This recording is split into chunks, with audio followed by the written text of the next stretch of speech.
Chapter 2. Green Tea and a Dog. Eternal togetherness. Listening to Du Xiaoling's words, Yang Yuding's exquisite visage lifted slightly, resembling a proud swan, and a glimmer of light flickered in her phoenix-like eyes as she coldly remarked, Du Xiaoling, you have always been a worthless individual, utterly unworthy of me. That it will not be long before we are worlds apart. I shall shine like the bright moon, while you will remain a mere flicker. Inferior even to a firefly. You do not deserve me, so why persist? This is not a negotiation, merely an announcement. You think too much. Du Xiaoling, though somewhat slender, stood tall, his eyes radiating a certain pride as he responded. Firstly, as long as I draw breath, I shall always have a chance. Who is the bright moon and who is the firefly remains to be seen. Furthermore, I wish to express my complete agreement to dissolve our engagement. All this talk of parental orders and matchmaking is nonsense. That I must thank you for proposing the annulment. Had I been bound to marry you, this little green tea, my future would have been bleak, perhaps even leading to a barren existence. Yang Yuding was momentarily taken aback, having believed that Du Xiaoling would resist the dissolution of their engagement. Instead, she found herself humiliated by this so-called worthless individual. A shadow of anger spread across her face, a hint of a grimace creeping up her cheeks, her gaze darkening with a menacing glint, though she quickly forced herself to suppress it. Those around them exchanged glances, uncertain of the meaning of green tea, but it was clear it was not a compliment. You can only indulge in verbal sparring now. From this moment forth, I shall be an unattainable existence for you. Once, you may have walked beside me, and that may forever be your greatest source of pride. Yang Yuding regained her composure, regarding Du Xiaoling with a condescending detachment, a smirk of disdain gracing her lips. A mere worthless being. Today she had cast him aside, and there was no need to dwell on it. Du Qinyang had remained silent, his gaze aloof and indifferent, as if he deemed Du Xiaoling unworthy of his attention. Turning to Yang Yuding, he said, he is but a useless wretch. There is no need for you to concern yourself, Sister Yuding. Let us depart. Indeed, I will heed Brother Qinyang's words. I cannot be bothered with this utterly incompetent fool. With that, the two departed intimately. Rumor has it that Brother Qinyang's strength has surged tremendously over the past year. This time, in the family competition, he will undoubtedly emerge as the foremost among the younger generation of the Du family. Only a genius like Brother Qinyang is worthy of Miss Yang Yuding. Thankfully, Brother Qinyang and Miss Yang Yuding have already established an engagement. Otherwise, our Du family would face disgrace should we be jilted. Observing the retreating figures of Du Qinyang and Yang Yuding, one could not help but feel envious of such a golden couple. Du Xiaoling stood quietly, gazing at their silhouettes, a faint smile playing on his lips as he murmured, Green tea and a dog. Eternal togetherness. Sooner or later, a vast expanse of grassland shall rest upon your heads. What are you staring at, worthless fool? Miss Yang Yuding is not someone you could ever aspire to. Do not entertain thoughts of a toad attempting to consume swan flesh. If you do not obediently surrender the vitality elixir, I shall ensure you are left crippled today. Du Tengda's narrow eyes glimmered with a hint of malice. Not forgetting the matter at hand. Come if you dare. Du Xiaoling, undaunted, knew that what was destined to come would inevitably arrive. There was no escaping it. Come. Du Tengda let out a cold snort, scoffing at the audacity of a mere waste. It would be best to beat him to a pulp. Bang, bang, bang. Several youths surged forth in unison, their energies surging as they unleashed a flurry of punches and kicks that Du Xiaoling, whose cultivation was already lacking, found himself utterly outmatched by their ferocity. Before long, he was left battered and bruised, blood streaming from his nose and mouth, ultimately failing to protect the vital qi-nurturing pill. Du Tengda, what are you doing? A sharp voice rang out as a young woman, seemingly around 18 or 19 years of age, emerged, clad in a flowing purple gown. Her radiant face shone with an ethereal glow, possessing a beauty that was unparalleled yet exuded an air of aloofness, making her seem somewhat unapproachable. Consider yourself fortunate that Sister Wonking is here today. Not only are you a worthless waste, but you are also a coward. Du Tengda cast a scornful glance at Du Xiaoling. But when he turned to the young woman, his expression transformed into one of deference and admiration. Sister Wonking, we were merely engaging in a friendly spar. Observing Du Xiaoling, who had just managed to rise to his feet. Du Wonking furrowed her brow slightly, casting a dispassionate look at Du Tengda and his companions. Is this truly how one engages in a spar? Wonking, if he refuses to accept his fate, the clan competition is in 7 days. If he has the capability, Let him challenge us then. I doubt he will even dare to step onto the arena like in previous years. That coward, Du Tongda sneered, prompting raucous laughter from the surrounding youths. Their derision palpable, straightening his posture, Du Shaoling wiped the blood from the corner of his mouth with his sleeve. Though he appeared somewhat disheveled, there was an unwavering depth in his eyes, as if the recent beating held little significance to him. He glanced at Du Tongda and the others, asserting, "What you owe me will eventually be repaid in full, with interest. It need not occur upon the arena. If it comes to that, I shall leave you in tatters." From a young age, Du Shaoling had relied solely on his father, who was his greatest source of strength. That a flicker of cold menace crossed his face as an intense darkness filled his gaze. Emanating a chilling aura, clenching his fists tightly, he declared, "Du Tongda, there is no need to wait 7 days. Let us meet upon the arena tomorrow. You shall pay the price for your words." "Ha! So the waste has found his temper. Very well, I shall relish the opportunity to see how you intend to make me pay tomorrow," Du Tongda mocked, while several youths joined in the ridicule. "Enough, Du Tongda." Du Wang's eyes darkened, revealing a hint of genuine anger. "Let us go." Du Tongda, aware of her formidable nature, felt a twinge of trepidation. Ha ha ha. This is too amusing. He dares to challenge me tomorrow. If he shows up, I shall ensure this waste is thoroughly beaten. Sparing my family from future embarrassment, the group erupted into laughter, mocking him as they departed. Du Tongda and his entourage left. Du Wangking turned her gaze to Du Shaoling, her brow slightly furrowed. "Are you all right?" "I'm fine." The young woman before him was Du Shaoling's cousin, exuding an icy and aloof charm that kept others at bay. Yet, Du Shaoling knew that beneath her seemingly frigid exterior, she had always cared for him deeply. "It's good to hear you're unscathed." Du Wangking regarded Du Shaoling with a measured glance. "If you lack the strength, keep your distance from Du Tongda and his ilk. Do not seek unnecessary suffering." Du Shaoling remained silent, a fleeting glimmer of sternness flickering deep within his gaze. Du Wangking, observing him, chose not to utter another word, handing 2 healing pills into his hands. Nourishing chi pills. Du Shaoling frowned. He had no need for these 2 pills, as he already possessed some. Discarding them would be a waste, so he resolved to give them to her. Du Wangking, still as frigid as ice, turned away, her graceful figure clad in a simple purple dress, yet unable to conceal her ethereal aura, akin to a celestial being who had unintentionally descended to the mortal realm. Watching her retreating silhouette, Du Shaoling clenched his fist around the 2 nourishing chi pills. Indeed, he was in dire need of them. "Sister Wangking, I shall repay you doubly in the future," Du Shaoling murmured to himself, from childhood to now. This was not the first instance of her generosity, and he silently vowed to return her kindness in due time.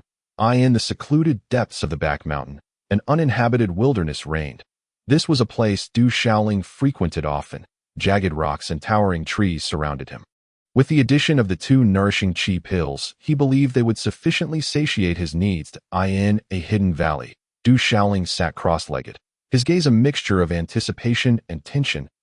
He then placed the 2 pills directly into his mouth, allowing them to dissolve down his throat, releasing 2 streams of medicinal power. Suddenly, a dazzling radiance erupted within the depths of his mind. A black and white inlaid grinding disc began to spin into existence within his consciousness.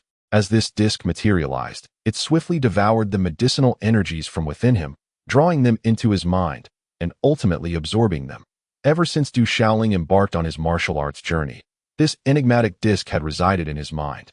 Seemingly an innate presence that bore a striking resemblance to an amulet he had carried since childhood in his past life, leading him to ponder whether it was this very disc that had brought him to this world.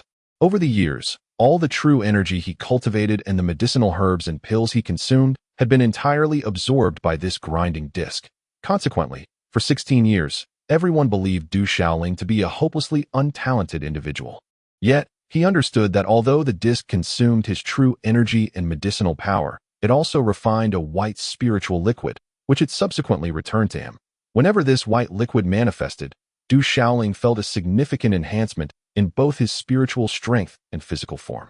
After having consumed medicinal herbs and pills for over a decade, there would inevitably come a time when the disc would be satisfied.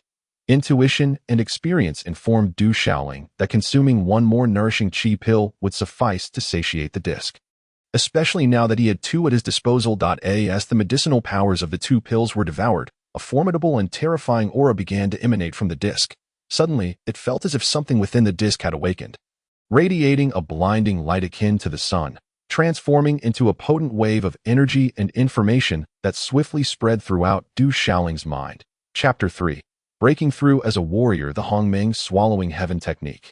Born of primordial existence, sustains the world, consuming the heavens and transforming into a furnace, swallowing the sun and moon to create realms, devouring creation to achieve divinity. That a series of unfamiliar runes appeared in Du Xiaoling's mind, as if imprinted deep within his soul, radiating light and resonating with thunderous echoes. Instinctively, Du Xiaoling began to cultivate according to the guidance of these runes. Meanwhile, Du Xiaoling was enveloped in a radiance of dark crimson and pale azure, akin to a grinding disk in his mind. Gradually, 5 luminous hues, gold, azure, green, crimson, and faint black, swirled around Du Xiaoling, resembling 5 flames ablaze in resplendent glory.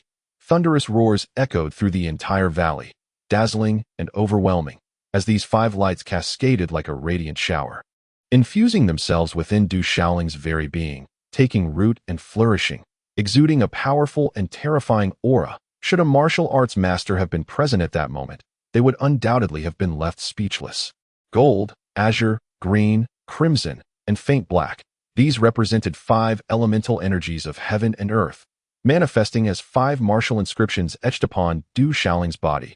Boom! Above the void, thunder resounded like an eternal celestial melody. The 5 martial inscriptions continued to be inscribed, invoking extraordinary phenomena in the world. Lines of martial patterns were incessantly engraved upon him, like strands of divine light intertwining, all deeply etched into Du Xiaoling's essence. His previously stagnant cultivation now surged forth, opening meridians, breaking through thresholds, nurturing energy, elevating the soul, and establishing a foundation in harmonious unison, ascending in a straight line. A few droplets of crystalline white spiritual liquid dripped from the grinding disk, releasing a mysterious energy that spread throughout his body and mind.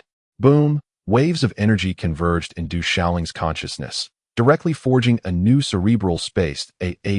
An indescribable agony surged through his mind, causing Du Xiaoling to scream in anguish before succumbing to unconsciousness. The astonishing commotion soon settled into silence.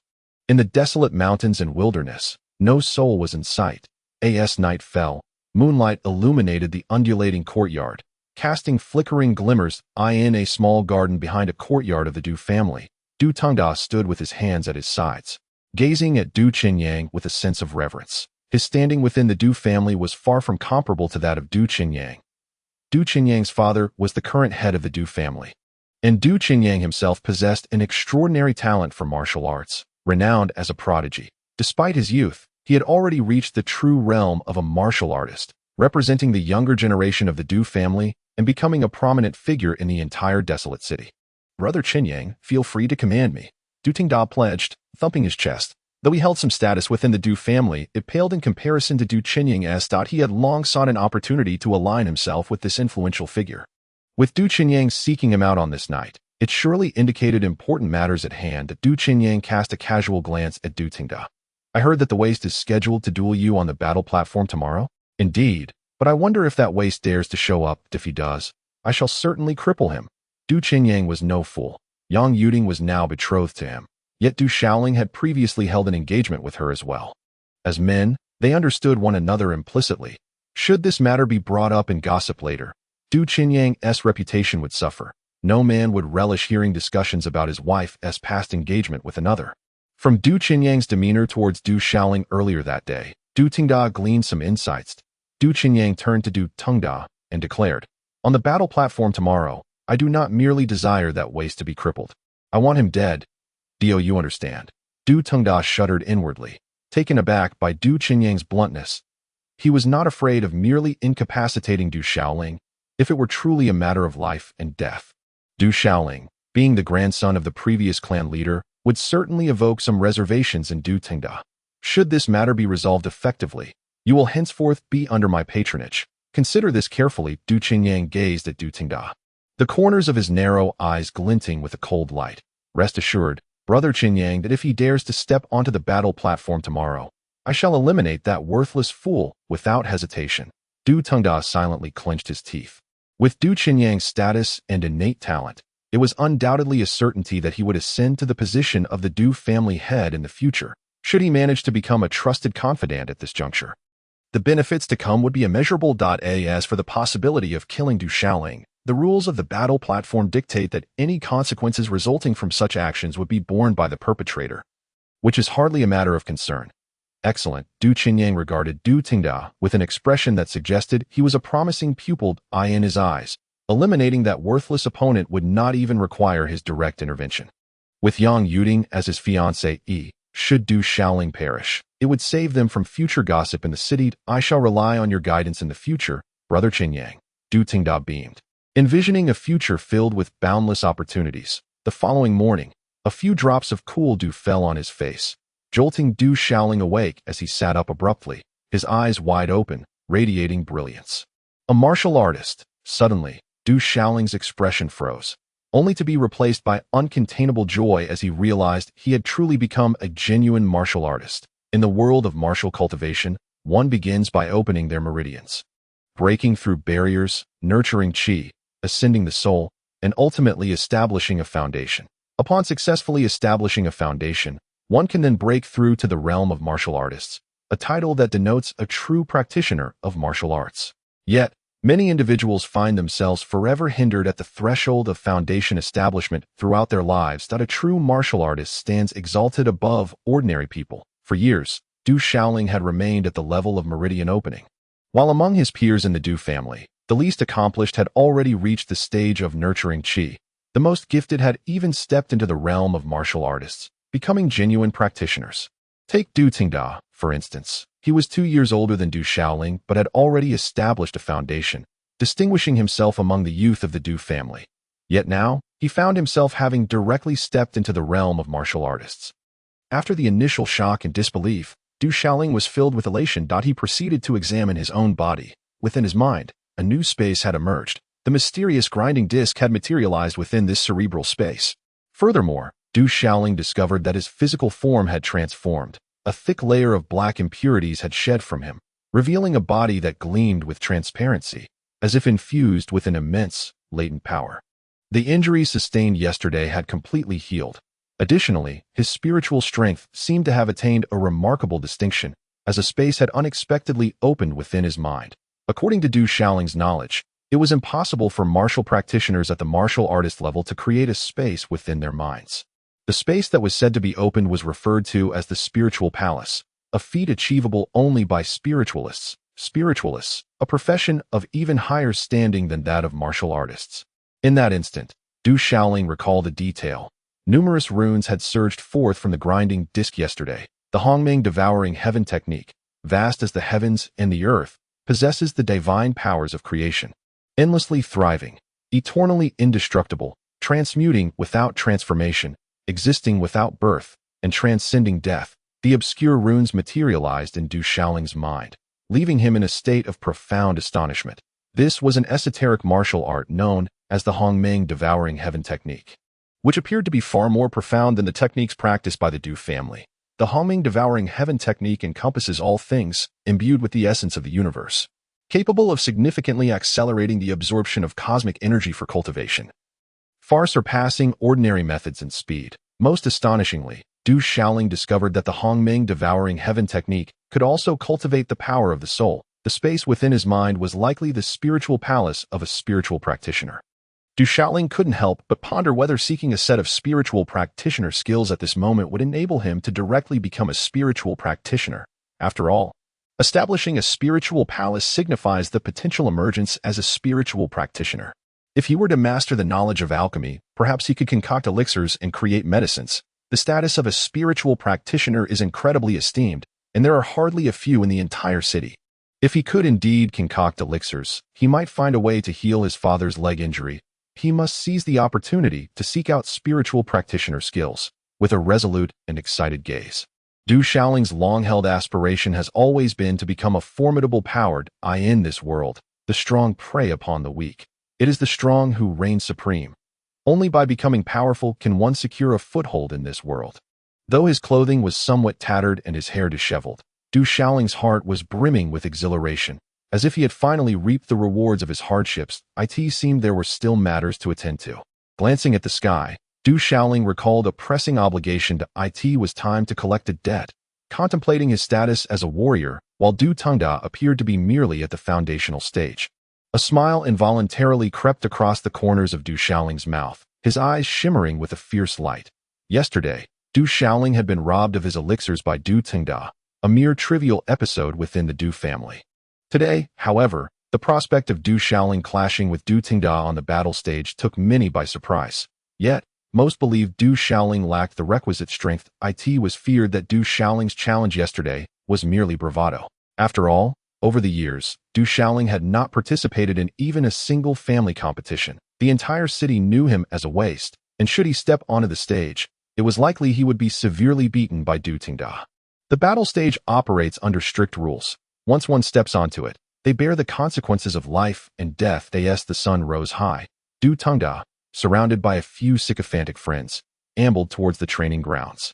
Each day, numerous young members of the Du family practiced their combat skills at the training grounds. Indeed, the waste Du Xiaoling dared not show his face, a disgrace to the Du family, a true embodiment of uselessness.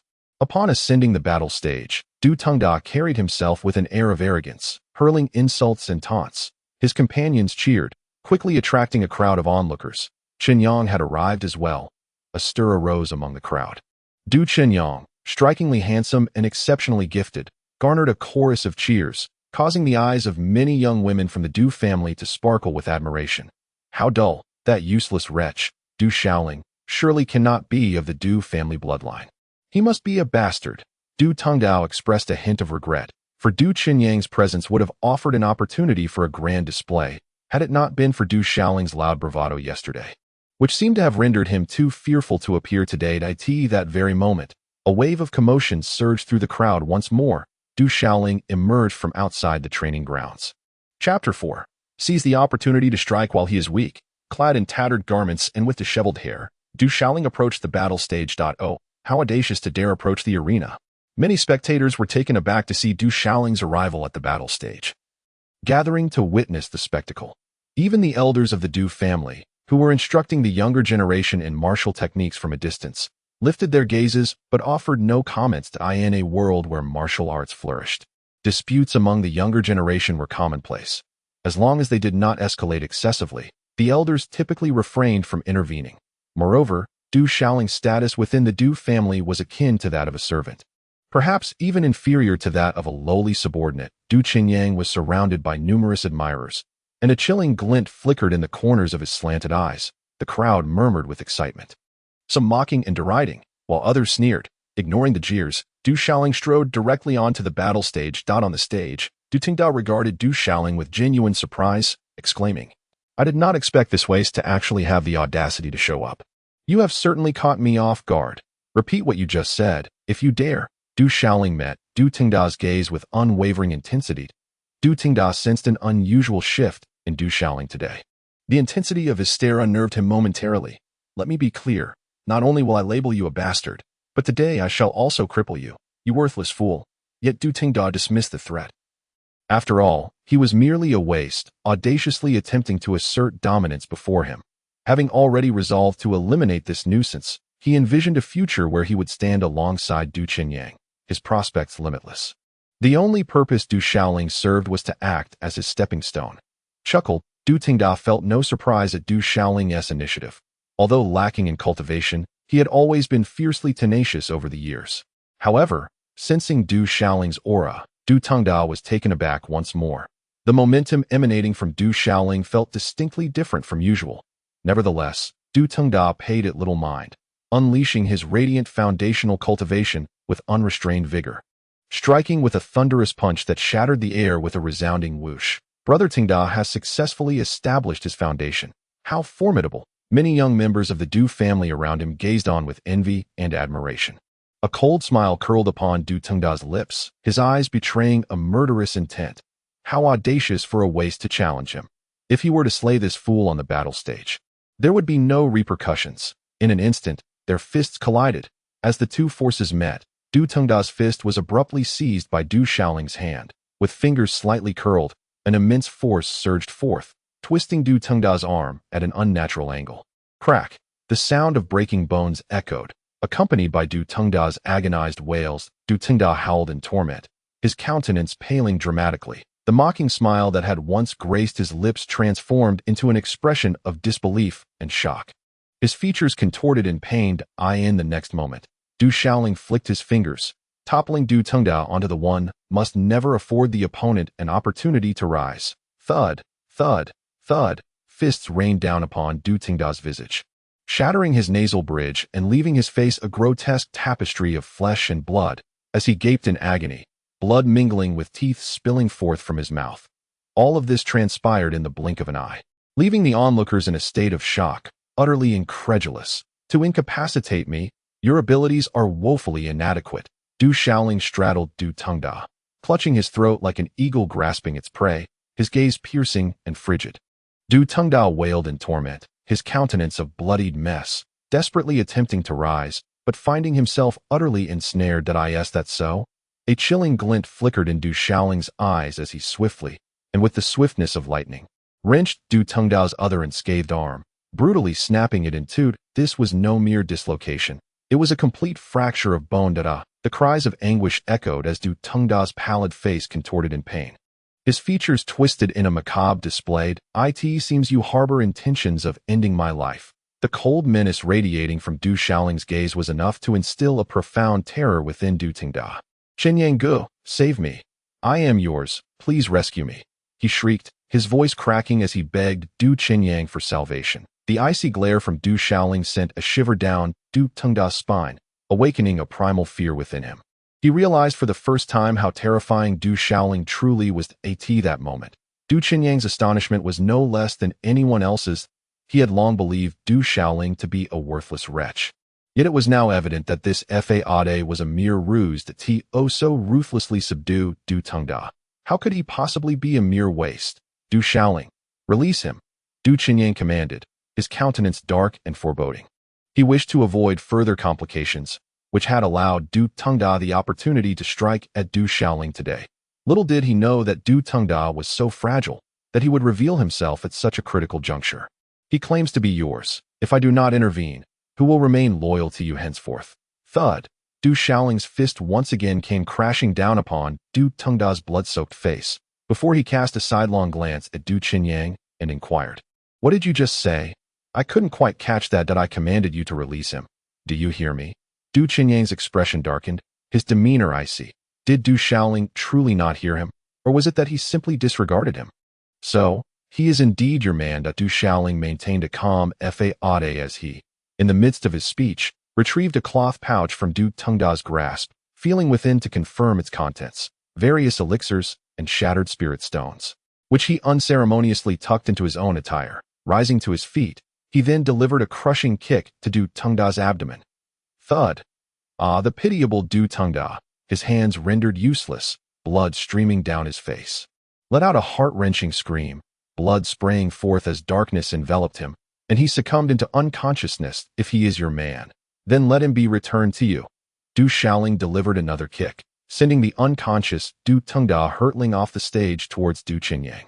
Instinctively, Du Qinyang recoiled several paces. Thud. The lifeless Du Tengda crashed to the ground, a cloud of dust billowing, having long since lost any sense of perception. That a profound silence enveloped the surroundings, leaving the crowd in a state of shock. The once boisterous gathering was now engulfed in a deathly hush. Du Qinyang met Du Shaoling's gaze directly, fully aware without need for inspection. Just moments ago, Du Shaoling's foot had brutally struck Du Tengda's abdomen, shattering his dantian, the very foundation of a martial artist. From this day forth, Du Tengda has been rendered a cripple. Chapter 5. The Quest for Strength. To obliterate Du Tengda's dantian is an act of sheer cruelty towards one's kin.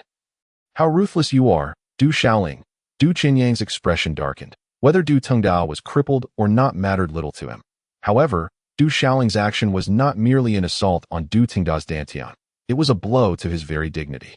The faces of many members of the Du clan shifted dramatically. To destroy a martial artist's dantian is tantamount to a death sentence, for they will never again be able to cultivate their martial skills. Du Shaoling stated, "The arena has its own rules. Blades are blind, and it is difficult to control the weight of one's strikes. That I did not intend to harm him. Who could have known he was so weak?" The crowd fell silent. It was evident to all that Du Shaoling had purposefully intended to cripple Du Tengda. Gazing at Du Qinyang, Du Shaoling continued, Du Tingda is one of your own, if you are dissatisfied. The clan competition is in 6 days. I shall await your vengeance then. 6 days hence, at the clan competition. Very well. I shall seek justice for Du Tengdao upon the arena. Du Qinyang nodded subtly, his countenance dark and his eyes glinting with cold fury. Before turning to depart, several youths, who had previously followed Du Tengda, exchanged glances and then hoisted the unconscious Du Tengda, intent on following Du Qinyang away. You lot, wait a moment. It is your turn now? Bang, bang, bang. These youths were no match for Du Tengda. How could they hope to contend with Du Shaoling now? 30 years in the east, 30 years in the west. The youths who had often bullied Du Shaoling cried out in agony, blood spilling from their mouths, their suffering a sight most pitiful. Everything they possessed fell into the hands of Du Shaoling. This is merely the interest you owe me for the years. I demand each of you to present 20 nourishing chi pills after the clan competition in 6 days, or I shall cripple you. With his words echoing, Du Shaoling strode away. Around the training grounds, there was a palpable stillness. All present were rendered speechless, their eyes wide as if they might burst from their sockets. This scene was utterly unbelievable. Some even rubbed their eyes, convinced they were seeing things. Even the elders of the Du clan, witnessing from a distance, appeared utterly astonished. The enigmatic millstone in his mind had finally been sated, allowing him to become a martial artist at last. The acquired Hongming swallowing heaven technique was evidently superior to the current techniques of the Du clan. In this world, strength is revered, and martial prowess flourishes. There exists imperial power, sects, and grand teachings. Although Huanqing is somewhat remote, situated on the fringes, it is nonetheless a significant city with considerable renown. The Du clan stands as one of the 4 prominent families of Huanqing. Yet, Du Shaoling felt a profound sense of helplessness regarding his own identity. He was, by all accounts, a legitimate descendant of a 3-generational lineage, and the Du family was indeed prosperous, leading a life that ought to be commendable. However, his perpetual weakness, compounded by his father being gravely injured by enemies, had rendered his life a shadow of what it should have been. Everyone in the Du family, indeed all of Huanqing, perceived Du Shaoling as a worthless individual. Yet, it was Du Shaoling who understood his situation best. At the tender age of 5, my initiation into martial arts began, and the enigmatic black and white grinding disc emerged in my mind. Ever since, the true energy cultivated by Du Shaoling has been completely devoured by this disc. However, this black and white apparatus also yields a white spiritual liquid that continuously enhances my physical form. Having consumed over a decade's worth of medicinal herbs, elixirs, and true energy, Du Shaoling surmises that there must come a time when he can satiate the grinding disc. Yesterday, when I invited Du Tengda to the platform, it was driven by an instinct and experience regarding the black and white disc in my mind. Even without the nourishing chi pill, I believed I could generate enough true energy to satisfy its hunger. As someone reborn from a green planet, Du Shaoling is not Na'vi. The grinding disc is shrouded in mystery.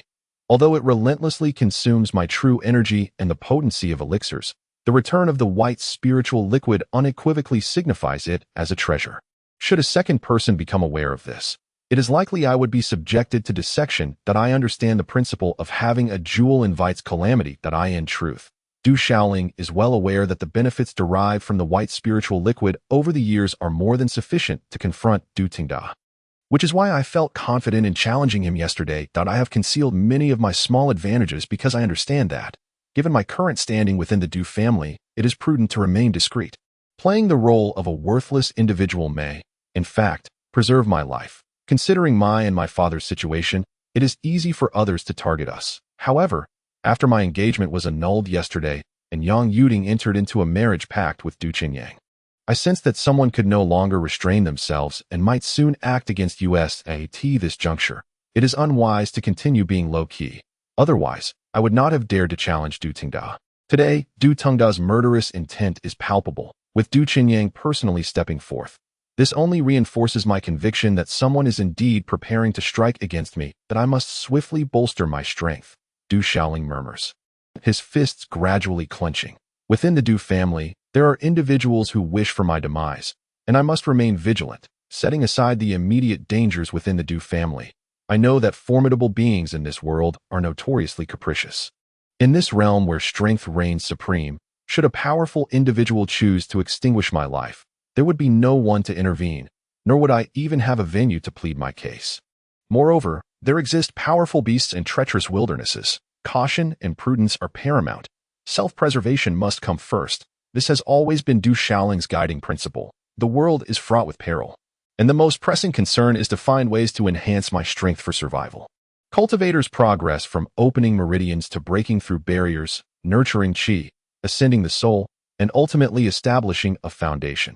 Upon successfully laying this foundation, one may ascend to the status of a martial artist, a true practitioner of the path. In the eyes of ordinary people, martial artists exist on a pedestal. In just a few short months, I will turn 16, yet my cultivation remains stagnant at the opening meridian stage. Among my peers in the Du family, the least accomplished have already succeeded in nurturing qi. Thus, I have borne the stigma of being considered a worthless talent. Today, I act with audacity, seeking to secure more resources for my cultivation. The Du family has a rule. To grow stronger is to gain access to greater quantities of elixirs and other training resources. The black and white grinding disc seems to welcome all forms of cultivation resources, and its returned white spiritual liquid only grows in potency. Du Xiaoling yearned to swiftly enhance his own strength. Only by possessing genuine power could he secure the greatest assurance. Chapter 6. The Hidden Martial Arts Pavilion. Although Du Xiaoling's status within the Du family was not even comparable to that of a servant, the courtyard he resided in was quite commendable. A legacy left by the old master. As he approached the entrance, Du Xiaoling heard a familiar voice. Sister Xiao's smile graced Du Xiaoling's lips. Had it been in his past life, he would have wagered that in merely 2 or 3 years, she would undoubtedly evolve into a goddess of unparalleled beauty. Du Xia was not a member of the Du family. It was said that the old master had found her as an orphan, unclaimed by parents. Hence she bore the Du surname. Du Xia was 2 years his senior, and over the years, she had dutifully attended to the daily needs of Du Xiaoling and his father, akin to a maid. Yet, in Du Xiaoling's heart, he had never regarded her as such. Du Xia seemed accustomed to Du Xiaoling's late-night absences. Sensing his dejection from the recent broken engagement, she refrained from offering consolation and quietly fetched water for him to wash up. As Du Xiaoling's gaze fell upon Du Xia, he realized he had indeed watched her grow up. He had seldom paid attention to her before, yet it appeared she had blossomed into a striking beauty. No wonder some within the Du family spoke of 2 great beauties, his cousin Du Wanqing and Du Xia. What are you looking at? Go wash up. I shall prepare some food for you. Feeling the weight of Du Xiaoling's gaze, a rosy hue crept onto Du Xia's cheeks, her heart racing with a mix of nervousness and an inexplicable sensation, prompting her to hurriedly turn and leave. What was happening? Du Xiaoling was taken aback. He recalled that Du Xia typically assisted him with his washing, yet today she seemed rather peculiar. After washing up, Du Xiaoling gazed into the bronze mirror. Though he could not be deemed an astonishingly handsome young man, he certainly possessed a refined and attractive visage, which was quite appealing. Young master, please eat something. Just as he admired his reflection, Du Xia arrived with a selection of food. Du Xiaoling was indeed famished and dug in with great enthusiasm. As Du Xia watched him, her mind drifted back to a casual remark made by the young master during their meal the previous day, inquiring whether she would consider marrying Du Xiaoling. Although this young master seemed to lack martial prowess and appeared to indulge in frivolities, he had always treated her with kindness, despite being spurned by Yang Yuding. She remained merely a maid to him. In a moment of confusion, Du Xia's heart raced, her cheeks flushing deeper. As Du Xiaoling devoured his meal, he noticed her lost in thought and asked, "What are you daydreaming about? Aren't you hungry? Would you care to join me?" Young master, Du Xia was completely flustered, feeling shy and bashful. I have already eaten, and inexplicable anxiety surged within her, her face burning like fire as she lowered her gaze, her long eyelashes fluttering, adding a touch of youthful shyness to her demeanor. Du Xiaoling replied nonchalantly, not dwelling on it. The food was rather mediocre, yet his hunger was genuine. As he continued to eat heartily, Du Xiaoling casually inquired, "Where is my father?" The young master was taking a nap in the backyard. Du Xia's face turned even redder. "What is wrong with you? Why are you blushing?" Du Xiaoling inquired. "Young master, I am not blushing. It must be the heat." Du Xia raised her head slightly, her gaze evasive. Is that so? Du Xiaoling did not suspect anything further. Young master, gazing at Du Xiaoling. Du Xia appeared to have something she hesitated to voice. "Sister Xia, if you have something to say, please speak up," Du Xiaoling encouraged. "When did you become so shy?" Young master Dadum, "I overheard those older ladies in the backyard say." Du Xia mustered her courage and continued.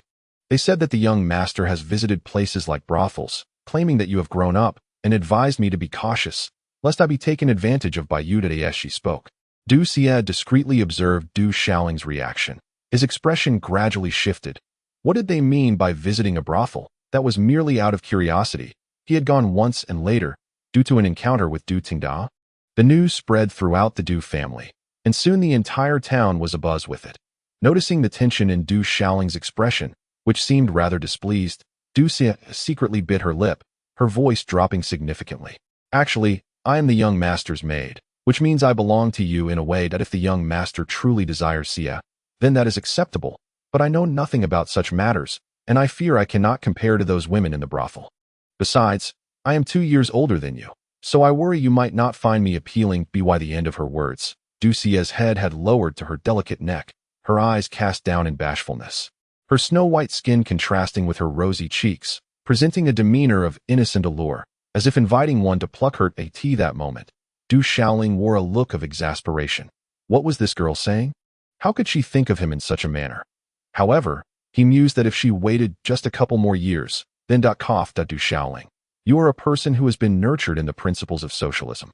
Quickly extinguish such sordid thoughts within the cradle of socialist positivity. I am quite full now. Du Xiaoling could eat no more, his expression stiffening. By the way, young master, please do not peek at me while I bathe next time.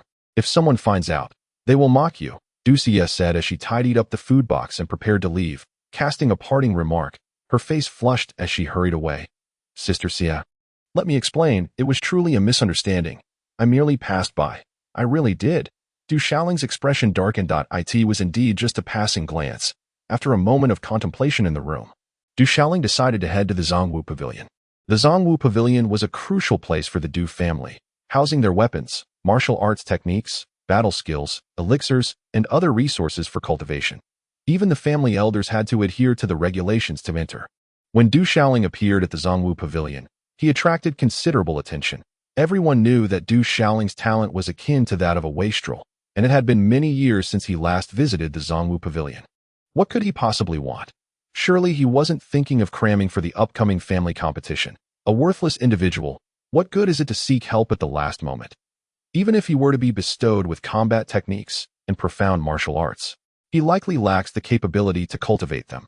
Many members of the Du family whispered among themselves, casting disdainful glances at Du Xiaoling from a distance.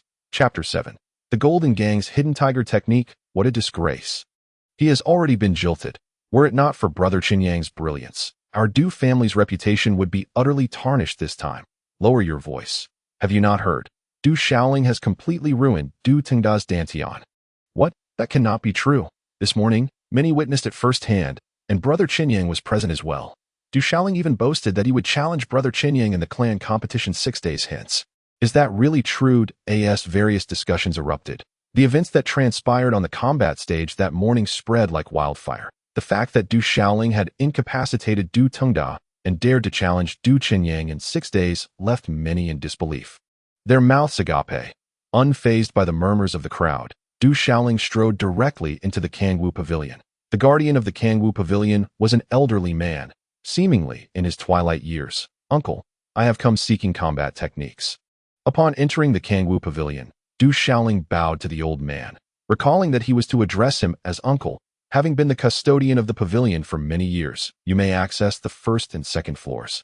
After your comprehension, you must depart. You are not permitted to take the techniques or combat arts with you. Reclining lazily in a wicker chair at the entrance, the old man finally opened his half-closed eyes as he heard Du Xiaoling's voice. He tossed a jade token to Du Xiaoling before resuming his slumber with his eyes half-closed. Du Xiaoling accepted the jade token. The Kangwu Pavilion comprised several levels, but the advanced combat techniques on the higher floors required contributions to the clan or a certain level of cultivation for entry. Even the techniques on the first and second floors were individually sealed, accessible only with this jade token. Under normal circumstances, as the legitimate grandson of the Du family, Du Xiaoling would have qualified to cultivate the techniques on the higher floors.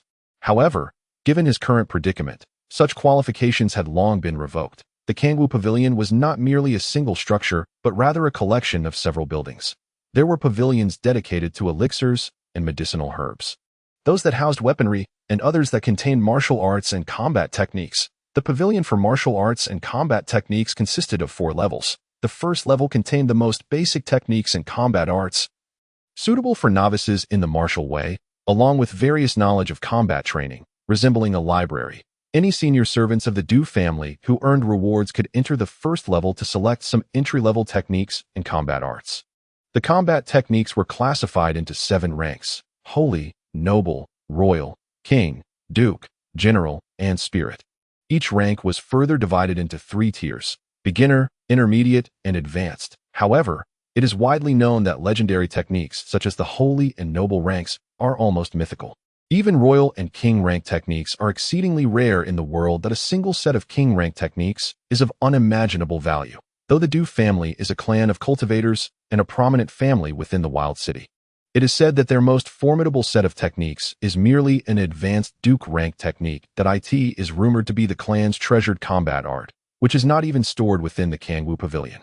Du Shaoling arrived at the pavilion that housed the combat techniques and martial arts. On the second floor of the attic, there are placed the initial and intermediate grade martial techniques of spiritual essence.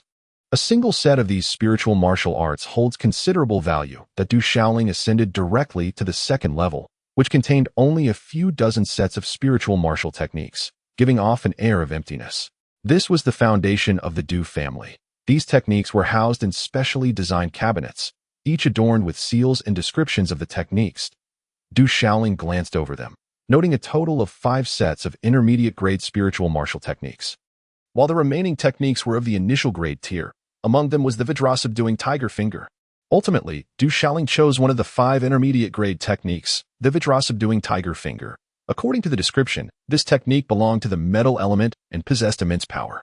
Since he had come to select martial arts techniques, it was only natural to choose one with the greatest might that Du Shaoling had originally cultivated metal attribute, true qi, and the tremendous power of the Vajra-subduing tiger finger made it particularly suitable for him. He retrieved the technique using a jade token. The technique was inscribed on a specially crafted jade slip. Upon opening the slip, he let a drop of blood fall upon it. Boom! Instantly, a dazzling brilliance erupted from the jade slip. Golden light bursting forth, transforming into a finger imprint that surged into Du Shaoling's brow. The radiant finger imprint manifested in Du Shaoling's mind, materializing as a thunderous mark. With a flick of his finger, the winds and clouds shifted violently, the sound of thunder resonating. This finger imprint, radiant with golden light, exuded a sharp and lethal aura, as if capable of subduing dragons and tigers, shattering all barriers. The astonishing illusion quickly dissipated, transforming into the cultivation method for the Vajra-subduing tiger finger. The light on the jade slip dimmed subsequently. The more profound the martial technique, the more challenging it was to inscribe, and the fewer times it could be activated. It was said that higher-tier techniques would dissipate after a single use. These spiritual martial techniques could be considered treasures of the Du family, diminishing in number with each activation. Having acquired the Vajra-subduing tiger finger, Du Shaoling was not greedy and descended from the second level. Indeed, there was no alternative. The jade slip could only yield one technique. The first floor of the attic contained only some entry-level cultivation methods and martial techniques. After half an hour, Du Shaoling scoured the first level and found another entry-level sword technique, the Golden Ling sword art. This entry-level technique did not require the jade slip for activation. Du Shaoling contemplated mastering an additional entry-level weapon technique. Considering it prudent for unforeseen circumstances, he departed from the Du Shaoling returned the jade token. He had genuinely gone to select martial techniques. How could a seemingly useless individual suddenly possess the strength to rival Du Tingda? Could it be that he had been concealing his abilities all along? Upon seeing Du Shaoling emerge from the martial technique attic, many members of the Du family began to speculate once more. Yet, no one dared to provoke him. After all, despite having been robbed of pills in the past, each time he displayed a fierceness well known throughout the Du family. This time, Du Tingda had been severely injured, making it even less likely for ordinary individuals to challenge him. As dusk fell, the evening glow enveloped the sky. In the tranquil courtyard, the eldest elder of the Du family sat cross-legged in his chamber. His aged visage lined with wrinkles, his aura was serene, and he wore simple attire. Were it not for the faint glimmer of brilliance emanating from his squinting eyes, one might find it difficult to believe that he was the esteemed elder of the Du family. This elder commanded respect and reverence throughout the entire desolate city. It is rumored that the venerable elder possesses unfathomable cultivation, standing among the most formidable martial artists within the entire desolate city. Holding a position of great esteem within the Du clan, Du Tunga has likely established his foundation, yet he has been rendered powerless. Having his Dantian destroyed, the elder maintained an upright posture, his somewhat emaciated hands resting upon his knees. And his bright, piercing eyes glimmered with a flicker of light beneath his eyelids. Du Shaoling seemed transformed, yet that ferocity about him remained unchanged. I understand. The elder gestured dismissively, choosing not to elaborate further. The elderly servant nodded and departed, closing the door behind him. Was it once a matter of concealing one's talents? If so, why then this ostentatious display? Ultimately, it must be youthful impetuosity. The annulment of the engagement must have provoked an irresistible response. Moments later, the elder murmured to himself, and deep within his gaze, it appeared as though flames were quietly igniting. Chapter 8. Du Junlin. Upon returning to his residence, twilight was fast approaching. Du Shaoling had visited his father. In the courtyard, Du Junlin remained soundly asleep in a wooden wheelchair, clutching a gourd of wine tightly, exuding a pungent aroma of alcohol. Standing before the wheelchair, Du Shaoling regarded his father, whose disheveled hair and thick stubble obscured his once handsome features. Though the contours of his face still hinted at a striking countenance in his youth, night had fallen, and Du Shaoling gently pushed the wheelchair into the room, carefully lifting Du Junlin onto the bed. Placing the wine gourd at the bedside before covering him with a quilt and departing, back in his own chamber, Du Shaoling contemplated his current standing within the Du family. Having finally become a martial artist, he resolved to shed his previous reticence. However, he recognized that the dangers for himself and his father would inevitably escalate. His grandfather had once been the clan leader of the Du family, a figure of great renown in his youth, whose prowess commanded respect among his peers in the desolate city, thereby solidifying the family's status. The Du clan also boasted a grand elder, reputedly seldom seen, yet wielding immense power. Ranking among the strongest in the entire city, it seemed that the elder had once been considered for the position of clan leader by the old master, yet for reasons unknown, he declined, resulting in the second elder temporarily assuming the role. 5 years prior, the second elder bequeathed the position of clan leader to his son, Du Jingliang, the father of Du Qinyang, and allied with several elders to transform this temporary leadership into a legitimate one. Currently, the Du family appears divided into 3 factions. The first, led by the second elder and his son, has grown increasingly powerful over the years. Another faction revolves around the grand elder, adopting a relatively neutral stance, yet has faced targeting in recent years, rendering it the weakest. The second elder's faction has consistently conspired against Du Shaoling and his father, driven by the fear of losing their positions and the desire to fortify their standing. For years, Du Shaoling had remained exceedingly low profile, embodying the demeanor of a waste, acutely aware that any display of exceptional talent would render him a target and invite calamity. Now that he had adopted a more conspicuous approach, he understood that troubles would soon follow, bringing with them considerable peril. He needed to hasten the enhancement of his cultivation and bolster his strength for self-preservation. Moments later, upon the bed, Du Shaoling formed a hand seal. Channeling the Hongming Tun Tianju to begin his breathing exercises, as time gradually elapsed, strands of celestial energy were drawn forth, softly enveloping Du Shaoling's entire being, like ethereal wisps of light that penetrated through his pores, ultimately refining into pure vital energy that flowed into his dantian. In this meditative practice, Du Shaoling astonishingly realized that the speed of his cultivation was exponentially faster, by a factor of 10 or more, compared to his previous training with the Du family technique, Ziqi Zhao Yanggong. This technique, a treasured ancestral art reserved for the core descendants of the Du family, was the foundation upon which the family had risen to become one of the 4 great clans of the Wild City. In his youth, Du Shaoling had been granted the opportunity to practice Ziqi Zhao Yanggong due to the restraint of the second elder's faction. However, throughout his years of cultivation, any vital energy he managed to refine was invariably devoured by the grinding wheel in his mind, which subsequently produced a white spiritual liquid to nourish his body. Now, with the implementation of the Hongming Tun Tianju, his cultivation speed had surged dramatically. Yet, before he could revel in this newfound progress, he noticed that although his dantian had accumulated some vital energy, the majority of what he cultivated was still being consumed by the black and white grinding wheel in his mind. This grinding wheel resembled an endless abyss, perpetually devouring vital energy, medicinal potency, and everything in its path. After years of studying the enigmatic wheel, Du Xiaoling had gleaned little understanding. He only knew that it had taken residence in his mind, continuously absorbing his vital energy and medicinal essence, yet also providing a form of nourishment in return. While it did impede his cultivation speed, the swiftness of the Hongming Tun Tianju still allowed some vital energy to seep into his dantian, surpassing the efficiency of the Ziqi Zhao Yanggong. Furthermore, he speculated that if he could acquire a sufficient quantity of medicinal pills, the black and white grinding wheel might yield even more spiritual liquid. This liquid could then transform into vital energy, no longer subject to its consumption. Du Xiaoling pondered whether, with an ample supply of pills, he could leverage the wheel-esh transformation to rapidly elevate his cultivation level. Yet, this remained a mere thought for the time being. As such pills were prohibitively expensive, the higher the grade of the pills, the more astronomical their prices, a sum unimaginable for the average person. The Du family was a prominent clan, with numerous collateral branches aside from the direct descendants.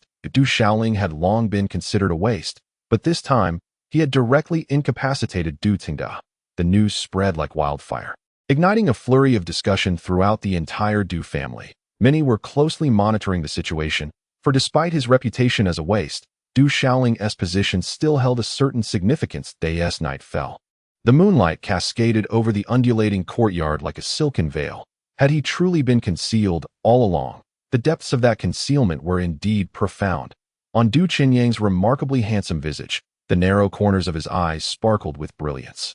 Though still shy of 19, Du Qinyang had already surpassed the martial realm, emerging as a representative figure of the younger generation within the Du family, a pillar of contemporary strength.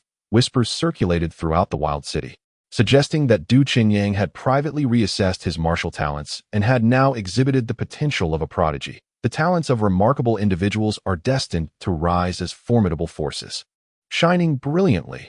I did not expect that lad to possess such remarkable restraint. An elder, appearing to be in his 50s, gazed up at the night sky. The current patriarch of the Du family.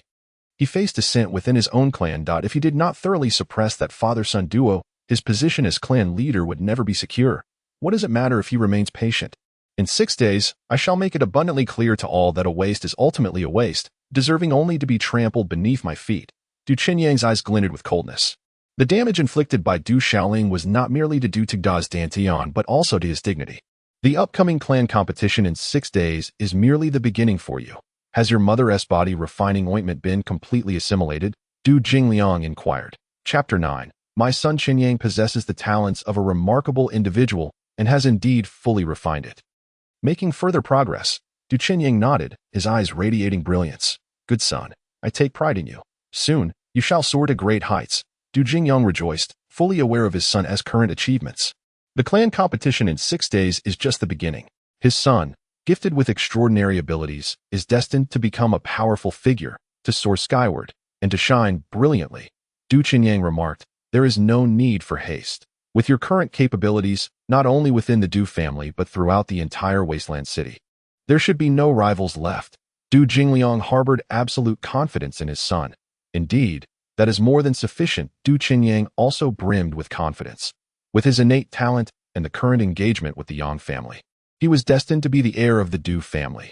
With the Yang family's support, it wouldn't be long before he soared to great heights. As for that waste Du Xiaoling, who has concealed himself until now, one wonders how far he has progressed. Has he successfully established his foundation, or has he entered the realm of warriors? Du Jingliang mused. Regardless of his progress, it is inconsequential.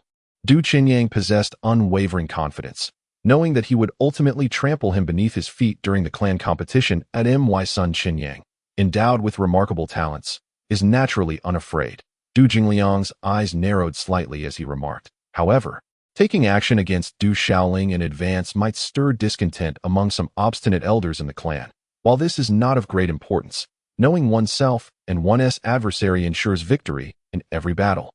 Perhaps it would also serve as a means of testing the waters. Father, do you mean that as long as you secure first place in the clan competition, no one will dare to speak against you? Nor could they overturn the situation. Du Jingliang chuckled coldly, a hint of frost in his eyes. However, since my son has already taken action, we should also ascertain which stubborn old fools are backing that waste. Nightfall enveloped the sky. The moonlight flowed like silk, and the stars twinkled on the back mountain. Du Xiaoling was not asleep. Instead, he prepared to practice the 2 sets of combat techniques obtained from the today. Engaging in martial arts training, combining breath control and meditation for 2 hours, proved far more effective than mere sleep. Previously, Du Shaoling had not practiced combat techniques. He had only secretly studied them and understood that the higher the grade of the technique, the more challenging it was to master. This was a notion Du Shaoling was well aware of. Thus, on the first floor he chose the 2nd set, the Jinling sword art, fearing that the cultivation of the golden Fang tiger finger might not succeed. It is prudent to have a contingency plan. Nevertheless, Du Shaoling's current endeavor remains the practice of the golden Fang tiger finger. This technique, classified as a mid-tier spiritual martial art, is primarily designed for combat and, upon reaching mastery, allows one to subdue tigers with a mere finger, capable of piercing through mountains and stones. In the courtyard, Du Shaoling murmured to himself, recalling the information regarding the cultivation of the golden Fang tiger finger that had come to him. He began his training as he delved into the practice. The expression on Du Shaoling's face gradually transformed, increasingly filled with astonishment and disbelief. Martial techniques embody the essence of combat, encapsulating the profound truths of martial arts. These techniques are derived from the accumulated experiences of predecessors, refined through countless contemplations and practices, ultimately crystallizing into definitive methods. For instance, if true energy is akin to physical strength, the force of a single ox, when unleashed through specific techniques, can amplify its might exponentially. High-tier martial techniques further encapsulate the essence of martial arts, enabling practitioners to unleash their full potential. When comparing 2 martial artists of similar conditions, the one untrained in martial techniques will inherently be at a disadvantage against one who has undergone such training. In many respects, the potency of high-tier techniques naturally surpasses that of their lower-tier counterparts. Consequently, the imperial and royal tier techniques of this world are highly sought after, irresistible in their allure, akin to the high-pressure water guns and water cutters of a previous life, capable of slicing through steel with water alone. The efficacy of martial techniques parallels this. Ordinary martial techniques may only require the opening of a few acupoints, whereas high-tier techniques necessitate the unblocking of numerous acupoints and meridians, an endeavor far beyond the reach of ordinary practitioners. To unlock the acupoints within those meridians is no simple task. Typically, those who have just embarked on their martial journey find it challenging to cultivate even the initial stages of a spiritual tier technique. Du Shaoling yearned to attempt the cultivation of the golden Fang tiger finger. After a brief moment, his gaze transformed into one of sheer astonishment at this juncture, as he followed the cultivation method. True energy coursed through the meridians and acupoints within his body, flowing seamlessly without obstruction, requiring no effort to unblock. How could Du Shaoling not be astounded by this? The acupoints within his meridians were naturally unblocked.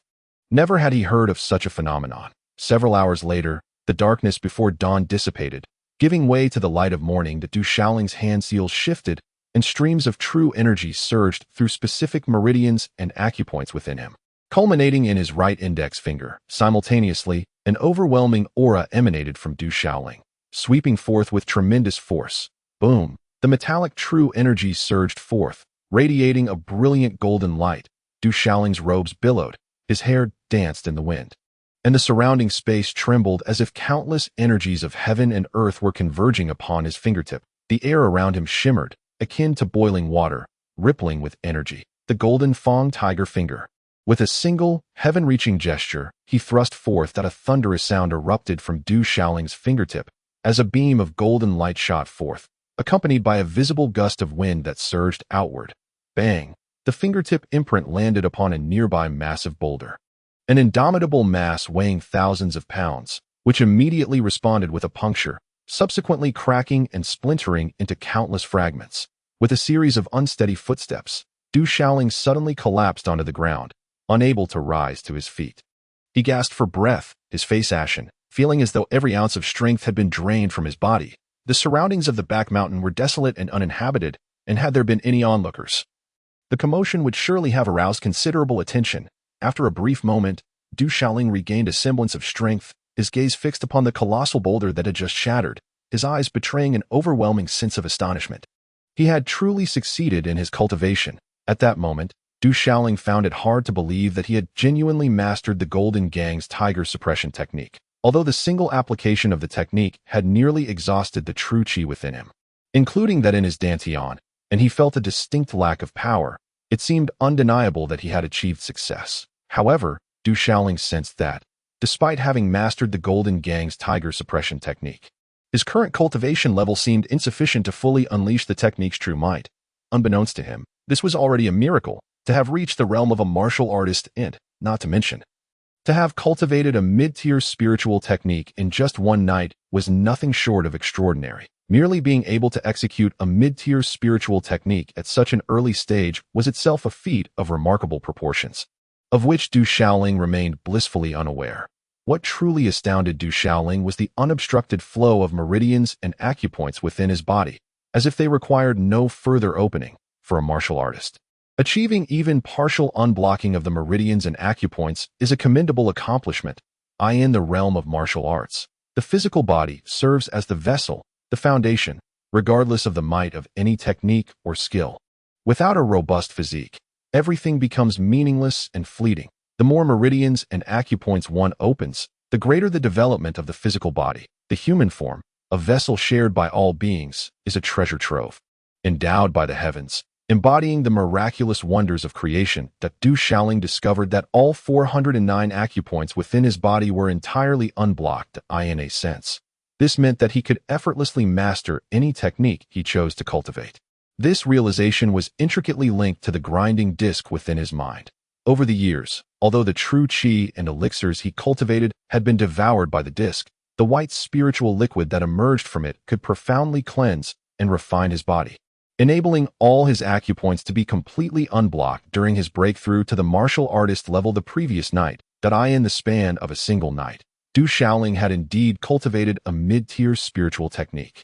Even though he had faced numerous failures before ultimately succeeding, the act of cultivation remained arduous, despite the unblocked acupoints. Nevertheless, he had truly achieved mastery that night, albeit with considerable effort and an unfamiliarity akin to that of a novice archer, who may not shoot true just because they have learned the skill. For a newly initiated martial artist to have cultivated a mid-tier spiritual technique in a single night would be enough to provoke envy and admiration from any seasoned martial practitioner present, who might wish to retreat into the depths of the earth in disbelief. Such a feat was undeniably disheartening to those who aspired to greatness. Under normal circumstances, a martial practitioner who has just stepped into the realm of warriors and successfully cultivated a beginner-level spirit technique would be regarded as a prodigy.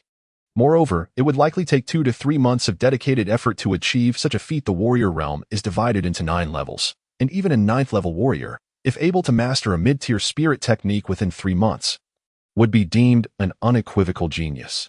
Yet, Du Shaoling accomplished this in a single night, and he is capable of executing it as well. Such news would be met with disbelief. It is simply too astonishing, almost akin to encountering a ghost. It is utterly impossible for an ordinary person. Regardless, he has succeeded and now needs to familiarize himself with it thoroughly. Upon returning to the courtyard, he noticed the absence of Du Xia, likely busy preparing breakfast. Du Shaoling filled a basin with water to wash up, his body drenched in sweat and feeling rather sticky. A bath was in order. After refreshing himself, Du Shaoling gazed into the copper mirror, sunlight filtering through the window and illuminating his face. The more he looked, the handsomer he felt. Just as he was about to don his attire, the bathroom door swung open, revealing a disheveled figure peering in. The sight was rather startling. Du Shaoling was genuinely taken aback. One could scare someone to death, and this was none other than his father, who was his sole companion in this world. Du Junlin's tousled hair obscured much of his face as he scrutinized Du Shaoling, who stood before him in a state of undress, and remarked, "I heard you visited a brothel, yet you remain a virgin. Is there not a single woman there who caught your eye? How do you know that?" Du Shaoling was bewildered. Could one truly discern such a thing? It seemed that few in the Du family were unaware of this matter. Du Junlin replied, "Are you suggesting that virginity is something that can be perceived?"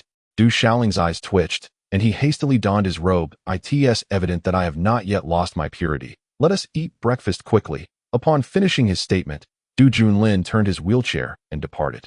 Due to Du Junlin's condition, the entire courtyard lacked thresholds, facilitating the movement of the wheelchair. Du Shaoling felt utterly defeated, a dark cloud hanging over his expression.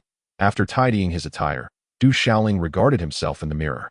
His youthful face, adorned with sharp brows and bright eyes, along with rosy lips and white teeth, bore a resemblance to Du Junlin.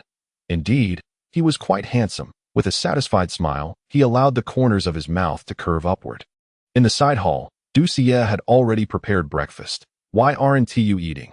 Upon seeing his father, Du Junlin, seated in the wheelchair, Du Shaoling was somewhat surprised.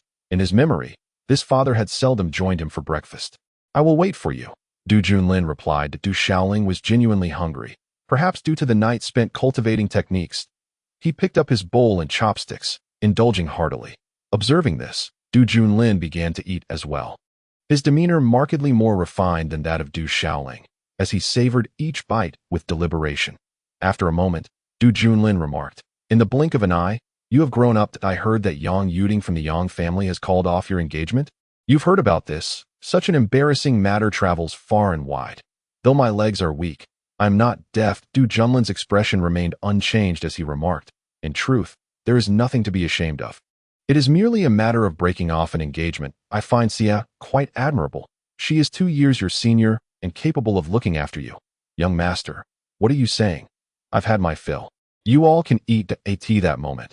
Du Xie, who was enjoying her breakfast, suddenly felt her face flush deeply from ear to ear, and she shyly took her leave at 18. Why is she still so bashful? Du Junlin commented. Du Shaoling felt equally helpless. The father and son lingered in the side hall. Enveloped in a moment of silence, Du Junlin casually took a few bites, then set down his bowl and chopsticks. His gaze seemingly fixed on Du Shaoling through the strands of his hair as he said, "In a while, it will be your 16th birthday. Is that so?" Du Shaoling sighed, reflecting that he had been in this world for nearly 16 years.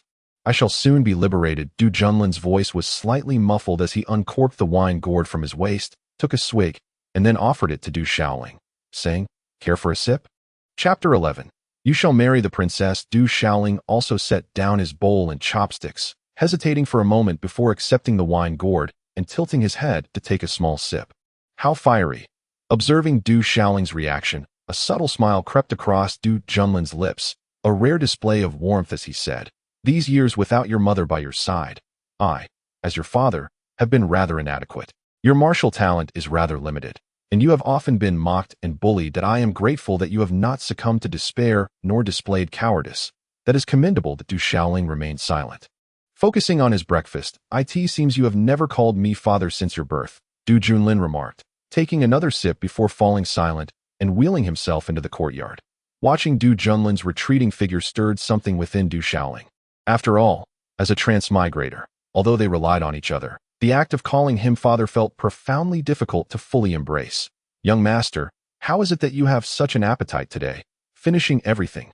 Moments later, when Du Xie came to clear the table, she was astonished to find that Du Shaoling had consumed all of the breakfast, leaving nothing behind. "That I suppose my appetite has increased. Perhaps it is because I am still growing." Du Shaoling replied, "Yes, being only 16, you are indeed at a stage of growth. That I shall ensure that more meat is prepared for you at noon." Du Xie murmured to herself, glancing sideways at the departing Du Shaoling, who had begun to seem different in recent days, increasingly handsome, exuding an indescribable aura. Young master," someone approached, a boy of similar age to Du Shaoling, dressed in servant's attire. Though not emaciated, he appeared quite small. Notably, this boy had a rather distinctive appearance. He was exceedingly thin, yet his head seemed disproportionately large, making it appear as though he had no neck from a distance, resembling a large-headed doll. However, his eyes sparkled with vitality and spirit. This was a servant of the Du family, sold into servitude from a young age, and having taken the surname Du, known as Du Dafu. "What time is it? Why are we still here? If we are late, we shall surely be reprimanded." Du Dafu dragged Du Shaoling out, lowering his voice as he spoke. "I have heard that you severely injured Du Tongda. Is it true or false? Did you use lime to blind him, or did you secretly give him laxatives? Are you all right?" As he spoke, Du Dafu scrutinized Du Shaoling from head to toe. "That I am fine. I have already cultivated true energy and defeated him with my genuine strength." Du Shaoling admitted without reservation, for he had no other companion since childhood in this world. "Have you really cultivated true energy?" Du Dafu asked, half convinced, before cautioning Du Shaoling. "The entire Du family is now aware of this. You are still expected to face young master Du Qinyang in the upcoming grand competition. Are you out of your mind? Having offended him, You will have a hard time in the future. Do not court disaster. It would be wise to refrain from participating in the competition. Du Shaoling clapped Du Dafu on the shoulder, exuding the boldness of a warrior as he declared, "Fear not. I may not necessarily lose. When I become a formidable force in the future, I will restore order to the Du family, and the position of chief steward will be yours. I shall ensure you enjoy a life of luxury. And if anyone dares to bully you, I shall take vengeance on your behalf. Young master, are you unwell? Should I take you to see a physician? You do not seem to have a fever." "Surely your mind is not muddled," Du Dafu said, filled with concern, checking Du Shaoling's forehead for warmth and muttering, "Could it be that Du Tengda harmed your mind?" Du Shaoling rolled his eyes at Du Dafu. "I should be of sound mind." Seeing the eye roll, Du Dafu felt somewhat relieved, then earnestly advised, "Young master, I think you should keep a low profile. You have been jilted, becoming a laughingstock of the Du family. No, of the entire wild city that I know you aspire to be powerful, but if you lack the talent for martial arts, do not harbor such delusions. Being jilted is no big deal. It is not a significant matter." Du Shaoling replied. "Not a significant matter." Du Dafu's eyes widened. In his worldview, being jilted was indeed a grave affair, a humiliation for a man that would prevent him from holding his head high in the future. "That green tea bitch is unworthy of me. When I become a strong man, commanding power over the world and indulging in the company of beauties, I shall marry the most beautiful woman in existence." Du Shaoling patted Du Dafu's shoulder and added, "In the future, I shall find you a wife. No, several wives. How does that sound? Stop dreaming." Du Dafu shot Du Shaoling an exasperated glance, yet his bright eyes shimmered with a flicker of hope as he remarked, "But there is a new maid in the inner courtyard named Xiaolan, and she is indeed quite beautiful. If you were truly the young master of the Du family, I would have the chance to get closer. However, given your current situation," Du Dafu paused briefly before continuing, "in the Du family, you are not much better off than I am. Aside from Sister Xia, who treats you like a young master, I am the only one who regards you as such." This indeed reflects the unvarnished truth of Du Dafeng. Many years ago, on that fateful day when he was bullied by other servants, this young master stepped forth valiantly, only to be beaten black and blue by several other young masters of the Du family. Yet he did not utter a single complaint. From that moment onward, in Du Dafeng's heart, he understood what it meant to be a young master in the Du family. "Young master, that I have previously requested that you refer to me as Gongzi henceforth." Du Shaoling reminisced about certain matters. The term young master was not regarded favorably in his past life. He had persistently urged both Du Xia and Du Dafeng to adopt the title of Gongzi. Yet they remained steadfast in their usage of young master. One should not be overly demanding. What is the difference between young master and Gongzi? It is already a privilege for someone to address you in any manner. And to harbor disdain is rather unbecoming. Du Dafeng cast a sidelong glance at Du Shaoling and remarked, "There is no rush in annulling the engagement, yet you seem unimpressed with Miss Unyielding. Do you aspire to marry a princess instead? You are the one who would marry a princess. Your entire family could wed princesses, or better yet, grant you tend." Du Shaoling's temper flared momentarily. He had once yearned to marry a princess in his youth, only to realize upon maturity that such princesses were often found working night shifts, and those places were teeming with them. "What luck have I to possess, if you truly marry a princess? That would be splendid. I could bask in your glory," Du Dafeng stated with utmost seriousness. Du Shaoling wore a face of exasperation and ultimately inquired, "Where are we heading? Have you forgotten? Today is the 3rd day of the month. The day of the Du family's monthly thorough cleaning. I am obliged to assist, and you, as a young master of the Du family, are equally required to participate." Du Dafeng felt a pang of sympathy for his young master. Chapter 12. Defying Destiny and Walking Against the Light. Du Dafeng knew best that although this young master bore the title, he was still the grandson of the previous clan leader. However, his current standing within the Du family was not significantly superior to that of a servant. In fact, it may have been lesser, as at least he was not frequently subjected to beatings. Yet, ever since he had grown closer to this young master, the frequency with which Du Dafeng endured such beatings had noticeably increased. Du Shaoling raised an eyebrow. He was well aware that the Du family undertook a thorough cleaning on the 3rd day of each month, having participated in this ritual numerous times over the years. Nonetheless, he often found himself shirking responsibilities Du Dafeng would invariably undertake both their tasks single-handedly. "Hurry along. We shall truly be late, and you can bet that Butler Gio will seize the opportunity to make things difficult for us." Du Xiaoling had no desire to engage in the tedious chore of cleaning, but having already drawn attention to himself, there was no need to further conceal his presence. Nevertheless, he was forcibly dragged along by Du Dafeng. Upon arriving at the designated area for task allocation, they found themselves already tardy. Butler Jiu, responsible for distributing the cleaning assignments, regarded Du Dafeng and Du Xiaoling with a fierce glare, his expression ominous.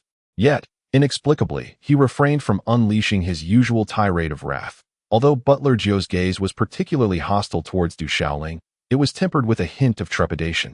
You have arrived late. From here to the kitchen corridor shall be your purview. It must be spotless. Should any dust or fallen leaves be discovered during inspection, you will certainly regret it. As Butler Jiu spoke, several servants accompanying him tossed 2 brooms in their direction. Understood, Butler Jiu. We shall ensure it is immaculately cleaned. Du Dafeng forced a smile, picked up the broom, and bowed slightly, positioning himself protectively in front of Du Xiaoling, seemingly fearful that Du Xiaoling might inadvertently offend Steward Jiu. Humph! Steward Jiu let out a haughty snort, and promptly departed with several attendants. It was rather peculiar. His demeanor today was surprisingly amiable. Du Dafeng found it curious, for based on his understanding of Steward Jiu, such cordiality was indeed a rare occurrence. The tyrannical and malevolent servants, who preyed on the weak while fearing the strong, would eventually need to be taught a proper lesson. Du Xiaoling spat disdainfully. And it was evident that Steward Jiu had likely heard of Du Tengda's downfall, which had instilled a sense of caution in him. Young master, don't know, young sir, do bear with it a little longer. Even if you manage to cultivate true energy, it appears that Steward Jiu is nearing the foundational stage of cultivation. It would be unwise to seek trouble. Du Dafeng advised Du Xiaoling. You should rest. I will handle your tasks for you, as you are not suited for them and would only complicate matters. Du Xiaoling looked at the industrious Du Dafeng. Having grown up together in the Du household, they were akin to brothers. Du Dafeng had been sold to the Du family as a servant since childhood. While this was considered a way out for many ordinary people, something countless individuals yearned for, the entire desolate city recognized that among the 4 great families, the Du family treated their subordinates the most benevolently. Dafeng, why did you choose the name Dafeng for yourself? Du Xiaoling inquired, aware that Du Dafeng's surname was derived from the Du family, yet Dafeng was a name he had chosen himself. Because I have a dream. I hope to be wealthy and prosperous in my next life, Du Dafeng replied, his gaze lifting slightly. He had always harbored this aspiration, yet it seemed this lifetime offered no such opportunity. Dafeng, I promise you, in this life, I will ensure you attain great wealth and prosperity, Du Xiaoling declared. Never having regarded Dafeng as merely a servant, they were brothers who had grown up together, and now that he had embarked on the path of martial arts, he vowed to care for Dafeng when he became strong. You should prioritize your own well-being and that of the young master. As long as you both fare well, that is sufficient. As for me, I am destined to be a servant in this life, Du Dafeng replied to Du Xiaoling. No one is born to be a servant. While the positions and possessions one is given at birth may not be equal, every life is equal in its existence as long as one breathes. One's fate is theirs to command, not dictated by the heavens. Even if destiny is unjust, one must strive against it and walk in defiance of the shadows. Du Xiaoling proclaimed, his words also serving as a reminder to himself that my fate is mine to command, not dictated by the heavens. Even if destiny is unjust, I shall strive against it and walk in defiance of the shadows. Du Dafeng appeared to reflect thoughtfully, a glimmer of understanding dawning upon him, before smiling at Du Xiaoling and saying, Young master, no, young sir, you seem somewhat different today. Rest assured, young sir, I will certainly ensure you enjoy a life of abundance in the future. Du Xiaoling reassured him, patting Du Dafeng on the shoulder. Even without the abundance, I regard you as my young sir, Du Dafeng replied. Du Xiaoling felt a surge of gratitude.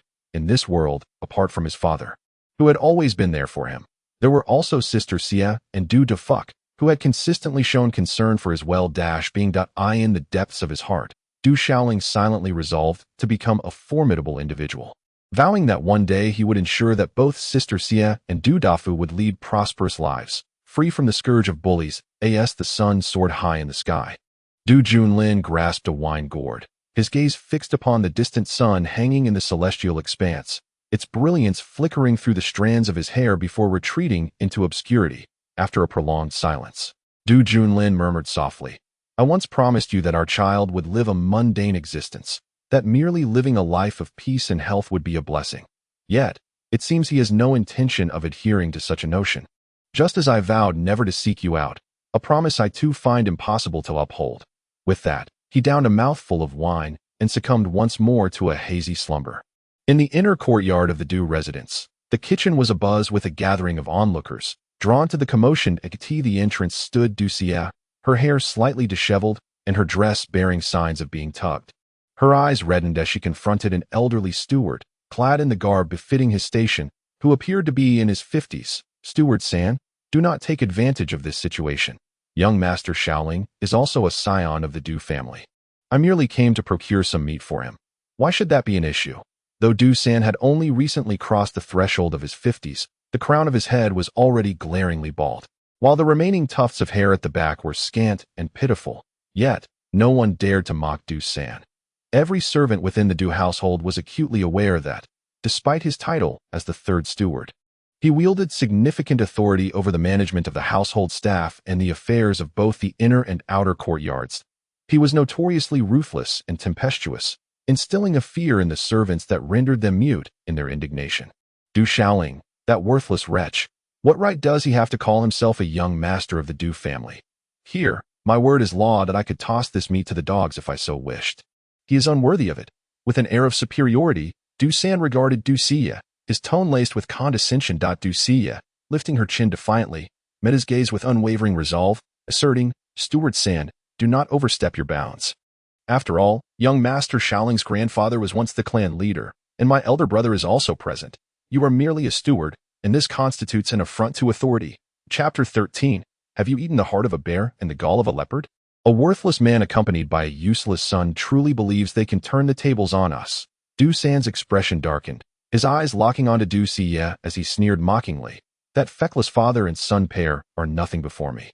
Do not attempt to use them as leverage against me. You are far too overbearing. The elder brother and young Master Shaoling are, at the very least, our masters, yet you dare to deny them even the right to partake in meat?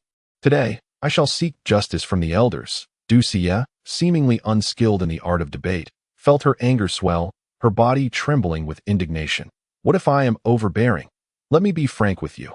That worthless father and son are likely to be expelled from the Du family. Ducia was widely acknowledged as the beauty of the Du household, and although Du San had once harbored some trepidation towards her, he had long desired to take advantage of her. Yet she was closely associated with the elder brother. However, having recently come into possession of certain information, the circumstances had shifted. Listen, Sia, allow me to offer you a path forward. Why linger beside that feckless father and son? Once they are expelled from the Du family, what will you do then? You possess such delicate and tender skin. How could you possibly endure hardships in the outside world? My heart aches for you. Why not come and follow me? I shall arrange for you to serve a few esteemed ladies in the inner courtyard, a task that is indeed quite leisurely, for those ladies are known to be generous towards us servants. As he spoke, Du San wore a malicious grin, his short and pudgy hand already reaching towards Ducia's visage. Remove your filthy hands. Ducia was not one to be easily intimidated. Over the years, having followed Du Junlin and Du Shaoling, she had faced her share of ostracism, particularly influenced by Du Shaoling, which had fostered a temperament that was not to be trifled with in an instant. She raised her hand and struck fiercely against Du San's palm. Du San, being a cultivator, felt no pain in his hand. However, as the esteemed third steward of the Du family, which maid would not show him utmost respect? Numerous maids had been subjected to his petty advances, yet none dared to voice their grievances. Now, in front of so many witnesses, Du San audaciously disregarded him, leaving him humiliated. You refuse to heed my warning? Very well, I shall have you punished. Bring Ducia to the woodshed, and I shall personally teach her the rules of the Du family. Du San declared coldly, his intentions clear. Yes, third steward, two sturdy servants, around 30 years of age, stepped forward with mocking smirks. They understood all too well what it meant to be taken to the woodshed. Several maids had previously received his so-called education there, and while they dared not intervene, they would often lean against the doorframe to witness the scandalous scenes within. Moreover, how could one not be captivated by the beauty of Ducia? Among the many young ladies of the Du family, none possessed her exquisite beauty and grace. Who dares? Ducia retorted fiercely, though fear began to creep into her heart as she stepped back. To defy the third steward and to disrespect him was a perilous endeavor. He was not one to be trifled with. A burly servant, with a mocking glint in his eyes, raised his hand to strike Du Xie. Eager to impress the third steward, as the hand came crashing down. Du Xie shut her eyes, trembling in fear. How painful! Yet, the slap never landed. Instead, a cry of anguish erupted from the servant. Du Xie's eyes flew open, and she beheld a familiar figure standing protectively before her. Gripping the servant's wrist with a firm hand, it was Du Xiaoling. In truth, Du Xiaoling had rushed over. Hearing Du Xie's voice and the commotion from afar, while accompanying Du Dafeng to clean the kitchen, he sensed trouble and hurriedly made his way. Upon witnessing the scene before him, he swiftly interposed himself between Du Xie and the servant, seizing the latter's wrist. It hurts. The once mocking servant now wailed in agony, tears streaming from his eyes. How dare you strike my sister? You scoundrel! Du Xiaoling could no longer contain his fury upon witnessing this. His gaze darkened, and with a fierce grip, he exerted his strength. Crack! The servant's wrist shattered under the pressure, and Du Xiaoling flung him aside. My hand. It is shattered. The servant writhed in agony, his face contorted in pain, rolling on the ground and emitting harrowing cries. Sister Xie, are you unharmed? Du Xiaoling paid no heed to the servant, his anxious gaze fixated on Du Xie. In this world, only 3 individuals brought warmth to Du Xiaoling's heart, and Du Xie was one of them. To him, she was akin to family. Young Master Xiaoling, what brings you here? Upon seeing the lean yet strikingly handsome visage before her, Du Xie's eyes widened in surprise, and she hurriedly nodded, reassuringly stating, Young Master, I am fine, truly. Sister Xie. Du Dafeng rushed in, and upon confirming that Du Xie was unscathed, he felt a measure of relief. However, upon spotting Du Xiaoling, Du San was taken aback for a moment, only to quickly adopt a chilling stare directed at Du Xiaoling, rebuking him fiercely. Du Xiaoling, how dare you lay hands on others? It seems your audacity knows no bounds. Seeing Du Xie recently victimized, the anger within Du Xiaoling surged, aware that Du San had persistently bullied and tormented both Du Xie and Du Dafeng. A frigid glare enveloped his eyes as he uttered in a chilling tone, You insolent cur, kneel before me, and perhaps I shall consider sparing your wretched life. Confronted by the icy resolve in Du Xiaoling's gaze, Du San felt a tremor within, an inexplicable dread creeping in. It appeared that today, Du Xiaoling was markedly different from his usual self. What nonsense are you spouting? You worthless wretch. You expect me to kneel? Have you lost your senses? The audacity of this boy to demand his submission was utterly preposterous. At this moment, many servants and maidens who had gathered around discreetly retreated, exchanging glances, unwilling to intrude upon the brewing storm. Young Master Du Dafeng was also tense, acutely aware that Du San was the 3rd steward, a position of higher authority than the 9th steward, known for his ruthless demeanor. This was a confrontation he could ill afford. Rest assured, I shall be fine. I am merely here to teach a lesson to a lowly servant. Du Xiaoling smiled at Du Xie, signaling Du Dafeng to remain calm, before fixing his gaze back on Du San, the coldness intensifying. You possess quite the audacity, you cur. Yet Du San could scarcely tolerate this affront. This waste of a person dared to rise against him. How bold this insignificant wretch was, truly believing himself to be the young master of the Du family.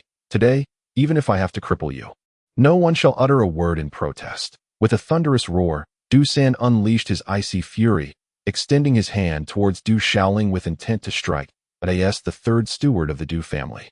Du San had indeed leveraged certain connections to attain his position, yet he had also diligently pursued martial arts, achieving a respectable level of prowess. He had reached the foundational stage, barely qualifying as a martial artist. With a swift motion, he unleashed his true energy, a fierce aura filling the air, compressing it into a whistling sound, a clear indication of a martial technique in play. Du San, fueled by anger, acted without restraint. He had heard whispers of Du Xiaoling having incapacitated Du Tingda. Aware of Du Xiaoling's formidable reputation, Du San understood this well. However, he found it difficult to believe that Du Xiaoling could have defeated Du Tingda without some underlying cause. At this moment, he seized the opportunity to deliver a harsh lesson to this so-called waste. Defiance against authority is a path to destruction. At that moment, Du Xiaoling let out a cold shout, simultaneously extending his left hand, fingers tightly clenched into a fist, and launched a direct collision. Bang! With a deep, muffled sound, Du San's hand met Du Xiaoling's fist, as if he had unexpectedly struck a solid steel ball, causing a sharp pain to shoot through his wrist. Crack. At the same time, Du Xiaoling's right hand swung forward, landing a resounding slap across Du San's left cheek, the sound echoing sharply. With that single blow, Du San's teeth shattered and blood spewed forth, distorting his entire mouth. You greasy old servant, daring to harbor designs against Sister Xia. I shall end your life. Du Xiaoling's gaze darkened, a chilling aura radiating from him, as he delivered a kick directly between Du San's legs. The experience and reflexes from years of being besieged by Du Tengda and others honed his combat skills that in the past, surrounded by a dozen assailants. Du Xiaoling had managed to take down several. Now, facing only one, it was an entirely different matter. Cracked. Du San's body flew backward. The sound of his defeat was as crisp as an eggshell breaking. His face contorted in excruciating pain, resembling a spasm, as he coughed up blood, falling several paces away, unable to utter a sound from the agony. Seizing the opportunity to deliver the final blow, Du Xiaoling did not hesitate. Bending down to pick up a brick from the ground and charging forward, bringing it down forcefully onto Du San's forehead. Though he was already a martial artist, Du Xiaoling remained vigilant. Legend spoke of spirit warriors who could attack the soul, catching their opponents off guard. To afford even the slightest chance of a counterattack was to invite one's own ruin. Mercy towards an enemy is cruelty towards oneself. Bang! The brick struck down, blood splattering from Du San's forehead. His flesh mangled, leaving him dizzy and weak, his vision darkening. After all, the young master of the Du family. While you are merely a household servant, how dare you defy me?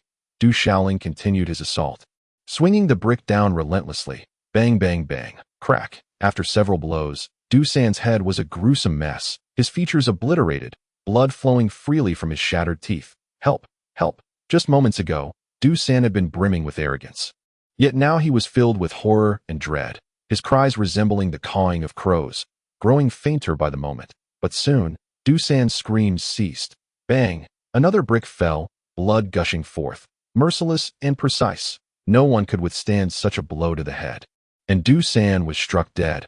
All the servants around stood frozen, eyes wide in disbelief at the scene before them. That a few had intended to rush to Du San's aid, but upon witnessing the blood-soaked spectacle, their courage faltered in the absence of Du San's bravado, leaving them hesitant and trembling. Remember this well. In the Du household, I am ultimately your master. From now on, anyone who dares to defy me or bully Sister Xia shall meet the same fate as Du San. Du Xiaoling surveyed his surroundings, his gaze sharp and foreboding, a chilling presence enveloping the air. The servants around were already filled with dread. The third steward had been struck down without mercy. Should you too dare to lay a finger on my Sister Xia, it seems you have not hesitated to assist in the tyranny while lingering by Du San's side, that I shall show you no mercy. Your demise is well deserved. Du Xiaoling has fixed his gaze upon the two servants who had just assaulted Du Xia. One has already lost a hand, while the other remains intact. As the two trembling servants stood paralyzed with horror, Du Xiaoling unleashed a formidable strike with a brick. The once arrogant servants fell lifeless into a pool of blood. Utterly no match for Du Xiaoling's might. Having completed this grim task, Du Xiaoling cast aside the blood-stained brick. Young Master Xiaoling, this has nothing to do with us, cried a few of the more timid servants and maidens, feeling the chilling aura of bloodshed emanating from Du Xiaoling, their legs giving way as they collapsed to the ground in submission. Previously, everyone was aware that Du Xiaoling was not to be trifled with. His ferocity was well known. Yet, none could have anticipated such a ruthless display. He seemed transformed, like a fearsome demon, instilling dread in all who beheld him. Du Xia and Du Dafeng were equally taken aback, struggling to comprehend the scene unfolding before them. Should anyone dare to bully you again, I shall see to their end, Du Xiaoling declared, brushing the dust from his hands and offering a smile to the astonished Du Xia, though a glint of menace lingered in his gaze. The assembled servants and maidens fell into a hushed silence, trembling in fear. What audacity it took to commit such an act of violence in broad daylight. At that moment, a flurry of activity ensued as a group of individuals rushed in, exuding an intimidating presence, their chi pulsating with power. These were the guards of the Du family. The Du family's protective squad comprised true practitioners, skilled in martial arts. It was said that the captains and leaders of this guard were formidable warriors. The protectors bore the responsibility of safeguarding the Du family, patrolling both the interior and exterior of their domain, assisting in the transport of goods, and overseeing the conduct of the servants. holding a position of high authority within the family. Even collateral relatives of the Du family were not exempt from the guard's jurisdiction, but as the guards stormed in, their imposing demeanor met the grim sight before them. Du San and his companions lying lifeless in a pool of blood, causing their expressions to shift in shock. "Captain, they are all dead," exclaimed one guard, checking for any signs of life in Du San and the others, confirming their irreversible fate. The leader of the group, a middle-aged man clad in fitted attire, identified as Du Hu, a captain from the protective squad and a member of the collateral branch of the Du family, fixed a cold, piercing gaze upon Du Xiaoling and demanded in a stern voice, "Du Xiaoling, did you do this?" Du Xiaoling met the eyes of Du Hu and his entourage. Although the guards had arrived unexpectedly, he sensed their scrutinizing glances upon him, aware that they were not without ulterior motives.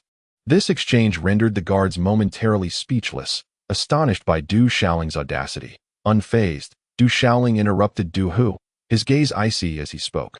"I am aware of the forces behind you, those who seek to undermine my father's rightful position as clan leader. They lack the courage to act overtly, for the Du family remains beyond their tyrannical reach, thus compelling you fools to act on their behalf. Should you choose to harm me today, the consequences will inevitably fall upon your heads.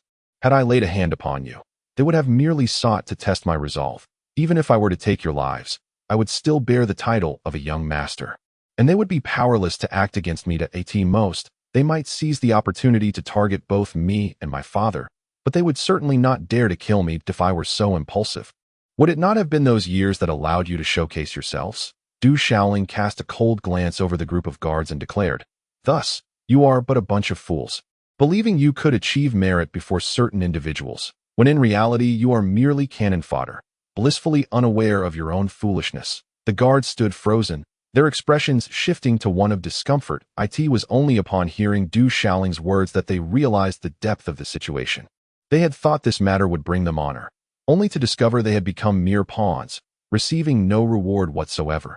Even Du, who was taken aback, to ask the captain, he understood Du Xiaoling's words all too well. Should they act against him today, they would surely suffer the consequences if anyone were to speak out. Du Xiaoling was right. If this father-son duo were truly so reckless, they would not have remained within the Du family all these years. "Captain," several guards turned to Du Hu, fear creeping into their hearts. This task was indeed a thankless endeavor. Rumors had it that Du Tengda had been incapacitated, and now Du San had been slain on the spot. The tales were indeed true that Du Xiaoling had been concealing his strength, and it was highly likely that he had already reached the realm of a martial artist. Should a confrontation arise, they would gain little advantage. For among them, only Captain Du Hu had attained such a level. Du Hu found himself in a predicament. He was aligned with the family head, and if he did not act today, he would have no way to explain himself. Du Xiaoling regarded Du Hu, as if peering into his thoughts, and coldly remarked, "What? Is it impossible to fulfill your obligations without resorting to violence? A bunch of fools. Others view you as mere cannon fodder. Yet you still believe you might reap rewards. Do not be surprised when you find yourselves not knowing how you met your end." Du Hu was truly torn, caught in a dilemma. Such utter nonsense. "Du Hu, why do you not act?" Just then, a group of youths emerged from the hallway ahead, exuding a formidable presence and clad in fine attire. At the forefront stood a lad of 17 or 18. His gaze icy, bearing a resemblance to Du Qinyang, young master Qinqing. Upon sighting this youth, Du Hu and the guards promptly bowed. The surrounding servants and maids followed suit, their demeanor starkly contrasting that which they displayed before Du Xiaoling, revealing a significant gulf in attitude. Du Xiaoling recognized the individual, Du Qinqing, the younger brother of Du Qinyang, albeit one overshadowed by his elder sibling's brilliance, with a murder having occurred within the Du residence. "Why do you not act to apprehend the perpetrator?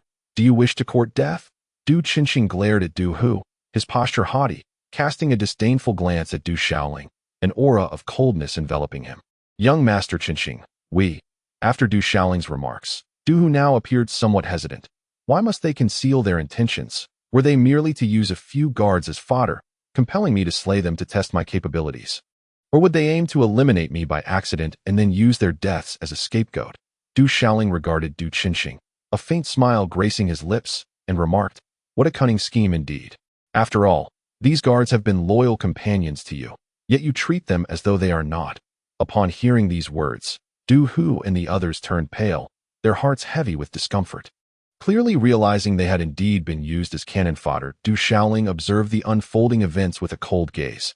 Having lived a second life, he was not one to be easily manipulated by such petty schemes.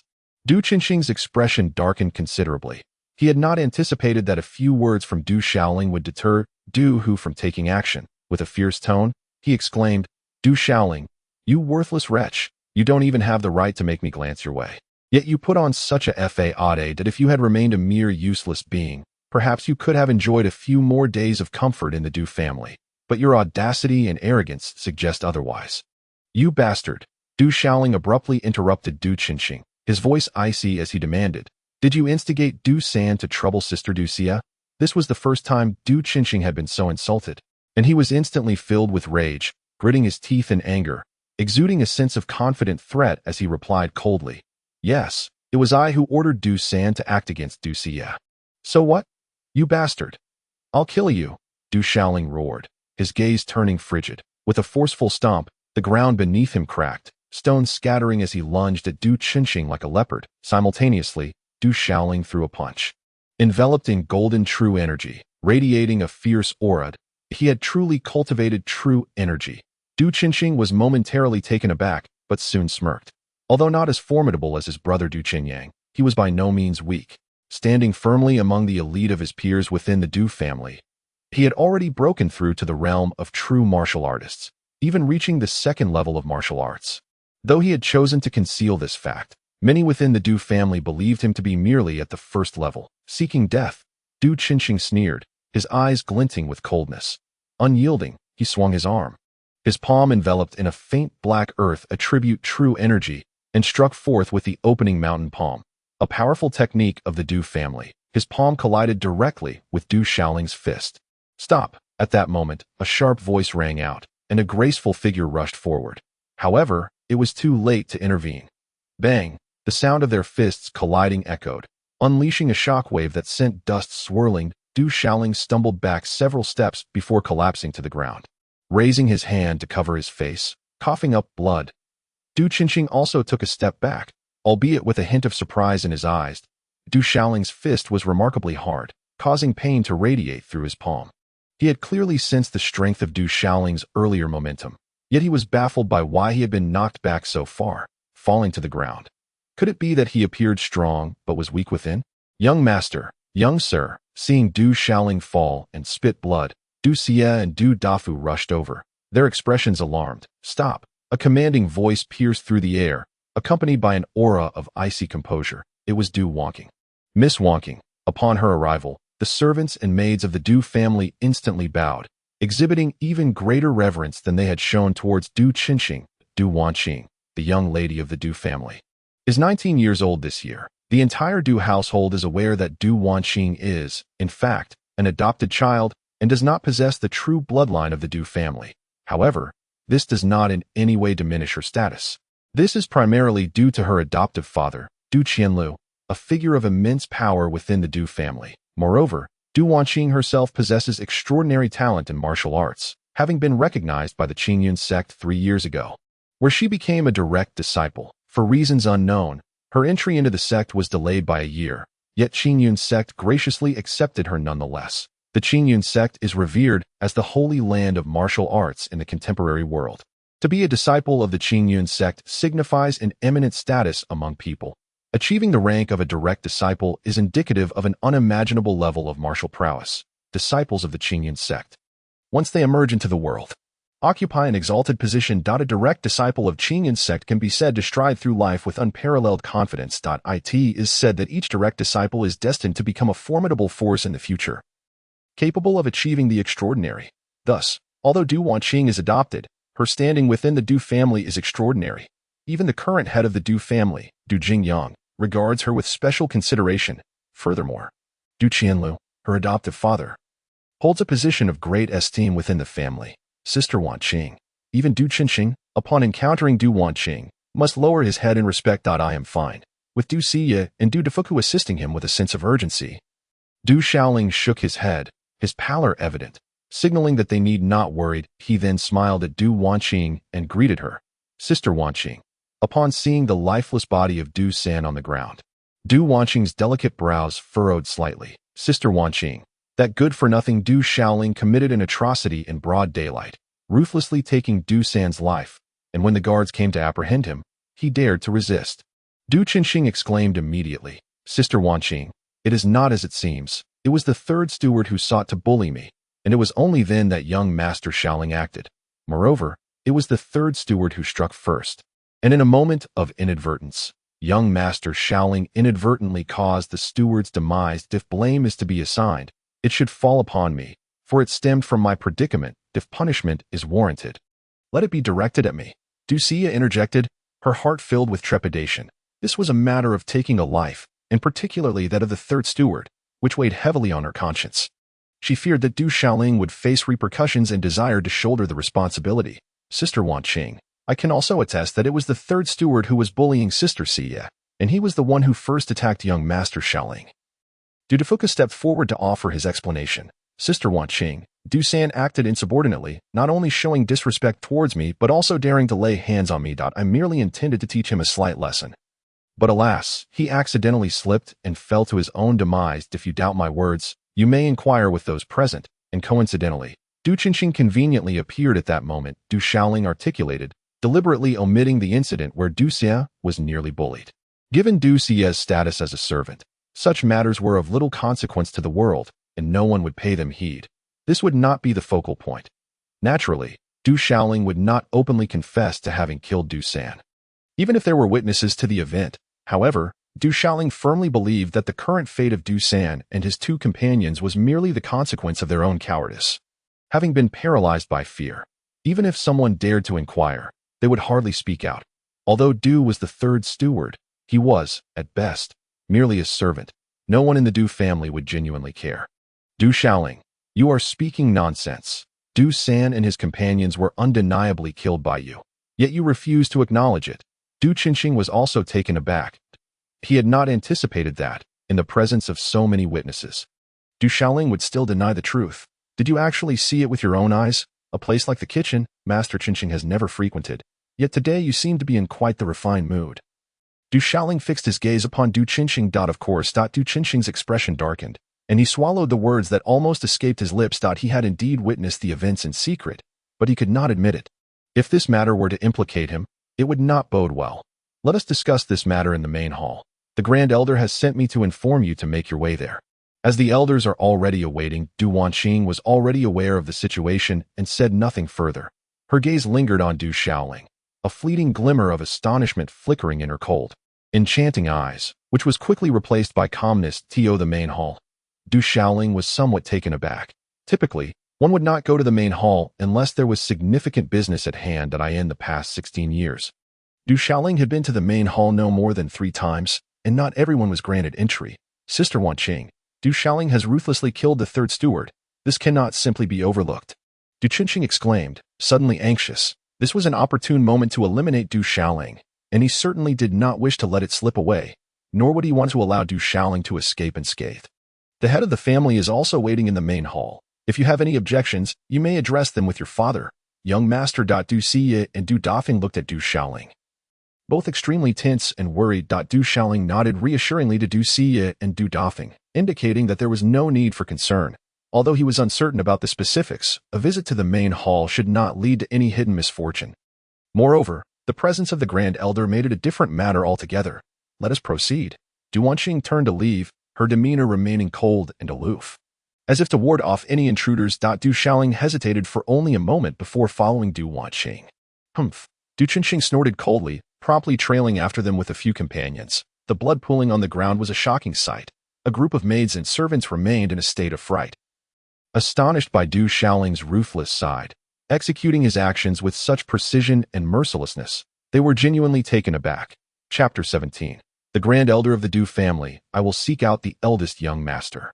Du Xia soon departed as well. With Shaoling being taken to the main hall, she felt compelled to inform the eldest young master at the earliest opportunity. Du Xia feared for Du Shaoling's safety. Regardless of the circumstances, the eldest young master remained a member of the Du family and would undoubtedly have better means to address the situation. In silence, Du Shaoling followed behind Du Wanqing towards the main hall. The inner courtyard of the Du family was adorned with pavilions and towers, exotic flowers and plants, and even housed some mystical birds and beasts, creating a stunning spectacle. Yet, Du Xiaoling was not in the mood to admire the scenery. His head bowed as thoughts of his current predicament occupied his mind. Today, he had directly slain Du San and the two vile servants, as in Du Xiaoling's heart. He had long considered Du Xia to be akin to family. Du Sang dared to lay eyes on Du Xia, a matter that would infuriate Du Xiaoling even more than if it were directed at himself. If a dragon has a reverse scale, then those whom Du Xiaoling cherishes are his reverse scale. From the moment he incapacitated Du Tingda, Du Xiaoling was aware that trouble would soon find him, yet he never anticipated that these individuals would shamelessly seek out Du Xia first. Today, Du Xiaoling acted with fervor, fully aware that future troubles would inevitably come to rest upon his shoulders. His willingness to strike hard was not solely born of rage. He possessed a measure of confidence as well. Currently, the Du family is divided into 3 factions, the most powerful being that of the second elder and his son, who hold the reins of authority. The first elder also has a considerable following, representing the most neutral faction. Over the years, this faction has faced its share of challenges and is now considerably weakened. However, the second elder and his son have yet to attain absolute dominance within the Du family. Du Xiaoling's boldness stems from his desire to make a name for himself in this world, where martial arts flourish, strength is paramount, and competition is a constant. Only through sufficient power can one vie for greater martial resources. Those members of the Du family with notable martial aptitude receive more than mere chi-nurturing pills every 3 months. With the mysterious grinding wheel in his mind, Du Xiaoling yearns to obtain more resources. Only in this way can he swiftly break through and secure the means for self-preservation. Should he shine brightly and reveal his potential, Du Xiaoling believes that those who are still waiting on the old patriarch may consider him of use. Even if not, they would at least speak a few words on his behalf. Should anyone inquire about this matter later, simply recount what we have discussed. Du Wonking's voice echoed in Du Xiaoling's ears as they approached the grand hall. The magnificent and resplendent palace loomed before them, its vast hall expansive. As her words fell, Du Wonking stepped into the hall. To Du Xiaoling's recollection, this was perhaps his first time entering the grand hall. Having only occasionally passed through while tidying up with Du Dafu, raising his gaze slightly, Du Xiaoling entered the hall, where numerous individuals were already seated, members of the Du clan and elders, most of whom he had some vague impression of. At the head of the hall sat the current patriarch, Du Jingliang, his demeanor calm and inscrutable. Not far from Du Jingliang sat an elderly man, his wrinkled visage bearing the marks of age. With strands of gray hair framing his face, dressed in loose robes, he sat upright, and upon catching sight of Du Xiaoling, a glimmer of light flickered in his eyes, though it vanished almost instantly. Though Du Xiaoling had seldom encountered this elder, he was well aware of his identity. He was the current grand elder of the Du family, an absolute powerhouse within the entire wild city. As Du Xiaoling entered the grand hall, all eyes turned toward him, many filled with varying degrees of astonishment. The news of Du Tengda's incapacitation had already spread within the Du family, leaving many in disbelief. The once regarded waste, who could not cultivate true qi, had somehow acquired the strength to defeat Du Tengda. Was this a miraculous emergence, or had Du Xiaoling been concealing his true abilities all along? Such questions ignited curiosity among many within the Du family. As for the matter of Du Tengda's defeat, it was, in truth, not a significant concern for those seated in the grand hall. The Du family is renowned for its martial prowess, holding valor and combat in high esteem. The younger generation engages in duels on the arena, and the elders refrain from intervening. Even outside the arena, the disputes among the youth remain untouched by the older generation. If one suffers a setback, it is deemed a reflection of their own inadequacy. Although Du Xiaoling has been targeted throughout his life, should another individual find themselves in a similar situation, as long as no lives are lost, the elders would likewise refrain from meddling, attributing it to their incompetence. However, today, the parents of Du Tengda have raised a commotion within the clan. Furthermore, many have heard that Du Xiaoling deliberately struck fiercely on the arena, incapacitating Du Tengda, which alters the circumstances significantly. Initially, the clan leader sought to inquire into the matter, yet unexpectedly, the Grand Elder also emerged, leading to Du Xiaoling being summoned to the Great Hall. A middle-aged couple stood within the hall, and upon seeing Du Xiaoling approach, their gazes burned with fury. The woman's eyes were filled with venomous resentment as she exclaimed, "Du Xiaoling, you little scoundrel, how ruthless you are. You have maimed my son, and you shall pay for it." Du Xiaoling furrowed his brow slightly but chose not to engage further. He recognized the couple as the parents of Du Tengda. Du Xiaoling, you little brat, Do you think that remaining silent absolves you? You will pay dearly. I demand your life in return. The woman's gaze was fierce and filled with malice, her emotions in turmoil as she attempted to lunge at Du Shaoling, only to be restrained by her husband. Within the great hall, they dared not act recklessly, yet the man's eyes were filled with hostility directed at Du Shaoling. In the arena, one must accept the consequences of their actions. This is the rule. Du Shaoling asserted. You. The middle-aged couple nearly choked with indignation upon hearing Du Shaoling's words. The sword has no eyes, and it is difficult to control the weight of one's strikes. How dare this boy speak so brazenly?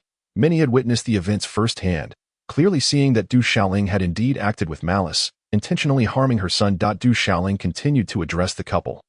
I regret that your son was injured. Please take good care of him and convey my regards.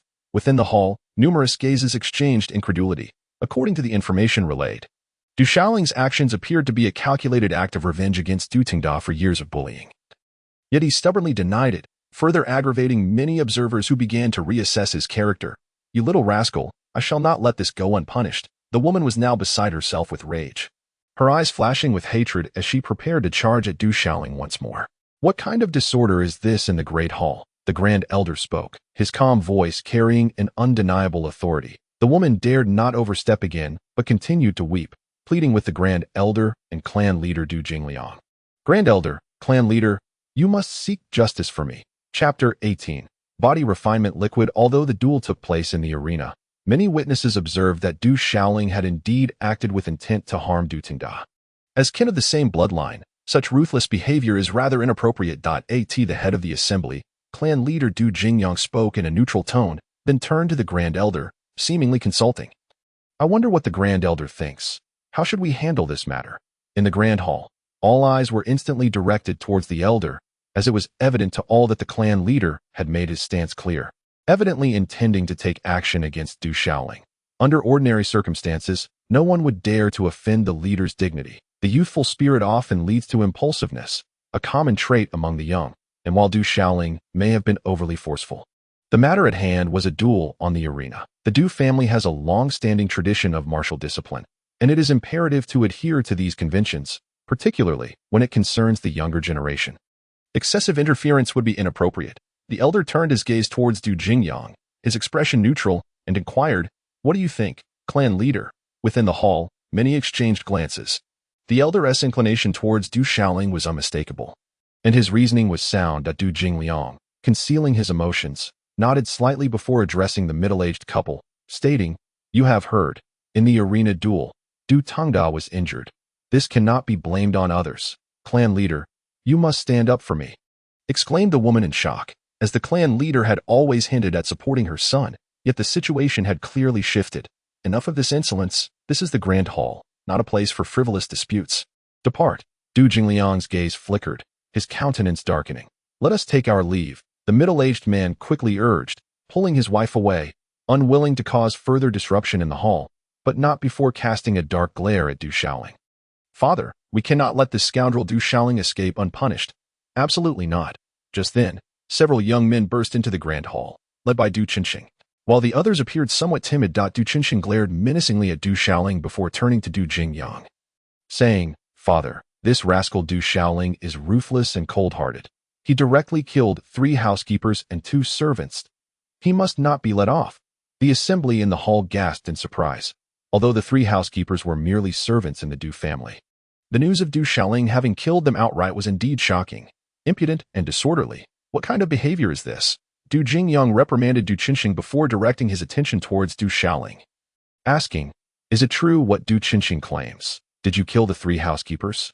Indeed, Du Sin dared to disrespect me and even laid hands upon me. That's a wicked servant. I merely intended to teach him a lesson. But unexpectedly, he slipped and fell to his demise, replied Du Shaoling coolly. Preposterous. You deliberately killed Du San. Du Qinxing accused, pointing an accusatory finger at Du Shaoling. Now that we are in the Grand Hall, before all these elders, you cannot deny your actions. Did you witness it with your own eyes? So aggrieved and righteous. Yet if you truly saw it, why did you not intervene? I find it curious that you, young Master Qinxing, seldom frequent the kitchen, yet today you seem particularly interested, Du Shaoling remarked, fixing his gaze on Du Qinxing with an air of indifference. Could it be that you, Du Qinxing, orchestrated for Du San to attack me, only for him to accidentally meet his end. You are slandering me. Du Qinxing was taken aback, unable to fathom that Du Shaoling would speak so nonsensically within the Grand Hall, that it was Du San who was killed by him. Yet he stubbornly refused to admit it.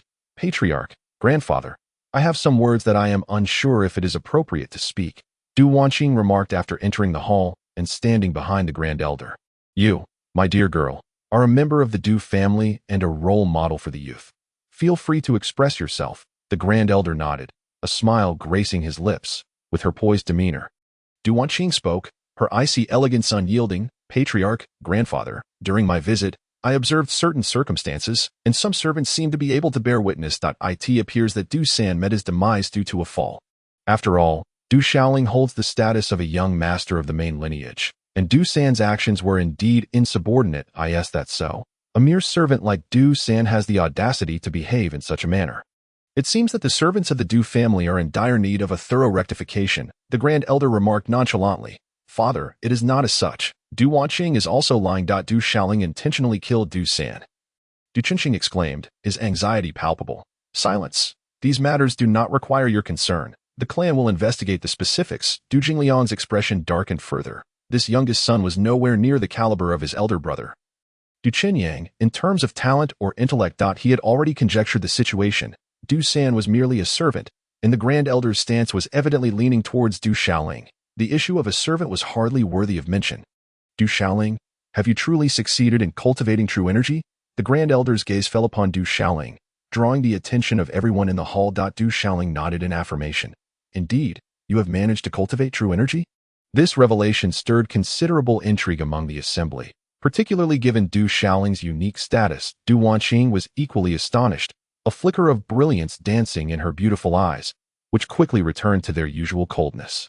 It is commendable that you have cultivated true energy. Your grandfather was a hero in his lifetime, and your father was once remarkable. But now, what? The superior grade body refinement liquid is to be given to Du Shaoling? This is simply wasteful. The Grand Elder's words ignited a fervor in the hall, with many voices rising in opposition. The superior grade body refinement liquid was indeed of extraordinary value. The Du family, though affluent, would require the entire clan's annual income to afford even a single portion of such a precious substance, a sum unfathomable to ordinary folk. Among the younger generation of the Du family, even Du Wanqing had not qualified to receive the superior grade refinement liquid. Du Qinyang, a prodigy, had only acquired a portion of it last year after extensive deliberation within the clan for the purpose of enhancing his physique and refining his marrow. More importantly, despite Du Shaoling's recent ability to cultivate true energy, many still regarded him as a waste. Even with the superior grade refinement liquid, it would be an utter squandering of resources. Chapter 19. Turmoil. Observing the uproar in the Grand Hall, the Grand Elder cast a sweeping gaze, exuding an air of authority, and calmly stated, "What is all this commotion? This superior grade body refinement liquid was originally a personal possession of the late patriarch, intended for Wanqing's use. However, since she has no need for it, it remains in my custody. The former patriarch once remarked that, should the time be right, this item could be bequeathed to Du Shaoling, for it is not a possession of the clan." The Grand Elder conveyed a similar sentiment to Du Shaoling, his demeanor exuding authority. "Thank you, Grand Elder. I shall take my leave now, understanding the wisdom of withdrawing while one is ahead." Du Shaoling promptly excused himself, eager to avoid any unforeseen complications. To his surprise, this visit to the Grand Hall had also yielded a precious elixir for body refinement, a remarkable boon indeed. Although Du Shaoling had never encountered such a potion, he was well aware of its immense value. Not to mention the rarity of the materials required to concoct such an elixir, the process itself necessitated a spiritual master of at least the spirit commander level, a classification reserved for formidable experts. One could only wonder if such individuals existed within the desolate city, while he remained uncertain if this elixir was genuinely left behind by his grandfather. And perplexed as to why the Grand Elder would entrust him with such a priceless artifact, Du Shaoling recognized that what he lacked most at present were various cultivation resources. Only by satiating the insatiable black and white grinding wheel could he swiftly enhance his cultivation. The urgency to counter the mounting threats against himself and his father from within the Du family compelled him to elevate his prowess for self-preservation. As for how Du Siye and Du Defuku exited the kitchen, the details had become somewhat hazy. In a flurry of anxiety, Du Xia hurriedly relayed the situation to Du Junlin, her worry pushing her to the brink of tears on the wheelchair. Du Junlin had dozed off again. Seemingly intoxicated, his breath reeking of alcohol, rendering him oblivious to Du Xia and Du Defuku's concerns. Eldest young master, please wake up. Du Defuku was on the verge of tears, his anxiety palpable. What is all this commotion? You're disturbing my slumber. Rest assured. Xiaoling will be fine. As he spoke, Du Junlin drifted back into slumber, snoring softly, his disheveled hair obscuring much of his face. Eldest young master, Du Xia and Du Defuku were as restless as ants on a hot pan. Yet all they could do was fret. Young master. Startled, Du Xia and Du Defuku rushed forward, scrutinizing Du Xiaoling with concern. Fear not, I am unharmed. All is well. Du Xiaoling smiled reassuringly, alleviating their worries. The Du family was a prestigious martial lineage, a prominent clan with numerous branches beyond the main lineage. Despite having slain Du San, Du Xiaoling had faced no repercussions whatsoever.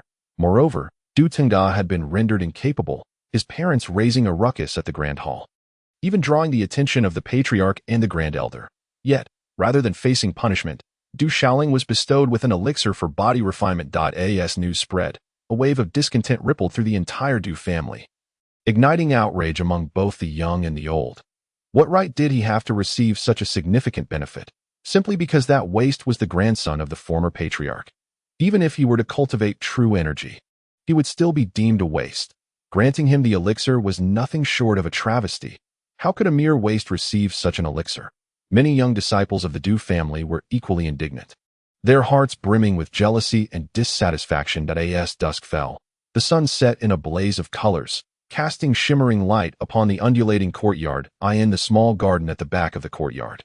Some had already dismissed the attendants. Du Qinxing was seething with anger, his gaze dark and forbidding. He had not anticipated that Du Xiaoling would emerge unscathed today, and even more surprisingly, he had acquired the precious Shuaipin Chui Tiyi, a true treasure. Moreover, today, his father had publicly reprimanded him once again. That moment, in the small garden of the courtyard, there stood a middle-aged beauty.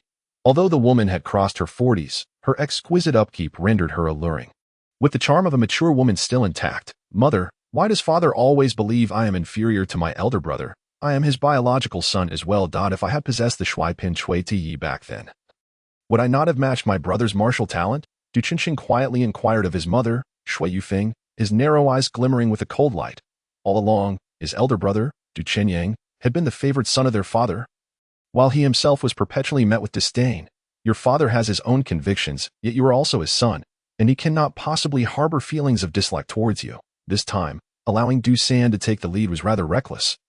After all, he is but a servant, incapable of contending with that father-son duo. Shui Yufeng gazed towards the crimson hues of the horizon, having a particular fondness for her younger son. However, her husband was determined to gain complete control of the Du family, thus favoring the exceptionally talented and astute elder son more. This was something she could not alter.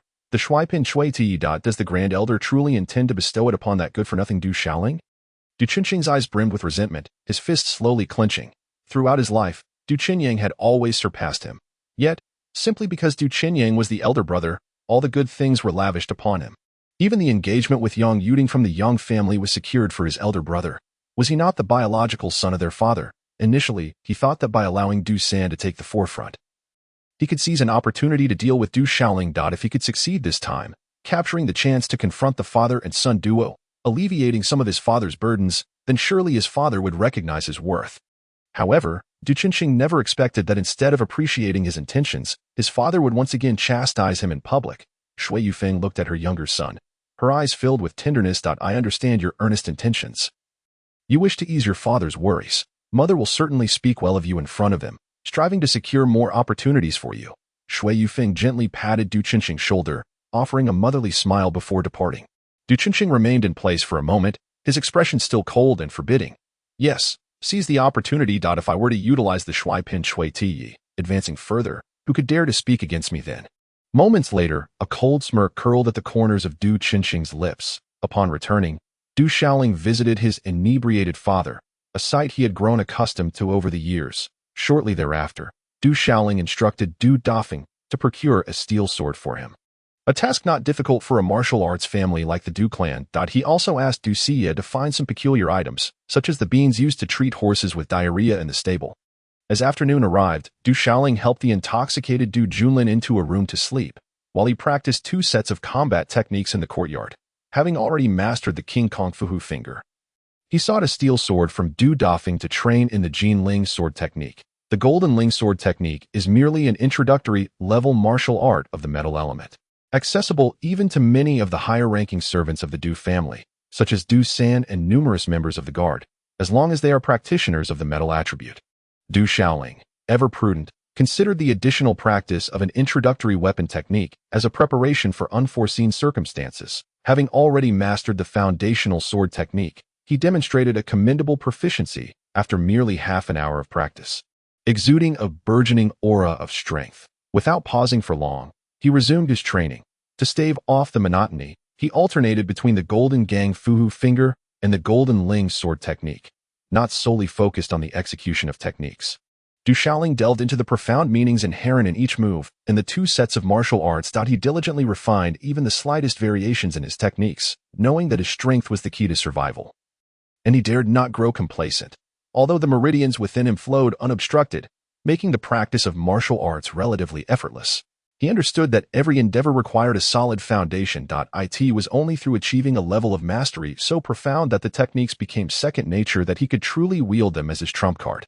With the opportunity to live a second life, he resolved to take his training seriously. From afternoon until dusk, Du Shaoling practiced tirelessly in the courtyard, contemplating and comprehending each move. He eschewed the pursuit of rapid advancement, ensuring that every angle and position of each strike was executed with precision, losing track of time in the process. Gradually, he became increasingly familiar with both sets of techniques. As dusk fell, with the sun setting in a crimson hue, Du Shaoling had thoroughly internalized the Golden Ling sword technique. However, his strikes still exhibited a hint of awkwardness and tremor. In his practice of the Golden Gang Fuhu finger, he felt the flow of qi within several meridians momentarily stagnate, a reflection of his still insufficient cultivation level, which made it challenging to maintain the technique. He sensed that, had it not been for the exceptional purity of his qi, he likely would have been unable to master the Golden Gang Fuhu finger. Even without the obstruction of his acupoints, he continued to practice fervently, repeating the movements, and whenever fatigue set in, he would circulate his energy, immersing himself in the training of his martial arts. Observing the young master's diligent practice brought great joy to Du Xia, who had secretly watched him several times as night approached. Du Shaoling found himself increasingly adept at the Golden Ling sword technique, his strikes becoming considerably more accurate, while his familiarity with the Golden Gang Fuhu finger grew as well. However, he recognized that the immense power of the Golden Gang Fuhu finger left him utterly exhausted after a single execution, rendering him unable to continue. This awareness prompted him to reserve its use for dire situations, as it served as one of his few hidden trump cards. The fewer people who knew of his mastery of the Golden Gang Fuhu finger, the better. As the curtain of night descended, a visitor arrived at the courtyard. Seeking out Du Shaoling, he recognized the individual as an elderly servant who had long served the Grand Elder, appearing aged yet remarkably spry. "Young Master Shaoling," he greeted. "This is the exquisite body tempering elixir entrusted by the Grand Elder. Although its potency is not excessively fierce, given your current cultivation level, it is advisable to exercise caution when consuming it. Do not take it lightly." The old servant was quite courteous to Du Shaoling, leaving behind a brocade box before departing. Exquisite body tempering elixir. Du Shaoling opened the brocade box, revealing a jade vial within, from which a rich and intoxicating herbal fragrance emanated. The exquisite body refining liquid not only required a plethora of costly medicinal ingredients for its concoction, but could only be produced by at least a spirit master of the highest rank, rendering it invaluable. This liquid had the power to refine a warrior's sinews and purify their marrow. Naturally, the higher the grade of the body refining liquid, the more potent its effects. The legendary grade was rumored to deeply cleanse the bones and marrow, even improving a warrior's physique and innate talent. Such a treasure was an irresistible temptation for any martial artist. With a resounding bang, just as Du Shaoling closed the courtyard gate after the departure of the old servant, the door was forcefully kicked open by a youth of 17 or 18 years. The young man, possessing striking features and an exceptional demeanor, was none other than Du Qinxing, his narrow eyes glinting with coldness. Clutching the brocade box, Du Shaoling glared at Du Qinxing with anger and demanded, "What brings you here?" Hand over the exquisite body refining liquid. Du Qinxing's gaze darkened as he regarded Du Shaoling. He had been lurking near the residence of the Grand Elder for a considerable time, following the old servant solely for the sake of the body refining liquid. That liquid was left to me by my grandfather and personally bestowed upon me by the Grand Elder. You lack the qualifications to take it. Du Shaoling met Du Qinxing's stare with defiance. You, a worthless fool, possess no such qualifications. Hand over the liquid to me. Du Qinxing coldly retorted, his eyes flashing with a chilling light. He believed himself worthy of the exquisite body refining liquid, whereas Du Shaoling was utterly unqualified. You think I would simply give it to you? How naive. Do you dare to attempt to seize it? Du Shaoling sneered, seemingly emboldened by the backing of the Grand Elder, showing no fear of Du Qinxing. An ignorant fool. What can you do if I take it? As Du Qinxing's mocking words fell, his foot surged with vital energy, and he lunged at Du Shaoling, delivering a punch that sliced through the air with explosive force. Help! Du Qinxing is trying to steal my body refining liquid. Du Shaoling cried out in alarm, his face pale. Having already clashed during the day, he was acutely aware of his disadvantage against Du Qinxing and dared not engage him. Instead, he turned to flee.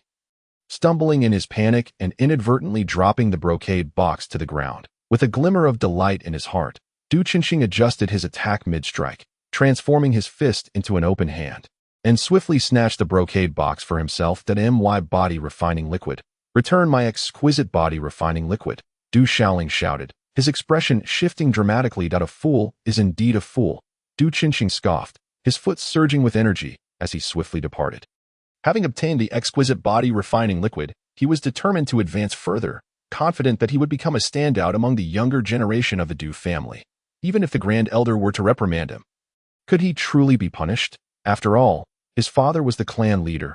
Who would dare to speak against him? Young master, what happened? In the inner courtyard, Du Xie rushed out upon hearing the commotion. The loud shouts had drawn the attention of several servants who peered from a distance. Du Qinxing has stolen my body refining liquid. You must find a way to inform the Grand Elder while I pursue him, Du Shaoling exclaimed, immediately giving chase after Du Qinxing. Du Qinxing, return my body refining liquid. As he pursued, Du Shaoling shouted loudly. Yet, Du Qinxing had long vanished without a trace. Even the precious body tempering liquid could not offer protection. It was only fitting. What right did that waste have to utilize such a potion? The exquisite body tempering liquid that Du Shaoling had recently acquired was snatched away by Du Qinxing, swiftly igniting a tempest within the Du family. No one sympathized with Du Shaoling. On the contrary, many believed that Du Qinxing's actions were commendable. A waste like Du Shaoling, the family's laughingstock, would only squander the precious liquid. How daring of him to act first.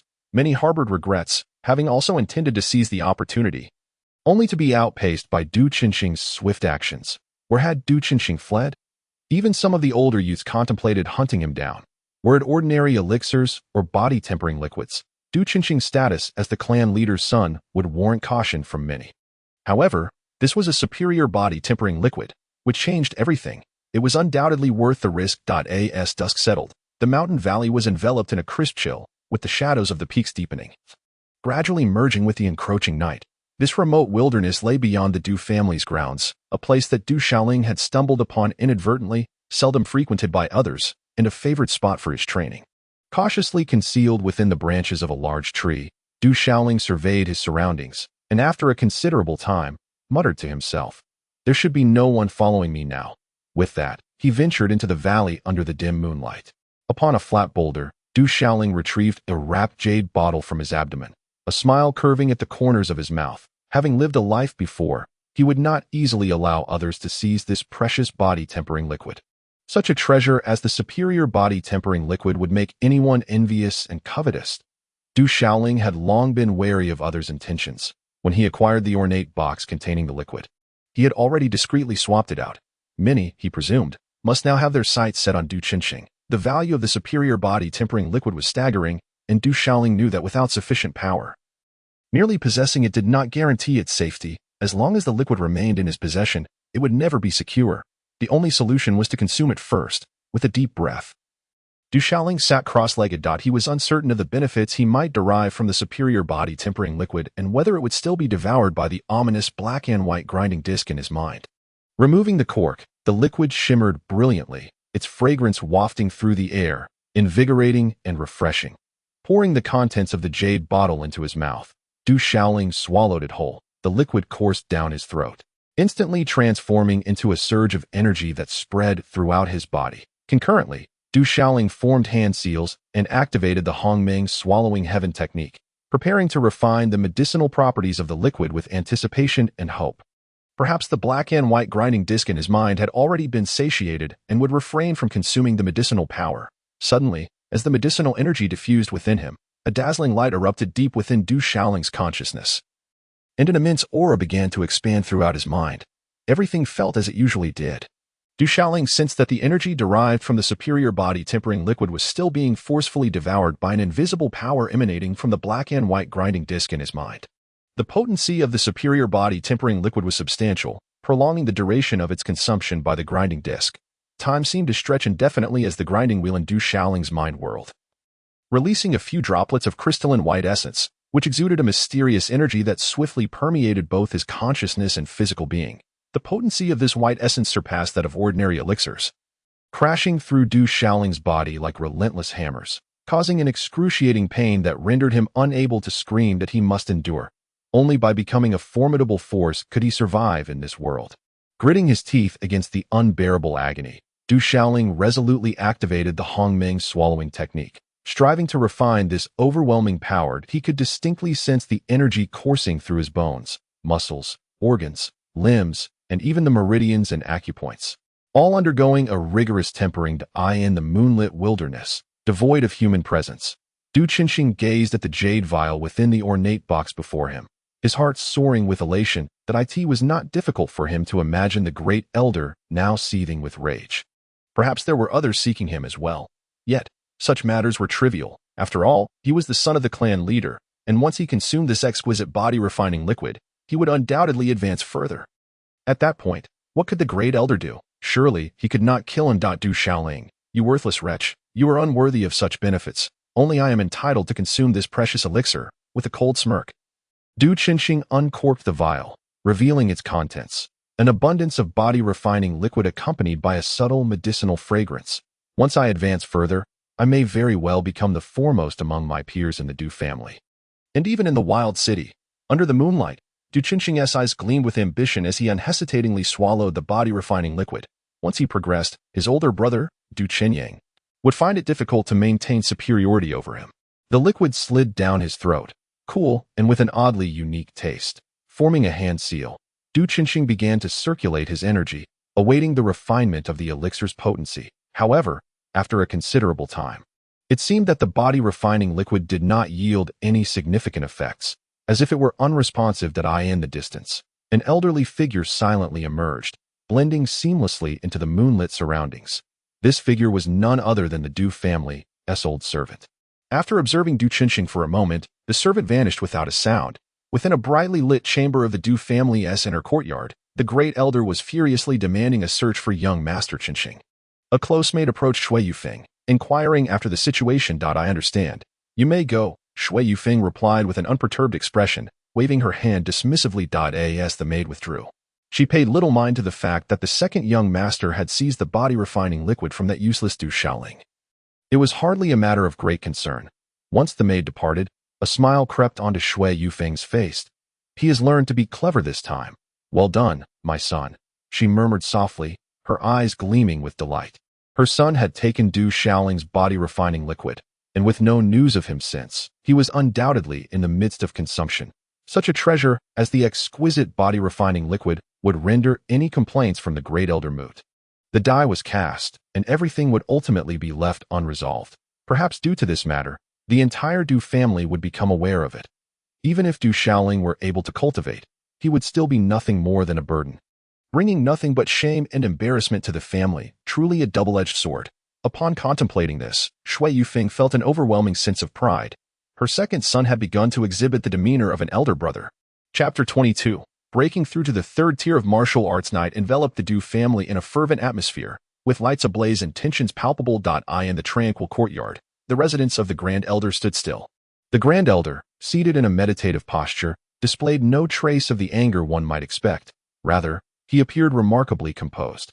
Are you saying that Du Qinxing has obtained and consumed the body-refining elixir, while Du Xiaoling has failed to pursue him?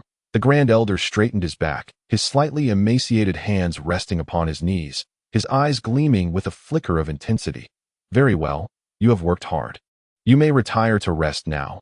With a dismissive wave of his hand, he refrained from further commentary. The old servant nodded, exited the room, and closed the door behind him. How peculiar. After a brief moment, the Grand Elder murmured to himself, and deep within his gaze, it seemed as if flames were quietly igniting. In the serene morning of the valley, silence reigned as Du Shaoling regained his composure. It was already the break of dawn, and he immediately began to inspect both his internal and external condition. His body remained intact, though it emitted an unpleasant odor, with his garments stained by a layer of shed impurities resembling snake skin. This was the result of a thick layer of black toxins expelled from within, pervading the air with a nauseating stench. Soon, Du Shaoling noticed that the contours of his body had grown more defined, as if it harbored a formidable power poised to erupt. This is the third tier of martial arts. In an instant, Du Shaoling's expression transformed into one of astonishment, filled with disbelief. He realized that he had transcended the realm of a first-tier martial artist and had directly ascended to the third tier. It was said that for martial geniuses, the journey from the first to the second tier, even with abundant resources, could take several months to accomplish, and that was considered the fastest pace. Yet, he had miraculously leaped to the third tier. With his dantian now brimming with a more potent energy. He could sense that if he were to activate the Golden Fang Tiger subduing finger now, he would not simply collapse from exhaustion. At this moment, Du Shaoling could hardly contain his joy. Reflecting on the benefits of consuming the body refining elixir, he realized that the essence absorbed by the black grinding disc in his mind had nourished him, enabling this breakthrough. Moreover, the benefits of this essence were predominantly focused on refining the physical body. Based on Du Shaoling's years of experience with the black and white grinding discs, he understood that the efficacy of the consumed pills would influence the nature of the benefits derived from the white essence. For instance, the body refining elixir he had ingested last night was intended for enhancing physical prowess and elevating martial talent. Thus, the resulting white essence would also lean towards these advantages. What one sows, so shall one reap. However, the exceptional quality of the body refining elixir had propelled him from the first tier to the third tier. While this was astounding and certainly a cause for Du Shaoling's exhilaration, it also placed a considerable burden upon him. The value of such a superior body refining elixir was staggering, having elevated him from the first tier to the third tier of martial arts mastery. Contemplating his journey from a triple warrior to a ninth warrior, with each level proving increasingly arduous to transcend, Du Shaoling could not help but ponder the number of elixirs he would need and the considerable expense they would incur. Evidently, his current financial situation was rather dire, profoundly so. Yet, Du Shaoling clung to a glimmer of hope, believing that the efficacy of the body-tempering liquid was not solely for breakthroughs, but rather for refining his physique and enhancing his martial aptitude. Perhaps, the elixirs capable of facilitating a breakthrough would yield greater results when paired with the spiritual liquid that reverberated within his mind's grinding disc. This might enable him to conserve some funds while achieving his aspirations.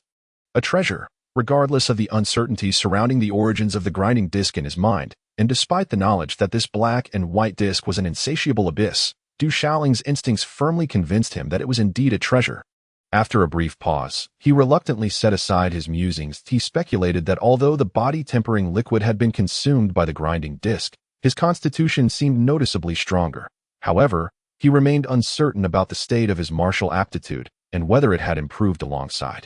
As for whether his innate talent had indeed enhanced, that remained ambiguous. After all, martial talent is intangible, unlike the palpable transformations within one's physique. Directly, Du Shaoling could feel the distinct changes within his body. His sinews, bones, muscles, and meridians had all transformed. Even the true qi in his dantian had grown more refined and robust, representing significant progress from his time as a triple warrior. Early in the day, after consuming the exquisite body-tempering liquid, Du Qinxing felt no discernible effects and had endured a night of gastrointestinal distress, leaving him nearly exhausted. Promptly, he was summoned to meet his father, Du Jingliang. Many were privy to the clan leader's resounding reprimands directed at Du Qinxing, who was subsequently penalized by forfeiting a year's worth of cultivation resources. Such punishment did not come as a surprise to the Du family. While it appeared that the clan leader was reprimanding Du Qinxing, it was evidently a mere fade.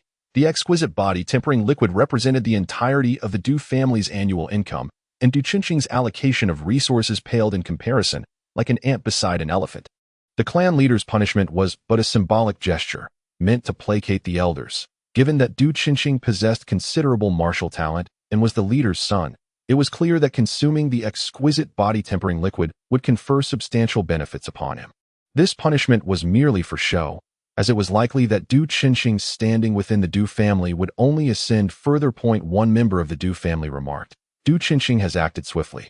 Had I known, I should have acted sooner. Many young members shared in this regret, wishing they had seized the opportunity earlier. The servants of the Du family, upon encountering Du Shaoling, neither greeted him nor paid him any heed. In a world where martial prowess reigned supreme, a wasteful young master was looked down upon even by the servants. However, following the demise of Du San and the incapacitation of Du Tingda, these servants dared not provoke Du Shaoling further. A waste is still a waste, and even the exquisite body-tempering liquid could not offer protection. Upon seeing Du Shaoling, some members of the Du family regarded him with disdain and openly averted their gaze. Young master, you are driving me to despair. Outside the courtyard where he resided, Du Xia spotted Du Shaoling from a distance. Her furrowed brow finally relaxed as she hurried over. Sister Xia, I am quite all right. Upon encountering the haggard and fatigued Du Xia, it was evident that she had not rested throughout the night, and Du Shaoling felt a twinge of guilt in his heart.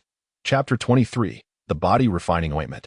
After a year of penalized cultivation resources, I shall seek out the Grand Elder. Murmuring to himself, Du Shaoling strode away in an irate demeanor towards the Grand Elder. Along the way, many onlookers witnessed this scene. Surprisingly, however, Du Shaoling was unable to meet the Grand Elder and was instead dismissed by an elderly servant. As word spread, it became apparent to many that Du Shaoling had unexpectedly cultivated true energy and even managed to defeat Du Tingda. It seemed the Grand Elder, perhaps out of respect for Du Shaoling's grandfather, was inclined to offer some leniency. Yet, Du Shaoling was akin to a hopeless case. He could not even maintain the superior grade body refining liquid, leading the Grand Elder to surely lose all hope in him. How mistaken he was. Du Shaoling had indeed issued a challenge to Qin Yang, and it was likely that he would end up defeated on the battle stage. Unbeknownst to him, in the presence of Qin Yang, he had rendered Du Tingda powerless, and there was little doubt that Qin Yang would not let Du Shaoling off lightly. Many of the younger members of the Du family engaged in discussions about the impending family tournament. The upcoming Du family competition was a significant event for the entire clan. For many young heirs of the Du family, it represented a rare opportunity to leap from the ordinary into greatness. After visiting his inebriated father, Du Junlin, Du Shaoling closed the courtyard door and resumed his training in combat techniques. Within the inner courtyard of the Du family, in a certain chamber, there was a palpable tension.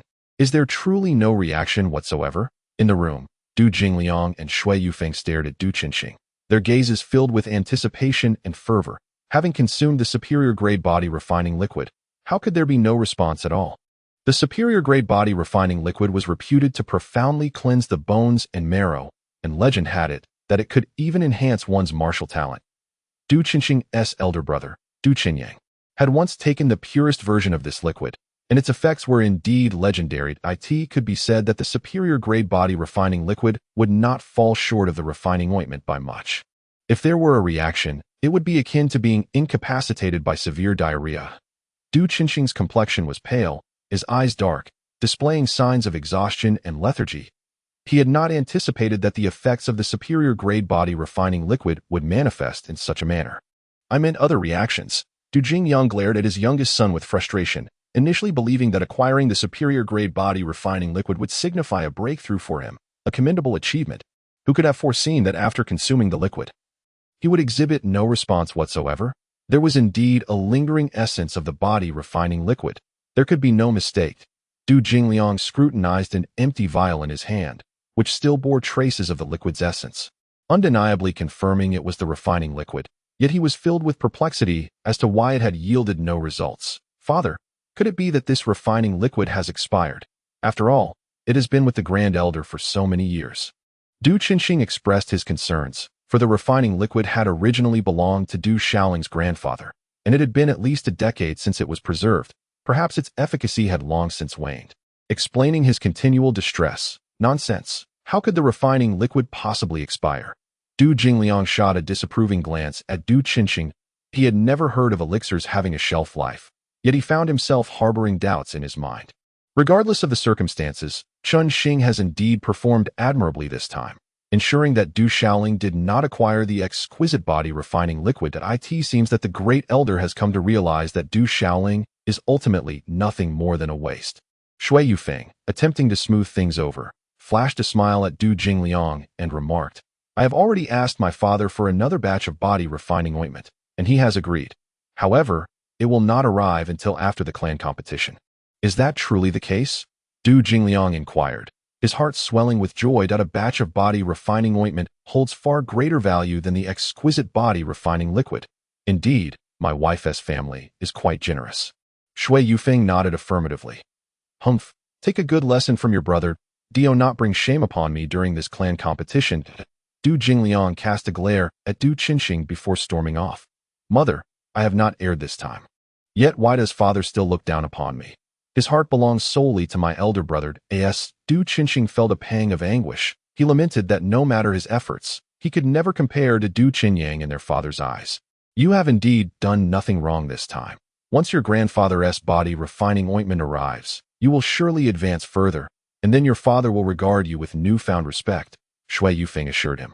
Body-refining ointment. A gleam ignited in Du Qinxing's eyes. That is a true treasure. Suddenly, a look of alarm crossed his face. Oh no, I need to use the restroom. His expression shifted dramatically as he furrowed his brows, crossing his legs and hurrying to the lavatory in a peculiar yet swift manner.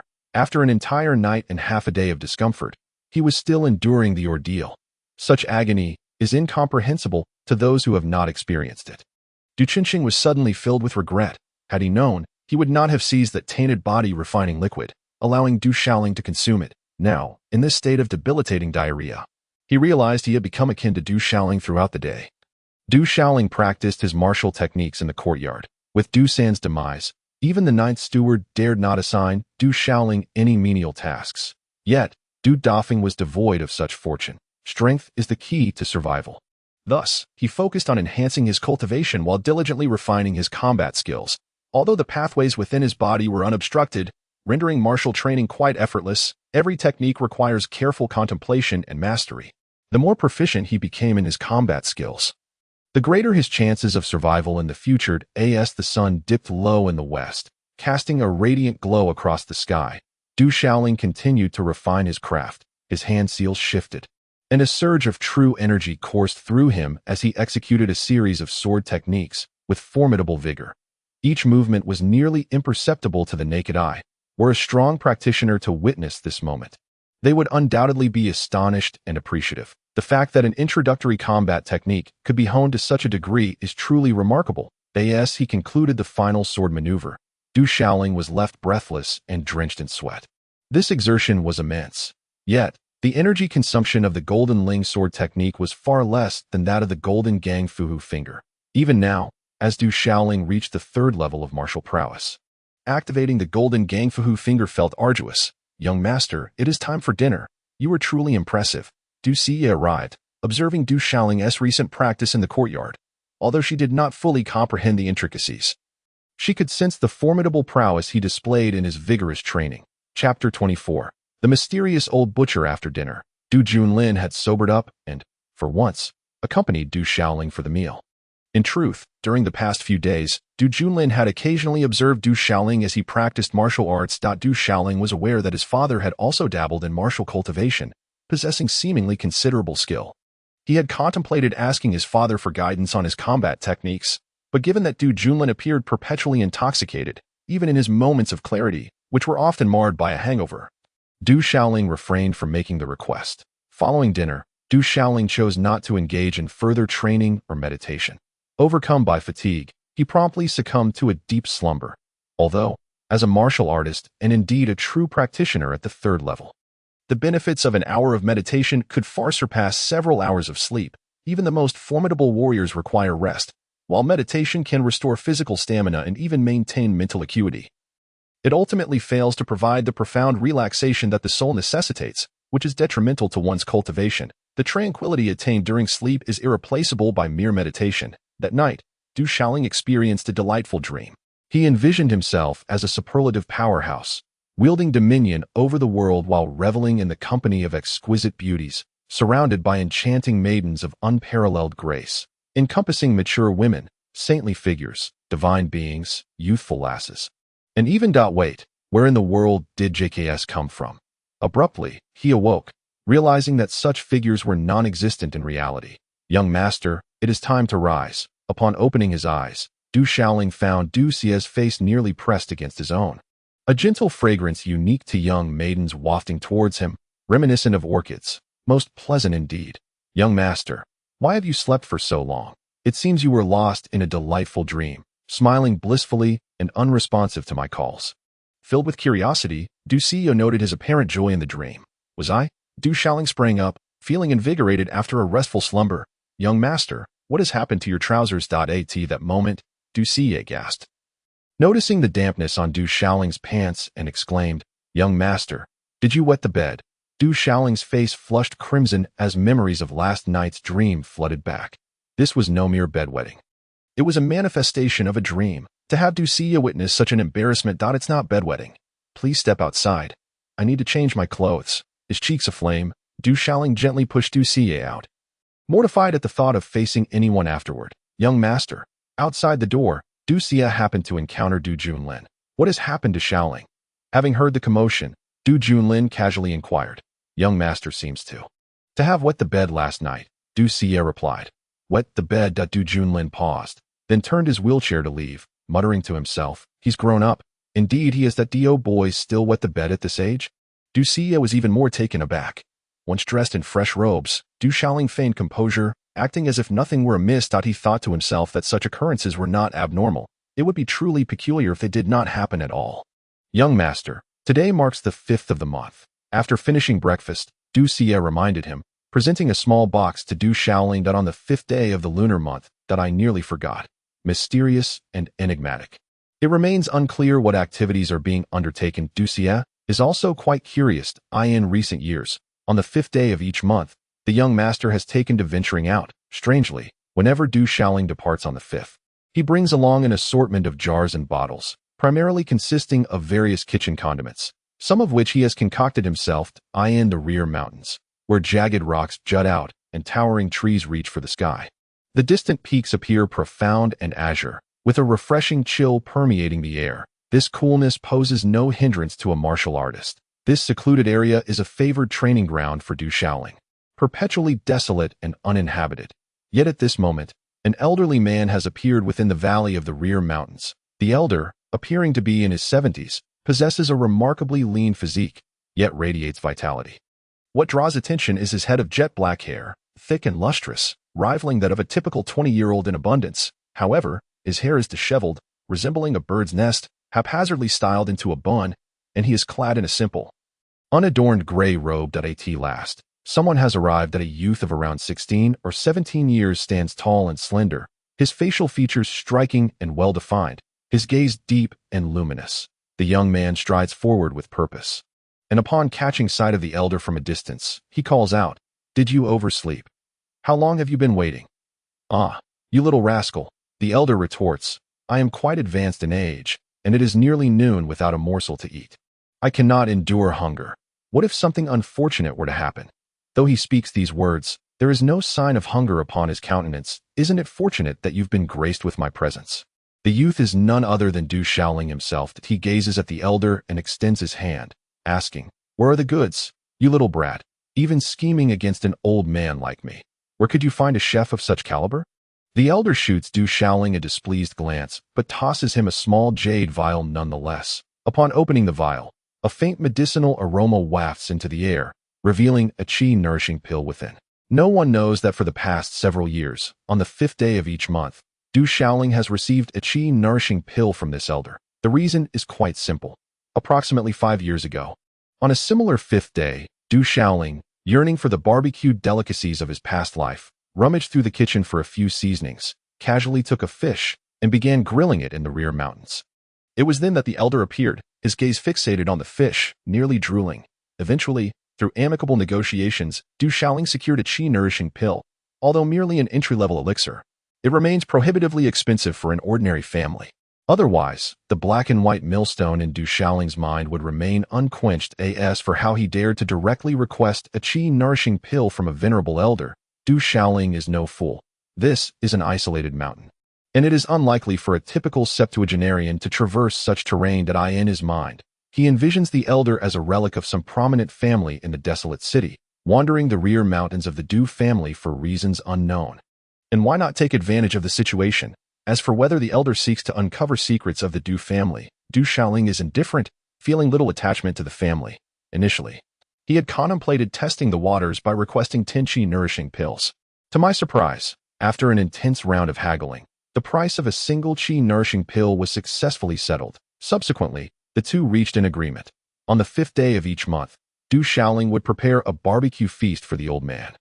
With the ingredients provided by the elder himself, each time Du Xiaoling took to the grill, he would receive 1 qi-nourishing pill in return. Satisfied, with a radiant smile adorning his face, Du Xiaoling remarked to the old man, "Old Tu, if you wish to indulge again next month, the price will have to increase." He had always called him Old Tuesday over the past 5 years. All Du Xiaoling knew about this enigmatic elder was his surname. Tuesday raised the price. Old Tu was momentarily taken aback, his hair, resembling a chaotic bird's nest, seemingly on the verge of exploding. He glared at Du Xiaoling and exclaimed, "Do you have any idea of the value of a qi-nourishing pill? The cost of a single pill could afford me a fine chef for 20 years. Does any chef possess my grilling prowess?" Du Xiaoling replied nonchalantly. Old Tu found himself momentarily speechless. Indeed, Du Xiaoling's barbecuing skills were unparalleled. He had been irresistibly drawn to the tantalizing aroma wafting through the air when he first passed by. Over the years, the diverse ingredients brought by the elder had been transformed into exquisite culinary delights by this young man. Just thinking about the flavors made Old Tu's mouth water. Suddenly, Old Tu's gaze shifted, a flicker of realization crossing his features as he focused intently on Du Xiaoling. "You've cultivated true energy. You've actually succeeded in harnessing true energy. And yet, I can't discern your level of mastery." He had previously observed in secret, suspecting that this young man harbored significant issues with his cultivation. Yet, against all odds, he had persevered and ultimately triumphed. Thus, an increase in price was warranted. The qi-nourishing pill would no longer hold much value for him. From now on, it shall be 1 gu yuan dan instead. Gu yuan dan. Do you have any inkling of its worth? 1 gu yuan dan is equivalent to 30 qi-nourishing pills. Old Tu's eyes widened in disbelief. Did this young man truly believe a chef was worth such a price? A martial artist chef would naturally command a slightly higher fee. Du Xiaoling stated. As he himself was now a martial artist, that a martial artist chef must indeed raise the price. So quickly a martial artist? Just last month, I didn't see you cultivating true energy. Old Tu's astonishment deepened, especially as he sensed an aura around Du Xiaoling that was elusive and difficult to penetrate. "What have you brought today?" Du Xiaoling inquired. "A chicken. Can you roast it?" The moment the topic shifted to food, Old Tu's focus immediately zeroed in on the culinary aspect. He opened the bamboo basket to reveal a chicken, albeit one that was notably larger than an ordinary fowl, 3 times its size, adorned with vibrant, striking plumage. A witch beast. Du Xiaoling instantly recognized that this was no ordinary chicken, but a witch beast. As a scion of the Du family, even if he had never encountered one, he was familiar with many witch beasts. In this world, where the strong reign supreme and martial arts flourish, there existed imperial power, sects, and grand teachings. The realm was inhabited by martial artists and spiritualists who, upon reaching the pinnacle of their abilities, were said to possess the power to rend the very fabric of reality with a mere gesture, to shift mountains and drain seas, to shatter the heavens and earth.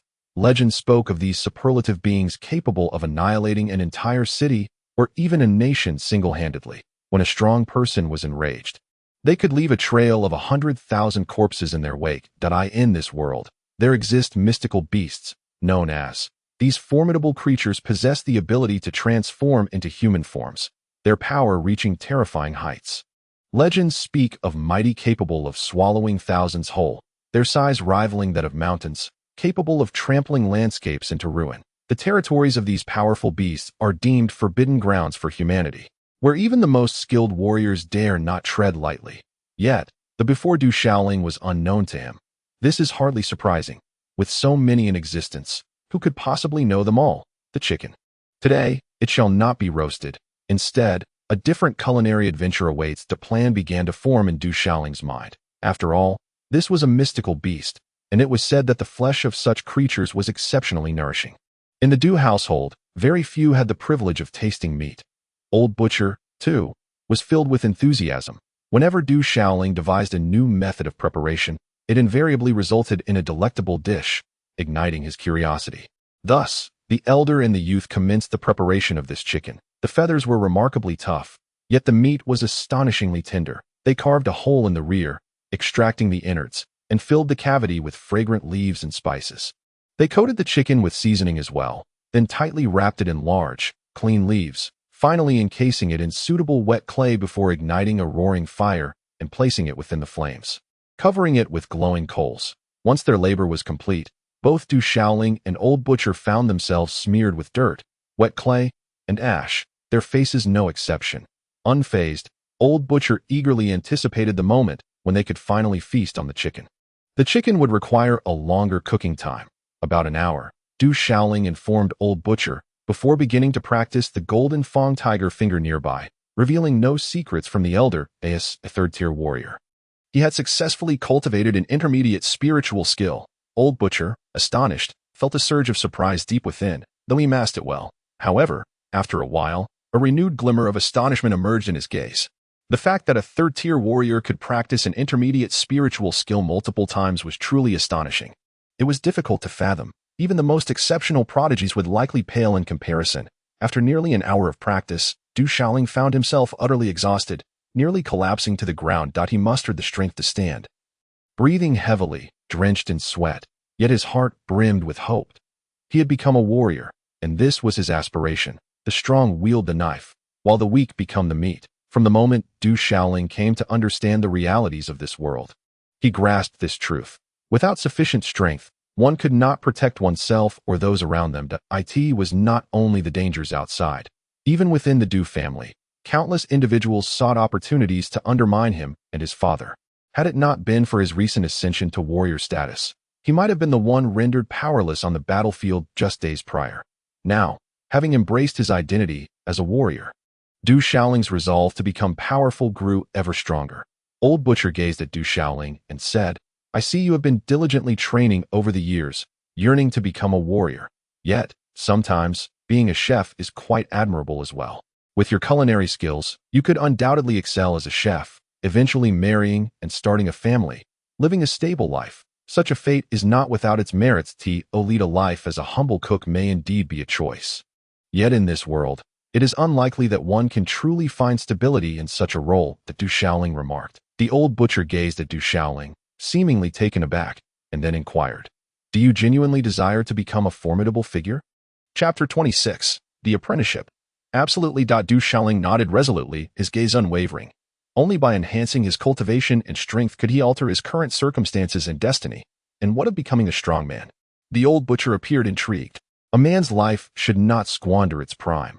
One ought to stand tall in this world. If one cannot achieve everlasting glory, then even infamy for millennia is preferable to a life of mediocrity and insignificance. With a steadfast gaze, Du Shaoling declared, "My path must be in my own hands." The Old Butcher looked at Du Shaoling. His hair, resembling a bird's nest, hung down, and amidst the disheveled strands, his eyes reflected a mix of surprise and admiration. A man's life should not squander its prime. One ought to stand tall in this world. That if one cannot achieve everlasting glory, then even infamy for millennia is preferable to a life of mediocrity and insignificance. He murmured softly, gazing at Du Shaoling, and suddenly exclaimed, "Has the time arrived? Can we eat now?" It is nearly time. That Du Shaoling estimated that the moment had come, unearthing the witch beast chicken and breaking open the now cracked earth. A tantalizing aroma wafted forth, and he carefully removed the clay, unveiling layer after layer of fragrant leaves. When the final layer was peeled back, the witch beast chicken revealed its deep reddish hue, exuding an irresistible fragrance, with crisp skin and tender meat, appearing delectable and succulent. That a rich chicken aroma enveloped him, causing his mouth to water profusely. How delightful! The Old Butcher could no longer contain himself. His mouth watering, and he tore off a substantial chicken leg. A bite of the meat, accompanied by an indescribable fragrance, vanished down his throat before he could savor it. Du Shaoling, too, did not hold back. This was witch beast meat, highly beneficial for warriors. He tore off a chicken leg and indulged heartily. Indeed, The quality of this which beast chicken was exceptional, delicious, utterly delightful. The old man had never tasted such exquisite chicken in his lifetime. As the old butcher feasted, he muttered to himself, his eyes aglow with excitement. Du Shaoling, aware of the butcher's gluttonous nature, knew that if he ate slowly, he might miss out.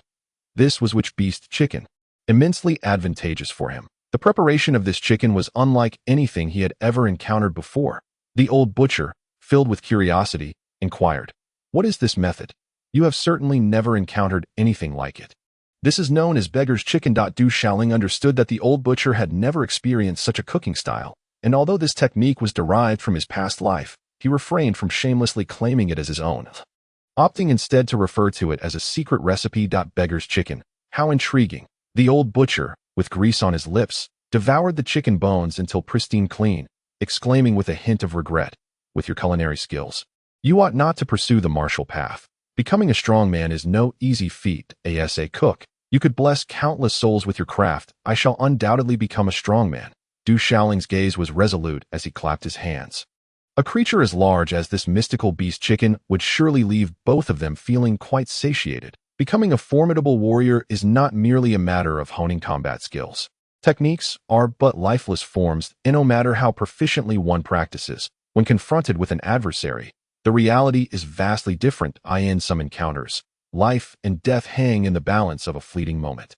The old butcher regarded Du Shaoling and spoke in a low voice. "Moreover, your physique appears commendable.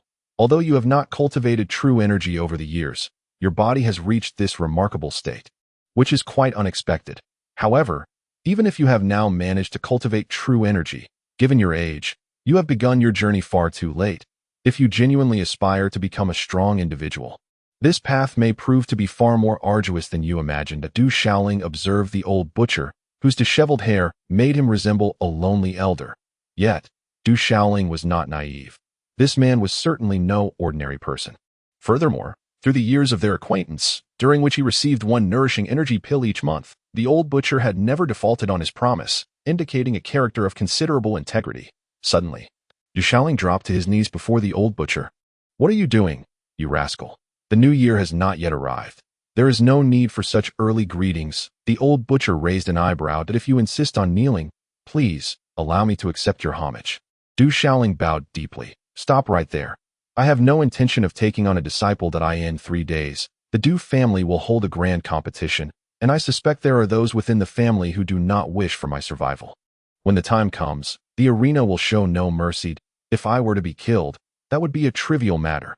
However, should I perish, you would no longer be able to savor this delectable beggar's chicken." Du Shaoling spoke earnestly. He continued, "As the saying goes, a man's knees are adorned with gold. Heaven and earth, sovereigns and parents, and teachers deserve respect. I may not honor heaven and earth, but I hold my mentors in high esteem. Throughout my life, I have never knelt before anyone, and now that I have bowed my head, you mustn't refuse me. It is your choice to kneel. It has nothing to do with me." The old butcher shot a glare at Du Shaoling, then muttered under his breath, "If kneeling and bowing could earn me a disciple, then those from the Ling Emperor and Ling sect would already be prostrating themselves all over the ground." Du Shaoling did not quite catch the latter part of the old butcher's murmurs. "Kneeling holds no value. I have sworn never to take on a disciple again, and besides, I cannot teach you anything of worth." The old butcher gazed at the kneeling Du Shaoling, locking eyes with him. After a brief pause, he continued, "At most, I could offer you some guidance. Do not harbor hopes of becoming my disciple." "Really? In that case, thank you. Thank you, Master." Du Shaoling's spirit soared. This old butcher was undoubtedly an extraordinary individual, and he was in dire need of a mentor to provide guidance, far superior to fumbling in the dark on his own. The old butcher was indeed the most suitable person. Not formally accepting him as a disciple, yet offering guidance was still quite valuable. "Do not call me master. Simply refer to me as the old butcher. There is no need for bowing. I merely have some time to offer you a few pointers." The old butcher smirked, feeling that something was amiss today. Thud, thud, thud. Du Shaoling earnestly bowed 3 times, thinking that having bowed sincerely, the old butcher would be more inclined to provide him with genuine instruction rather than dismiss him casually. He must impart some true knowledge to him.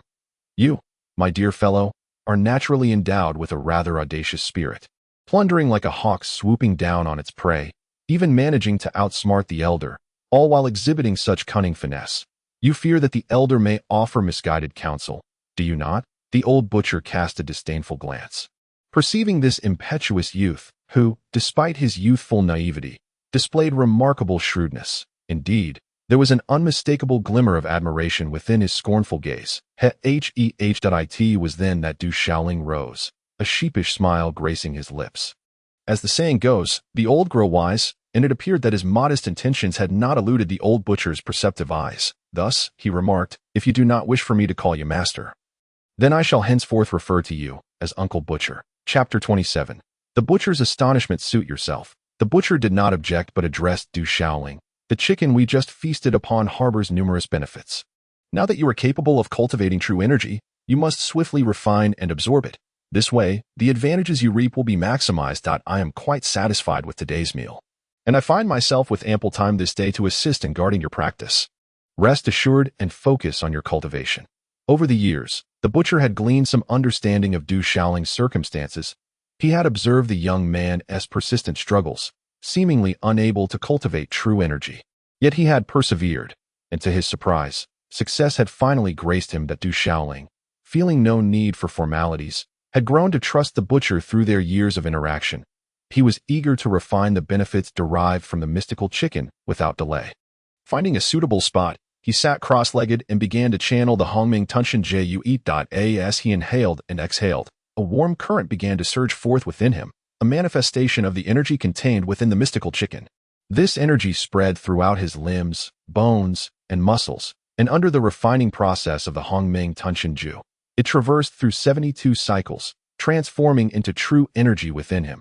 The energy embedded within the mystical chicken was exceptionally potent and rich.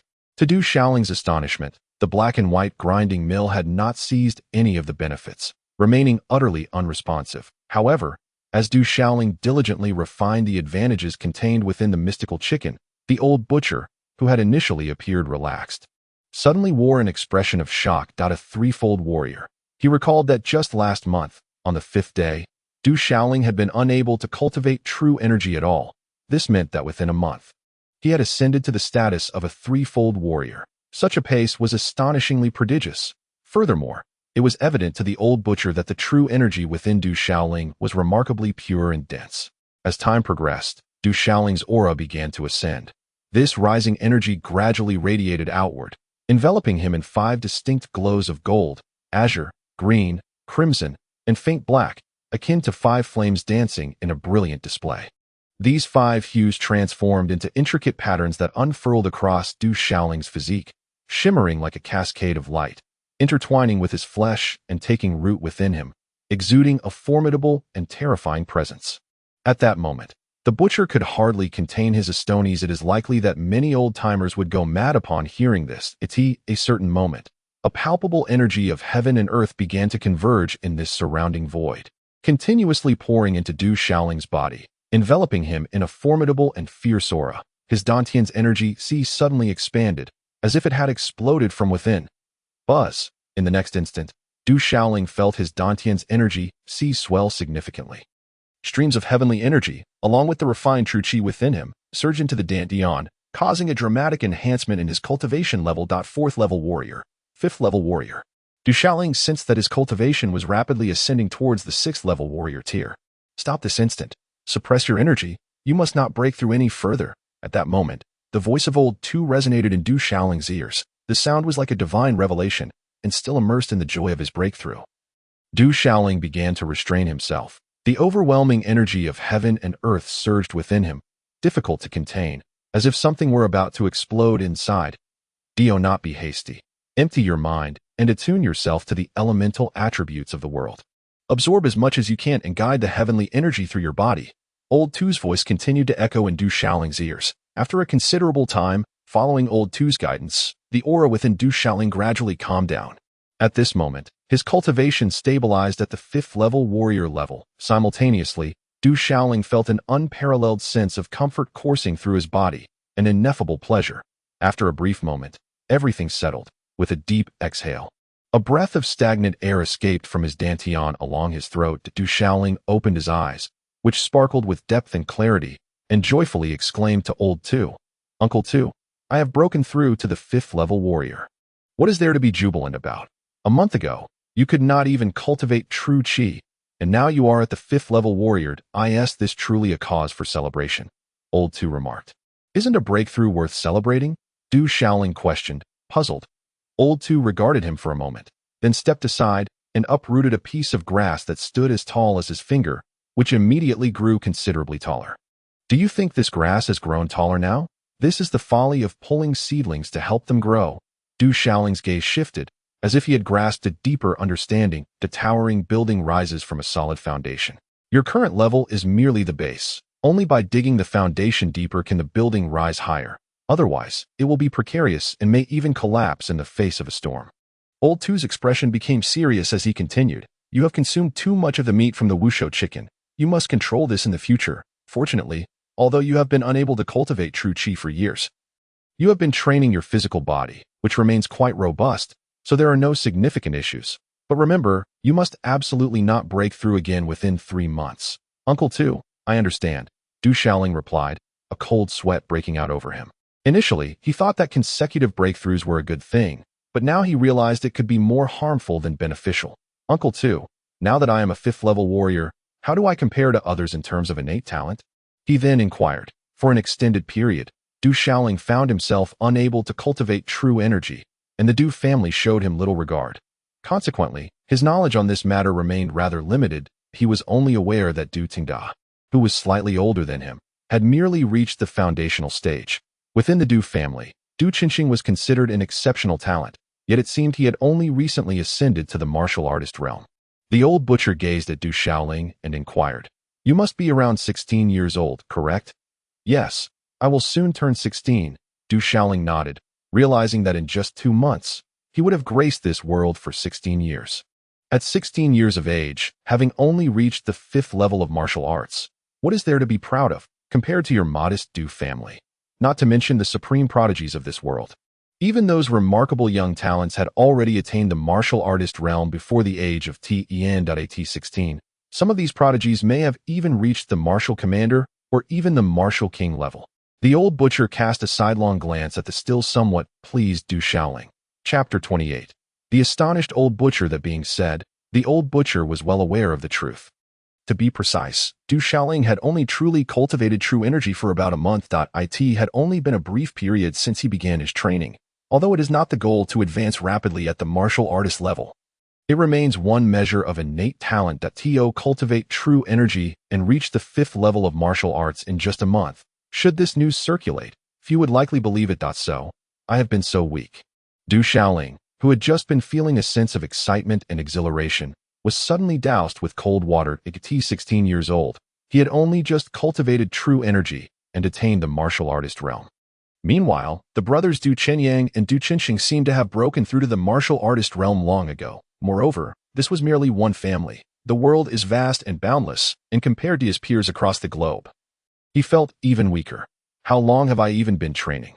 However, Du Shaoling soon found solace in his thoughts. To be precise, he had only been training for a few days. Additionally, he possessed a mysterious black and white grinding disc within his mind, which constituted an advantage. Although the old butcher emphasized the importance of establishing a solid foundation, this would undoubtedly enable him to surpass other prodigies in terms of breakthroughs, provided he had a continuous supply of precious medicinal resources for cultivation. Then, Du Shaoling suddenly recalled that he bore 5 types of martial patterns, seemingly inscribed upon his breakthrough to the martial artist realm. It is said that the inscription of martial patterns also signifies one's innate talent in martial arts. Yet, Du Shaoling had scarcely encountered much knowledge on the subject. Nonetheless, he had heard of the 7 grades of martial talent. The grading of martial talent differs from that of combat skills, which range from low to high as spirit, general, marquis, king, emperor, sovereign, and saint. In contrast, the grades of martial talent are classified from high to low as celestial, earthly, profound, yellow, king, marquis, and general. It is said that inscribing one type of elemental martial pattern reflects a certain level of martial talent. Should one inscribe 2 types of martial patterns, they would possess royal grade talent. A dual attribute martial artist, inscribed with 2 martial patterns, is undoubtedly a genius. As for Du Shaoling, who had inscribed 5 types of martial patterns, He had yet to ascertain what level of talent that represented. It was rumored that those without martial patterns were of exceedingly poor talent. Perhaps he, with his 5 inscribed martial patterns, might be considered to possess merely average martial talent. Thus, Du Shaoling inquired of the old butcher, Master Butcher, it appears that I have inscribed the 5 elemental martial patterns of gold, wood, water, fire, and earth upon my body. What level of innate talent does this signify? Surely, it cannot be detrimental? The old butcher cast a sidelong glance at Du Shaoling, his eyelids twitching involuntarily once more. The complete mastery of the 5 elements, a practitioner of the entire martial spectrum. To possess all 5 elemental forces within oneself, inscribed with 5 martial patterns. This is no ordinary talent. Such an extraordinary martial aptitude transcends conventional grading.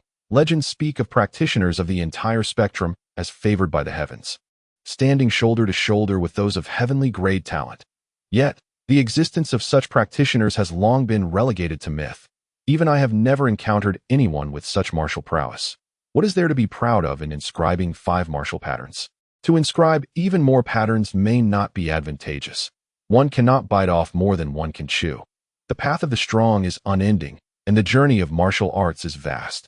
The road ahead of you remains long. True martial talent will reveal itself when you reach the martial spirit realm. Then you may take pride in the martial spirit that awakens within you.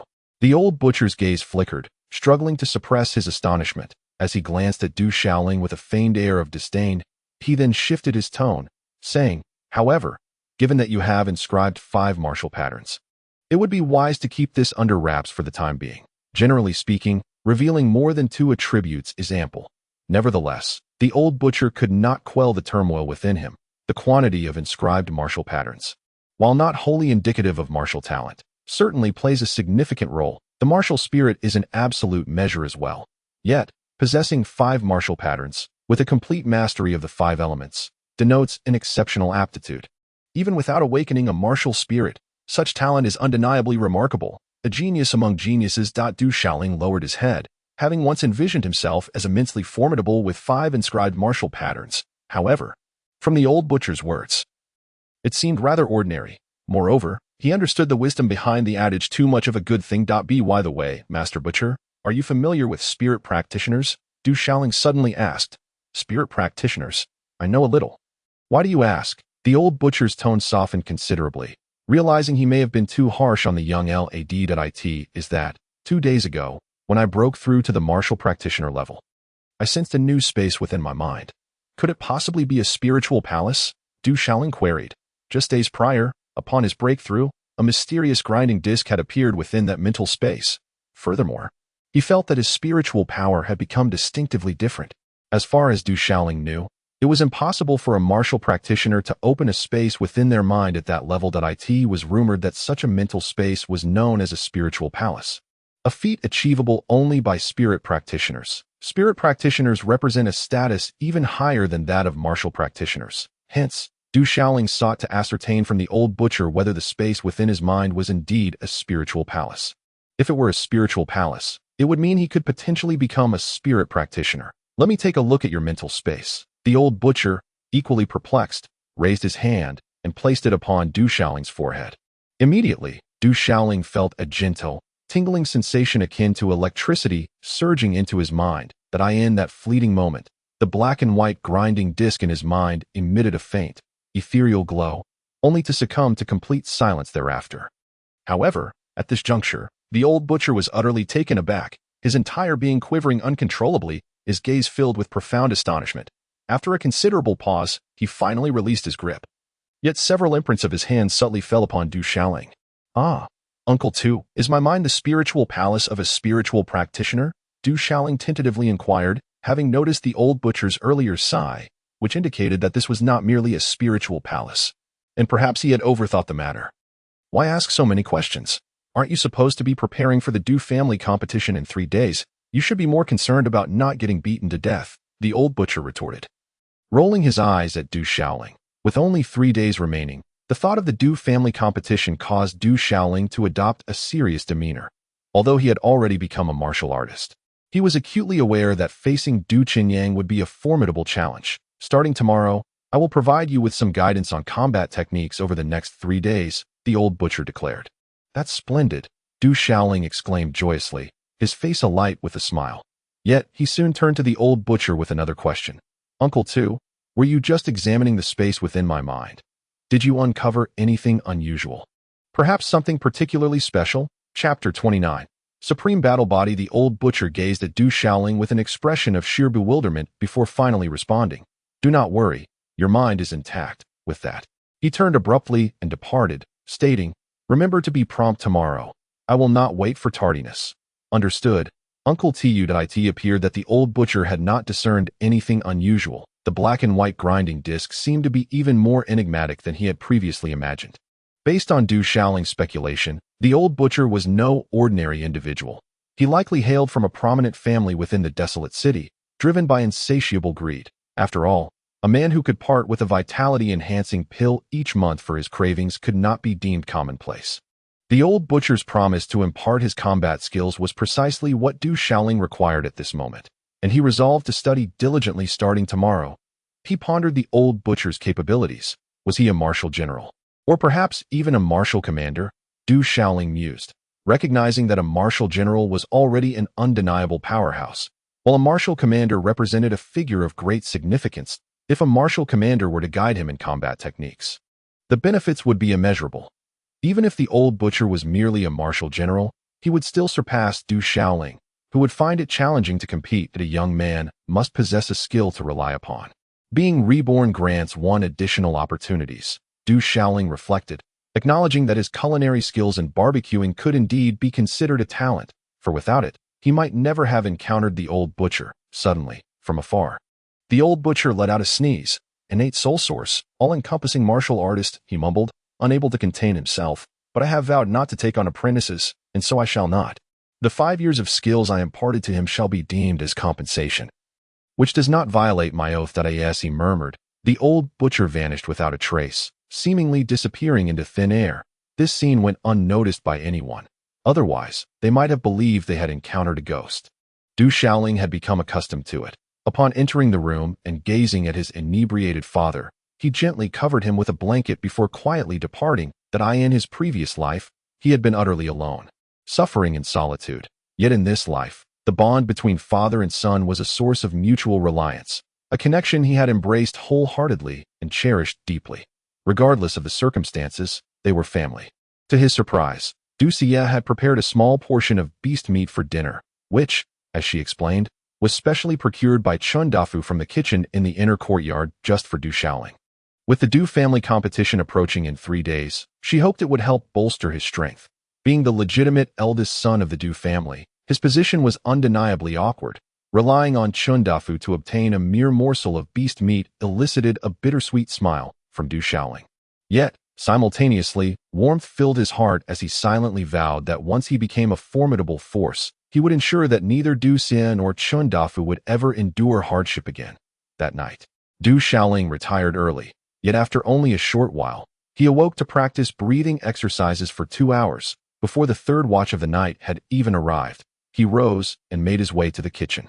Although the Du family still did not regard him as their young master, the servants and maidens had begun to regard him with a measure of trepidation. The maidservants who had risen early to prepare breakfast for the family saw Du Shaoling and instinctively avoided him.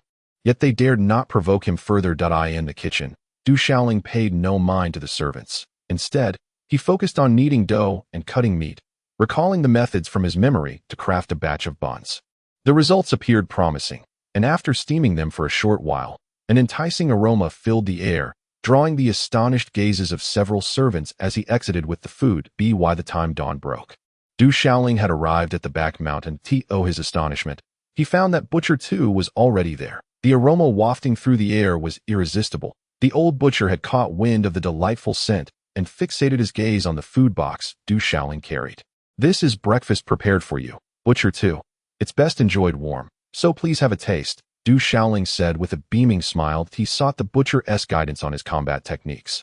Understanding the importance of etiquette and the butcher's fondness for good food, delicious, exquisite, the old butcher praised, devouring the meal with gusto and showering compliments upon Du Shaoling's culinary skills. Suddenly, he remarked, this wouldn't happen to be a solidifying elixir, would it?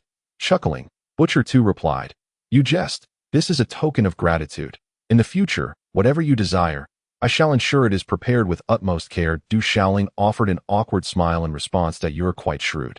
Knowing that one softens when fed, and one's words are dulled by indulgence. Butcher too. I have also been practicing a sword technique, Du Shaoling declared, having come prepared with a sword in hand. He demonstrated the Jin Ling sword technique, showcasing his proficiency with the introductory forms. Though merely an elementary sword technique, the old butcher remarked seriously, even a foundational technique, when mastered, holds great potential. The simplest of martial arts can wield tremendous power in the hands of true masters. Du Shaoling listened, pondering deeply, as he seemed to grasp the essence of the lesson. You are an all-encompassing martial artist, thriving in the harmonious balance of the 5 elements that I have examined your physique. Your body is exceptionally robust. I once inadvertently acquired a method of corporeal cultivation, accessible solely to practitioners of all martial arts. Should one succeed in this endeavor, there exists the potential to become the legendary supreme battle body. This signifies that among warriors of the same realm, one could attain an invincible status through sheer physical prowess. The old butcher continued to impart wisdom to Du Shaoling.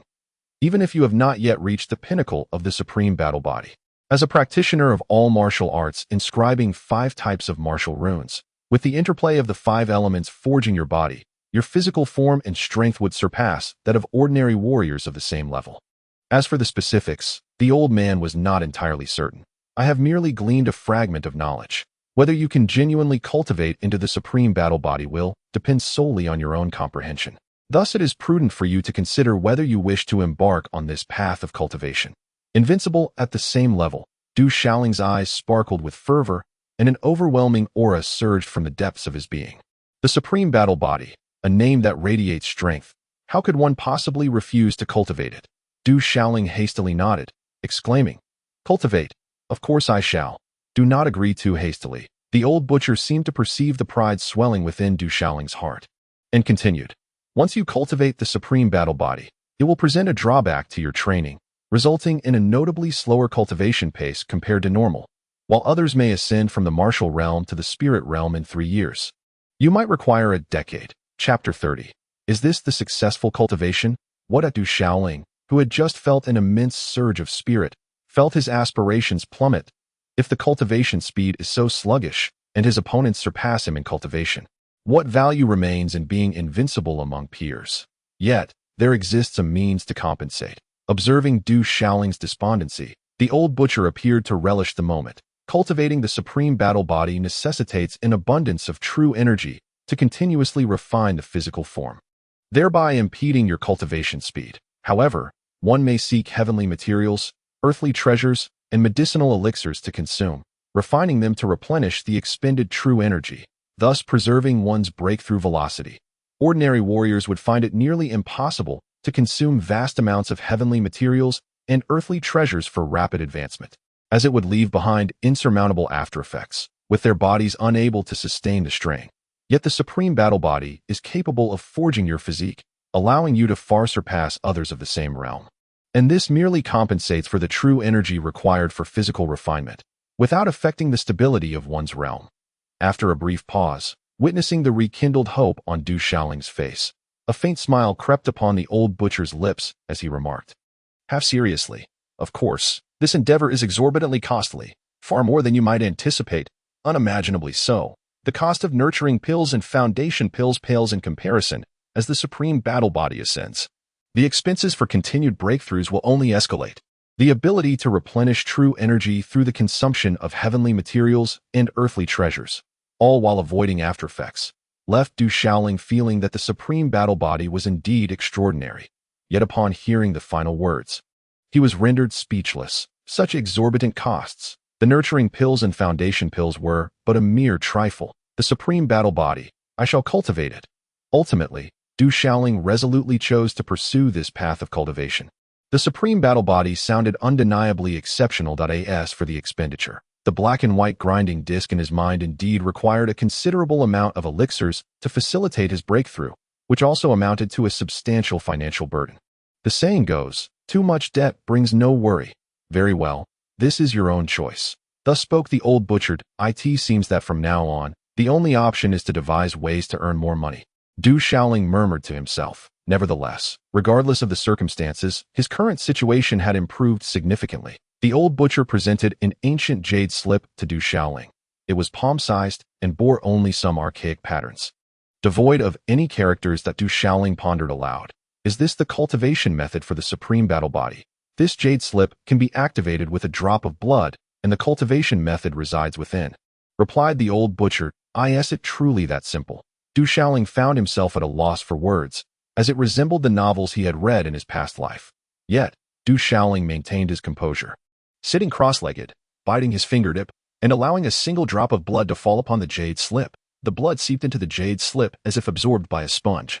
Suddenly, a blinding beam of light erupted from the slip, piercing directly into Du Shaoling's brow. The radiance shimmered like starlight, dazzling as the sun, transforming into a powerful surge of energy information that spread throughout his mind. The supreme battle body, refining into qi. Refining qi into divinity, merging divinity with the Tao, crafting the yin-yang furnace of creation, encompassing the vastness of heaven and earth, soaring high with the sun and moon, wielding the divine powers of creation. A series of intricate incantations appeared in Du Shaoling's mind, as if inscribed deep within his soul, radiating brilliance and resonating with the sound of thunder. These esoteric incantations were exceedingly complex, yet Du Shaoling felt an intuitive understanding of their meanings. As he directly began to cultivate the method of the supreme battle body, Du Shaoling instantly sensed a multitude of extraordinary phenomena within his body, as if myriad small points of light manifested throughout his meridians. Organs, muscles, and limbs. Commence the cultivation method and refine with true qi, and see if success is attainable. The old butcher's voice echoed in Du Shaoling's ears. Upon hearing this, Du Shaoling followed the cultivation method of the supreme battle body, and immediately felt an influx of imperceptible celestial energy continuously pouring into his body, accompanying the true qi within him, commencing the refinement of the locations indicated by the small points of light. Calming his mind, Du Shaoling directed the true qi towards a small point of light on the first Rin meridian, employing the cultivation method of the supreme battle body to refine it. Initially, the true qi flowed somewhat uncontrollably, colliding haphazardly. Gradually, Du Shaoling managed to stabilize the true qi as he refined this small point of light. The surrounding muscles and bones trembled, creating a rhythmic motion that Du Shaoling had presumed this would prove challenging. However, he soon realized that although there were many small points of light, the refinement process was swift. As he refined them, a mysterious rhythm emerged from within his body, manifesting as secret patterns inscribed internally. At this moment, Du Shaoling also sensed that the black and white grinding disc in his mind was radiating light. Time passed slowly, and Du Shaoling refined more and more of those small points of light, his body gradually emanating an increasingly brilliant glow, while a domineering and fierce aura spread from within. Upon closer inspection, one could discern that two distinct radiances enveloped Du Shaoling's body at that moment, one crimson and the other azure white. The two hues entwined, reminiscent of the interplay of yin and yang. Du Shaoling remained with his eyes tightly shut, his hands forming intricate gestures as he diligently practiced the supreme battle body cultivation technique.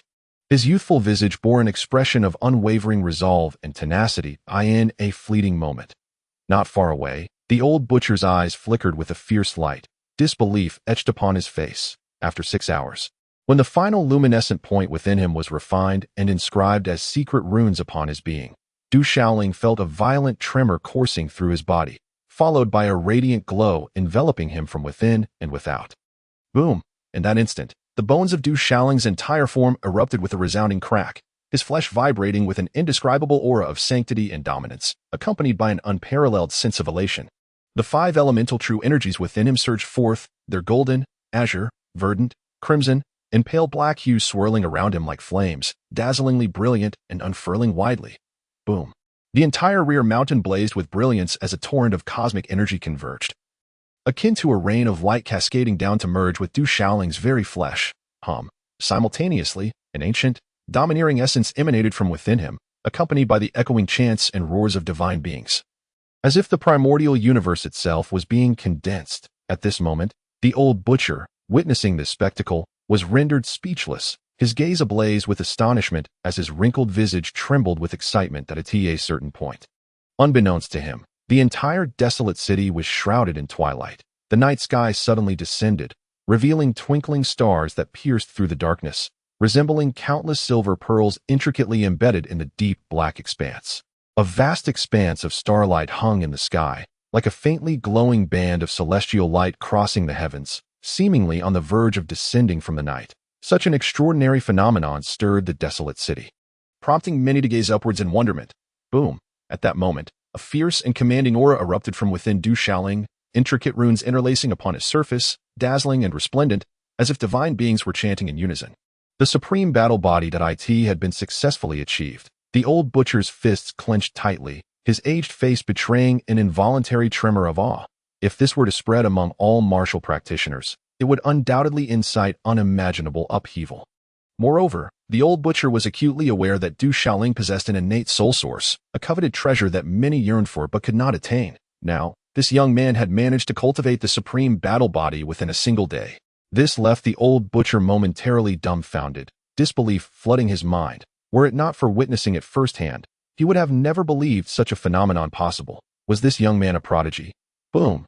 At that very moment, a warm current of energy pulsated within Du Xiaoling's dantian, signaling yet another impending breakthrough. Du Xiaoling paused, realizing that he was on the verge of transcending once more.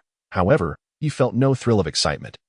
Having heeded the old butcher's counsel, he understood that it was best not to pursue another breakthrough at this time. In an instant, Du Xiaoling diligently suppressed the urge to advance, directing his internal energy towards refining his body, honing his sinews and muscles, fortifying his limbs and vital organs, persistently cultivating the supreme battle body. While others would revel in the joy of a breakthrough, Du Xiaoling found himself constrained, forced to continually restrain his progression.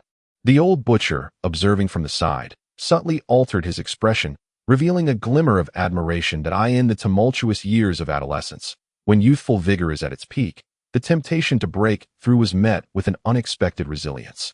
This steadfastness and determination are qualities not often possessed by the ordinary individual. After a while, the strange phenomena in the sky above the desolate city gradually dissipated, restoring the brilliance of the crimson clouds. Du Xiaoling's aura also gradually settled into a state of tranquility. As he withdrew his hand seals, his previously tightly shut eyes opened, shimmering with brilliance. The fabric of his robe rustled with the vibrations of his energy, and he experienced an indescribable sense of relief enveloping his entire being. However, Du Xiaoling soon realized that his garments had inexplicably become damp, and layers of dark impurities were expelled from within him, filling the air with an unpleasant odor. Yet, he felt an unprecedented sense of ease, accompanied by an ineffable sensation, as if he had undergone a sublime transformation. Tubo, why do I feel as though I have attained the supreme battle body? According to Tubo, the supreme battle body was formidable and extraordinary, notoriously difficult to cultivate. Yet, Du Xiaoling sensed that he might have already succeeded in this endeavor. Old Tu approached Du Xiaoling, forming several hand seals that directed a radiant energy onto Du Xiaoling's surface.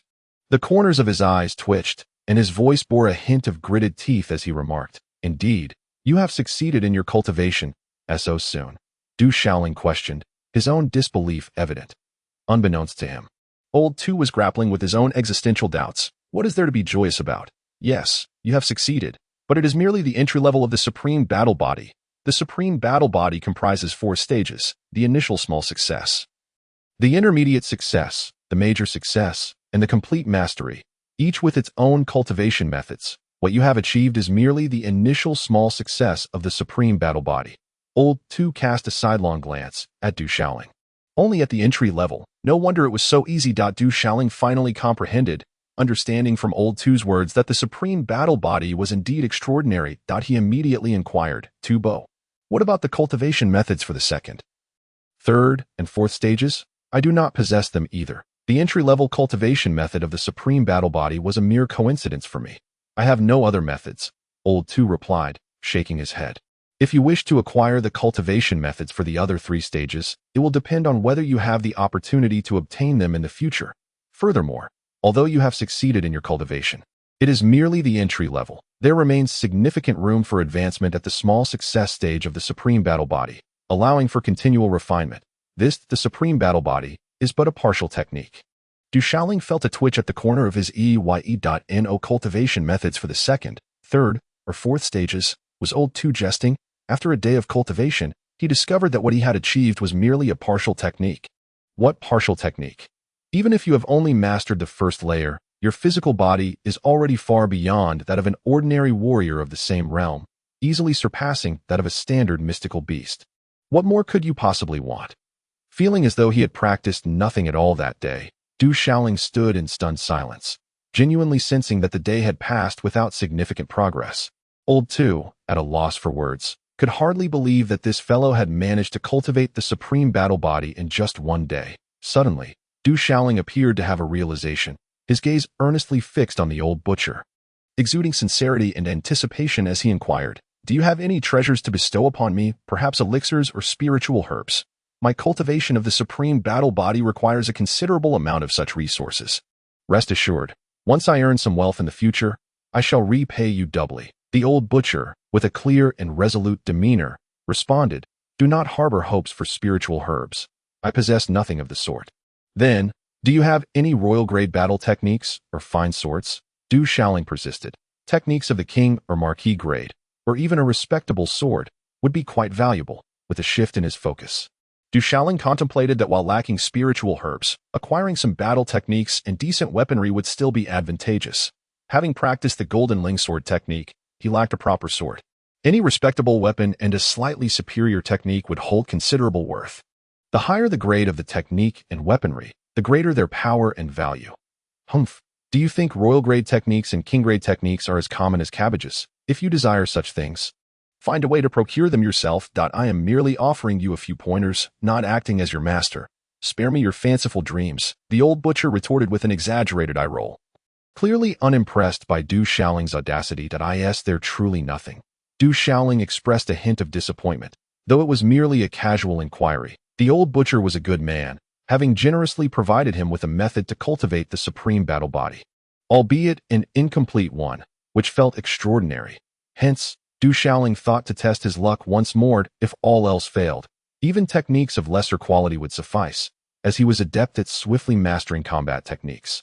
Not entirely disheartened, Du Shaoling sought to try his luck again. The old butcher regarded him with a knowing look, seemingly recalling something, before producing an ancient scroll from his possession and tossing it to Du Shaoling. The scroll, yellowed and approximately half a foot long, appeared unremarkable, resembling an antiquated artifact. This is a set of movement techniques imbued with numerous mysteries and lacking a defined grade. As your cultivation strengthens, you will discover its profound intricacies. The old butcher explained. Movement techniques. Are they truly formidable? Du Shaoling murmured, yet his eyes sparkled with joy, for he was aware that such techniques were exceedingly rare, and any set of techniques came with a hefty price. Chapter 32. The Du family's first prodigy. This movement technique indeed possesses a remarkable lineage. Should you truly succeed in mastering it, few will rival your speed in the future. However, it is activated by blood, after which the item will be rendered useless. The old butcher continued, his gaze narrowed, and with a somewhat gritted tone, he added, "Kid, let us see just how swiftly you can master this technique. If you're as capable as you claim, prove it by succeeding tonight. Come early tomorrow." With that, the old butcher departed. He understood the difficulty of this movement technique well. No matter how talented one might be, success would not come easily. Even the most gifted prodigies would require months to grasp the basics. If this young man failed to master it by dawn, it would serve as a fitting rebuttal to his incessant demands for more. Yet, for reasons unknown, he felt a peculiar sense of intrigue. The old butcher harbored a peculiar sentiment within, as though he had unwittingly lost something significant that day.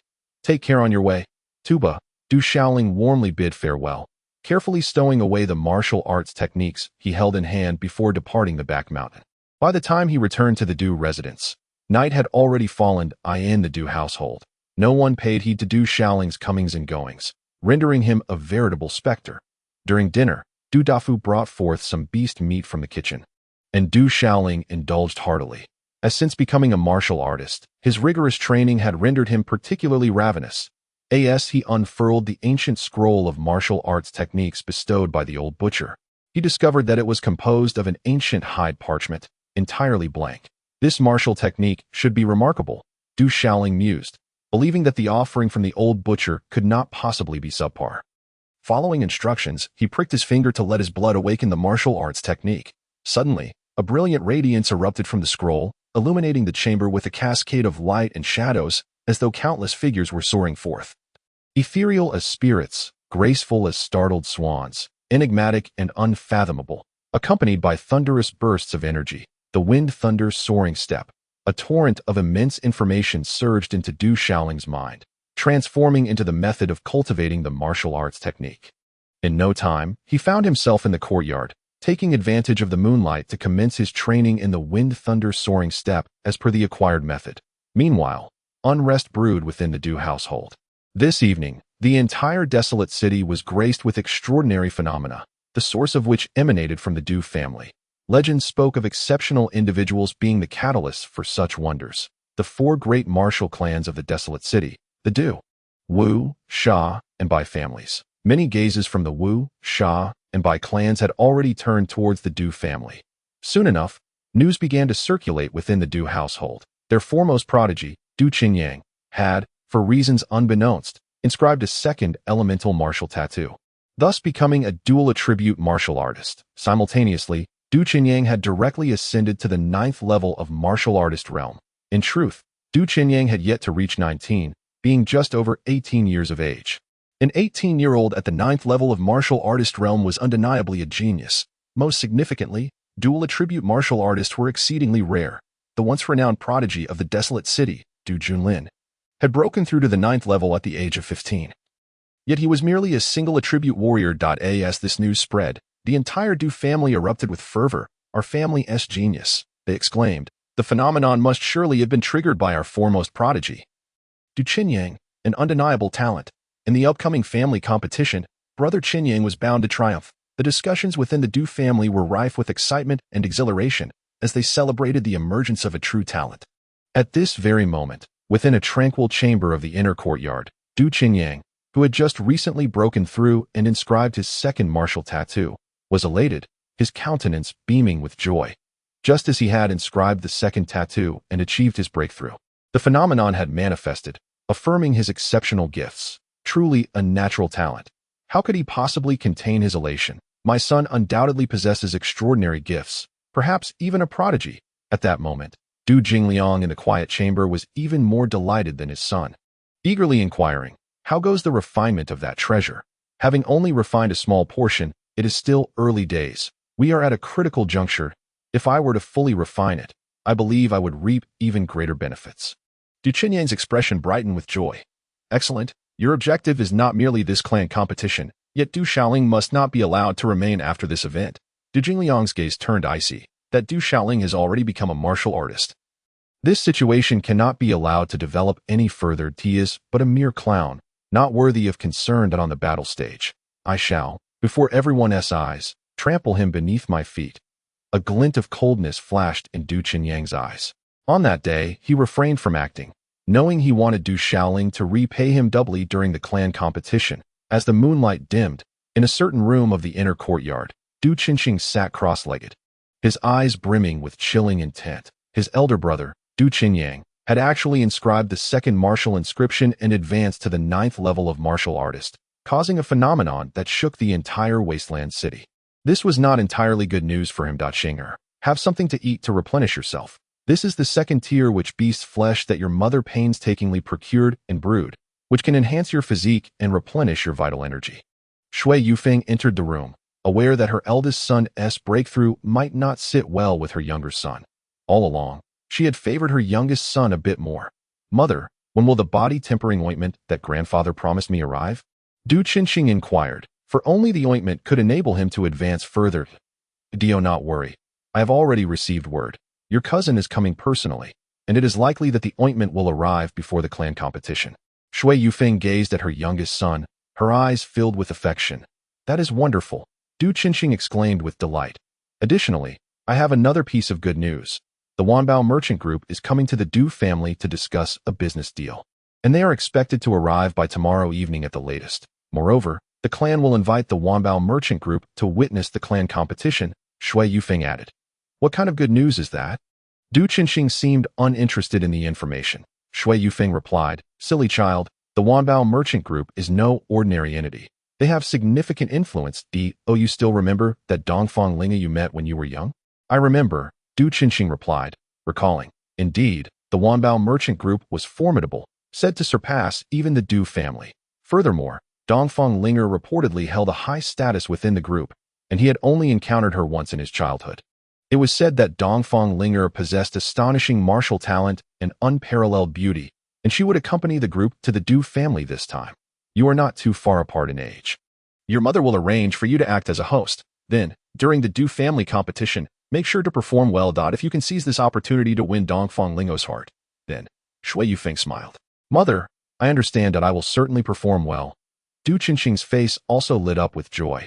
Dongfeng Linger was indeed stunning and possessed incredible martial aptitude. The Wanbao merchant group had deep roots, far exceeding those of the Du family, and certainly surpassing even the Wu family. If he could win Dongfeng Linger's affection, he would secure both wealth and beauty. With the support of Wanbao Trading Company behind him, surpassing his elder brother Du Qinyang would likely not pose much of a challenge.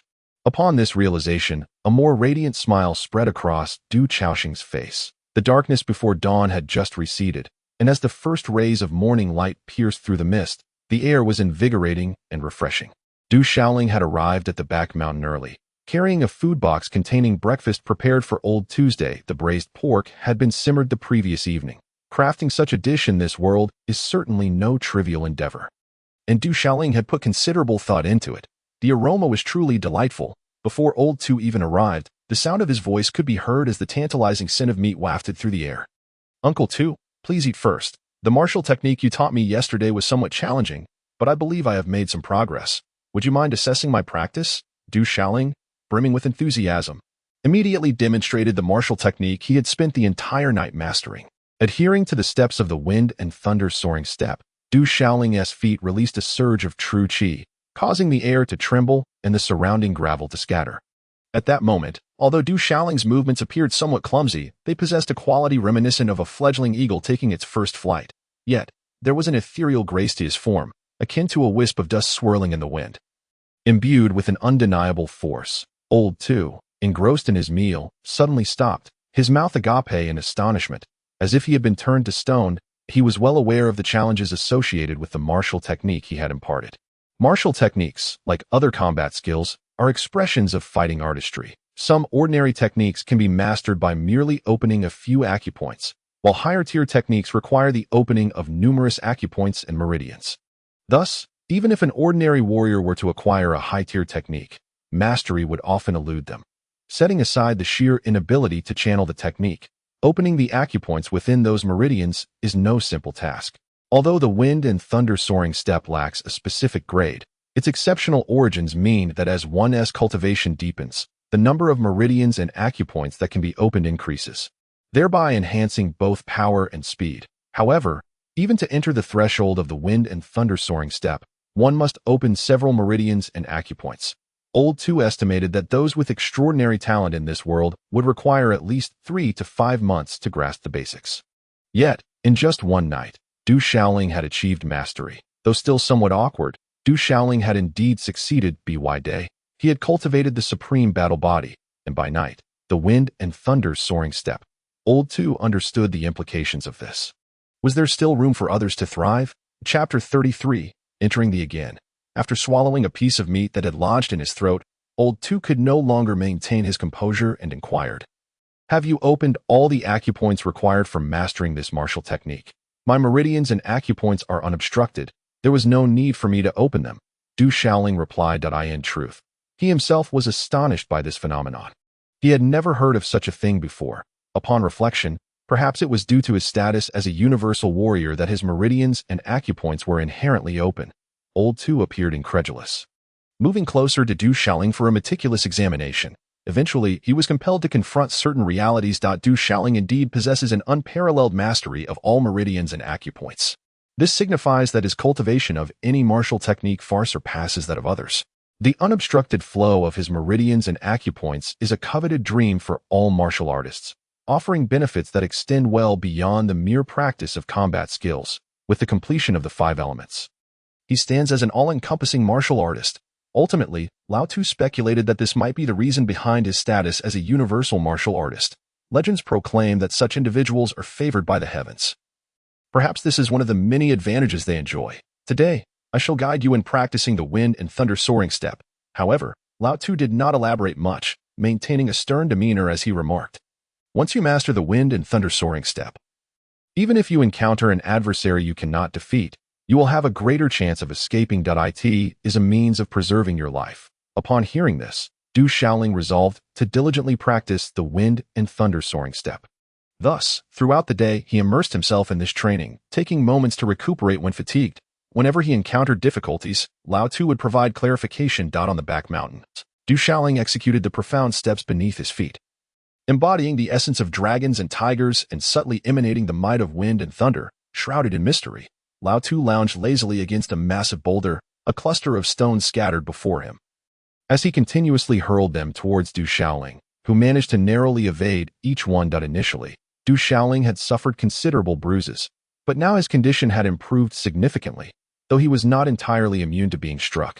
Occasionally feeling the impact, he understood that Lao Tu's stone throwing served to enhance his reaction speed and practical combat capabilities. Suddenly, as he dodged a stone hurtling towards him, Du Shaoling collided with a large tree, causing it to sway precariously and shed its leaves. He found himself on the ground, blood streaming from his nose. Rising to his feet, he paid little heed to his injuries. The wind and thunder soaring step proved exceedingly challenging to master, encompassing the 8 trigrams, 9 palaces, and 6 harmonies. After an entire day of practice, he had made minimal progress. Fortunately, his prior knowledge of the 8 trigrams, 9 palaces, and 6 harmonies, treasures of the descendants of Yan and Huang, afforded him some advantage. Otherwise, the cultivation would have been even more arduous. The wind and thunder soaring step, rich with the 6 instruments and 3 wonders, the 8 gates and 9 stars, the Yang escape and Yin reversal, the soaring of dragons and leaping of tigers, and the ethereal nature of divine omens, was quite a feat to have advanced to such a level in just one day. Lao Tu, having risen from the boulder, casually remarked, seemingly indifferent. However, within, he was stirred by tumultuous waves. He understood the origins of the wind and thunder soaring step better than anyone. As one of the most elite martial arts techniques of the age, it undeniably holds an esteemed position. That he had initially thought that within 6 months, Du Shaoling might glean some insights into the wind and thunder soaring step, which would have been commendable. Yet now, after merely one day, Du Shaoling had already begun to show promising signs of proficiency. This was truly extraordinary, surpassing his expectations. It would be hard for anyone to believe if he were to share this. Uncle Tu, the family competition is the day after tomorrow, and I have a formidable opponent. Given my current situation, do you have any advice? Du Shaoling inquired, not forgetting his duel with Du Chenyang, as he recognized the importance of practical experience. The old butcher cast a sidelong glance at Du Shaoling. Du Shaoling was well aware that he had already attained the 5th level of martial prowess, yet he had indeed never engaged in actual combat. His previous encounters with Du Tingda and others had merely been juvenile skirmishes. If he were to face Du Chenyang on the battle platform in the near future, the circumstances would be utterly different. In genuine combat, given your current state, the wind and thunder soaring step, along with your supreme battle body, would certainly mitigate some of your defensive shortcomings. The 5 elemental attributes, metal, wood, water, fire, and earth, each possess unique characteristics. Metal is sharp and lethal. Wood is the most agile. Water is continuous and flowing. Fire is the most destructive, and earth is heavy and fierce, exhibiting the greatest momentum. The 2 combat techniques you have trained in include one sword technique that serves as an introductory skill, while the finger technique bears some formidable power. However, it is best reserved as a trump card. Old butcher, do you not possess any metal attribute combat techniques? Du Shaoling shifted his gaze, aware that the old butcher's belongings were indeed of considerable value. I do not possess techniques of such low caliber. You should refrain from coveting my possessions, the old butcher retorted with a roll of his eyes before departing. So stingy, Du Shaoling muttered, pursing his lips. With the day drawing to a close, he committed the old butcher's words to memory. His physical body and the wind and thunder soaring step could compensate for some defensive issues. Metal attribute combat techniques, being heavily offensive, would suit him perfectly, especially since he himself was originally a metal attribute martial artist. Upon returning to the Du family, dusk had already fallen when Du Shaoling arrived at the Kangwu Pavilion. The Du family disciples entering and exiting exhibited expressions of astonishment. Subsequently, their gazes subtly shifted, wary of provoking him and opting to keep their distance. Du Shaoling paid them no mind. At the entrance of the Kangwu Pavilion, the same elderly man lay languidly in a wicker chair. Uncle, I have come to select combat techniques. Du Shaoling saluted. Hearing his voice, The old man lazily opened his half-closed eyes and appeared somewhat surprised to see Du Shaoling. You may enter the first and second floors. After your comprehension, you must depart without taking any techniques or methods with you. He handed Du Shaoling a jade token granting access to the Kangwu Pavilion. Not particularly concerned. Given Du Shaoling's standing, he indeed had the privilege to enter the Kangwu Pavilion at any time, even to ascend to the second floor. Thank you, uncle, Du Shaoling replied gratefully as he ascended into the Kangwu Pavilion. Here again to select combat techniques. Inquired a perplexed Du family disciple at the entrance that it was well known that Du Shaoling had only recently visited the Kangwu Pavilion to select techniques. Each set required considerable time for cultivation, yet only a few days had passed, and seeing him return to the Kangwu Pavilion immediately sparked a flurry of discussions. There were doubts about whether he had truly reached the martial artist realm. As mastering techniques was no simple feat, he still wishes to duel with Brother Qingyang. He will likely be defeated outright in the near future. Many speculated in the hearts of the Du family disciples. Even if Du Shaoling was now a martial artist, how could he possibly stand against Du Qingyang? In the upcoming clan competition, this fellow would surely be either defeated or severely injured. A waste is ultimately a waste. As more and more gathered, the atmosphere was filled with cold mockery. Meanwhile, Du Shaoling had already entered the Kangwu Pavilion. Following the old butcher's advice, he sought out introductory metal attribute combat techniques on the first floor. In the Du families, there exists a considerable array of martial techniques of the metal attribute, and ultimately, Du Shaoling paused before a cabinet. The technique, known as Jin Gang Chi Chong Quan, is a martial art characterized by its formidable and domineering nature. When perfected, the Jin Gang Chi Chong Quan unleashes a sevenfold might. Each punch builds upon the last, delivering a blow that can injure the very core of one's being: heart, liver, spleen, lungs, kidneys, tendons, and bones alike. This is the one. With a jade token, Du Shaoling unlocked the wooden cabinet and retrieved the technique, inscribed upon a specially crafted jade tablet. Upon opening the tablet, he infused it with a surge of true energy. Boom! A radiant brilliance erupted from the jade tablet, golden light exploding forth, transforming into a spectral fist that surged into the center of Du Shaoling's brow.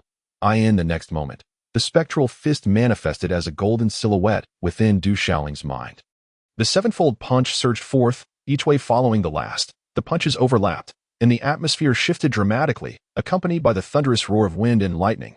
This punch, resplendent in golden light, possessed a lethal sharpness, as if it could shatter everything in its path, rendering all things asunder. The astonishing illusion dissipated, revealing the cultivation method of the Jin Gang Chi Chong Quan. The light upon the jade tablet swiftly dimmed. The more profound the martial technique, the more arduous it becomes to inscribe, and the fewer times it can be activated. It is said that the most advanced techniques vanish upon a single activation. Each activation diminishes the available techniques, reflecting the Du family's profound heritage, which imposes limitations to prevent frivolous waste. Moreover, mastering a set of martial arts, from comprehension to full cultivation, typically requires no less than a year or two. Many individuals spend the better part of their lives without fully mastering a single technique. Thank you, Uncle Gong. Descending the Du Shaoling returned the jade token to the elderly gentleman. Isn't this Du Shaoling? Just as Du Shaoling stepped out of a group of 7 or 8 young men, aged 17 or 18, approached with an air of arrogance. Leading them was a youth clad in lavish garments, fanning himself with a paper folding fan, exuding an air of a young master. Upon seeing Du Shaoling, a cold smirk crossed the youth's face, feigning surprise as he mockingly remarked, "You've actually come to the... Could it be that you've genuinely cultivated true energy and reached the realm of a martial artist? Is it possible for a waste to have a day of resurgence?" Ha ha ha. The commotion at the entrance of the immediately drew the attention of several onlookers, who paused to observe the unfolding scene. Du Shaoling recognized these individuals. They were members of the Du family's collateral line, possessing considerable talent, thus qualifying to remain within the family for training. The leading figure, the so-called young master, was named Du Shanyan. Although a side branch of the Du family, his talent seemed exceptional, notably surpassing that of Du Tengda, and he had always been subservient to Du Qingyang. Serving as his lackey since childhood, Du Shaoling had no intention of engaging with them and prepared to depart. Is the Du family young master, who has cultivated true energy, in such a hurry to leave? Du Shanyan stepped forward, blocking Du Shaoling's path, lightly waving his folding fan, his gaze a mix of amusement and sarcasm. "Your maid, Du see ya," has become increasingly beautiful. How about we discuss a little arrangement? I could persuade Qinyang not to harm you the day after tomorrow. And in return, you could let Du Xie accompany us for some fun. What do you say? Ha ha ha. Indeed, let us not keep it to ourselves. Let everyone join in on the fun. The other young men erupted into raucous laughter. For although Du Xie was but a maid, she was undeniably a beauty within the Du family, her reputation well established. Under normal circumstances, these distant relatives would not dare to provoke Du Xiaoling, regardless of their disdain for him. Within a prominent family like the Du clan, a significant disparity existed between the collateral and direct descendants. To incite the ire of a direct descendant could result in severe punishment or even expulsion from the family, bringing disgrace upon one's entire household. Yet, in the presence of Du Xiaoling, these distant relatives felt emboldened. Suddenly, the laughter was interrupted by the sharp sound of a slap. Du Shanyan staggered, two of his front teeth flying from his mouth, accompanied by a spray of blood, leaving him dizzy and disoriented. You dare strike me? The shock masked the searing pain on his face as he stared wide-eyed at Du Xiaoling, unsure if he was imagining it. The gaze of the onlookers, as well as that of the nearby youths, turned to Du Xiaoling, clad in a pristine blue and white robe, devoid of any ostentatious embellishments, with a few strands of hair brushing against his forehead. Du Xiaoling's chiseled features appeared clean yet cold, his expression impassive, his eyes chillingly resolute. If a dragon has its reverse scale, then those around him were the reverse scale of Du Xiaoling, with two swift slaps. Blood spurted forth as shattered teeth accompanied the crimson spray. Du Shanyan was utterly bewildered. Was this truly happening, that good-for-nothing dared to strike him? The onlookers were equally astonished, although they had heard of Du Tingda's downfall. They had never witnessed Du Xiaoling display such audacity. As the commotion settled, Du Shanyan's fury ignited. He snapped his folding fan shut and lunged forward, his fiery aura surging as he unleashed a searing gust towards Du Xiaoling's face. Even in his rage, Du Shanyan hesitated to kill Du Xiaoling. After all, he was the young master of the Du family, the true grandson of the venerable patriarch. However, he was determined to teach this good-for-nothing a lesson without a moment's hesitation. As a seasoned warrior, and a second-tier martial artist at that, he had merely let his guard down after receiving a few slaps, but now he was intent on delivering a thorough beating to this waste of space. In a fit of rage, Du Shanyan's hand was poised to strike Du Xiaoling's face. Envisioning in an explosive fit of rage, Du Shanyan cried out, his voice resembling the harsh, discordant cawing of a raven. His blood-soaked eyes brimmed with sheer terror, as if he could scarcely comprehend the reality unfolding before him. Dizziness overcame him, rendering him unable to stand. Du Xiaoling, you audacious fool. You might just kill him. Chapter 35. Recognizing one's master. Even as a dog casting a cold glance at several youths who seemed poised to act, Du Xiaoling replied icily, regardless of the circumstances, I am the legitimate heir of the Du family. Do you dare to lay hands on me? Are you seeking death? The setting sun cast a warm hue upon Du Xiaoling's skin, while the rich hues of twilight accentuated the resolute features of his face. His deep, dark eyes reflected the crimson glow of the sunset, resembling a blood-like radiance that evoked an unfathomable depth and sharpness. The mere gaze of Du Xiaoling sent a shiver down the spines of the youths, leaving them with an unsettling chill along their spines. This was the Du family. Even in servitude, one must recognize the true master. Should you dare to show me disrespect again, bear the consequences, with an icy glint in his eyes. Du Xiaoling swept his gaze over the youths once more and then brought his foot down mercilessly upon Du Shanyan's chest. A sickening crack of shattered ribs accompanied the anguished wails of pain. Du Shanyan's vision darkened, and he succumbed to unconsciousness amidst his convulsions. The brutality displayed by Du Xiaoling left the onlookers, fellow members of the Du family, in stunned silence. Having incapacitated Du Tingda, Du Xiaoling now unleashed similar ferocity upon Du Shanyan. Anyone contemplating provoking him in the future would need to think twice. At the entrance of the Kanwu pavilion, an elderly man, whose age was difficult to ascertain, opened his eyes without anyone noticing. Observing Du Xiaoling's departing figure, a flicker of emotion passed through his gaze before he returned to his meditative state. Du Shanyan lay battered and bloodied, and the news of his condition spread rapidly through the Du family. Such mercilessness, was it not too brutally excessive? Du Shanyan was already a dual-stage martial artist, yet he was no match for Du Xiaoling. It appeared that Du Xiaoling had indeed reached the martial artist realm. Many of the elder members of the Du family took little heed. In a world where strength reigns supreme and martial prowess flourishes, such occurrences were hardly surprising. However, a greater number were fixated on Du Xiaoling's cultivation level. First, he had bested Du Tingda, and now he had demonstrated similar ruthlessness against Du Shanyan. confirming that Du Xiaoling had undoubtedly attained the martial artist realm. Many began to speculate that Du Xiaoling's previous inability to cultivate true energy was merely a fade, a deliberate show of weakness. With the family's grand competition approaching, he had finally revealed his true strength. Du Xiaonin, being a trusted aide of Qin Yang, was now in grave peril due to the actions of this so-called waste of the Du family. Young Master Du Qinyang has already reached the 9th level of martial arts. Yet Du Xiaoling still dares to provoke him. It is certain that he will not come away unscathed on the battle platform the day after tomorrow. Many of the younger members of the Du family are engaged in such discussions. By attacking Du Xiaoyin, it is tantamount to challenging Du Qinyang. It goes without saying that Du Xiaoling is unlikely to emerge unscathed. As night envelopes the surroundings like a heavy curtain, in a certain part of the inner courtyard of the Du family, Du Qinyang's countenance is grim, his elongated eyes harboring a dark and brooding gaze.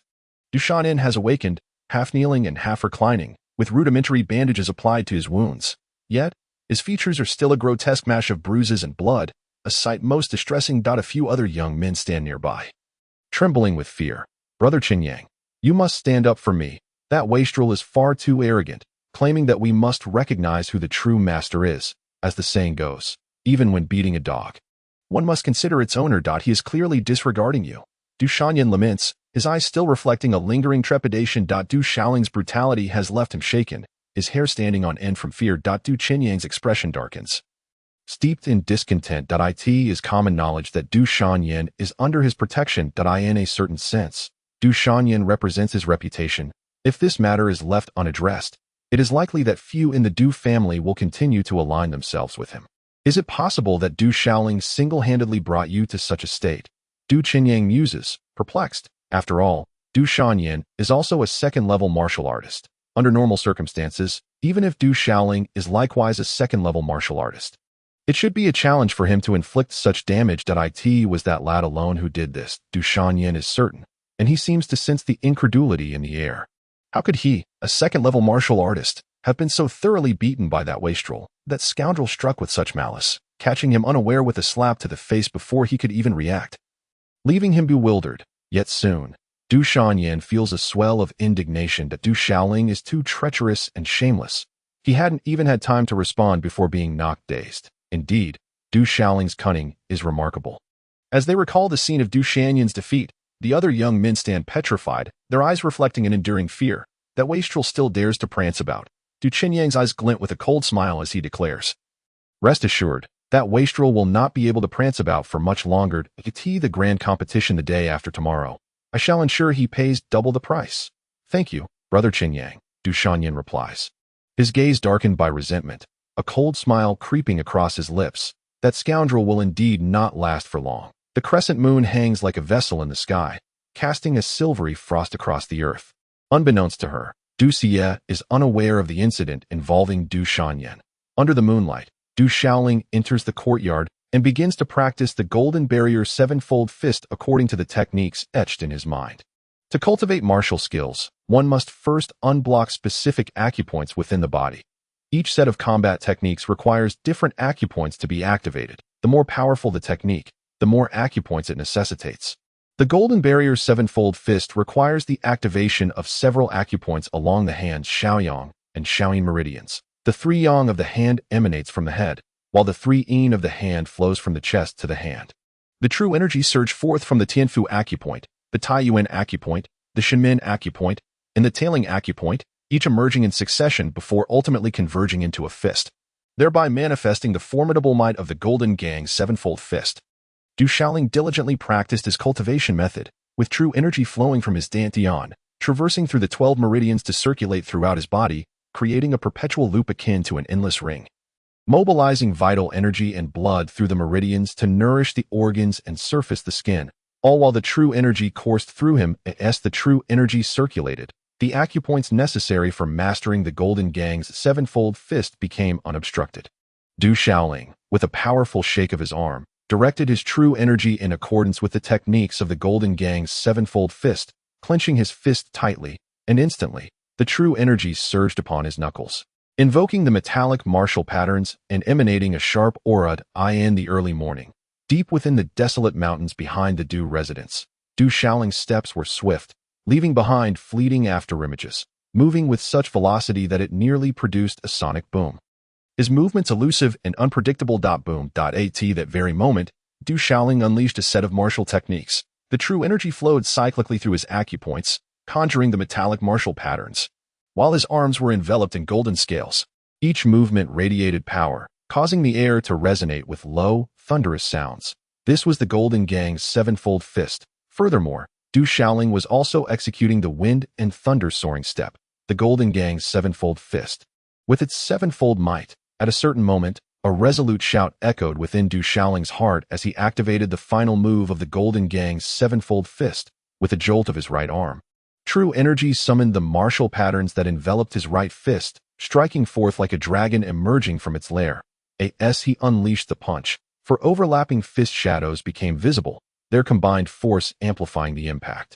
With a low rumble, the air before his fist erupted, causing the ground to tremble, the sound waves exploding forth. Witnessing such a display of power, a smile curved at the corners of Du Shaoling's mouth. A hint of satisfaction evident. Just last night, he had managed to combine only 3 layers of power, and now, this morning, he had progressed to 4. Not far away, Old Two was savoring the breakfast meticulously prepared by Du Shaoling. His gaze involuntarily twitching as he observed the scene before him, silently clicking his tongue in astonishment. Although the Golden Gang's sevenfold fist was merely an introductory technique, the fact that this young lad had practiced to such a degree overnight was nearly beyond belief. Had he not witnessed it with his own eyes, one must retain a degree of reserve in combat. Revealing one's true strength before the final moment could be tantamount to courting disaster. Suppressing his astonishment, Old Two noticed Du Shaoling, slightly out of breath, and having nearly finished his meal, he rose to remind him, no matter the situation, always retain a fraction of your strength for unforeseen circumstances. It is crucial to keep your trump cards hidden. If your opponent discovers your true capabilities, it would be akin to risking half your life. Du Shaoling comprehended the wisdom of retaining one's trump card. He was indeed a teachable youth. Old Two nodded, casting a faintly appreciative glance at Du Shaoling, advising, in the future, try to conceal your wind and thunder soaring step as much as possible, although few can recognize it. It is best not to reveal it carelessly. Uncle Two, does the wind and thunder soaring step have any significant origins? Du Shaoling inquired. Why ask so many questions? Just remember, if your opponent realizes your speed. When faced with a true adversary, your chances of escape will diminish by half. Old Two speaks wisely. Very well. Du Shaoling nodded. If Old Two said so, it must be based on sound reasoning. Today, I shall accompany you in honing your combat skills. Use all your strength to strike me. Old Two stepped forward, casting a casual glance at Du Shaoling, and remarked, prepare yourself mentally. I shall show no mercy. Uncle Two, isn't that a bit unfair? How could I possibly be your match? Du Shaoling was not foolish. He understood that Old Two was no ordinary individual. Although he had reached the 5th level of martial arts, it was evident even to him that he would not stand a chance against Old Two. After all, his supreme battle body and the wind thunder soaring step were teachings bestowed upon him by Old Two himself. Fear not, I will suppress my cultivation to a level comparable to yours. So this hardly constitutes bullying, Old Two assured him. Yet that still means I will not be your match, Du Shaoling replied. Enough with the chatter. When you can land a hit on me, then we can talk about your abilities. Old Two retorted, rolling his eyes at Du Shaoling. Chapter 36. True strength lies in self-power. Boom. Before Old Two's words could fully dissipate, a sonic boom erupted as a golden ore-encased fist closed in on Du Shaoling's face. Without hesitation, Du Shaoling unleashed a sudden burst of energy, catching Old Two off guard.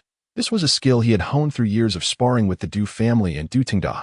Striking unexpectedly often allowed him to land a blow or two. Since Old Two was suppressing his cultivation to match his own level, what was there to fear? As the saying goes, a stick fears an old wolf, while a fist fears the young. Surely, he could not be outmatched by Old Two's day bang. Before Du Shaoling's thoughts could settle, a wave of dizziness struck him at the back of his head, painful enough to send him sprawling forward to the ground like a dog eating dirt. Old Two had somehow appeared at his side and delivered a swift counter. In the presence of true strength, a sneak attack proves futile. You may not have moved, yet the true energy within you is already stirred. It cannot escape the perception of a strong opponent. Before attempting to ambush others, one must first consider their own vulnerabilities. Were I your enemy, you would already be dead. Old Two spoke with an air of calmness. His tone unruffled. I was careless. Let's try again. Du Shaoling, unwilling to concede, rose to his feet, and continued his assault. Golden energy sevenfold fist. Bang. Golden energy subduing tiger finger. Bang. In the ensuing quarter of an hour, Du Shaoling found himself on the ground repeatedly, his body and face bruised and battered. Gasping for breath, he looked at old Tu and exclaimed, "Uncle Tu, are you truly here to help me practice combat techniques? Or are you merely beating me up to conquer others? One must first learn to endure punishment. It has only been a short while. Can you not withstand it?" "Who says I cannot? The fist fears the young. I am still in my prime, and fear you not." Old Tu's indifferent tone felt like mockery to Du Shaoling. Igniting his determination, gritting his teeth, he launched himself into action once more. Bang. Golden energy subduing tiger finger. Bang. Wind thunder soaring step. Bang. Tu Bo, your actions are quite unscrupulous. Could you refrain from such humiliation? I still need to participate in the great competition of the Du family tomorrow. What does a young person need with face? This matter cannot even be converted into food. It holds little value. Tu Bo, you are being excessively oppressive. I shall confront you. Bang. Ah, that hurts. When facing an opponent, one must strategize before acting, avoiding impatience. Thus, for an entire day, Du Shaoling endured beatings. Exhausted to his limits, he would rise to catch his breath for a moment. By afternoon, Du Shaoling was disheveled, covered in bruises, his face swollen and battered. However, by the afternoon, the frequency of his beatings had noticeably decreased, and he could occasionally exchange a few moves with Lao Tu, relying on his wind thunder soaring steps. Du Shaoling rose, too weary to brush off the dust from his clothes, and inquired, "Lao Tu, do you believe a five-fold martial artist stands a chance against a nine-fold martial artist, especially one said to possess extraordinary talent?" Du Shaoling had heard some rumors about Du Qinyang's recent breakthrough, which had caused a stir in the world. Tomorrow would be the Du family's grand competition, where he would inevitably encounter Du Qinyang. Extraordinary talent means little. Lao Tu began to respond, but ultimately withheld his words, stating, "Under normal circumstances, a five-fold martial artist naturally cannot defeat a nine-fold martial artist. However, it is not entirely impossible. You have made some progress with your wind thunder soaring steps. And if you were to catch him off guard, combined with your golden tiger suppression finger, there exists a sliver of opportunity." After a brief pause, Lao Tu continued, "The Du family is not particularly large. Even if you were to defeat a nine-fold martial artist, it would not signify much. The purpose of tomorrow's family competition is not to prove anything. Defeating Du Qinyang is not the goal. I possess the five elements attribute martial pattern and have cultivated the supreme battle body. My innate talent should not be lacking.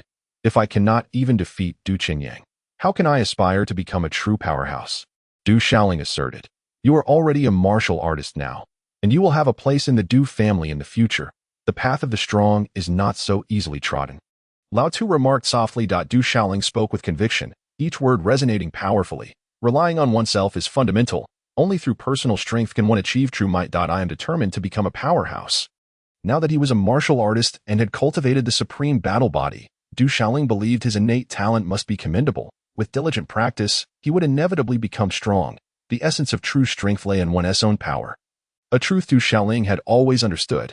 Lao Tu's expression subtly shifted, and through his disheveled hair, he gazed at Du Shaoling, sensing that this young man was akin to a sharp sword, gradually unsheathing to reveal its brilliance, a martial artist of all elements.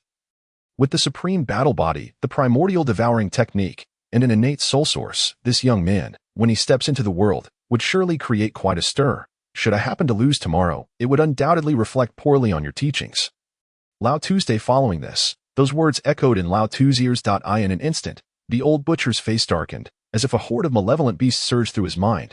The Wanbao merchant group was coming to the Du family to discuss business. Accompanied by the esteemed Miss Dongfang Linger, who would arrive at the Du residence this evening. The source of this news remains a mystery, yet it spread like wildfire throughout the Du household. Soon, the entire clan was abuzz with excitement. The Wanbao merchant group was a formidable enterprise, with its headquarters situated beyond the desolate city, boasting a profound background.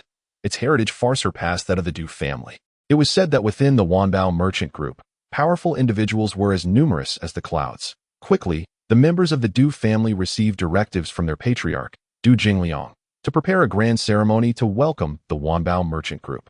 Any misstep would surely incur severe penalties. The elders of the Du family also instructed the younger generation to ensure that during the guest stay, nothing could go awry. many of the young scions of the Du family were particularly thrilled. For it was rumored that among the visitors was the illustrious Miss Dongfang. She was indeed a true paragon of beauty and talent, merely 17 years of age. She possessed not only stunning looks, but also remarkable martial prowess. Complemented by the powerful backing of the Wanbao merchant group, enough to make any young man dream of her. If only Miss Dongfang would take a liking to me, my future would be set, exclaimed a youth from the Du family, his heart racing with excitement. Stop dreaming. How could the eldest daughter of the Dongfang family ever look your way? Scoffed another young man nearby. Undeterred, the dreamer continued. Why not? One must always hope. If Miss Dongfang were to notice me, I could soar to great heights, and perhaps even take charge of the Du family. Keep dreaming your grand dreams. This visit from the Dongfang family is already arranged for Du Qinxing to receive them. If anyone is to catch her eye, it would surely be him, not you. At the mention of Du Qinxing, the previously daydreaming youth swallowed hard, awakening somewhat from his fantasies. With Du Qinxing present, and although not as formidable as his elder brother Du Qinyang, the chance of their success seemed slim. Nevertheless, the young members of the Du family hurriedly adorned themselves, donning splendid garments and sheathing swords at their waists, all hoping for a fleeting glance from the esteemed Miss Dongfang. What if fortune smiled upon them? Meanwhile, Du Junlin was sound asleep, and Du Xie was nowhere to be found. Du Shaoling stood in the courtyard, lost in thought, still contemplating his recent encounter with the old butcher. Young master, what happened to your hand? Du Xie's hand bore several scratches, capturing Du Shaoling's attention. I merely stumbled, she replied, urgency creeping into her voice. You must bathe and groom yourself quickly, or we shall be late in welcoming the eldest daughter of the Dongfang family. Du Shaoling sensed something amiss as he brushed aside Du Xie's loose hair, his expression darkening. Her cheeks were bruised and swollen, and there was blood at the corner of her mouth. Grasping her hand, he noticed numerous scratches on her arms, as if she had scraped her skin against the ground. Falling to the ground by oneself would certainly not result in such severe injuries. Du Shaoling fixed his gaze upon Du Xie and said, Sister Xie, speak the truth. Young master, Du Xie appeared somewhat flustered, seemingly hesitant to elaborate further. Do not conceal the truth from me. Du Shaoling spoke in a low voice, having already determined that the matter was far from ordinary. It was young master Shui Daiwan from the Shui family. He claimed that I bumped into him, and thus Du Xie, meeting Du Shaoling's eyes, could no longer keep her secret. Shui Daiwan. Du Shaoling recalled this individual, a cousin of Du Qinyang and Du Qinxing, and nephew of Shui Yufeng. Of a similar age to Du Qinxing, he possessed a certain aptitude for martial arts. Chapter 37. It is you I strike. Du Xie urged Du Shaoling, saying, Young master, I am fine. You should hurry to bathe and change. Perhaps you could also go enjoy the festivities, or else it will truly be too late. As a maidservant, being beaten by young masters was quite commonplace. As long as one was not beaten to death, one could consider themselves fortunate. However, Du Shaoling could not endure it.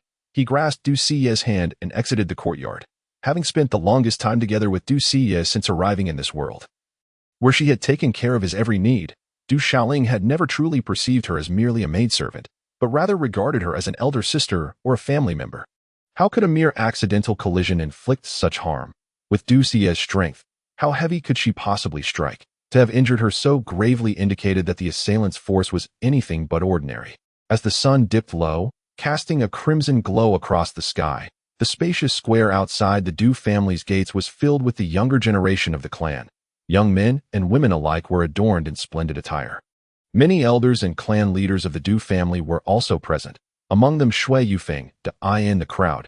Even Du Wonqing stood, albeit at the back, refraining from overshadowing the eager young members of the Du family. In preparation for the esteemed guests from the Wanbao Trading Company, the Du family had made grand arrangements. At the forefront of the assembly, Du Qinxing stood in parallel with the elders, occupying a central position. Clad in a brand new long robe, he was tall and slender, his countenance handsomely striking, with an air of confidence and charisma emanating from his narrow eyes. Shui Yufeng looked upon her son, a smile unfurling upon her lips. She held great confidence in her son, believing that when Dongfang arrived at the Du family, she would undoubtedly be captivated by her precious son. Hence, Shui Yufeng had positioned Du Qinxing at the forefront, hoping that Dongfang would notice him at first glance. If her son could seize this opportunity and win Dongfang favor, it would pave the way for his meteoric rise. Consequently, the entire Du family would come to be dominated by this lineage. As she contemplated this, the smile on Shui Yufeng's face blossomed even more radiantly. Amidst the twilight glow, the distant sound of beastly roars echoed forth. The procession of vehicles appeared, approaching at a leisurely pace. 8 carriages, drawn by 2 magnificent white stallions, glistened like jade, adorned with antler-like horns, resembling graceful deer with their elegant and robust physiques. These were not ordinary horses, but rather an extraordinary breed known as Baiyu Zhuiyun Ma, a mystical steed of remarkable speed. Rarely possessed by common families, 8 carriages and 16 magnificent Baiyu chasing cloud horses serve as mounts, symbolizing the grandeur of the Wanbao Trading Company. They have arrived before the Du family residence. The clan elders and the younger members of the Du family stood tall and proud, showcasing their finest selves in preparation to welcome the esteemed guests of the Wanbao Trading Company. Du Qinxing adjusted his attire, standing a little straighter, his face adorned with a smile as he awaited the appearance of the legendary Miss Dongfang Linger.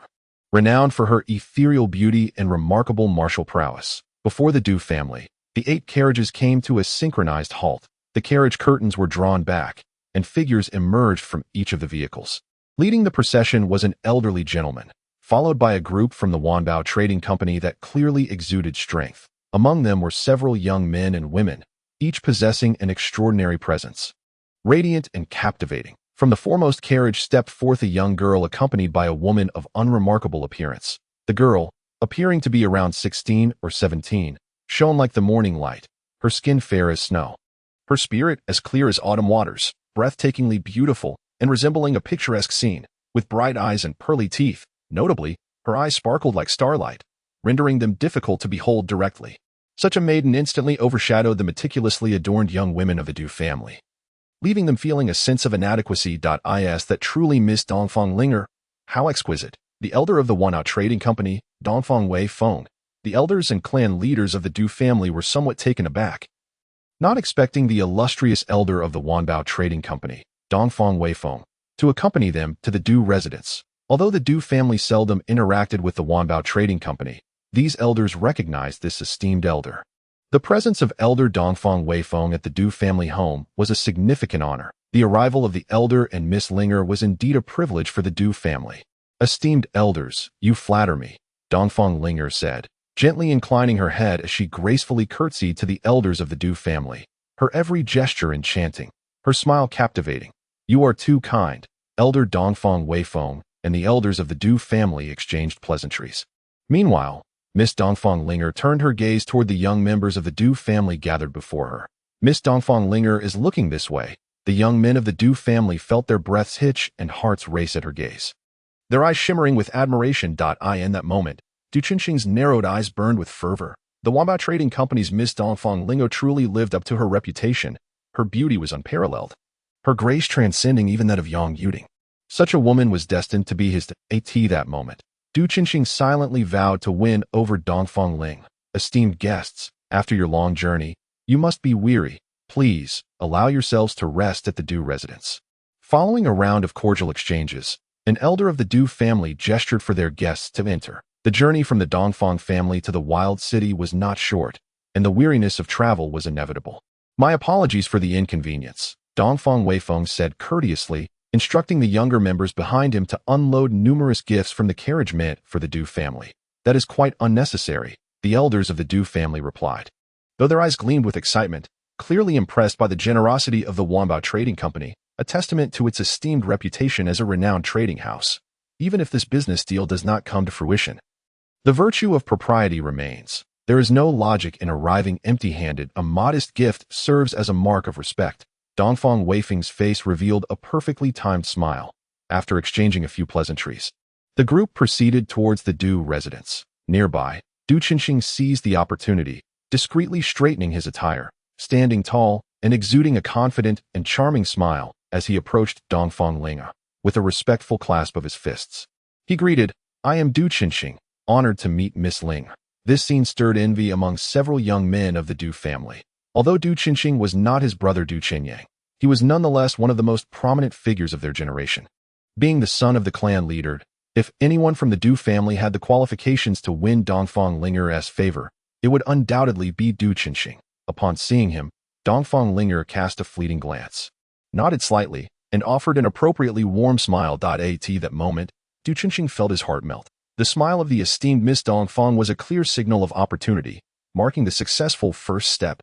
Behind Du Qinxing, a youth of similar age stepped forward, his gaze towards Dongfang Lingo hesitant, yet he mustered his courage to say, "My cousin is not only one of the top talents of the younger generation in the Du family, but also among the best in the Wild City, being the son of the clan leader."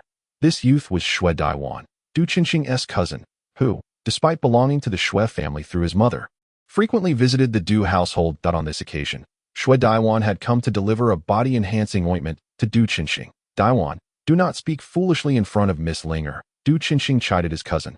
Though his smile betrayed his satisfaction, turning his attention back to Dongfang Linger, he presented what he deemed his most charming smile, declaring, "I have heard that Miss Linger possesses extraordinary martial talent. Should the opportunity arise, I would be grateful for your guidance. Young master, I truly am fine." At this moment, an incongruous voice pierced through. "Who says you are fine? Do not fear. I shall advocate for you." Du Shaoling had arrived, reeking of sweat after enduring a day of torment, dragging the somewhat timid Du Xie directly into the crowd. The commotion immediately attracted attention. The elders of the Du clan present darkened their expressions upon noticing Du Shaoling's late arrival and his disheveled appearance, which clashed with the dignity of the esteemed guests of Wanbao Trading Company. Indeed, Du Shaoling was not well-groomed. His clothes were covered in dust, and his hair was disheveled. Ignoring the scrutiny around him, Du Shaoling scanned the area and quickly spotted Xue Daiwan beside Du Qinxing, gripping Du Xie with his left hand as he strode forward. Du Xie was acutely aware of the presence of esteemed guests at Wanbao Trading Company. And with so many elders of the clan present, she was paralyzed with anxiety, her legs trembling as she allowed Du Shaoling to pull her along, observing Du Shaoling's unkempt appearance and the way he clutched Du Xie.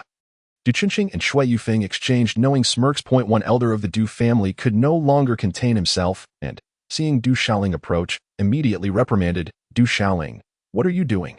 Xue Daiwan was also acquainted with Du Shaoling. Merely a waste of space. Casting a glance at the anxious and timid Du Xie, she sneered and remarked, "This blind servant has collided with me. Shouldn't she be taught a lesson? What, do you wish to strike me?" Suddenly, a dull thud resounded above Xue Daiwan's head, and a pained scream escaped her lips. "What of it? I am indeed striking you," Du Shaoling retorted with a cold snort, her slightly disheveled bangs framing a face both pristine and sharp. In her right hand, a square brick appeared seemingly from nowhere. Chapter 38. Arrogance and Domineering. Bang, bang, bang. The sound of 4 consecutive strikes echoed, accompanied by the sickening crunch of Xue Daiwan's bones shattering, while blood splattered across the brick in Du Shaoling's grip. "Help! Ah!" In an instant, Xue Daiwan was drenched in blood, her cries dwindling to a whisper as she collapsed to the ground, barely clinging to life. The crowd stood in stunned silence, gasping in shock. Du Shaoling's assault was anything but ordinary. "This is my Du family. How dare a mere outsider act with impunity here? You have harmed my kin. And today, I spare your life. Should you dare to flaunt your power again, I shall take your life." Tossing the brick aside, Du Shaoling dusted off her hands, the dying rays of the sun illuminating her resolute features while her dark, profound eyes glimmered with a menacing light. Though she concealed her true strength, she held nothing back in her assault, confident that she could subdue Xue Daiwan, who was, after all, her mother's nephew. "Dare you? A mere waste. Lay a hand on others." Xue Yufeng's voice thundered in outrage. An outsider presumes to strike my family. That I have not ended your life is a testament to my mercy. Meeting Xue Yufeng's gaze, Du Shaoling's fierce demeanor remained unyielding. "Xue Yufeng, remember your place. Having married into the Du family, you are one of us. While we welcome visitors from your family, those who dare to flaunt their authority here, such riffraff, I shall strike down without hesitation. This is the Du family, not the Xue family." Xue Yufeng was taken aback, unable to fathom that Du Shaoling would speak to her in such a manner. Her expression darkened, her eyes twitching in anger as she rebuked. "Du Shaoling, you dare show me disrespect, defying authority? Your father has failed to teach you properly. Today, I shall discipline you." As she spoke, Xue Yufeng prepared to make her move. "What right do you have to lay a hand on me? Even if I am at fault, such matters require deliberation by the elders of the Du family. It is not for you to decide. You think the Du family is subject to your whims?" Du Shaoling regarded Xue Yufeng with a cold stare, sweeping her gaze around the room. You truly believe that your son can seize my prized body-enhancing liquid and, adorned in finery, garner the favor of the young lady from Wanbao Merchant House?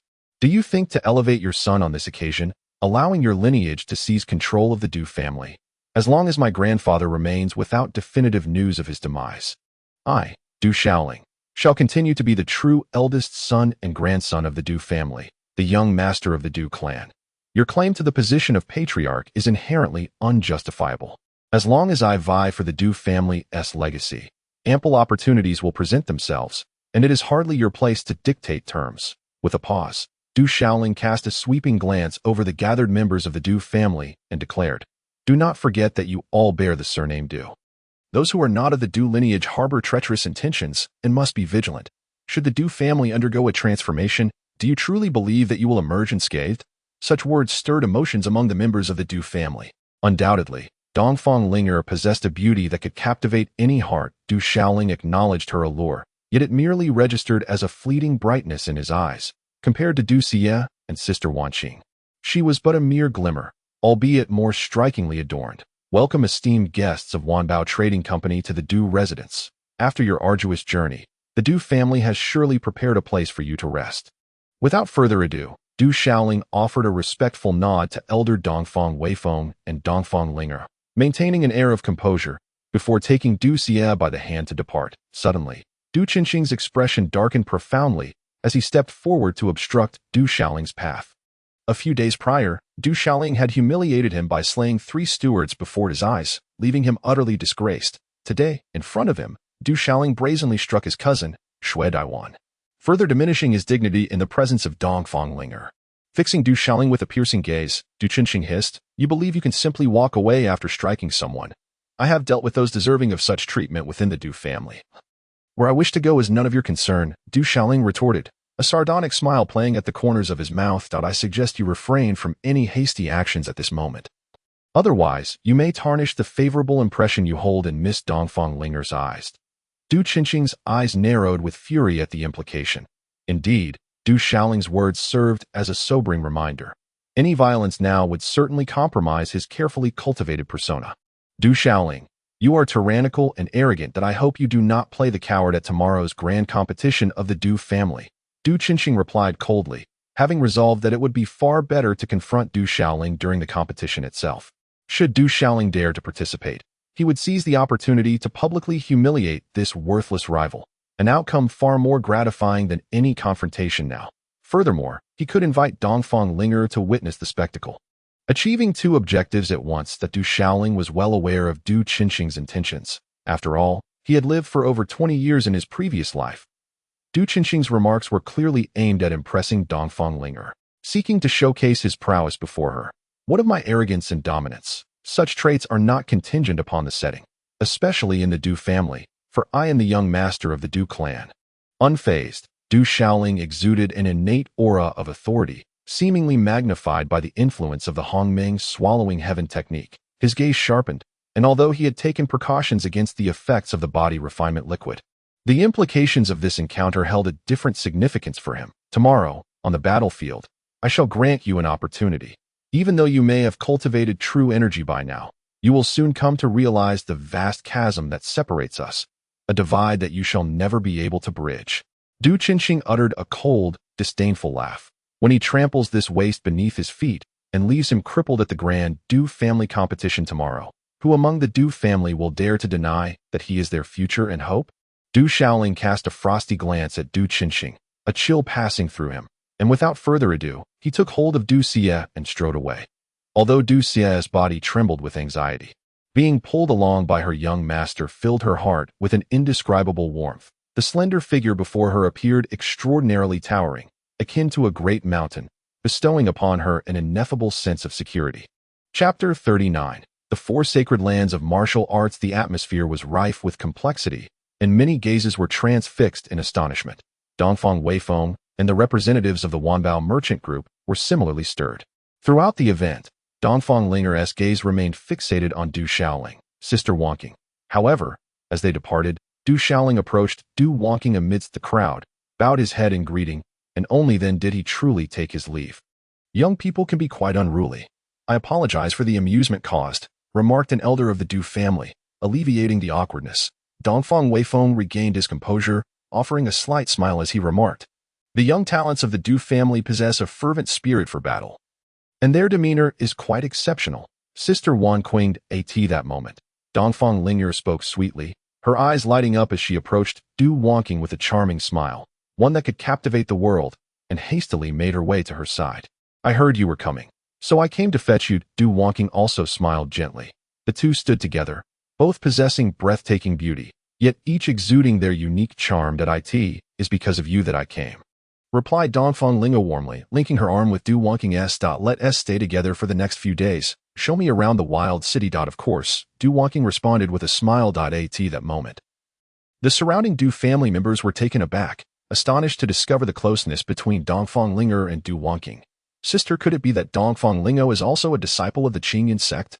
Many of the Du family members speculated, coming to a sudden realization. The Qingyan sect is one of the most powerful forces of the present age and one of the four sacred lands of martial arts. To be a disciple of the Qingyan sect is to be destined for greatness, and within the Du family, Du Wonking was already a disciple of this esteemed sect. The fact that the esteemed daughter of the Wanbao merchant group was also a disciple of Qingyan sect seemed quite natural upon reflection. Elder, it is fine for me to stay with Sister Wonking, Dongfang Ling'er chirped, as melodious as a lark. After exchanging pleasantries with Dongfang Wei Feng, she left with Du Wonking, accompanied by the elders of the Du family. The entourage of the Wanbao merchant group was also invited into the Du residence. The revelation that the young lady of the Wanbao merchant group was a sister disciple of Du Wonking brought great delight to the elders and clan leaders of the Du family. With such a connection, their impending business negotiations with the Wanbao merchant group were already halfway to success. Outside the Du family estate, the square buzzed with anticipation. Shui Yufeng's countenance remained exceedingly grim. Today's events had far surpassed her expectations. The sight of her nephew lying in a pool of blood sent a chill racing through her veins. At this moment, Du Xie's legs still felt somewhat weak. She only then realized that when she had ventured outside, Du Xiaoling had secretly tucked a brick into his sleeve. The eldest young master, and the young master must be hungry. I shall fetch something to eat from the kitchen. Upon returning to the courtyard, she found Du Junlin already present. Yet, the gruesome scene of Shui Daiwan flashed in her mind, rendering her somewhat apprehensive. Nevertheless, standing beside the young master bestowed upon her an inexplicable sense of security. First, attend to the wound. I am not hungry yet, Du Xiaoling instructed Du Xie, his gaze resolute and compelling. Understood, young master. Meeting Du Xiaoling's eyes, Du Xie nodded and then departed. Has someone from the Wanbao Trading Company arrived? Is the young lady from the Dongfang family attractive? As nightfall draped its veil, Du Junlin stretched languidly in his wheelchair, appearing as if just awakened, his demeanor drowsy. She was acceptable, though I did not scrutinize her closely. Indeed, Du Xiaoling had not paid her much attention, his thoughts consumed by the impending Du family competition the following day. However, he did take note of Dongfang Ling'er from the Wanbao Trading Company, who was indeed quite lovely in the world he had previously inhabited. Her appearance would undoubtedly attract a throng of viewers if she were to broadcast live. The upcoming competition not only featured Du Qinyang, but also Du Qinxing. The vigor of youth did not imply that Du Xiaoling would be careless. After all, one only has one life. Was it conceivable for a 5th-tier warrior to defeat a 9th-tier warrior? Du Xiaoling contemplated this for a moment before inquiring of Du Junlin. Aware that his father had once been a prodigious warrior in his youth, his own physical prowess, coupled with the wind and thunder stride, provided him with advantages in speed and strength. Yet Du Xiaoling was uncertain whether such advantages could bridge the chasm between a 5th-tier and a 9th-tier warrior. Old Tu's words had been rather vague. Moreover, he had yet to engage in genuine combat, which left Du Xiaoling feeling somewhat adrift. Nothing in this world is absolute. A 5th-tier warrior defeating a 9th-tier warrior is not entirely impossible. Though the difficulty is immense, truly immense, Du Junlin raised his head slightly, his gaze shimmering with a glimmer of light amidst the shadows of night, seemingly in contemplation, before continuing to address Du Xiaoling. Each minor level within a major realm presents a formidable hurdle. Every enhancement in cultivation represents a transformation point. One must achieve perfection in the 9th tier before advancing further. Typically, an 8th tier warrior encounters a significant disparity when facing a 9th tier warrior. In most circumstances, it is prudent for a 5th tier warrior to flee at the first opportunity. Hearing this, Du Xiaoling's eyes widened in surprise. Is the difference truly so vast? Casting a lingering glance at Du Xiaoling, Du Junlin added, however, do not lose heart. As I just mentioned, nothing is absolute. Du Xiaoling exhaled a long, heavy breath, his eyes narrowing contemplatively. According to old Tu and his father, He was not merely destined to be a lamb for slaughter in his impending battle against Du Chenyang. You intend to participate in the Du family competition tomorrow? Du Junlin, though still seated within the confines of the courtyard, seemed to possess an awareness of all that transpired. With a nod, Du Shaoling acknowledged the situation. Take care of yourself, he advised. Du Junlin said little more, lifting the wine gourd and tilting it back to take a swig. Suddenly, the courtyard door was forcefully kicked open, and two figures stormed in, one man and one woman. The man appeared to be in his 50s, while the woman, still exuding charm, was none other than Shui Yufeng. Accompanying her was a member of the Shui family, her brother and the uncle of Shui Yufeng. Shui Daiwan. Du Junlin straightened slightly in his wheelchair upon recognizing the Shui family members. The middle-aged man from the Shui family paused instinctively at the sight of Du Junlin, a flicker of apprehension crossing his features. But it was quickly replaced by a mocking sneer. Oh, you're awake, Shui Yufeng said with a smile that failed to reach her eyes. Once, Du Junlin had been exceptionally gifted, standing out among his peers. But now he was a mere cripple, unable to even step outside his door. Is there something you need? Du Junlin inquired. Indeed, there is a matter, Shui Yufeng replied bluntly, her gaze icy. Your son has injured my nephew, and the brutality of his actions demands retribution. She spoke with a cutting tone. Her previous hesitations evaporated in the face of Du Junlin's current state, a wheelchair-bound invalid whom she regarded with disdain. What is there to discuss with a cripple? The middle-aged man from the Shui family interjected coldly. Your son harmed my nephew. He must pay the price. As his words fell, the Shui family man unleashed a surge of energy, launching himself at Du Shaoling with a swift palm strike. The speed was astonishing. Du Shaoling, unable to evade, could only grit his teeth and brace himself for impact. Do not overstep your bounds, Du Junlin shouted, propelling his wheelchair forward in an attempt to intervene. You are nothing but a waste. Step aside. Shui Yufeng's gaze turned frigid as she kicked the wheelchair aside, sending Du Junlin tumbling several feet away. Simultaneously, Du Shaoling was struck by the Shui family man, sent flying across the ground. Given Du Shaoling's current cultivation, he was no match for this formidable opponent. Crashing to the ground, he tasted blood in his throat. Unable to rise, his life force waning. If I wish to obliterate you, it would be as effortless as squashing an ant. The Shui family man sneered coldly after dispatching Du Shaoling. Today, I shall spare your life, allowing you to linger and understand that the Shui family is not to be trifled with. Having made his point, he refrained from delivering a fatal blow, aware of the implications of killing someone within the Du family. His previous strike was sufficient to render the young man incapacitated. We are leaving, he commanded, casting a disdainful glance at Du Shaoling and the fallen Du Junlin before turning away with Shui Yufeng at his side. Lying on the ground, Du Shaoling's eyes burned with rage as he watched their retreating figures, utterly powerless, his body devoid of strength to move. After a prolonged moment, he coughed up another mouthful of blood.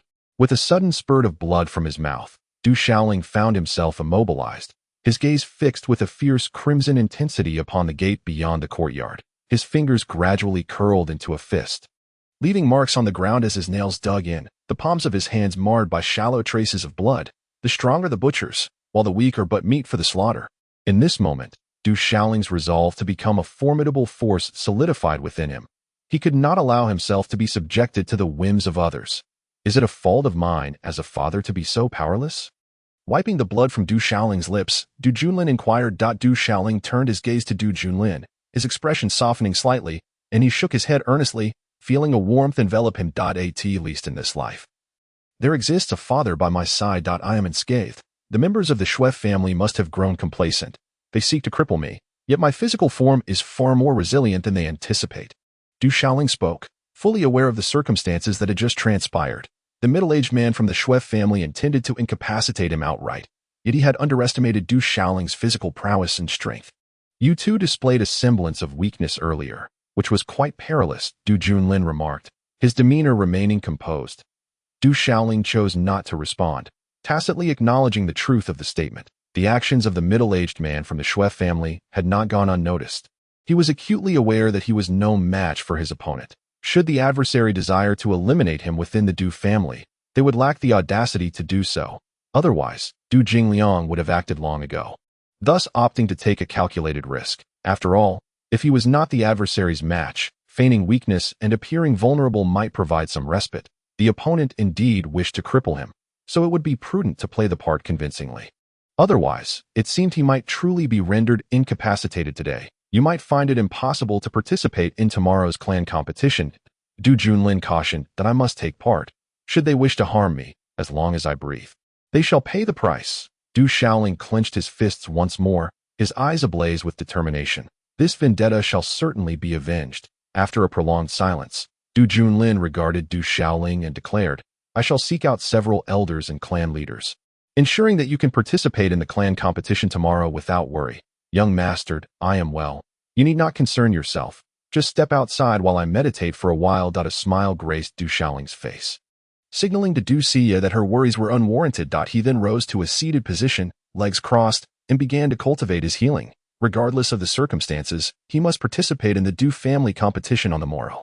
Nightfall. The wind rustled the leaves, creating a sound akin to falling rain, while the moonlight glimmered like frost in a secluded inner courtyard of the Du family. Within a small garden, Dongfang Linger stood quietly, illuminated by the moonlight, her demeanor as serene as autumn waters. Picturesque and captivating, Du Wangqing, adorned in a flowing violet gown, radiated a resplendent glow under the moon's embrace, her beauty striking yet exuding an aura that seemed to deter strangers. However, in the presence of Dongfang Linger, the cold elegance of Du Wangqing transformed into a warm and inviting smile, her eyes sparkling like stars. Sister Wangqing, who is that Du Shaoling? Is he your brother? Dongfang Linger queried, evidently intrigued by the Du Shaoling she had encountered earlier. In truth, he is my cousin. Du Wangqing replied with a gentle smile, her bright eyes shining. Your cousin certainly possesses an intriguing character. Dongfang Linger remarked, he has a rather stubborn disposition. After a moment of hesitation, Du Wangqing slowly spoke. He has been unable to cultivate true energy all these years, yet he has never given up for over a decade. Recently, it seems he has finally made a breakthrough, and his temperament is not as one might perceive today. He is neither domineering nor arrogant, nor is he a dandy. A young master who stands up for a maidservant seems to hold great respect for Sister Wangqing, indicating that such a person must possess a commendable character. Dongfang Lingo smiled faintly, her beauty captivating. Du Wangqing gazed at Dongfang Lingo, her eyes subtly shifting, and said, I say, Linger, so many talented youths at the mountain gate are utterly enchanted by you. Queuing up all the way outside. You wouldn't have taken an interest in my cousin, would you? Sister Wangqing, please do not jest. The young men pursuing you at the mountain gate far outnumber those vying for my affection, replied Dongfang Linger, her lips forming a delicate pout, alluring and enchanting, as if inviting a kiss. You speak nonsense. I certainly do not, retorted Du Wangqing with a smile. By the way, Sister Wangqing, have you heard that you have become a disciple on the Qing Tian list? The Du family seems unaware of this yet. Dongfang Linger suddenly inquired. Given what she had observed at the Du family, it was apparent they had yet to learn of Du Wangqing's recent achievement. Du Wangqing smiled gently and replied, You should rest early. This journey must have been tiring.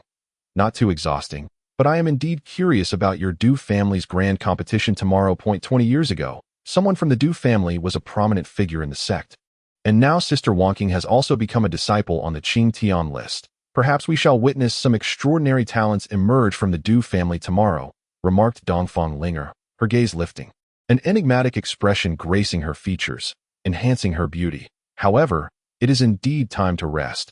I wish to sleep with Sister Wangqing tonight. Then let us sleep together, Du Wangqing agreed. Laughter soon filled the room as the two girls playfully teased one another. Tomorrow marks the grand competition of the Du family. That night, many within the Du household were destined to lose sleep. The Du family is a large clan, with a considerable number of young heirs among the main and collateral branches. Each young scion was eager and ready to showcase their abilities. They knew they could not compare to the likes of Du Qinyang and Du Qinxing, but the clan competition offered a splendid opportunity to shine and establish a name for themselves. Those who performed exceptionally well would secure greater resources for cultivation in the future, especially with Dongfang Linger from Wanbao Commercial Bank attending the Du family's event. The young men were filled with excitement. At that moment, news suddenly spread through the Du family. The eldest young master, Du Junlin, who rarely left his courtyard in a wheelchair, had unexpectedly emerged, causing quite a stir among the elders and clan leaders. This was due to the grievous injuries inflicted upon Du Shaoling by members of the Shui family, reportedly rendering him incapacitated. As this news circulated, many within the Du family began to discuss it. Some believed Du Shaoling had brought this upon himself by provoking Shui Daiwan, while others felt that even if he had acted against Shui Daiwan, he was still a member of the younger generation. The elder of the Shui family unexpectedly took action, grievously injuring Du Shaoling from the Du family, which is quite excessive and indicative of a blatant disregard for the Du family standing. However, this incident did not escalate significantly, reportedly suppressed by the clan leader and the elder. After all, the Wanbao commercial firm is still under the auspices of the Du family, compared to the Du family. The conditions of the Shui family are superior, thus their healing resources are naturally better. Yet, it seems some members of the Du family are aware of certain matters and are engaged in discussions. It is said that many elders and clan seniors of the Du family are exceedingly incensed by this event. Although Du Shaoling managed to severely wound Shui Daiwan, it is important to note that Shui Daiwan had been quite arrogant within the Du family. Furthermore, the elder from the Shui family recklessly attacked the younger generation of the Du family. If this information were to spread, it would severely tarnish the Du family's reputation. The clan leader, Du Jingliang, found himself unable to fully suppress the situation and had no choice but to allow the members of the Shui family to depart. Yet, this was merely a temporary resolution. As for the grievous injury sustained by Du Shaoling, it seems to have attracted little attention. In the dim light of the moon, a rumbling growl echoed. On the broad path, mottled moonlight cascaded down. Several shamanic beasts charged forward with a thunderous roar, shaking the ground and sending dust swirling in their wake. These creatures, resembling a fusion of wolves and horses, moved with remarkable speed, bearing upon their backs a few figures and pulling a cart. At the forefront, atop one of the shamanic beasts, sat the middle-aged member of the Shui family who had attacked Du Shaoling. Chapter 41. The Du family competition commences. The pace of these shamanic mounts was astonishing. Capable of traversing 1,000 miles in a day, the journey from the Du family to the Shui family would only take about 3 days. The Shui family boasts practitioners well-versed in the art of healing. And with their nephew Shui Daiwan in dire condition, prompt access to the best treatment would be increasingly advantageous for his recovery. Should he suffer any lingering effects, it would profoundly impact his martial cultivation moving forward.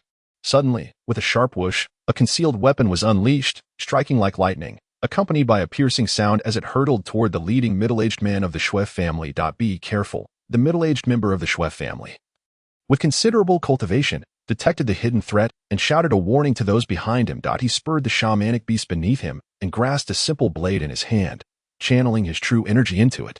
The blade gleamed with a chilling light, exuding a sense of readiness, and it successfully intercepted the concealed weapon. Clang! The clash between the simple blade and the hidden projectile sparked brilliantly, illuminating the surroundings.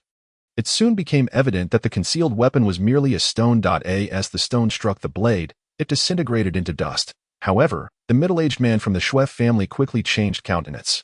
Only he was aware that his arm had begun to tingle, nearly causing him to lose grip on the blade, revealing that the assailant was no ordinary foe. Which rat dares to ambush the Shui family? He bellowed, his voice reverberating with fury. His meaning was clear. He understood that the attacker was likely formidable, yet he felt assured in his own capabilities, harboring no fear.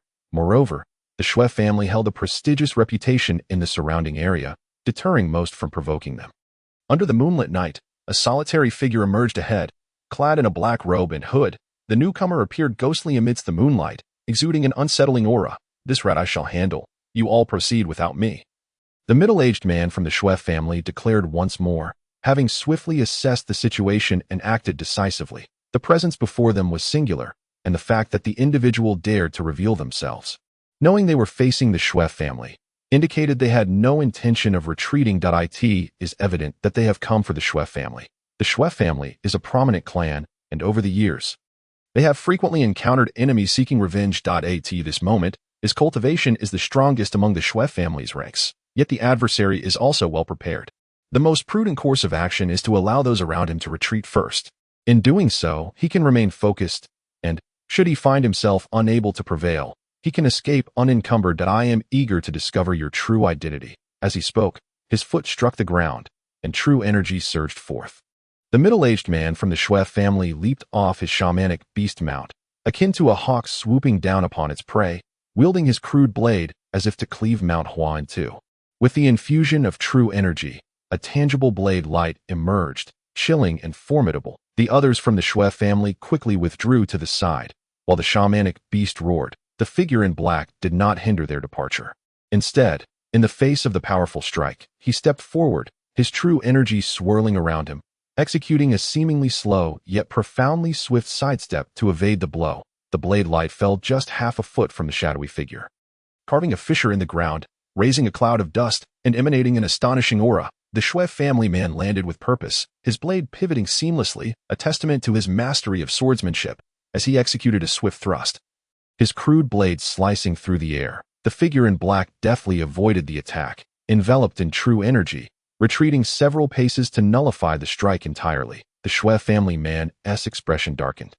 Despite his earnest efforts, he had yet to even graze the opponent's garment after 2 exchanges. With a steely gaze, he repositioned his crude blade, unleashing a series of strikes. The air resonated with the sound of slicing winds. As dark, earthy true energy glowed ominously, casting an unusual brilliance. Throughout the encounter, the figure in black remained on the defensive, never truly countering as the blade light intensified. The Shui family man's focus sharpened, his palm now covered in earthen martial patterns, his aura swelling, causing the surrounding air to tremble with the resonance of earth-based true energy. After all these years, this is all you have managed. The figure in black finally spoke. In that moment, he ceased his retreat, his form pausing to gather momentum, his arm shaking as he advanced rather than withdrawing. Golden martial patterns adorned his palm, radiant and dazzling. With fingers slightly curled, he faced the onslaught of blade light without fear. Seizing the crude blade with a powerful grip, his claw met the golden patterns. The blade light fractured upon contact. Under the weight of his grip, the crude blade became immobile, unable to advance a single inch.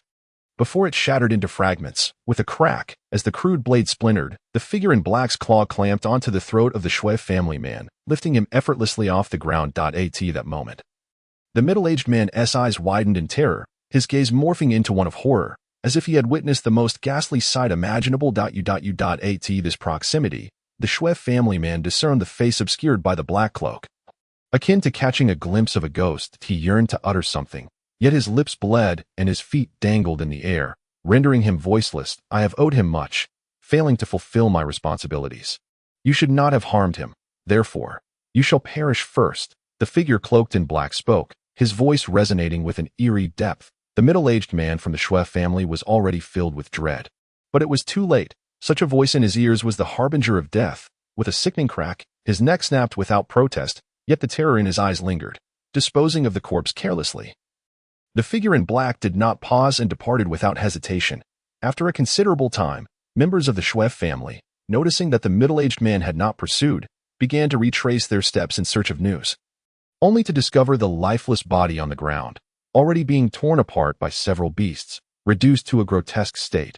Alarmed, they exclaimed, "It is terrible, the second master is dead." The returning members of the Shui family were struck with horror. This was indeed the second master of the Shui family, a formidable practitioner of the martial spirit realm, who had been slain outright by that figure in black. As night passed, the dawn of the following morning broke. As the first light of day crept in, the young disciples of the Du family began their preparations. Today marked the day of the grand competition for the younger generation, a rare opportunity for the youth of the Du family.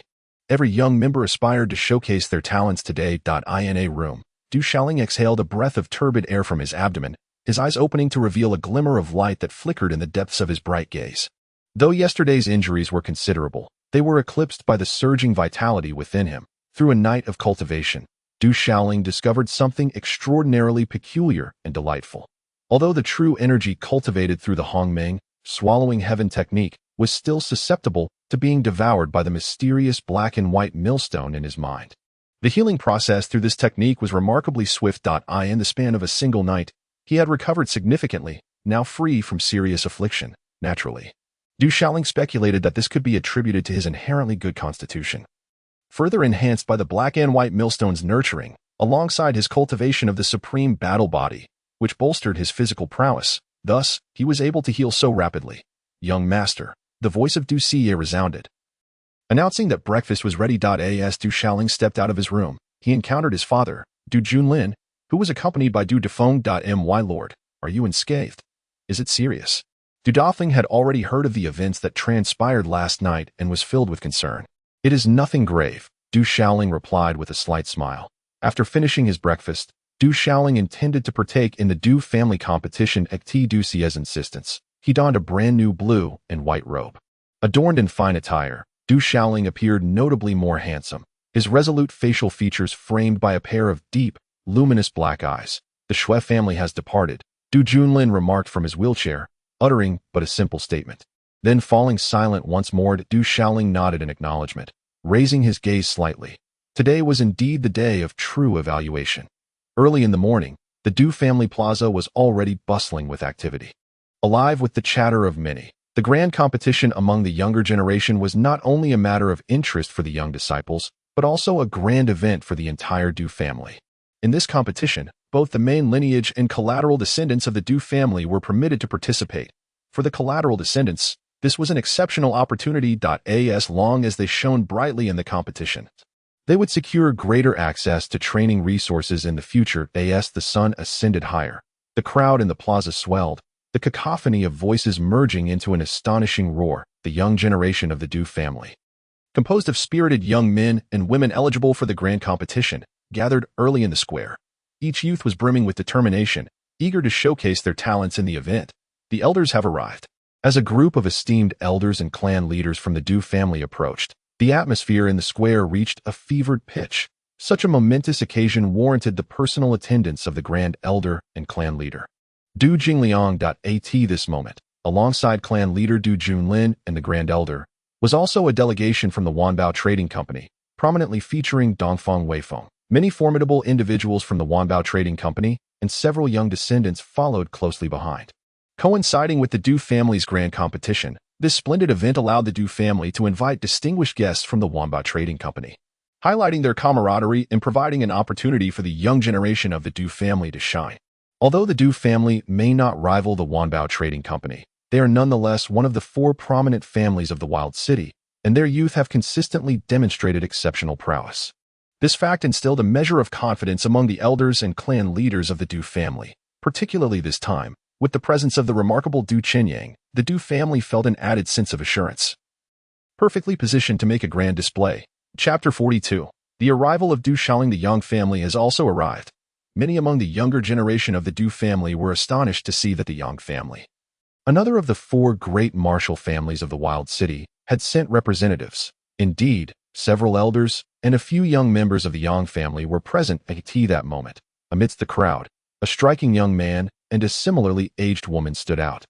Exuding an air of ethereal beauty, reminiscent of a celestial couple, the young man, appearing around 18 or 19, donned resplendent robes, his elongated eyes shimmering like flowing spring water. The corners of his lips slightly curled in a mesmerizing smile that seemed perpetually enchanting. He possessed an otherworldly aura, unmistakably a prodigy among men. The young woman, seemingly 17 or 18, was adorned in elegant attire, her long dress accentuating her alluring figure. Her exquisitely delicate features appeared flawless, radiating a maturity that contrasted with a hint of youthful innocence. Qinyang is here. Sister Yuding has also arrived. Qinyang will surely triumph. Upon seeing this striking young couple, the atmosphere among the younger generation of the Du family surged with excitement. Even many of the Du family's young women cast envious glances in their direction. Yang Yuding of the Yang family was recognized as the unrivaled beauty of the Wild City, revered as a goddess in the hearts of countless young men and the object of admiration for numerous talented youths.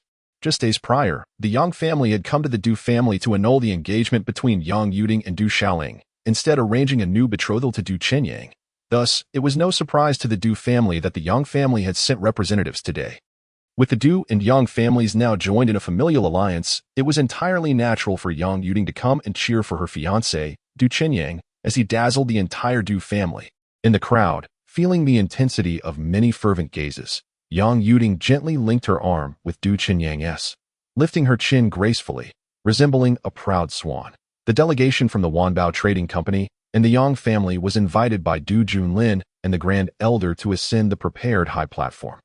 Dongfang Weifeng from the Wanbao Trading Company, an elder from the Yang family, the Grand Elder of the Du family, and clan leader Du Junlin, along with Shui Yufeng, took their seats at the head of the table, while others settled into their respective places. Although Du Qinyang was set to participate in the grand competition, he directly accompanied Yang Yuding up to the high platform. Given his status and agility, no one found it inappropriate.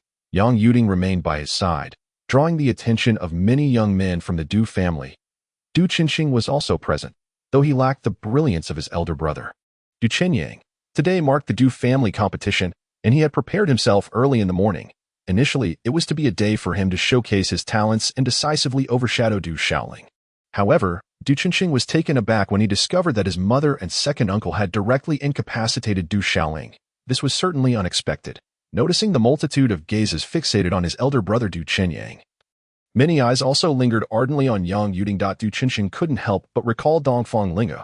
Although Yang Yuding was renowned as the most beautiful woman in the wasteland, compared to Dongfang Linge, she paled in both status and beauty. While he might not be able to deal with Du Xiaoling today, he could still shine before the fair maiden and make a splendid impression, which lifted Du Qinqing's spirits considerably. At that moment, a commotion arose from the crowd as two enchanting figures approached. It was Sister Wan Qing, Miss Dongfang Linge.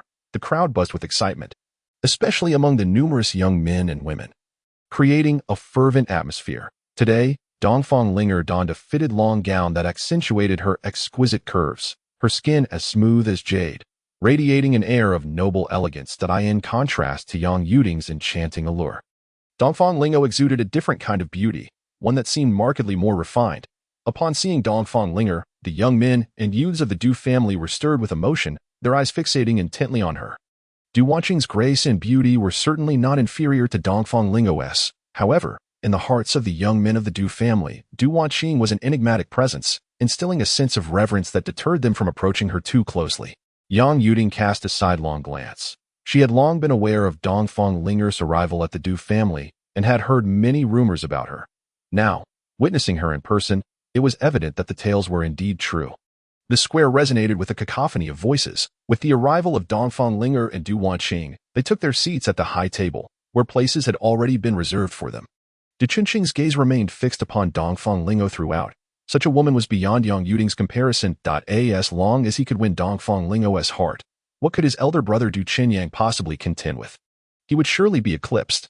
Amidst the lively and boisterous atmosphere, Du Xiaoling, Du Dafeng, and Du Siye also made their entrance. On such a grand occasion, the Du family permitted maids and servants to observe, allowing them to witness the prowess and splendor of their masters. Du Xiaoling, clad in a blue robe, appeared somewhat slender, yet stood tall and poised, his countenance resolute. Du Siye, like Du Dafeng, exhibited a blend of trepidation and curiosity, continually inquiring about Du Xiaoling's injuries along the way, worried that he might suffer today. Young master, perhaps we should refrain from participating in this competition and merely watch the spectacle if you ascend the stage. They are unlikely to let you off easily. Du Xiaoling consistently reassured them not to worry, leading Du Dafeng and Du Siye to be only half convinced, feeling somewhat relieved. Nevertheless, their concerns lingered, knowing that Du Qinyang had long arranged to face Du Xiaoling today. And Du Qinqing would certainly not let Du Xiaoling off easily. Rest assured, your young master will not be defeated, Du Xiaoling declared. Is this useless fellow not severely injured? How come he seems relatively unscathed and dares to participate in the clan's grand competition? It appears he has sustained little injury. His audacity is quite remarkable. If he were to face Qinyang today, he would likely be beaten to a pulp. With the arrival of Du Xiaoling, he instantly attracted a multitude of astonished gazes and murmurs. Everyone had heard about last night's incident, where Shui Daiwan's uncle had gravely injured Du Xiaoling. Du Junlin, who seldom ventured out of the courtyard, had even caused an uproar in the Du family. The elders and clan leaders of the Shui family were somewhat displeased with this turn of events, prompting the Shui family members to depart hastily during the night. Yet, at this moment, it seems that Du Xiaoling does not appear to be gravely wounded. In the square, when Shui Yufeng, Du Jingyang, Du Qinyang, and Du Qinqing laid their eyes upon Du Xiaoling, their expressions subtly shifted. They were most aware of the situation. Du Xiaoling was not merely injured, he had likely been rendered completely incapacitated. Shui Yufeng had witnessed it firsthand, as her second brother had decisively dealt a crippling blow to Du Xiaoling. But why does Du Xiaoling now seem relatively unharmed? Seated in the square, Du Wanqing also felt a twinge of surprise. She too had heard of last night's occurrences. Yang Yuding cast a disdainful glance at Du Xiaoling, her demeanor haughty and indifferent, dismissing him entirely. Even if he had supposedly cultivated genuine qi, how could he ever compare to her Qinyang? Du Qinqing's gaze lingered on Du Xiaoling, a fleeting glimmer of coldness flashing in his elongated eyes. With Du Xiaoling's arrival, the atmosphere in the square grew somewhat peculiar. On the high platform, a venerable clan elder rose, noting that the time was ripe to alleviate the awkwardness in the air. After all, members of the Yang family and Wamba Trading Company were present, and family grievances should not be aired publicly. As this elder from the Du family stood, the square gradually fell silent. The young members of the Du family held their breath in anticipation.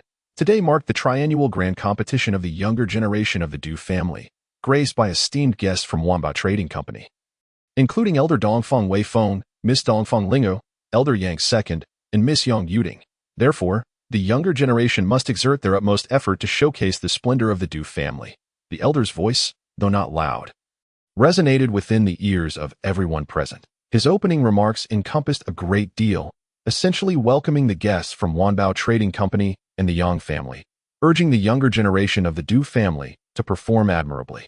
Those who excelled would be rewarded handsomely, particularly the first-place winner and the top contenders, who would receive astonishing prizes. The Du family had never been stingy in investing in the younger generation. This was fundamental to their standing in the wild city. After a brief pause, the elder surveyed the enthusiastic young members of the Du family, their heads held high and eagerness palpable, with a slight wave of his hand. His voice rose, echoing across the vast square. I hereby announce that the Du family's triannual grand competition has now commenced, with a resounding boom, as the words of the elder of the Du family echoed through the air. The atmosphere in the Du family square reached a fever pitch, with cheers rising and falling in a deafening chorus. Those qualified to participate in the grand competition began to take the stage. The elder spoke once more, his gaze shimmering with fervor. These are the fresh blood of the Du family, the very foundation upon which the family stands in the desolate city, brimming with youthful vigor and limitless potential.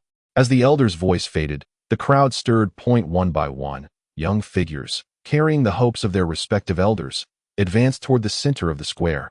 Eyes met, and on the slightly immature faces, a silent battle intent surged forth. Qinyang, go for it. I believe you will undoubtedly be the champion of the Du family's grand competition. Yang Yuding gazed at her fiancé beside her, her face radiating a smile. Today, her fiancé would shine brilliantly. For he is the foremost individual of the Du family in this generation. Then I shall take my leave.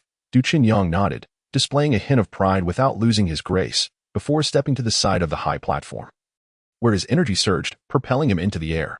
Chapter 43. Challenge. As he leaped from the high platform, Du Qinyang's figure traced a graceful arc through the void before gently landing in front of the crowd in the square.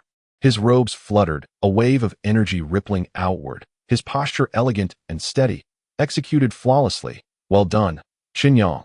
The square erupted in a chorus of cheers. On the high platform, Du Jingliang, Shui Yufeng, and several elders of the Du family beamed with smiles. Even from Du Qinyang's movements, one could discern his extraordinary nature. Truly remarkable. Elder Dongfeng Wei Feng of Wanao Commerce and the second elder of the Yang family expressed their admiration wholeheartedly. Indeed, Du Qinyang was exceptionally impressive.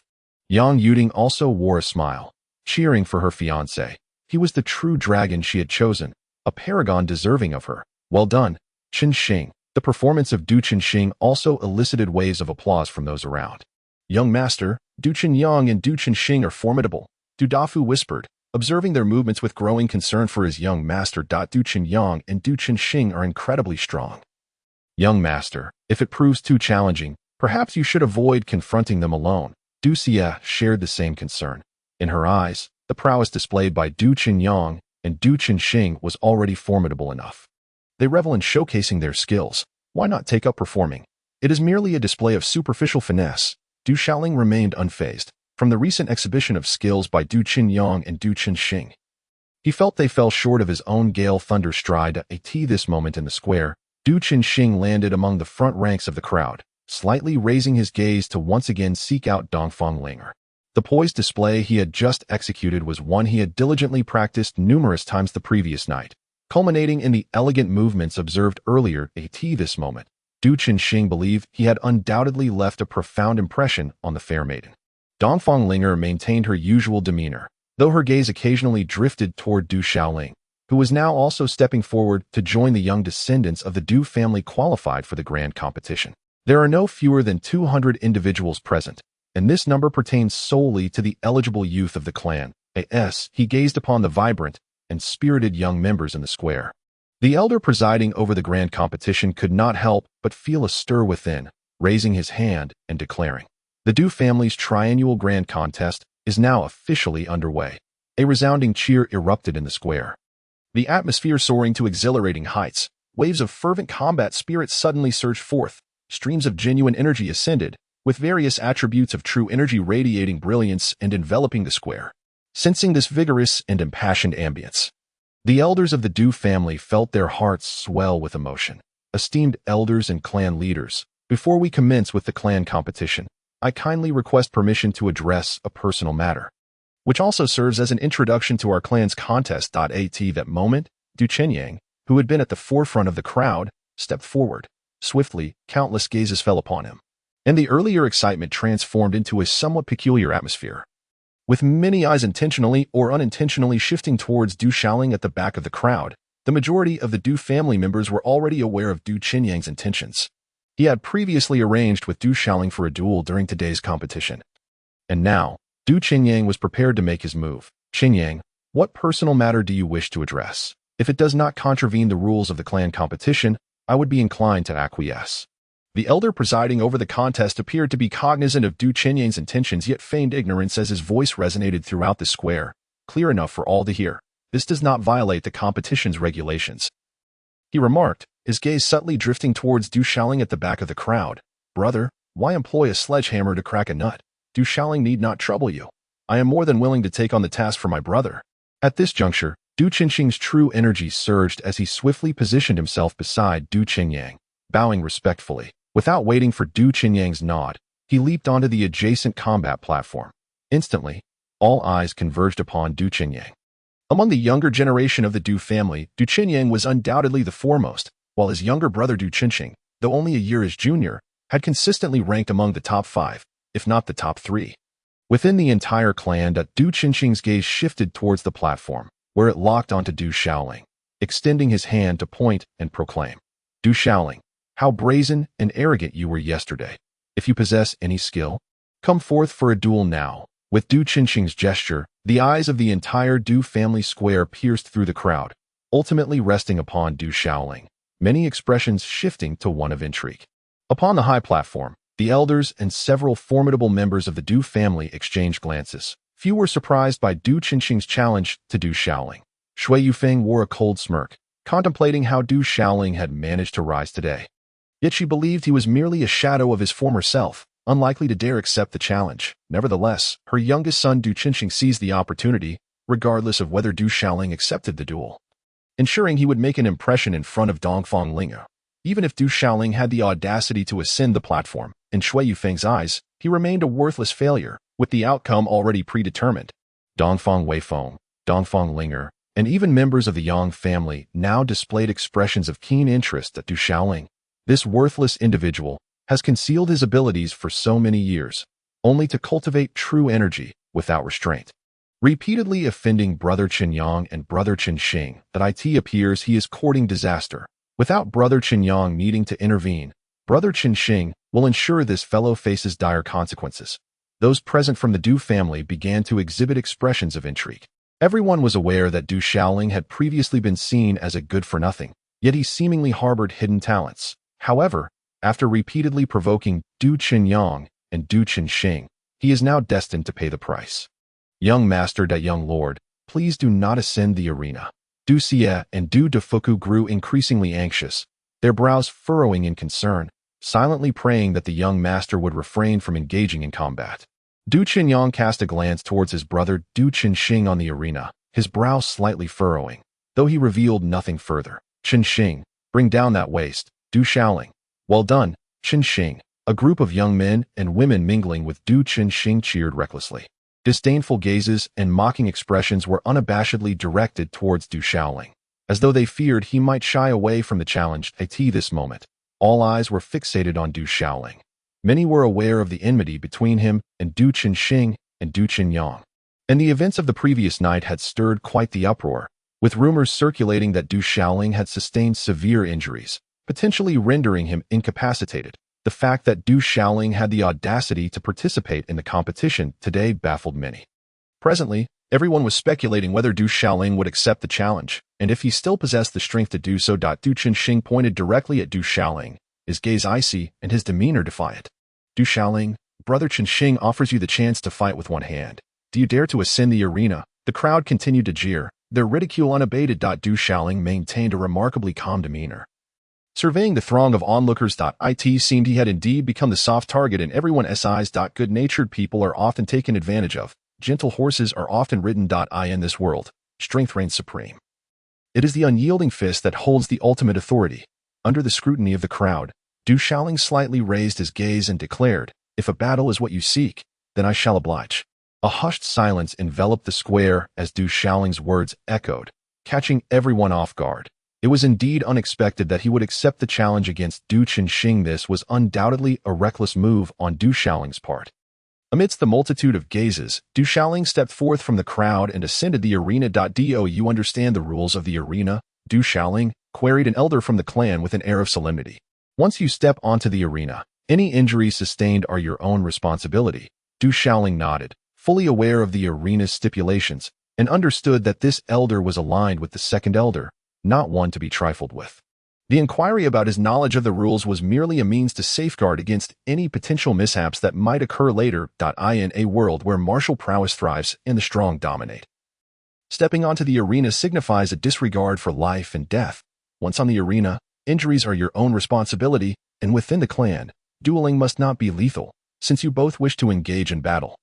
Let the contest commence. The elder directed his gaze towards the arena, where Du Qinxing and Du Shaoling stood, offering no further words, seemingly wary that Du Shaoling might reconsider. Now, let the challenge begin. Chapter 44. A direct defeat. Defeat Du Shaoling directly, or else you shall kneel before me and bow your head 3 times. That if you do so, I may spare you from a beating today. Otherwise, I fear you shall find it difficult to rise again. Heh. Du Qinxing gazed at Du Shaoling with increasing audacity. Soon, he would trample this worthless fool beneath his feet. This was a rare opportunity for glory. Not only within the Du family, but throughout the entire Wild City, his name would echo resoundingly. You believe you can best me and impress your Miss Dongfang. I fear you shall be sorely disappointed.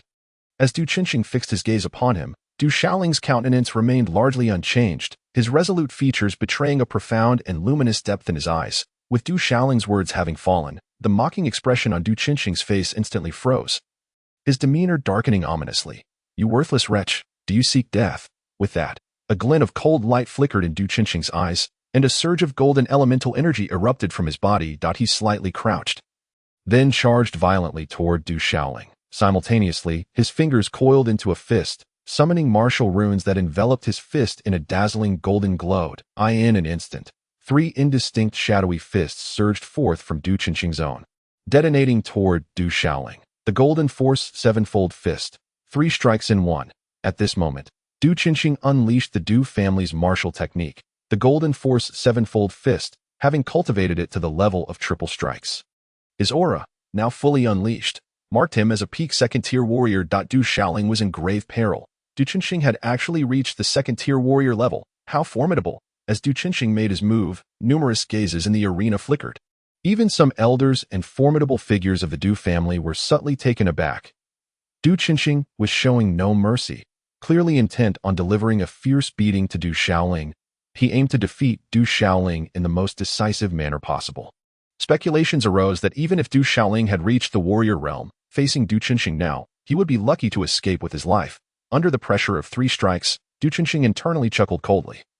He intended to humiliate this waste of space, to personally crush Du Shaoling beneath his feet. In the blink of an eye, the 3 shadowy fists appeared before Du Shaoling. Buzz! The 3 overlapping fist forces cascaded downward, the air resonating with the sound of slicing wind, accompanied by a tempestuous gale. At that moment, a torrent of golden elemental energy erupted from Du Shaoling's body, his eyes flashing with the brilliance of lightning. With a powerful swing of his arm, his fist, also enveloped in martial runes, met Du Qinxing's in a lightning-fast collision. But Du Shaoling's strike boasted 4-fold force. In that instant, Du Jingyang on the high platform, along with several elders of the Dia, the battle platform trembled, and Du Qinxing's mouth was drenched in blood. His fists, which had just collided, were now a gruesome mess, as if the very bones of his right arm had shattered. He screamed in agony, struggling to rise once more, yet he found himself unable to stand out on the battle platform. Du Shaoling felt no surprise, though he had not exerted his full strength against the second-tier martial artist Du Qinxing. He had not held back excessively either. Given his current physical prowess, vanquishing Du Qinxing was a trivial task. At this moment, Du Shaoling even harbored a fleeting notion that a second-tier martial artist was perhaps not as formidable as he had once believed. While his mind wandered, Du Shaoling's movements did not falter for an instant. It was the instinct cultivated through countless brawls since childhood. Seizing the opportunity, he swiftly advanced to Du Qinxing's side and delivered a forceful kick. Crack da da. With this kick, an indeterminate number of ribs in Du Qinxing's chest fractured, resulting in another violent spurt of blood and a wretched scream. You have taken the exquisite body-refining liquid left to me by my grandfather. Consider the items on you as interest. Bang! Du Shaoling struck again, sending Du Qinxing hurtling off the battle platform, crashing heavily before Du Qinyang. Noped. The square quaked, the ground fissuring beneath them, as Du Qinxing let out another anguished cry. Seemingly concerned about something, but darkness enveloped him, and he succumbed to unconsciousness. Showing no mercy, Du Shaoling was acutely aware that without sufficient strength today, his fate would be far more tragic than that of his opponent. If your brother is no match for me, then let it be you. At the edge of the battle platform, Du Shaoling fixed his gaze upon Du Qinyang, the true adversary of the day. As he beheld the unconscious and pitiful state of Du Qinxing, Du Qinyang's narrow eyes tightened, his expression darkening to an extreme. Gazing at Du Qinxing, whose life hung in the balance, an eerie silence enveloped the arena. Many spectators gasped in disbelief. Qinxing, my son. On the high platform, Shui Yufeng's countenance changed drastically as she rushed down immediately. The elders of the Du family, including the Grand Elder and Du Jingliang, were equally stunned, their eyes reflecting an overwhelming shock that was difficult to suppress. The aura emanating from Du Shaoling just moments ago had left them feeling somewhat dazed, yet it was unmistakably the presence of a true martial artist. The golden firmament's 7th level of fists, with a single blow carrying a force of the 4th level. Could this truly be the same worthless child from before? More importantly, he had severely injured the second-tier Du Qinxing with a single strike. This feat would be challenging even for an average 3rd or 4th-tier martial artist on the high platform. At this moment, Dongfang Weifeng, Dongfang Linger, Yang Yuding, and Du Wanqing all displayed expressions of astonishment. The young master has triumphed. On the periphery of the square, Du Xie and Du Dafeng, standing on their tiptoes, rubbed their eyes in disbelief, struggling to comprehend the scene before them. Was Du Shaoling truly this powerful? Was this reality? For many young members of the Du family, faces filled with shock and disbelief were evident. Although Du Qinxing was not on par with Du Qinyang, he was still a standout among the younger generation of the Du family. Yet now, Du Qinxing had been gravely injured by Du Shaoling in a single move. It was at this moment that many finally recognized the extraordinary transformation of Du Shaoling. You little brat. Your strikes are merciless. On the battle stage, Shui Yufeng, having rushed out, promptly examined the unconscious Du Qinxing. The injuries afflicting Du Qinxing were grievous, leaving him barely clinging to life, as if he had but half a breath remaining. With a heart full of maternal concern, Shui Yufeng gritted her teeth, her gaze icy and piercing, as if she intended to devour Du Shaoling whole.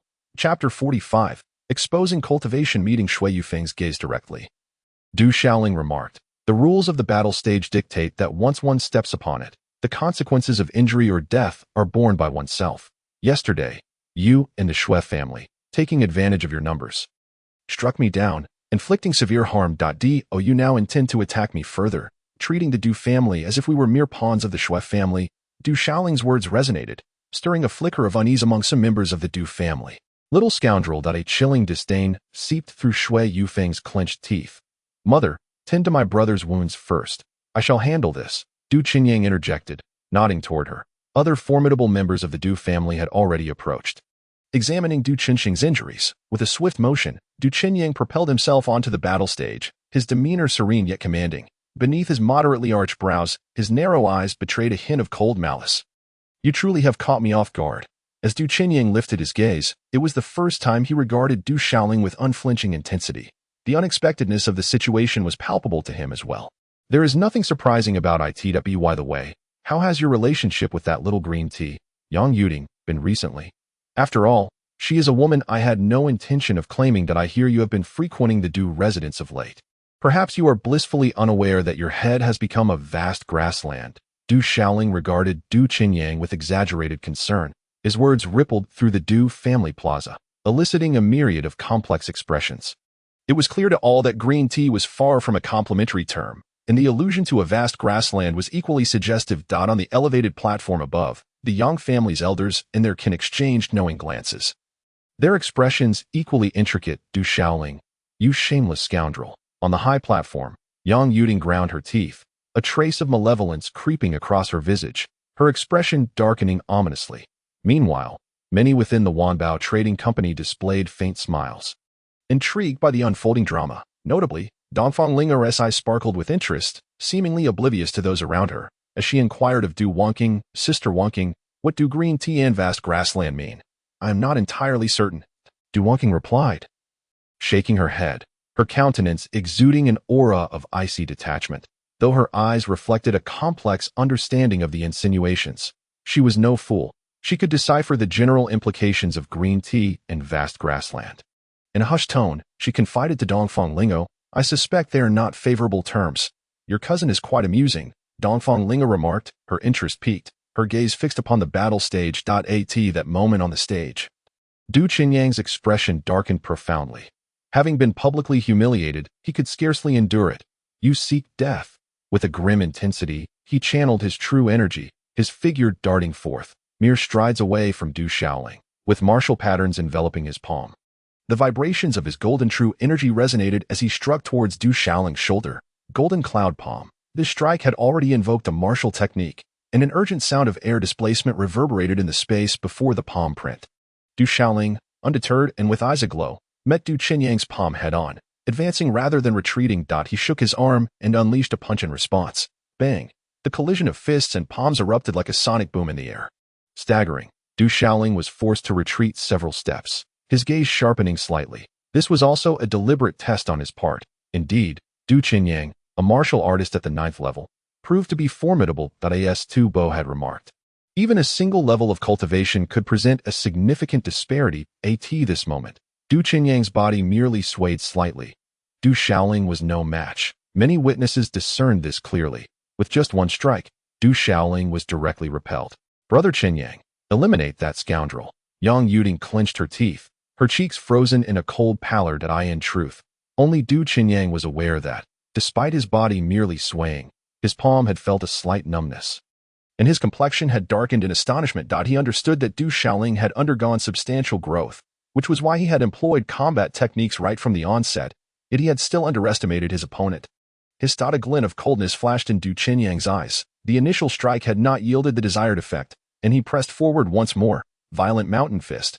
He bellowed, as dark earth attribute martial patterns enveloped his arm, resembling a series of overlapping scales. With a fist that carried the momentum of a mountain's might, he charged explosively at Du Shaoling. This was the second type of attribute martial pattern that Du Qinyang had inscribed. A dual attribute martial artist, an undeniable prodigy. Golden Force Sevenfold Fist. Upon witnessing Du Qinyang's imposing stance, Du Shaoling's eyes narrowed, and he shook his arm. The Golden Force Sevenfold Fist, a fist embodying sevenfold might. In truth, this represented the true prowess of Du Shaoling's Golden Force Sevenfold Fist. Over the past days, he had successfully perfected this technique. Bang! The sound of their fists colliding resonated instantly at the moment of contact. Du Qinyang's body trembled. He felt as if the opponent's fist were made of steel. A tremendous force surged toward him, causing pain in his fist and a significant impact on his internal energy. How can he be this strong? Du Qinyang was taken aback, staggering and retreating several steps, his fist tingling. My heavens, a sevenfold fist. Many young members of the Du family could not help but exclaim. Although the Golden Force Sevenfold Fist was merely a foundational combat technique, achieving the level of a sevenfold fist was truly extraordinary. Even many of the formidable members of the Du family present were moved by this display. Du Shaoling was again forced back, his feet scraping against the ground of the arena, only managing to stabilize himself after several yards. At this moment, Du Shaoling recognized his own inadequacies as a martial artist at the 5th level. Facing an opponent at the 9th level, he realized that he could not afford to withstand such blows directly. Moreover, Du Shaoling sensed that Du Qinyang's mastery over his internal energy and combat techniques surpassed his own. It seems I truly underestimated you. Du Qinyang's internal energy surged uncontrollably. At this moment, he held nothing back, unleashing the full extent of his 9th level martial artist prowess. His internal energy roared, the brilliance of golden attribute energy illuminating his form. With golden martial patterns enveloping his body, enhancing his extraordinary presence, as if he were a dragon among men, exuding an air of grandeur, a dual attribute 9th level martial artist, a paragon of talent. at this moment. Gazing upon the square, one could sense the presence of Du Qinyang, leaving both the Wanbao merchant group and the guests from the Yang family in awe. Given Du Qinyang's age, his level of cultivation as a dual-attribute warrior is indeed extraordinary. The Yang family must be exceedingly pleased with such a prospective son-in-law. Yang Yuding's face once again blossomed with a smile. Even if Du Shaoling had cultivated genuine qi and attained the warrior realm, he could not possibly compare to her true dragon. Soon, her fiancé would undoubtedly trample Du Shaoling underfoot. As Du Qinyang made his move again, Du Shaoling gritted his teeth slightly, unleashing his full strength as the aura of a fifth-tier warrior erupted from him. His golden true qi shining brilliantly and powerfully, while he swiftly evaded that a fifth-tier warrior. Someone from the Du family exclaimed in astonishment. Du Shaoling's cultivation at the 5th tier is indeed impressive, although Du Qinyang stands at the 9th tier. He is nearly 2 years older than Du Shaoling. When both were of similar age, Du Shaoling seemed to have only reached the 5th tier. Witnessing Du Shaoling's true prowess now, many elders and clan leaders of the Du family had their expression shift. Amidst the tense gaze of the entire assembly, two figures clashed repeatedly on the battle platform. Du Qinyang's prowess was remarkable, his attacks fierce, his combat skills refined, and his practical experience abundant, as he continuously pressured Du Shaoling with his dual attribute true qi and combat techniques. At this point, Du Shaoling appeared to be entirely suppressed. After several unavoidable collisions, Du Shaoling was repeatedly forced back, nearly being sent flying on multiple occasions. On 2 occasions, he even rolled to regain his footing in a rather unsightly manner, but just managed to avert disaster. Albeit looking disheveled and rather pitiful, Du Shaoling was unexpectedly formidable, yet it seemed he had not practiced any combat techniques. Many elders and strong figures of the Du family gasped in disbelief at Du Shaoling's performance. It was evident that Du Shaoling's 5th-tier warrior status ranked second only to Du Qinyang among the younger generation of the Du family. Engaging in dozens of exchanges as a 5th-tier warrior against Du Qinyang was no small feat. And though both appeared somewhat ragged, it was indeed remarkable and almost unbelievable that a person long considered a waste suddenly found himself able to compare with the genius of the Du family's current generation. This alone was astonishing. Observers noted that compared to Du Qinyang, Du Shaoling seemed to have only practiced the Golden Gang's 7 heavy fists. Everything Du Shaoling exhibited had far surpassed their expectations. Ultimately, Du Qinyang was a 9th-tier warrior. Victory was merely a matter of time. Many murmured quietly, their eyes fixed on the battle platform. Initially, everyone believed that Du Shaoling daring to challenge Du Qinyang on the platform was an act of sheer folly, destined to be ruthlessly trampled, perhaps even rendered incapacitated.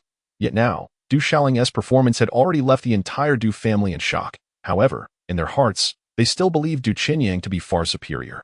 At this moment, on the battle platform, Du Qinyang's expression grew increasingly grim. After exchanging dozens of blows, he found himself unable to truly subdue Du Shaoling, which was a significant blow to his pride. Moreover, Du Qinyang was acutely aware that although Du Shaoling appeared to be in a precarious position, suppressed by his own might, his physical form was remarkably resilient. With each collision, while he seemed to gain a semblance of advantage, the reality was far from pleasant. Du Shaoling's fists were as hard as iron, sending jolts of numbness through his hands. Time and again, he found himself on the verge of striking Du Shaoling, only for the latter to evade deftly, either through an ungraceful maneuver or an unpredictable sidestep, which even instilled a false sense of security in him. In essence, it seemed he had the upper hand. Persistently pressing Du Shaoling, yet only Du Qinyang himself understood how challenging it truly was to contend with Du Shaoling. At this moment, Du Shaoling, in the face of Du Qinyang's relentless assault, was indeed in a state of genuine distress. In actual combat, he had barely sparred with Tu Bo for a day. During that encounter, Du Shaoling had employed the wind and thunder soaring step. However, he had yet to utilize that technique against Du Qinyang. Tu Bo had advised him to reserve the wind and thunder soaring step as much as possible. Furthermore, Du Shaoling was acutely aware that achieving victory against Du Qinyang would not be an easy feat. Thus, he did not intend to reveal all his capabilities from the outset. It was only when he found himself in peril on several occasions that he was compelled to resort to the wind and thunder soaring step. Albeit in a hasty manner, that Du Shaoling understood his strengths and weaknesses. Being pressed down, he found himself in a passive position, relying solely on his physical prowess. Bang! The two were once more forced into a collision. The sound of their vital energy resonating with a muffled thud, As martial patterns shimmered brilliantly, Du Shaoling was once again jolted back, his complexion paling considerably, his steps faltering. Simultaneously, Du Qinyang seized the opportunity. His gaze sharpening with cold resolve, the metallic martial pattern enveloped his palm, emanating a radiant golden glow, his vital energy sharp and exuding a blade-like aura, as if it could cleave through the very air. The 1,000-gold stone-cleaving blade. Gasps arose from the crowd below the stage. This was a mid-tier spiritual technique of the gold attribute, the 1,000-gold stone-cleaving blade. Generally, it is exceedingly challenging for a true martial spirit realm practitioner to master such a mid-tier spiritual technique. The 1,000-gold stone-cleaving blade, wielding the hand as a blade, when perfected, could split mountains and shatter stone. It was nearing its conclusion, upon witnessing Du Qinyang channel the 1,000-gold stone-cleaving blade. Many already sensed the inevitable outcome of the duel on the stage. Du Qinyang had indeed found his moment and had been preparing for this. The 1,000-gold stone-cleaving blade was his trump card, unleashed with determination. With his hand as the blade, he swiftly advanced towards the staggering Du Shaoling. Whoosh! His hand sliced downwards, the air parting with a series of slicing sounds. The target of this hand blade was none other than Du Shaoling's neck. Undoubtedly, Du Qinyang cared little for the consequences. He was intent on delivering a fatal blow to Du Shaoling. Who? The spectators collectively gasped, their hearts rising into their throats for Du Shaoling. That very moment, a chilling glint flickered in Du Shaoling's profound gaze. Amidst his faltering steps, he suddenly unleashed his vital energy, a sound reminiscent of wind and thunder resonating as his staggering form transformed into an elusive apparition, exuding an enigmatic and unpredictable aura. In a deft sidestep, he evaded Du Qinyang's golden hand blade. The blade-like vital energy grazed Du Shaoling's shoulder. The sharp, cold light of the vital energy burst forth, severing a few strands of Du Shaoling's hair and the fabric of his robe, leaving a trail of blood on his skin. If it were to come any closer by half an inch, it would undoubtedly result in a catastrophic consequence for an ARM. At that very moment, Du Shaoling's finger shot forth with a formidable force reminiscent of a tempest. A finger imprint, radiant with golden light, emanated a sharp and lethal aura, capable of subduing dragons and tigers, cleaving mountains and splitting stones, rendering all obstacles futile. Buzz, the finger imprint, accompanied by the sound of thunder and wind, was perilously close, directly aimed at the right side of Du Qinyang's back. It was too near, and far too sudden. By the time Du Qinyang sensed something amiss, it was already far too late. He attempted to evade with all his might, yet failed to escape. The finger imprint pierced through one side of his waist from behind. With a sharp sizzle, a gaping wound appeared on Du Qinyang's waist, blood erupting forth. Gasping, Du Qinyang spat out blood, his gaze filled with horror and disbelief. The excruciating pain caused him to stagger forward, collapsing onto the arena.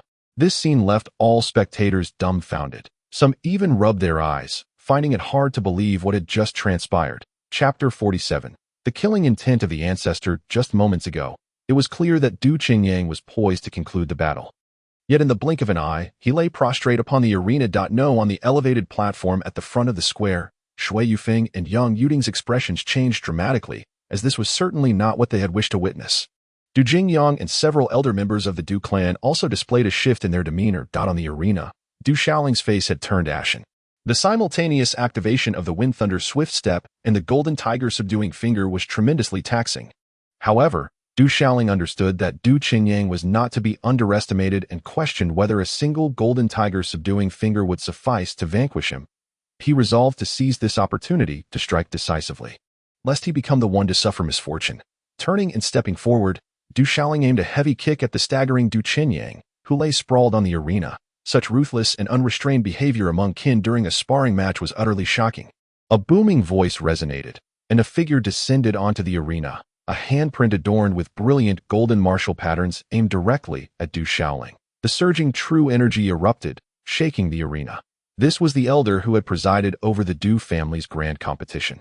His expression frigid as he directly confronted Du Shaoling. In that instant, Du Shaoling could distinctly sense the elder's unwavering intent to kill. The force of that palm was overwhelming, far beyond his capacity to withstand.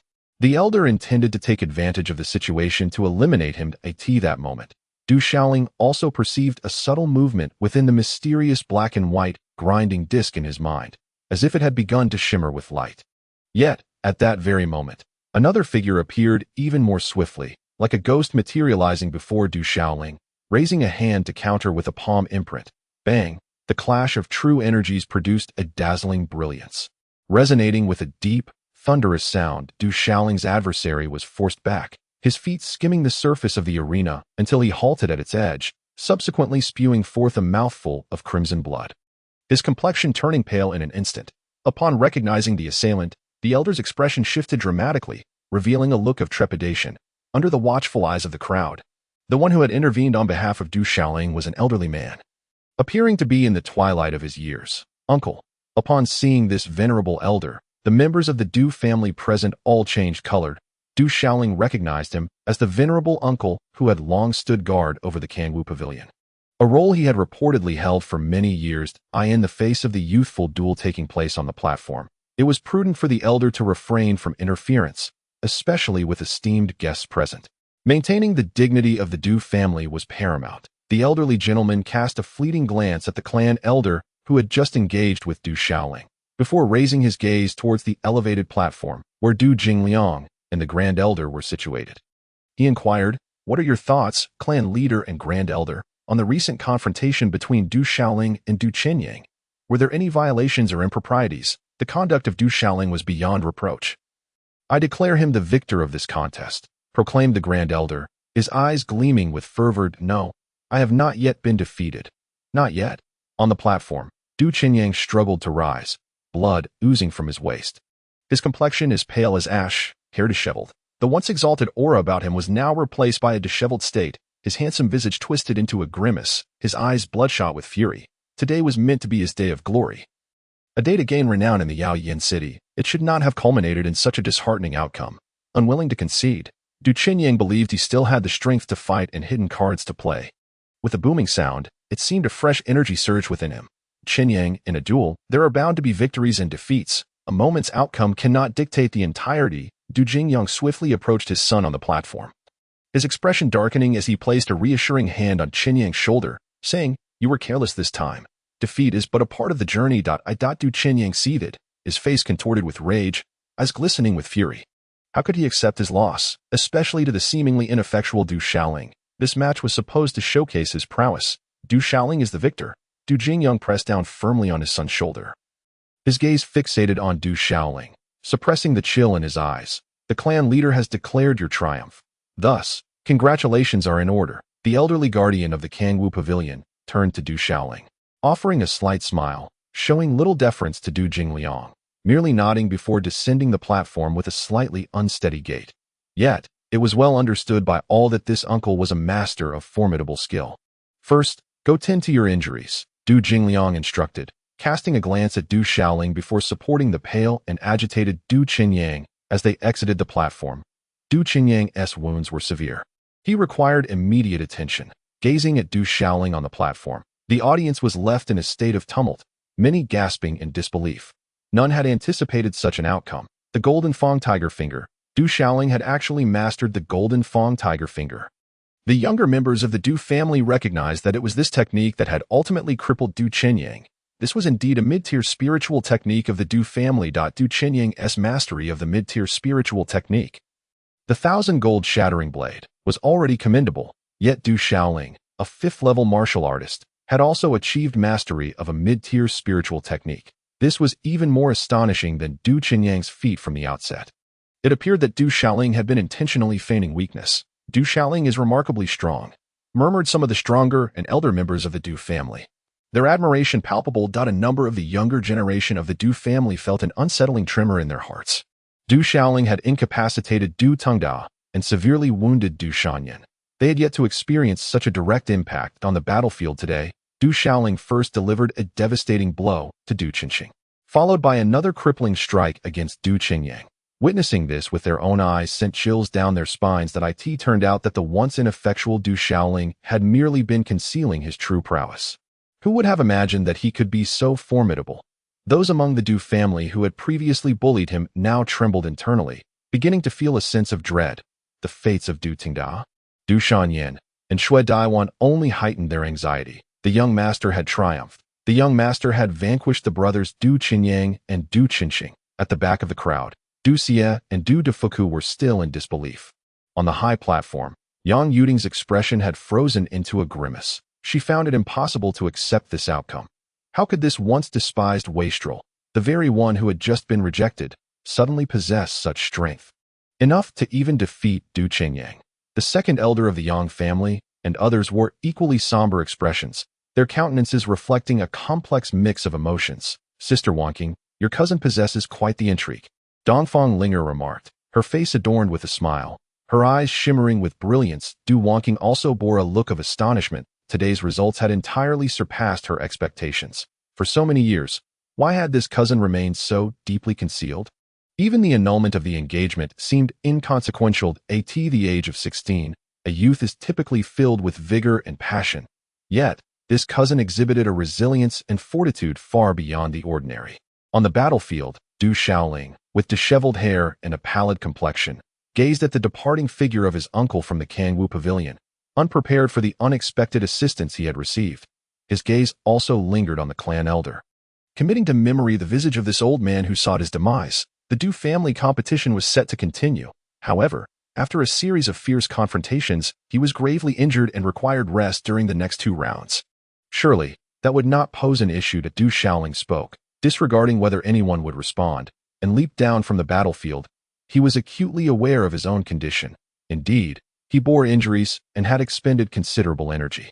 Continuing in the competition, although he would not face opponents as formidable as Du Qingyang again, there were still several young members of the Du family who were no less formidable, and the consequences could be dire, leading to significant losses. Yet, Du Shaoling was reluctant to withdraw from the competition. The rewards for claiming first place were substantial, and he could not afford to miss out. As they watched Du Shaoling leap down from the battlefield, the elders of the Du family exchanged glances, seemingly engaged in a discussion. Du Shaoling's performance today had the potential to shake the very foundations of the Du family, especially with esteemed guests from the Wanbao Trading Company present. Ultimately, they acquiesced to Du Shaoling's request. The younger generation of the Du family felt no fear. After all, Du Shaoling had already defeated Du Qingyang. Who would dare to provoke him now? To oppose Du Shaoling's need for rest would likely result in repercussions. As evidenced by the fates of Du Tingda and others, the current Du Shaoling was no longer the same as before. Finally, another elder from the Du family stepped forward to announce the continuation of the family competition. The grand competition of the Du family unfolded with simplicity. It commenced with a chaotic melee in the square, eliminating those disciples whose cultivation was unworthy of the stage, leaving only the final 24. Subsequently, they would engage in duels to vie for the top 12, the top 6, the top 3, and ultimately, the first place. With a flourish, the competition officially began, and the atmosphere surged with excitement once more. Yet, with the impending clash between Du Shaoling and Du Qingyang, despite the lively spectacle, there lingered a sense of something amiss. Young master, Du Shaoling leapt down from the battle platform, and Du Xie along with Du Defuku rushed forward. Still incredulous about the outcome. I need to rest for a while, Du Shaoling said, his complexion pale, indeed in need of a brief respite. He did not wish to miss the reward for securing first place, which promised to be of considerable value. He was currently in dire need of various resources. This recovery pill will aid you in healing swiftly. Take it. A graceful figure approached, her demeanor icy yet enchanting. Du Wanqing, descending from the high platform, extended a pill to Du Shaoling. Accompanying Du Wanqing was another elegant silhouette, undoubtedly Dongfang Linger from the Wanbao Merchant Guild. Sister Wanqing, Du Shaoling lifted his gaze. The recovery pill was of exceptional worth. Over the years, this cousin had come to his aid countless times. Take it. Heal quickly, for your own benefit, lest it hinder your future cultivation, Du Wanqing advised, her tone still cool and frosty. Thank you, Sister Wanqing. Du Shaoling accepted the pill, warmth blooming in his heart. This is a foundation pill, which also aids in healing. Consider it a welcoming gift from your sister, Dongfang Linger added with a smile, her beauty captivating. Skin as fair as snow, eyes sparkling like stars, enchanting all who beheld her. That's too generous. Du Wanqing began to protest, aware of her junior sister's wealth. Though a foundation pill was indeed valuable, it was but a trifle for Dongfang Linger. Yet it was meant for Du Shaoling to accept. That I cannot accept such kindness. I shall be indebted to Miss Dongfang, and I will repay you when the opportunity arises, Du Shaoling replied modestly. However, before Du Wanqing could voice her thoughts, Du Shaoling had already accepted the foundation pill from Dongfang Linger without hesitation. A daughter of the Wanbao Merchant Guild, she was undoubtedly affluent, and Du Xiaoling had no intention of being overly polite. Why refuse what is freely given? Du Wangqing's eyes flickered with exasperation. It seemed her cousin was increasingly changing, professing a desire to repay, yet his actions betrayed no intention of doing so, all the while articulating his gratitude with such eloquence. No need to return it. This is merely a token of our first meeting, Dongfang Linger replied with a radiant smile, her voice as melodious as a lark's song. Take the pill and heal. The elder has intervened, and you should face no further threats. Xiaoling, do your best. I have faith in you. Dongfang Linger said cheerfully as she departed. Du Xiaoling could only manage a wry smile in response. Subsequently, he found a quiet corner of the square, seated himself cross-legged, and consumed both the recovery pill and the foundation pill to heal his wounds. As Du Xiaoling had anticipated, once the elixir transformed into medicinal power within his body, the mysterious black and white grinding disc in his mind began to react, ravenously devouring the medicinal energy, leaving nothing behind. However, it soon produced a healing essence that could mend wounds. Du Xiaoling refined this essence. It rapidly accelerated his recovery, restoring his internal true energy at an astonishing pace. The Du family competition continued. After the first round of chaotic battles concluded, the final 24 young members of the Du family remained in the arena. Commencing their individual duels, the spectators surrounding the plaza erupted in waves of cheers and shouts. Yet, for the elders and formidable figures of the Du family, having witnessed the clash between Du Qinyang and Du Xiaoling, these subsequent duels, though commendable in their own right, seemed to lack something vital. On the high platform, Du Jingliang remained seated, while Shui Yufeng had already departed. With both of his sons severely injured, Du Jingliang endeavored to maintain an expression of composure, especially since guests from the Wanbao Trading Company and the Yang family were still present. Yang Yuding had long since left, accompanying Shui Yufeng and Du Qinyang to tend to their injuries.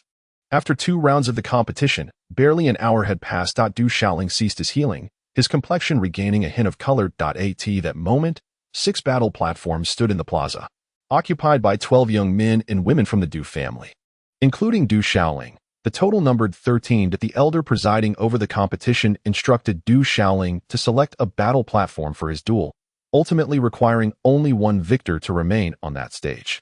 Du Xiaoling chose to face the 2 individuals who appeared somewhat weaker in reality. While the remaining 12 were certainly not as dazzling as Du Qinyang, they were nonetheless outstanding representatives of the Du family, all having attained the martial artist realm, with the majority reaching the 2nd level of martial prowess. Chapter 49. Rewards of the competition. Du Xiaoling opted for 2 first-level martial artists. Upon seeing Du Xiaoling, the expressions of the 2 youths instantly froze. Originally, their pairing in the draw had already been a stroke of luck, as regardless of which of them emerged victorious, they would secure a place in the top 6. However, they never expected to face Du Xiaoling. Not only had he defeated Du Qinyang, but as a 5th-level martial artist, his strength was undeniably formidable. Yet, conceding outright on the battle platform did not seem appropriate. The 2 young men exchanged glances, silently agreeing to team up against Du Xiaoling. Bang! But soon, amidst the dull thuds, the 2 youths were sent sprawling. They were no match for him. The combat prowess of a 5th-level martial artist far exceeded their expectations. On the other platforms, the duels were more evenly contested, with 5 young men and women ultimately emerging victorious. The youngest appeared around 17 or 18, while the oldest did not exceed 20, all having reached the 2nd level of martial prowess. In the next round, 6 individuals would compete, with the victors advancing to the top 3. Du Xiaoling's opponent was a 19-year-old youth, also a 2nd-level martial artist and a member of the main branch of the Du family. Upon realizing that his opponent was Du Xiaoling, this young man instantly crumbled under pressure. Du Qinyang had been severely injured by a single strike, and even Du Qinyang was no match for Du Xiaoling. How could he possibly stand a chance? I forfeit. The young man declared his withdrawal with resignation. Compared to Du Qinyang, who was at the peak of the 2nd level, his best outcome would merely be a stalemate. Rather than face defeat and humiliation through a singular misstep, it would be far more agreeable to concede gracefully. Du Xiaoling triumphed without engaging in combat. Meanwhile, the remaining 4 fighters exhibited tremendous fervor. At the climax, a young maiden, no older than 16 or 17, with a delicate visage and possessing water attribute martial prowess, revealed her mastery as a 3rd-tier martial artist.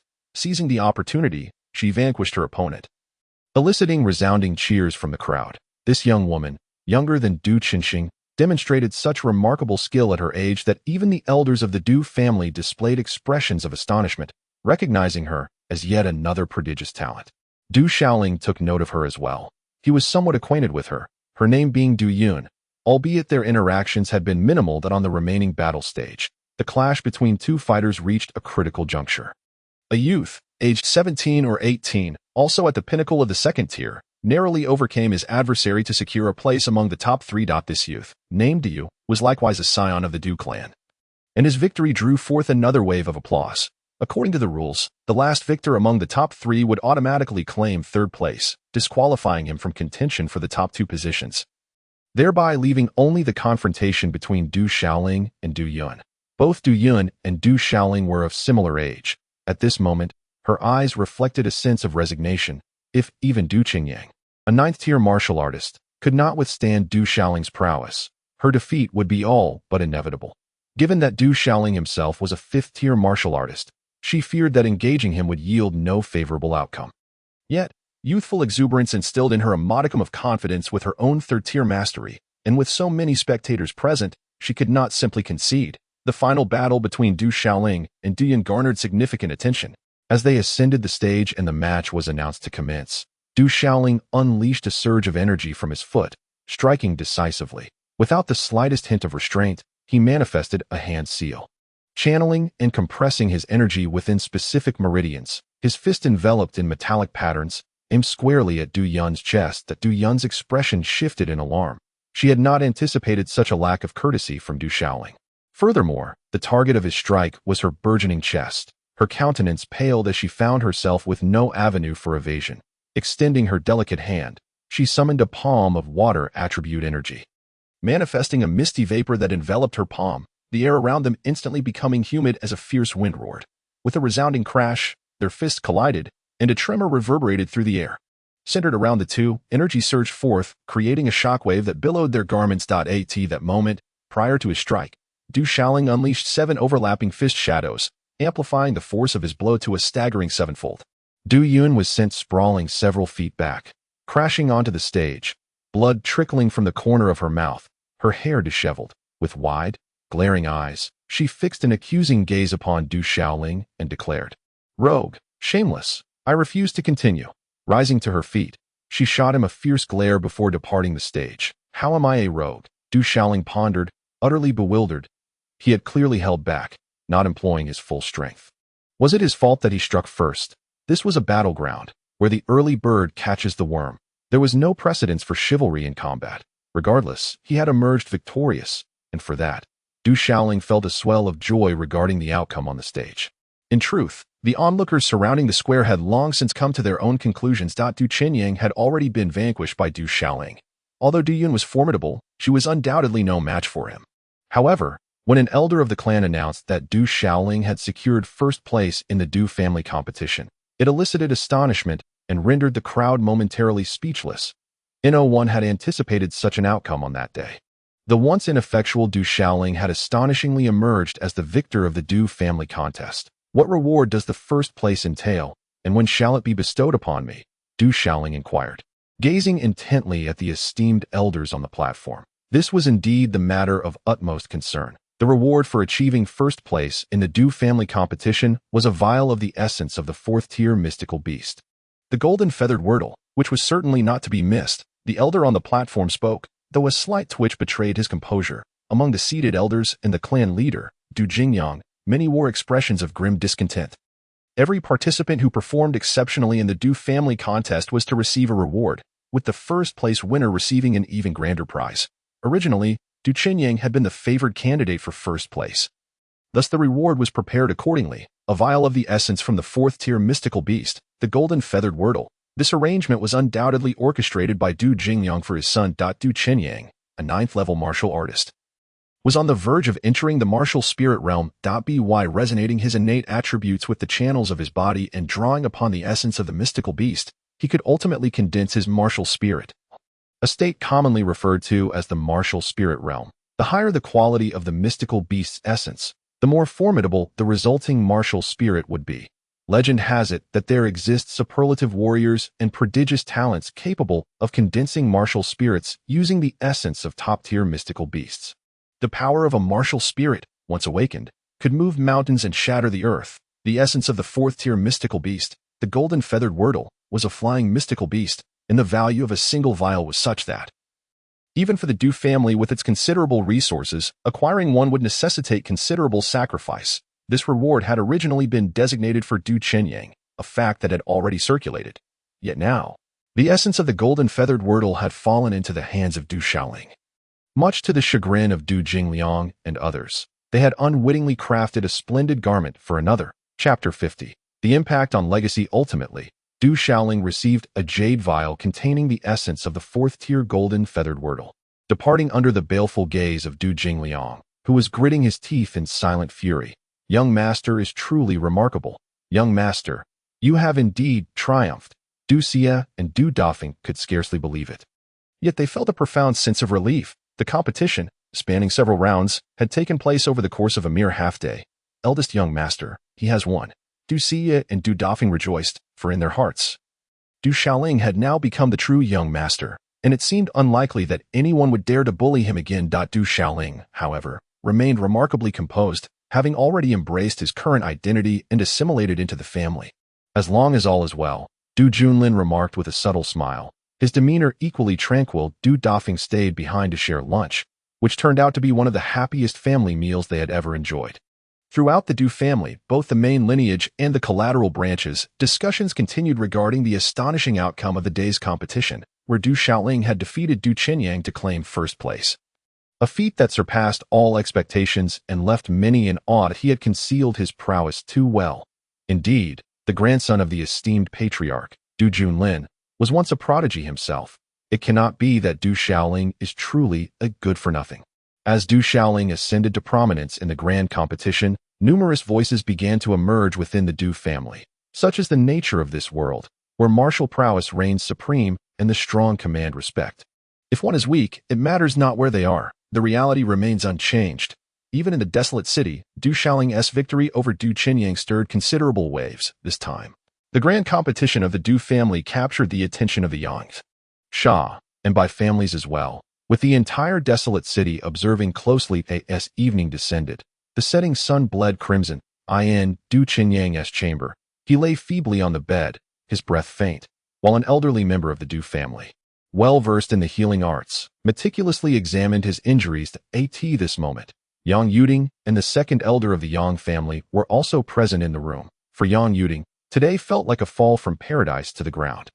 She had anticipated her fiancé would shine brilliantly. After all, he was the foremost individual of the current Du family. However, she could hardly fathom that the good-for-nothing she had chosen to break off their engagement had actually triumphed over the 9-layered Du Chenyang with his 5-layered cultivation. This revelation left her struggling to accept the outcome. "Brother Chenyang, you shall be find out a true man can bend and stretch. You were merely careless this time, and Du Shaoling cannot truly be compared to you." As his fiancée, Yang Yuding gently reassured her beloved. In her heart, she firmly believed that this mishap was indeed due to Du Chenyang's lapse in vigilance, compounded by Du Shaoling's cunning and treachery, which had afforded him an opportunity.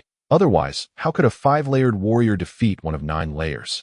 "Yuding, I indeed underestimated him," Du Chenyang replied, grasping Yang Yuding's delicate hand with vigor. That moment, the comfort from his fiancée calmed his tumultuous heart.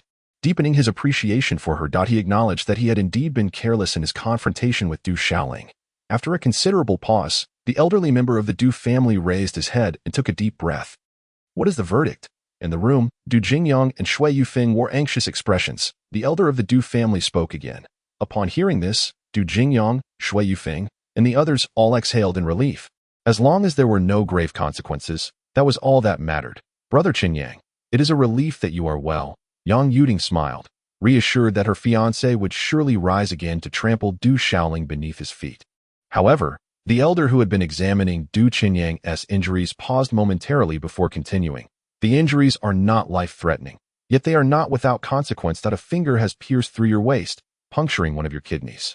The kidneys are vital organs, governing bodily fluids, storing essence, and nurturing marrow. They are susceptible to external malevolent forces and internal emotional turmoil. If the kidney energy is deficient, it cannot support the vital essence. At this point, the elder fell silent once more. What does that imply? Shui Yufeng inquired anxiously. The kidney, having been pierced, could have a chance of full recovery. However, being struck by the golden Fong tiger finger, which embodies sharp and lethal metal energy, poses a significant threat. Even if Qin Yang were to recuperate adequately, the repercussions on his cultivation would be minimal, yet it would certainly affect his ability to carry on the family lineage. The elderly man let out a deep sigh, expressing a sense of regret as he remarked, in summary, the injuries are not life-threatening. However, they will undoubtedly impact the intimacy between husband and wife, and may even hinder the continuation of our lineage. Perhaps there exist extraordinary remedies in this world that could provide complete healing. Yet those treasures are likely beyond the reach of our Du family. What Du Jingliang trembled involuntarily upon hearing that the ability to bear children would be affected, rendering him incapable of maintaining his composure. Yang Yuding was equally taken aback. The thought that their marital life and the prospect of progeny would be compromised struck her with dismay, especially as she had just recently become engaged, without even having experienced their wedding night.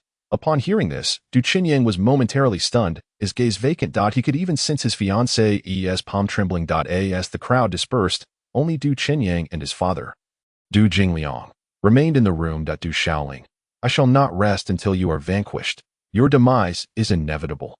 On the bed, Du Qinyang could no longer contain himself, unleashing a heart-wrenching roar filled with fury.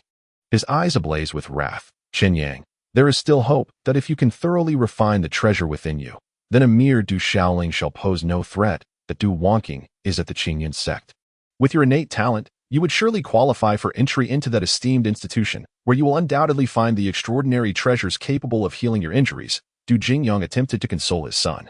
As dawn broke, the darkness before dawn had just lifted. With a deep exhalation, Du Shaoling expelled a breath of stagnant air, ceasing his meditative practice. His injuries had nearly healed. He promptly rose and made his way to the kitchen. As the first rays of purplish-red dawn illuminated the sky, Du Shaoling had already fetched the morning meal to the back mountain.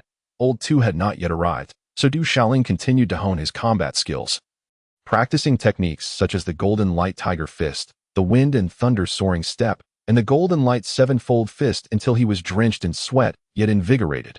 What a delightful aroma. Old Tu arrived, immediately opening the food box, having caught the scent from afar. Today, I have prepared egg dumplings for you, Du Shaoling said cheerfully. Yesterday, during the Du family competition, I defeated Du Qinyang, a warrior of the 9th layer, and secured first place. Egg dumplings, how fragrant. Old Tu seemed particularly enthusiastic about the dumplings, devouring them heartily. He appeared unfazed by Du Shaoling's triumph over a 9th layer warrior, remarking, with your supreme battle body and wind and thunder soaring step, defeating a 9th layer warrior is nothing to celebrate. It is quite expected. Moreover, did you refrain from revealing your full spectrum of martial abilities yesterday? Surely no one has taken notice of your supreme battle body or wind and thunder soaring step. No, Du Shaoling replied, shaking his head. That I did not expose my full martial capabilities. It seems no one paid much attention to my supreme battle body or wind and thunder soaring step.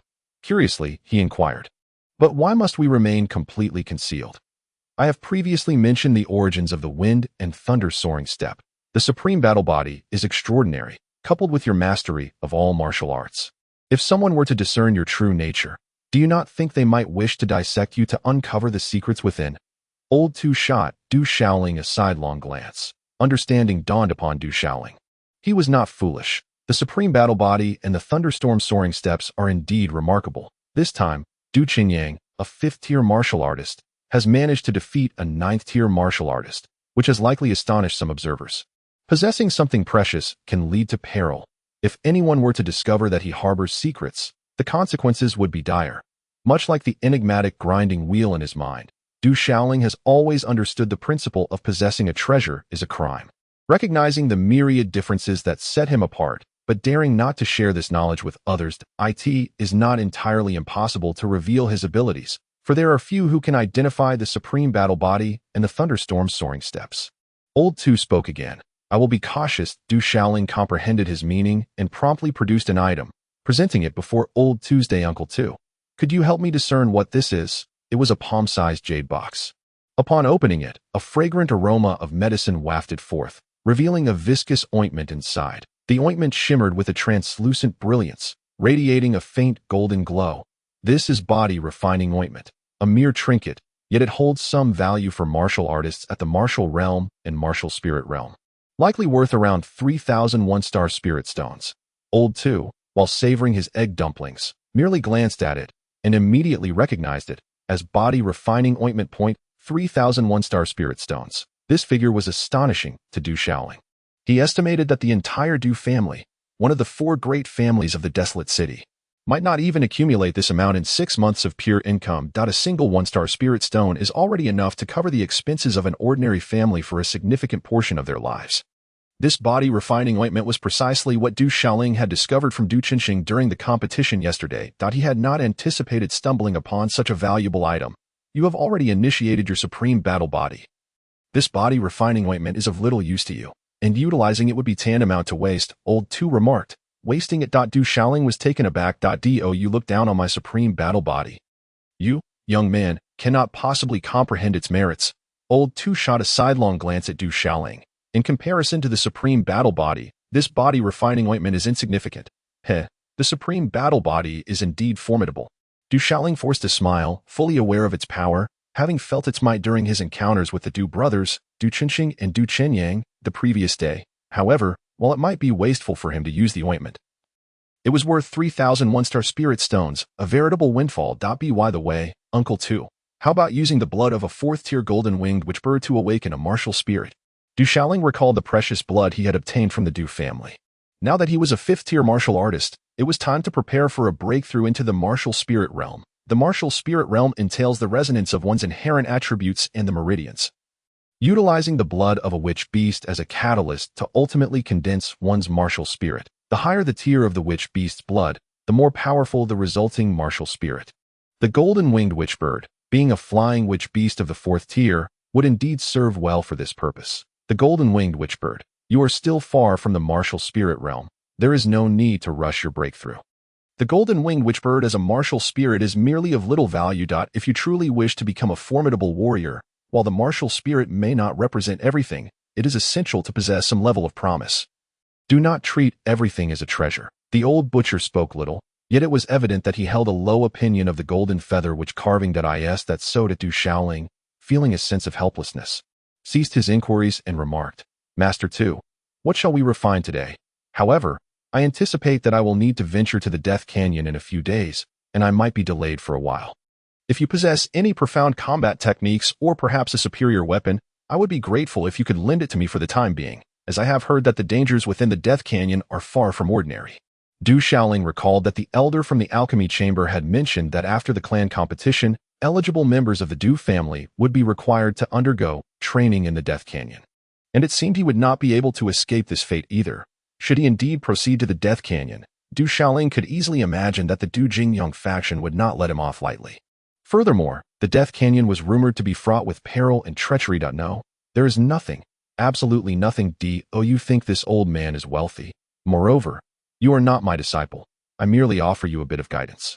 Do not entertain any notions, the old butcher retorted, casting a disdainful glance at Du Shaoling. Not wealthy. The 3,000 one-star spirit stone's body tempering ointment was merely a trifle, and he dismissed the essence blood of the golden feather which carving is inconsequential. Full of bravado. Du Shaoling muttered cautiously to himself, ensuring that these words did not reach the old butcher's ears. Soon, the old butcher appeared to ponder something and said to Du Shaoling, going to the Death Canyon is fortuitous. I can accompany you. Accompany me to the Death Canyon? That would be splendid, Du Shaoling exclaimed with delight. He had been concerned about being targeted by Du Jingliang in the Death Canyon, but with the old butcher by his side, he felt much safer. I will not set out with you. Once we arrive at the Death Canyon, I will find you. The old butcher replied. Du Shaoling nodded. It would indeed be troublesome if the old butcher departed with the Du family members. So this arrangement was quite agreeable. Before heading to the Death Canyon, prepare an alchemical furnace and gather some medicinal herbs. They will be useful when the time comes. The old butcher instructed. An alchemical furnace and herbs. Du Shaoling inquired, perplexed. Do you not wish to become a spirit master? Mastery of the alchemical arts is one of the professions of a spirit master. I shall accompany you for a few days in the Death Canyon. But whether you become a true spirit master will depend on your own efforts. The old butcher elaborated. A spirit master. Master 2, you are a spirit master, Du Shaoling exclaimed in surprise. the revelation catching him off guard. I have always been a spirit master. My knowledge of martial arts is merely superficial, the old butcher replied nonchalantly, clapping his hands and listing several names of medicinal herbs. He then added, there is nothing particularly worthwhile to practice today. Spend these next 2 days preparing everything. There is no need to come to the back mountain. I, too, must attend to some matters that we shall meet in the Death Canyon. With that, the old butcher departed. Master Tuesday Du Shaoling wished to inquire how they would meet in the Death Canyon, but the old butcher had already vanished from sight. What troubled Du Shaoling further was the knowledge that alchemical furnaces were exceedingly expensive, and the medicinal herbs would undoubtedly not come cheaply either. Where, then, would he procure the funds for such expenses? Chapter 52. Debt collection. Upon returning to the Du family estate, Du Shaoling remained preoccupied with thoughts of where he might acquire the necessary funds. He had no use for the body-tempering ointment or the essence blood of the 4-star golden feather witch carving. Perhaps selling these 2 items would suffice, but he was uncertain if the proceeds would be adequate. Master Shaoling, upon entering the Du residence, numerous maids and servants have already begun to greet and pay their respects to Du Shaoling. The dynamics of sycophancy are ever apparent. Du Shaoling mused. It is the same everywhere. If one is weak, they will not command the attention of others. Many dogs bark loudly at beggars. The law of the jungle prevails. The strong are revered, and the might of one's fist is the ultimate truth. A universal reality. Some places merely exhibit this truth in a more subtle manner. Nevertheless, the principle remains unchanged. Du Shaoling paid little heed to some of the maids and servants, as he deemed it unnecessary to engage with them. The younger members of the Du family, upon seeing Du Shaoling, did not greet him with overt warmth, yet their demeanor was distinctly altered. There was a hint of apprehension in their gazes, coupled with a measure of respect. In this world, where martial prowess flourishes, the strong naturally command awe. The day after tomorrow, they would embark on the perilous journey to the Death Gorge, a rite of passage that all eligible youth of the Du family must undertake. This journey to the Death Gorge is not for the faint-hearted. It is fraught with danger. However, this is a long-standing tradition of the Du family. From the age of 15 to 19, the young members of the Du family are required to venture into the Death Gorge for half a month each year. To hone their skills, the Du family has become one of the 4 great families of the Wild City for very good reasons. Based on what Du Shaoling knew, the Death Gorge was rife with peril, teeming with fearsome shamanic beasts, including many powerful entities. Each year, the number of injuries and fatalities among the Du youth during their training is considerable. Du Shaoling did not fear the Death Gorge per se, but he was concerned that once inside, the faction led by Du Jingyang would undoubtedly conspire against him. Having departed from the Du family and having already exhibited a level of strength that posed a threat to them, their subsequent actions would likely be devoid of restraint. Although Du Shaoling felt uneasy, the fact that Uncle Tu would accompany him alleviated his concerns significantly. His instincts told him that while Uncle Tu might boast, he was undoubtedly a formidable individual, even a spirit user. With Uncle Tu by his side, Du Shaoling would feel considerably safer. However, the imminent departure to the Death Gorge meant that he had merely 2 days to procure the medicinal cauldron and herbs that Uncle Tu had advised him to acquire. After contemplating various options, Du Shaoling ultimately resolved to grit his teeth and sell the 4th-tier golden feather shamanic hawk essence and the body refining ointment that he possessed. Yet, the challenge lay in finding a buyer swiftly. Even if he managed to sell them, he feared he would not receive a fair price. Nevertheless, this was his last resort.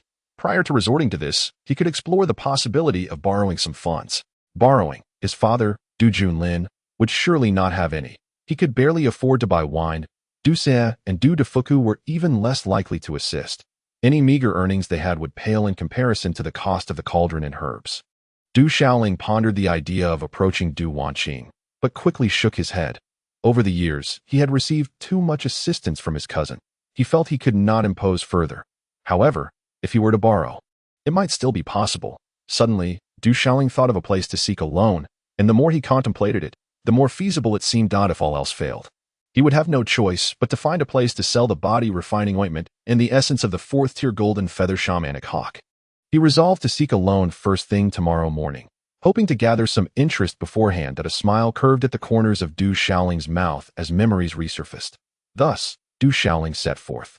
There were but a few gathering places for the youth of the Du family. At the largest training ground of the Du clan, it was not difficult for Du Shaoling to locate several individuals, all of whom were young members of the family, of similar age. Upon sighting Du Shaoling, these youths changed their expressions in silence. You, and you, and you.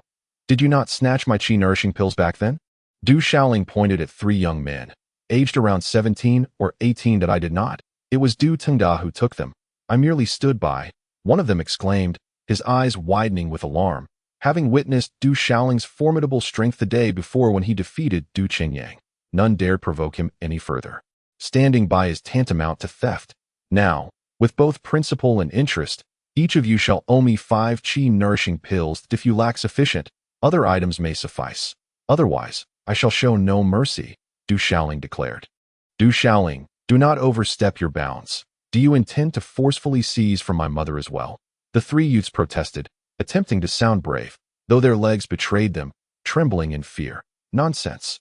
This is a matter of debt collection, not coercion. Should you fail to repay willingly, I shall not hold back. A disdainful smile graced Du Shaoling's lips as he unleashed his true energy and stepped forward, immediately taking action. Bang, bang, bang. It was inconceivable that these three could compete. Within moments, they were incapacitated, bruised, and battered. The trio of young men found themselves pinned to the ground, their possessions thoroughly plundered by Du Shaoling. Du Shaoling, you go too far. We shall certainly report this to our elders. They exclaimed, a mix of shock, anger, and fear evident on their faces. Stripped of their belongings and facing the peril of the Death Canyon the following morning, their situation grew increasingly dire. Feel free to lodge your complaints. You initially stole my chi-nourishing pills. I doubt the elders will take your side in this matter. They will likely view you as incompetent. Should you dare to trouble me, I will confront you again and again. Showing no mercy. Do not forget the fate of Du Tengda. Du Shaoling replied coolly, unfazed. He had already dealt with Du Qingyang and Du Qinxing, showing little concern for these youths. The trio's faces paled at his words. Even if they informed their elders, the most they would receive would be a reprimand directed at the current Du Shaoling, only solidifying the elders' perception of their ineptitude. This Du Shaoling was a ruthless individual. It was rumored that Du Qinxing remained unconscious from his injuries, and Du Qingyang was severely wounded. The threat that Du Shaoling would confront them repeatedly was no idle boast. You, and you, I seem to recall that you two had a hand in my loss. Du Shaoling soon turned his attention to several onlookers from the Du clan, a smile curling at the corners of his mouth, revealing a hint of mischief. No, it was not me. I did not take anything. The individuals under Du Shaoling's gaze immediately paled, yet the outcome was inevitable, and soon, amidst their wails and cries, Du Shaoling found further gains. Chapter 53, an appeal for loans. Throughout the afternoon, Du Shaoling visited several gathering spots where the youth of the Du family congregated, continuously reaping rewards amidst the cacophony of anguished cries. As I reflect on the bountiful harvest of the afternoon, I cannot help but acknowledge the considerable amount I have gathered. However, the cost of the medicinal cauldron is exorbitant. It is said that even the most affordable one is priced at a staggering sum. Consequently, Du Shaoling remains in a state of solemnity. It appears that he will have no choice but to seek assistance tomorrow. After pondering for a while, Du Shaoling succumbed to a drowsy slumber. As a martial artist, the practice of breathing techniques is often more beneficial than mere sleep. Yet, only in the realm of sleep can one achieve true relaxation and rest, something that breathing exercises cannot provide. Even the mightiest of warriors require the occasional respite to allow their spirits to rejuvenate. That night, however, the Du household was far from tranquil. Many individuals found themselves forcibly subdued by Du Shaoling, who mercilessly stripped them of their possessions, inciting the ire of their parents and elders. This matter soon reached the ears of the elders, but upon learning the full story and recalling the frequent thefts of Du Shaoling's nurturing pills over the years, they were hesitant to intervene. As for the parents and elders who contemplated confronting Du Shaoling, some were too proud to do so, especially given that the esteemed uncle from the Kangwu Pavilion seemed to be keeping an eye on him, instilling a sense of caution in many. More importantly, those Du family youths who had been humiliated by Du Shaoling were fervently imploring their parents and elders to refrain from escalating the situation, lest they be the ones to suffer the consequences. As dawn broke, the sky appeared as if it had been washed clean overnight, radiating a brilliant blue, bathed in the gentle light of the rising sun. Dongfang Lingo stood quietly, her eyes shimmering like stars, captivating the soul. Junior sister, what occupies your thoughts? Du Wanqing approached with a smile. I heard your cousin engaged in some intriguing antics yesterday, she remarked. Dongfang Linger offered a faint smile. All the more enchanting. Though a guest of the Du family, she had caught wind of the recent commotion. You seem particularly attentive to my cousin, Du Wanqing teased, gazing at her, the illustrious daughter of the Wanba Trading Company, a paragon of beauty and the goddess of Qingyun's sect. Could it be that you have taken an interest in my cousin? Do not jest, senior sister. While he may be your cousin, there is no blood relation between us. Yet, I sense that you regard him with a certain distinction. Could it be that you truly harbor some feelings for him? If that were the case, I fear many in Qingyun's sect would be left lamenting. Dongfang Linger replied, her captivating gaze fixed on Du Wanqing, a playful smile dancing on her lips, her pouting mouth temptingly alluring. Cease your fanciful talk, Du Wanqing retorted, casting a playful glance at Dongfang Linger. You have been in the wild city for 3 days now and have yet to explore its wonders. How about I take you out for a stroll today? That sounds splendid, Dongfang Linger exclaimed, her face lighting up with joy. Shopping holds an irresistible allure for any girl. Good morning, Wanqing and Miss Dongfang. A voice interrupted as Du Shaoling approached. Today he had donned a clean long gown and tied back his raven hair, appearing neat and tidy. What brings you here? Du Wanqing inquired, taken aback. She had been speaking of him, and to her surprise, he had arrived. I came to see you both, Du Shaoling replied. Early in the morning, after finishing breakfast, Du Shaoling sought out Dongfang Linger. However, upon learning that Dongfang Linger had been with her cousin Du Wanqing, Du Shaoling decided to come here instead to see us. Du Wanqing appeared somewhat incredulous. Dongfang Linger gazed at Du Shaoling with curiosity, a gentle smile gracing her lips as she inquired, Brother Shaoling, you must have come to us for a reason, right? Hee. Although he had been granted a second chance at life, it was still his first time borrowing money, and from a girl no less. Du Shaoling offered an awkward smile, feeling a bit embarrassed. Nevertheless, he thought it was of little consequence. Dongfang Linger's eyes, shimmering like stars, sparkled with brightness, as if she had already discerned that Du Shaoling had matters weighing on his mind. Miss Dongfang, did you bring any spirit stones with you? Du Shaoling asked, biting his teeth inwardly as he looked at her. His intention was to borrow money from Dongfang Linger, a young lady from the Wanbao Trading Company, known for her substantial wealth. Besides, he was not acquainted with any other affluent individuals. Spirit stones. Dongfang Linger exchanged glances with Du Wanqing, both taken aback. Soon after, she replied, I brought a few with me. Du Shaoling, with an awkward smile and sincere gaze, asked, could you lend me some spirit stones, along with that solidifying pill? I promise to repay you with interest. Borrowing spirit stones. Dongfang Linger thought she must have misheard. Du Wanqing, too, was momentarily taken aback. Du Shaoling's request was somewhat unexpected for them, particularly for Du Wanqing, who was well aware of her junior sister's situation. Countless talented young men sought to present lavish gifts to win a mere glance from her. Many distinguished individuals were willing to spend lavishly just for an opportunity to meet her. Du Wanqing was also cognizant of Du Qinyang's affections towards her. Yet here was Du Shaoling, coming to borrow money from Ling. Yes, borrowing spirit stones. Once I acquire them, I will repay you with interest. Du Shaoling nodded affirmatively, assuring them he would never fail to return what he borrowed. What do you need spirit stones for? It was rumored that Du Shaoling had crossed many individuals, and now he sought to borrow spirit stones. Seemingly in urgent need of funds. To purchase some items, he replied, looking sincerely at Du Wanqing and Dongfang Linger. I assure you, I will repay you as soon as I can. Dongfang Linger turned her gaze toward Du Wanqing. As this was a situation she had never encountered before, she had not anticipated that Du Shaoling would come to her seeking financial assistance. How much do you need? I will lend it to you. After all, Linger is a guest and must not be treated lightly, Du Wanqing stated. Sister Wanqing, I think I should borrow from Miss Dongfang. Du Shaoling shook his head, for he had already borrowed quite a bit from his cousin. Why only borrow from me? Dongfang Linger asked, her starry eyes glimmering with confusion. Sister Wanqing is certainly not as wealthy as Miss Dongfang, so I prefer to borrow a bit from her, Du Shaoling explained. Hearing this, Du Wanqing's eyes flickered with thought. Dongfang Linger felt helpless. It seemed that the Du family was truly unaware of Du Wanqing's current status, though it is true that the Du family pales in comparison to the Wanbao Trading Company.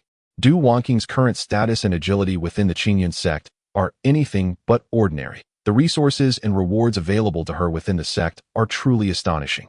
How much do you need to borrow? Inquired Dongfang Linger of Du Shaoling. Chapter 54. The Dog of Flattery meets a grim fate. I am uncertain of the exact amount, but perhaps around 3,000 to 4,000 first-grade spirit stones.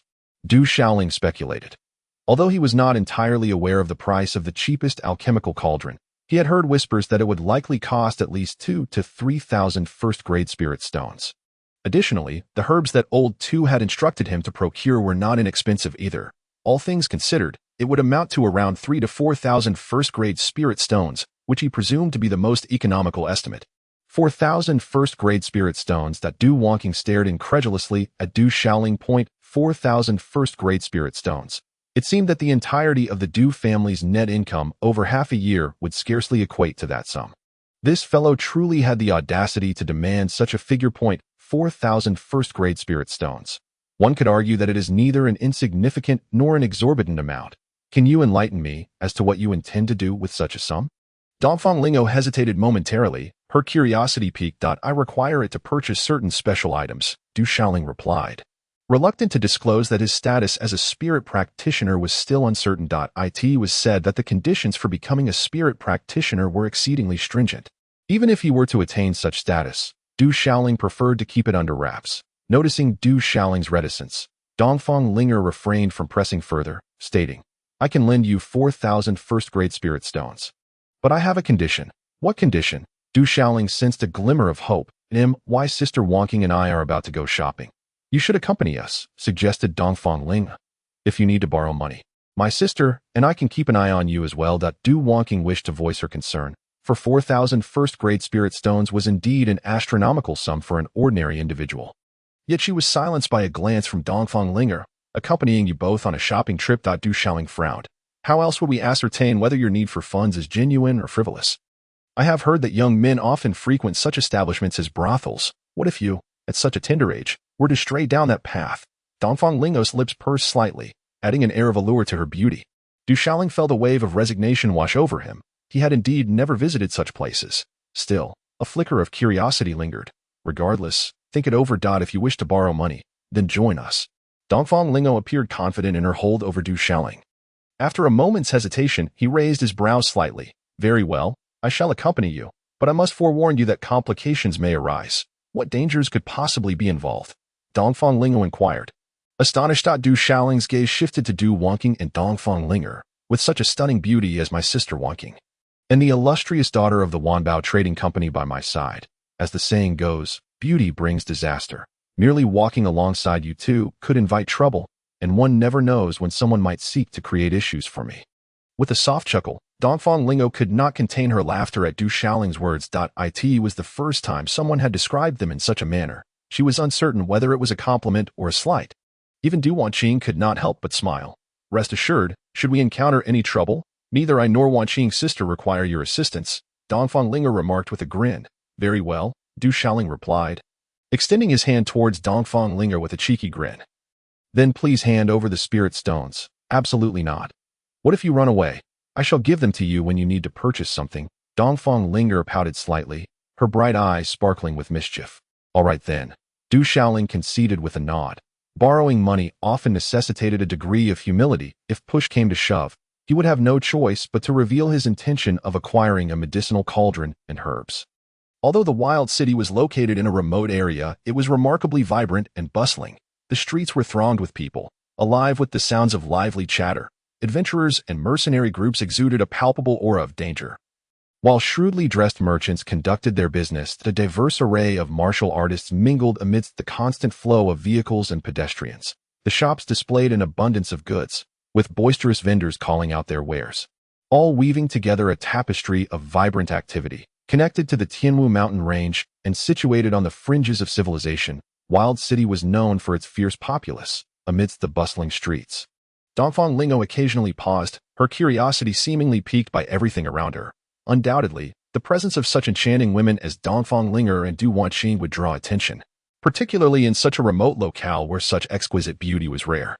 Many men gazed at them with fervent interest, momentarily entranced. However, under the governance of the four prominent families, Wild City maintained a semblance of order, dissuading any reckless mischief. Before long, Du Xiaoling found himself laden with various packages, ornate headdresses, elegant dresses, and assorted trinkets he could scarcely name. It was evident that these items were purchased by Dongfang Linger and her cousin, Du Wangqing. Are you dissatisfied with helping us carry a few things? Dongfang Linger inquired, a charming smile upon her lips, her every movement captivating. Du Xiaoling candidly replied, when one is in need, discontent is not an option. Du Wangqing cast a knowing glance at Du Xiaoling and remarked, you are quite frank. Do you realize how many young talents are eager to carry things for Sister Ling? they would be lining up for the chance, and yet you look as though you have suffered a great loss. Thus, it is proven that those who fawn do not meet a favorable end. Du Xiaoling mused. What does fawn mean? Dongfang Linger and Du Wanqing asked, intrigued by the unfamiliar term that it means to be exceptionally admirable. Du Xiaoling replied nonchalantly, his heart steady and his face unflushed. Is that so? Both Dongfang Linger and Du Wanqing expressed their skepticism. After a lengthy stroll, Du Wanqing inquired, what exactly do you intend to buy with the borrowed money? I wish to purchase a medicinal cauldron and some herbs, Du Xiaoling admitted, his reluctance to hide the truth finally dissipating.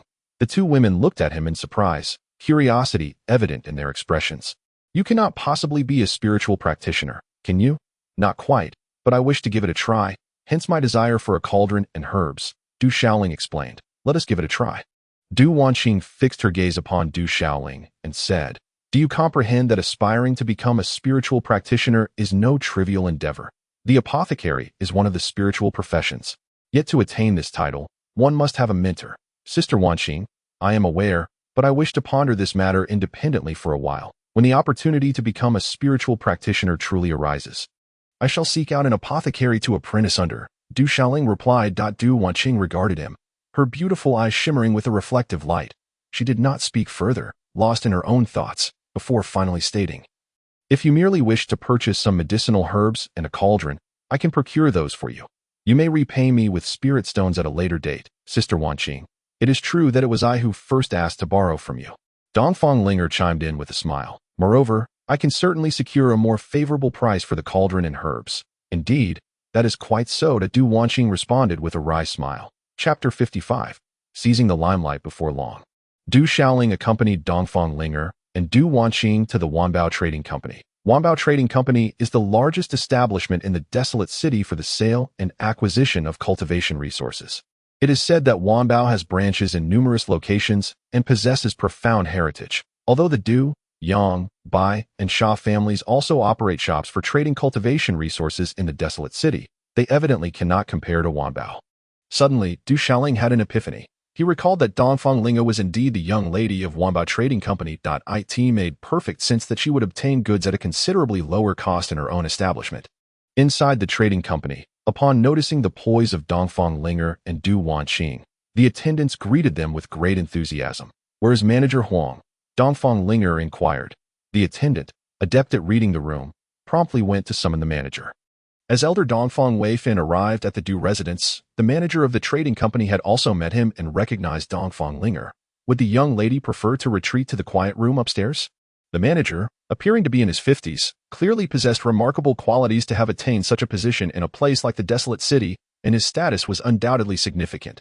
Upon seeing Dongfang Linger enter the shop, he immediately came forth to greet her. There is no need for such formality, Manager Huang. I merely wish to browse, Dongfang Linger replied, turning to Du Xiaoling. Xiaoling, whatever you wish to purchase, feel free to inform Manager Huang.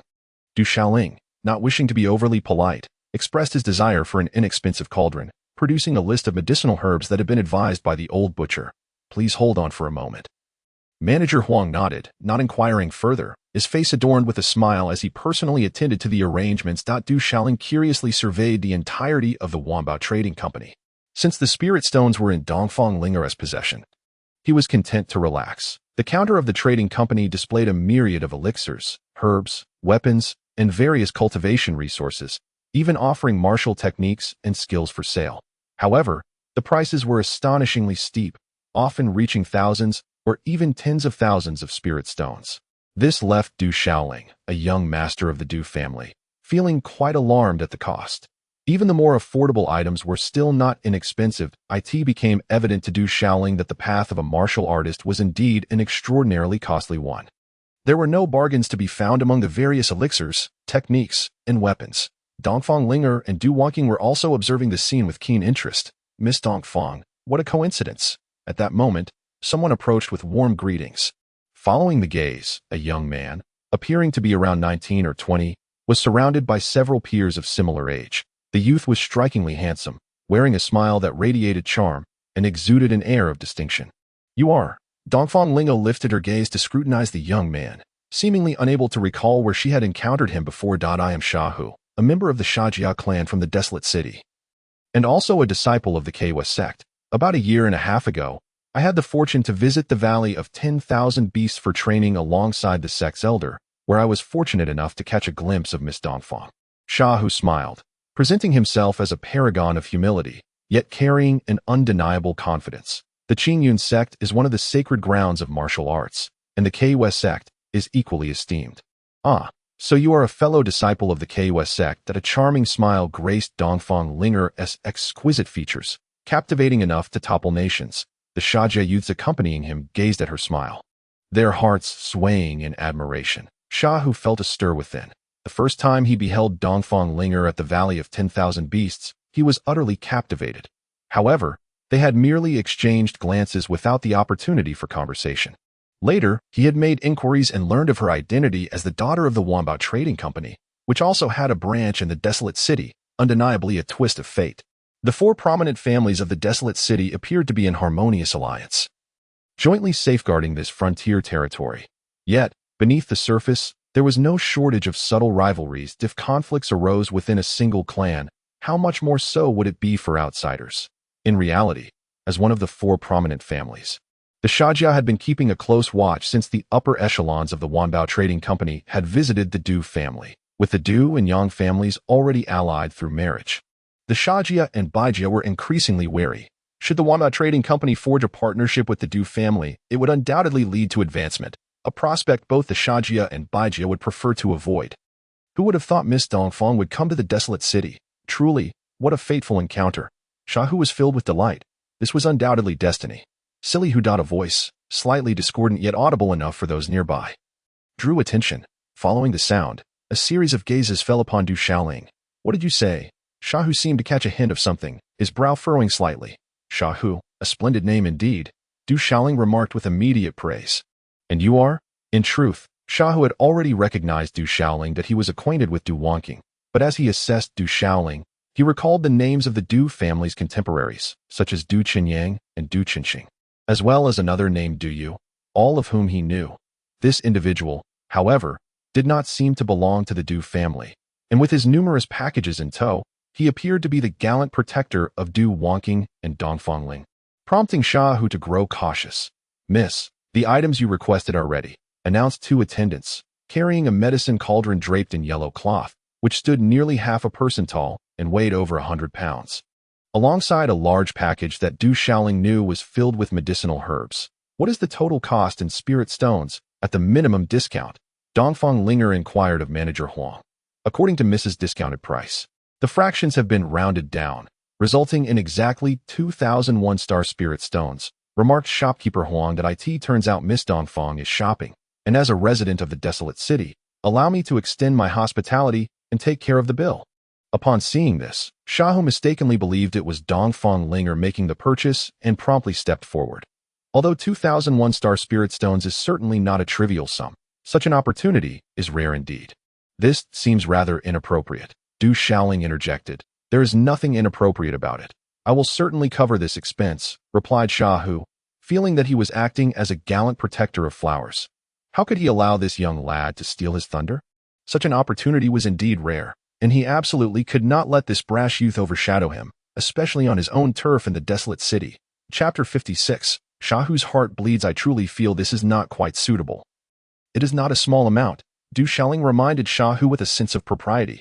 Xiaohu replied, this surely seems inappropriate. Dongfang Linger echoed, her voice melodious. I shall handle the bill. No one can stop me. A mere 2,000 one-star spirit stones is nothing to me. I must fulfill my duty as a host. If Miss Dongfang does not look down upon me, then please do not decline. Xiaohu shot a glare at Du Shaoling, determined not to let him steal the opportunity to settle the bill and impress the lady. Shopkeeper Huang, settle the bill. With that declaration, Xiaohu produced 2 crimson spirit stones from who knows where. Exuding an air of extravagance as he stated, these are 2 2-star spirit stones, perfectly sufficient to exchange for 2,000 one-star spirit stones. Shopkeeper Huang, upon witnessing this, turned his gaze towards Dongfang Linger. Since Master Xiaohu is so considerate, please accept it, and I am immensely grateful to Master Xiaohu. Before Dongfang Linger could utter a word, Du Shaoling had already taken the initiative to speak. There was no stopping Xiaohu from insisting on paying the bill. Simultaneously, Du Shaoling hoisted the medicinal cauldron onto his back and grabbed a large bundle of herbs. The cauldron was indeed quite heavy, weighing at least 200 pounds. However, for Du Shaoling, who was already a 5th-level martial artist with an exceptionally robust physique, lifting 1,000 pounds would pose little difficulty, with the cauldron on his back and the herbs in hand. Du Shaoling made his way out, eager to prevent Shahu from having second thoughts. 2,000 one-star spirit stones represented a substantial fortune. If someone else was eager to cover the bill, it would no longer concern him. Shahu, what a good fellow. That Du Shaoling could not help but admire him in his heart. Then I must thank Master Shahu, shopkeeper Huang replied, reluctantly accepting the 2 2-star spirit stones from Shahu. 1,000 one-star spirit stones could be exchanged for 1 2-star spirit stone. However, generally, no one would willingly trade 2-star spirit stones for 1-star spirit stones, as the value of 2-star spirit stones is significantly higher. Thus, these 2 2-star spirit stones were far more advantageous than 2,000 1-star spirit stones. Dongfang Linger wanted to say something, but it was already too late, listening to Du Shaoling's words. Shahu felt both joy and confusion. Wasn't this lad the gallant protector of flowers for Dongfang Linger and Du Wanqing? Why was he being so courteous? Wanqing Jie, let us depart as well. Dongfang Linger and Du Wanqing also intended to leave. I wonder if Miss Dongfang would do me the honor of joining me this evening at the Sha residence, allowing me the opportunity to prepare a banquet in the spirit of hospitality. Shahu lifted his head and stood tall. Having just spent a fortune, he couldn't help but feel a surge of confidence and a sense of pride, believing that he might win some favor from Dongfang Linger. These 2 2-star spirit stones are indeed worth the effort. Perhaps I shall speak of it another time, for my sister Wanqing and I are quite fatigued. Dongfang Linger responded with a perfectly timed smile. Subtly declining the invitation, though Shahu had indeed spent lavishly, Dongfang Linger accepted his generosity yet still turned down his request, leaving him momentarily taken aback. He remarked, "Did I not spend that fortune for the sake of Miss Dongfang? Is it that Miss Dongfang cannot grant me this small favor? Dear Shahu, your extravagant expenditure was not intended for me. It was my friend who came to purchase items at the Wanbao Trading Company, and I merely accompanied her. We had previously agreed that it would be inappropriate for friends to settle the bill for one another. However, your kind gesture is truly appreciated, and if you feel it is unsuitable, I shall simply return the favor to you." Dongfang Linger maintained her gracious smile throughout. Shahu found himself at a loss for words. Of course it is appropriate. Miss Dongfang's friend is indeed my friend, and settling the bill is merely a matter of hospitality. Should it be inconvenient today, the Sha residence will always welcome you, Miss Dongfang. Shahu's heart ached, his mind clouded with confusion.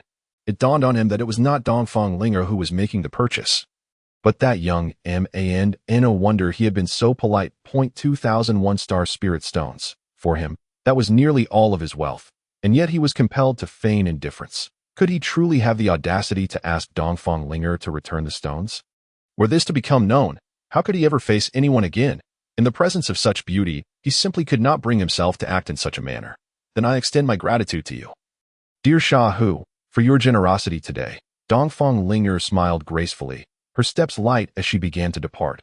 May I inquire as to the identity of that friend? He is my cousin, Du Shaoling, Du Wanqing replied, her demeanor exuding an aura that discouraged any approach, cold as ice, as she followed Dongfang Linger away. The Du family. The name seemed somewhat familiar. Shahu's astonishment deepened.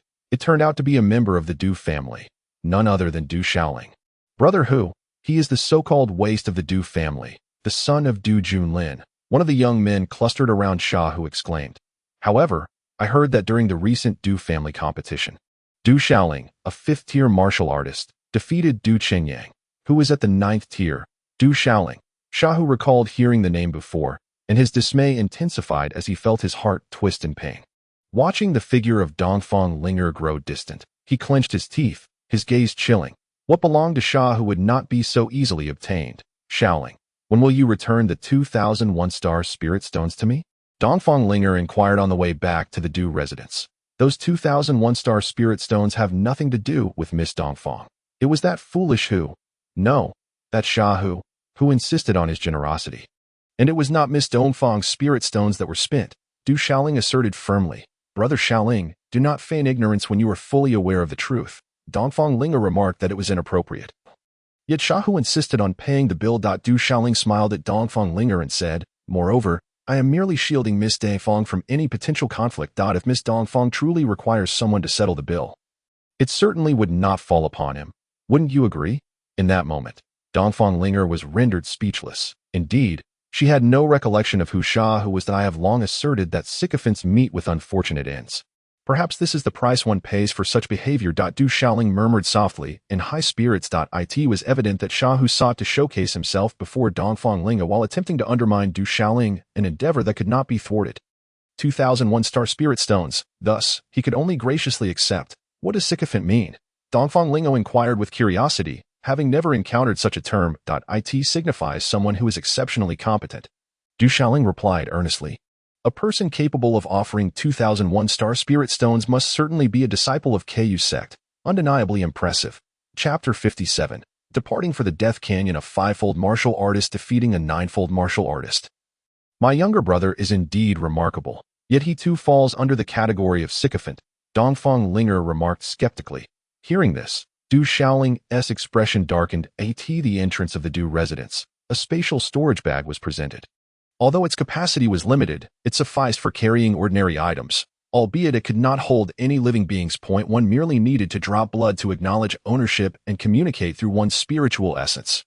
Observing Du Xiaoling carrying a medicinal cauldron while holding herbs, Du Wanqing produced a spatial storage bag. Du Xiaoling understood the value of such a bag. It possessed its own space, and even the most inexpensive ones were worth several thousand star spirit stones.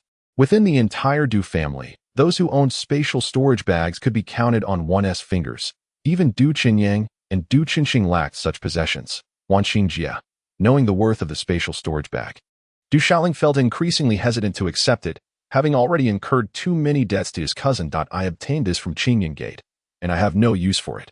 Take it. Unless you intend to carry the medicinal cauldron and a large bundle of herbs when you venture out? Du Wanqing suggested. Du Xiaoling pondered and realized the impracticality of such a plan, especially with their impending journey to the Death Canyon at dawn. It would indeed attract undue attention. Thank you, Wanqing Jie. As he accepted the spatial storage bag, Du Xiaoling silently vowed to repay these kindnesses manifold once he became powerful. This time, Hu has suffered a setback, for the sake of his pride. He may not confront you directly, but should an opportunity arise, he likely will not relent, so remain vigilant. Furthermore, if you encounter danger in the Death Canyon tomorrow, seek out my father. Du Wanqing advised. That I understand. Wanqing Jia, Du Xiaoling nodded. Exercise caution in all matters. The only person you can truly rely upon is yourself. Afterward, Du Wanqing and Dongfang Linger departed with their assorted purchases. A warm sensation enveloped Du Xiaoling's heart. Yet he soon seemed to recall something, murmuring, with a spatial storage bag, why must I still carry things? Upon returning to the Du residence, Du Xiaoling encountered several mystical mounts, seemingly from the Shui family. In the depths of his mind, Du Xiaoling was ruminating on whether the Shui family would come to trouble him. After having dealt a severe blow to Shui Daiwan, it seemed implausible that the Shui family would possess the audacity to seek him out again. Moreover, the account with the Shui family was one he intended to settle himself. It turned out that the Shui family was not seeking conflict, but rather investigating the cause of death, the middle-aged man from the Shui family who had once attacked him. Shui Yufeng's second brother was notoriously known as the second master of the Shui family. The Shui family, a prominent clan, was even larger than the Du family. In recent years, Du Jingliang had ascended to the position of clan leader largely due to the covert support of the Shui family. Having secured the allegiance of numerous elders within the Du clan, which ultimately allowed him to claim the leadership role, with the second master of the Shui family murdered, the clan was in a state of fury. Rigorously investigating every lead, Du Xiaoling felt indifferent to the matter, for it bore no significance to him. He found a tinge of regret in the fact that he had intended to avenge himself, only to discover that the second master had already met his demise. This incident prompted Du Xiaoling to reflect on the strength of the second master, who, despite being formidable, had fallen so easily. This was not a world akin to the green planet of his past life. In this realm, survival necessitated one to be powerful, to wield absolute strength. Otherwise, one might not even know how they would perish. Young master, what is that you carry on your back? In the courtyard, upon seeing Du Xiaoling burdened with a large pack in one hand and another hefty bag in the other, Du Xie rushed out to assist him. How heavy? She attempted to help, only to realize it was beyond her capability to lift. I can manage on my own, Du Xiaoling replied with a smile, depositing the medicinal cauldron and herbs in his room. That evening, during dinner, Du Dafeng also made an appearance. Young master, you are to venture into the Death Canyon tomorrow. Do exercise caution. Du Dafeng had come specifically to bid farewell. although merely a servant. He had heard tales of the Death Canyon within the Du family. It was said to be the territory of the Wu beasts, and rumors spoke of fierce mercenaries, various adventurers, and rogue cultivators dwelling within, rendering it exceedingly perilous. Du Shaoling remained vigilant, having also been informed of many dangers lurking in the Death Canyon. However, if one were to fear such risks, how could they ever aspire to become strong? Du Junlin, sipping his wine, remained silent. As he performed the blood oath to establish a connection with the spatial storage bag using the power of his soul. Du Shaoling felt an extraordinary bond with it. The spatial storage bag, measuring no more than 2 square meters, was ample enough to accommodate the medicinal cauldron and herbs, with room to spare for additional items. Truly a treasure, this was Du Shaoling's first encounter with a spatial storage bag, and he played with it for quite some time. It was said that some powerful spiritualists could forge such storage bags. Should he become a spiritualist himself, he could potentially refine numerous pills and storage bags for sale, thus amassing wealth.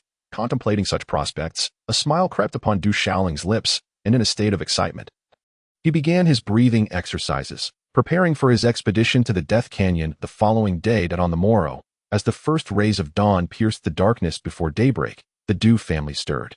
Young men and women awoke, their expressions a blend of tension and anticipation. Today, we embark on a journey to the Death Canyon for training. For these vigorous young individuals, fully aware of the myriad dangers that lurk within the canyon, the prospect of battling formidable beasts and encountering unimaginable perils elicits a blend of tension and anticipation. To participate in this training signifies their emergence as fledgling eagles, poised to soar into the vast skies. Du Shaoling has already ceased his meditative breathing, merely to regain his composure. With the enigmatic black millstone residing in his mind, the majority of the vital energy he cultivates is inevitably devoured by that black and white disc. Fortunately, ever since acquiring the Hongming Tunshinshu, he has managed to retain some vital energy flowing into his dantian. After finishing his morning meal, Du Shaoling received numerous admonitions from Du Siye, young master. Please take care, she implored. Du Shaoling, in turn, expressed his concerns to Du Siye. The training in the Death Canyon would last for half a month, marking the first time in years that he would venture far from home. He felt a lingering attachment to his father, Du Junlin, who was likely still asleep at this hour, so he refrained from disturbing him. Rest assured, young master, Du Siye replied, nodding earnestly. Although Du Shaoling harbored some worries about potential bullying towards Du Siye in his absence, he understood that his growing reputation had instilled a sense of caution in many. As long as he remained unharmed, it was unlikely anyone would dare to trouble her. The investigation by the Shui family into the cause of their second elder's death did not impede the younger generation of the Du family from embarking on their journey to the Death Canyon today. Early in the morning, the eligible young men and women of the Du family gathered in the square, readying themselves with their belongings, eagerly awaiting the guidance of the family's formidable warriors to lead them to the canyon. Among these youths, some were as old as 18 or 19, while others were merely 15 or 16. The martial arts training had imbued the young men with an air of gallantry, while the young women exuded beauty and vitality. Radiating youthful exuberance. At the forefront were Du Yu and Du Yun, who had recently shone brightly during the clan's grand competition, possessing an undeniable charisma that set them apart. In truth, while some were visiting the Death Canyon for the first time, many others had already made the journey for a second or even third time. Each year, the Du family arranged for suitable heirs to undergo training in the Death Canyon. Thus, some individuals were imparting their experiences to those who had yet to visit, advising them, for instance, that if they encountered a beast they could not defeat, it was best to avoid entanglement and escape as soon as possible. Furthermore, traveling in groups was strongly recommended for enhanced safety. Upon Du Shaoling's arrival at the square, he immediately captured the attention of many. It's Du Shaoling. He is also going to the Death Canyon, murmured the crowd in astonishment, having not anticipated that he had concealed his intentions for so long. Given Du Shaoling's unique status within the family, he had always been a subject of interest. Following his remarkable display a few days prior, it became increasingly difficult for him to remain unnoticed or unspoken of. However, his presence alongside the others prompted a significant shift in attitude among his peers, many of whom nodded in acknowledgement from a distance. Naturally, some still harbored trepidation and fear. Those who had been dealt with by Du Shaoling the day before yesterday were now filled with trepidation upon encountering him. However, Du Shaoling paid little heed to their glances, casting his gaze over the square, which was filled with approximately 200 individuals, of whom he recognized a small fraction. Many were descendants of the collateral branches of the Du family, whom he truly did not know well. Moreover, His brothers Du Qinyang and Du Qinxing were conspicuously absent, likely due to their serious injuries, rendering them unfit to venture into the Death Canyon just yet.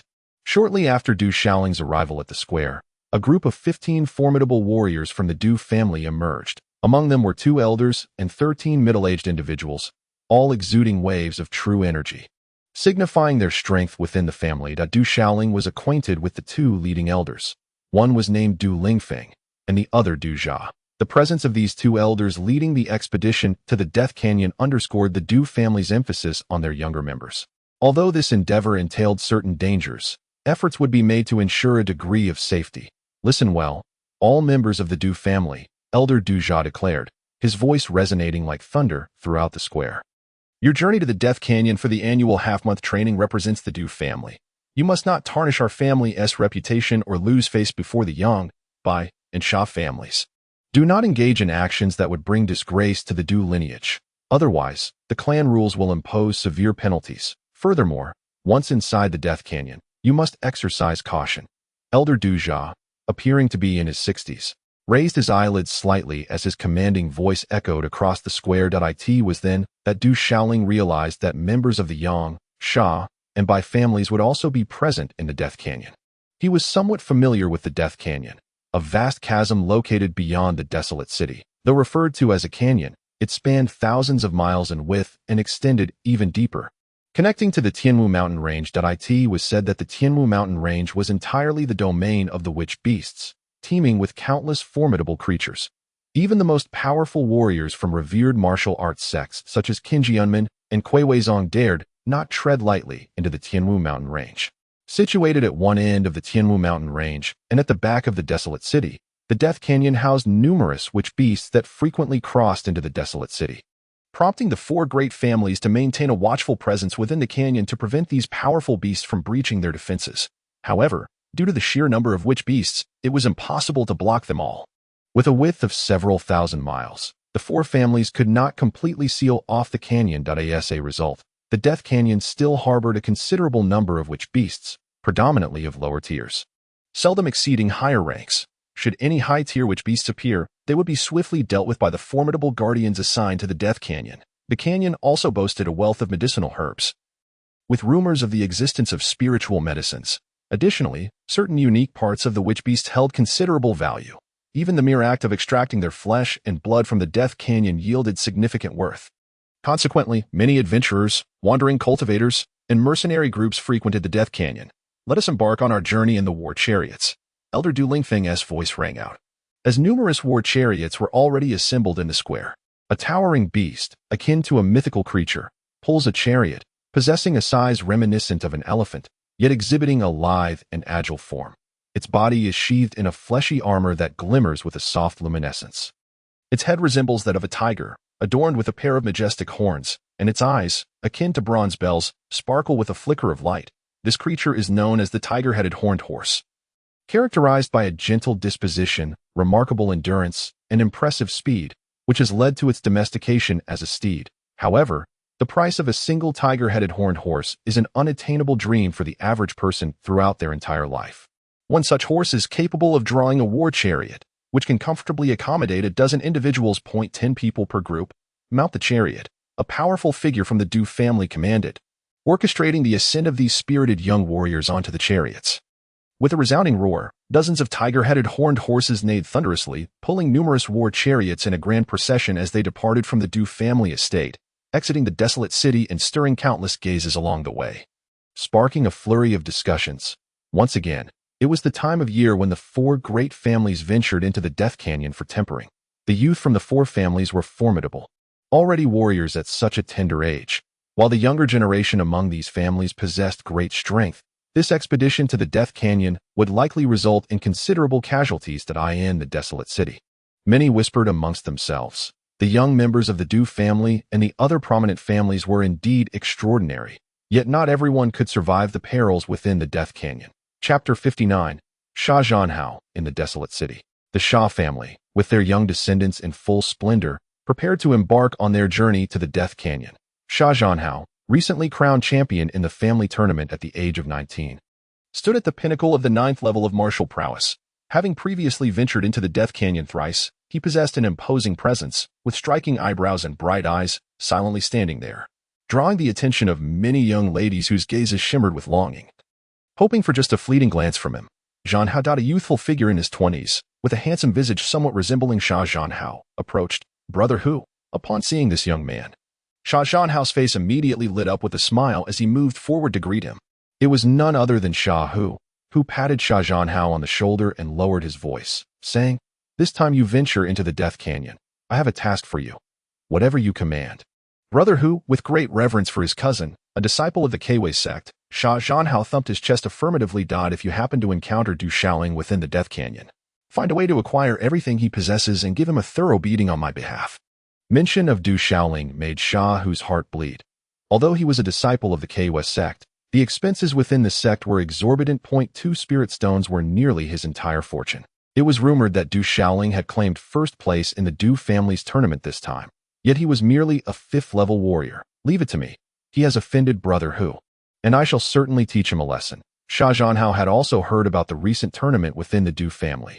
Initially, he believed his rival to be Du Qinyang, only to discover that it was the infamous wasteful young master, Du Shaoling, which offered a surprising twist, likely due to Du Shaoling having offended his cousin. As for the details of their enmity, Sha Zhanhao did not inquire further, nor was it necessary to do so. To eliminate Du Shaoling, he perhaps harbored some reservations of his own.it would be quite a lesson for that Du Shaoling. After all, a mere 5th-tier martial artist is hardly a challenge. Excellent. Sha Hu let out a faint, cold laugh. His possessions are not so easily taken. In the Du residence, upon a grand bed, Du Qinxing slowly opened his eyes. Qinxing, you have awakened. The first sight that greeted him was his mother's face.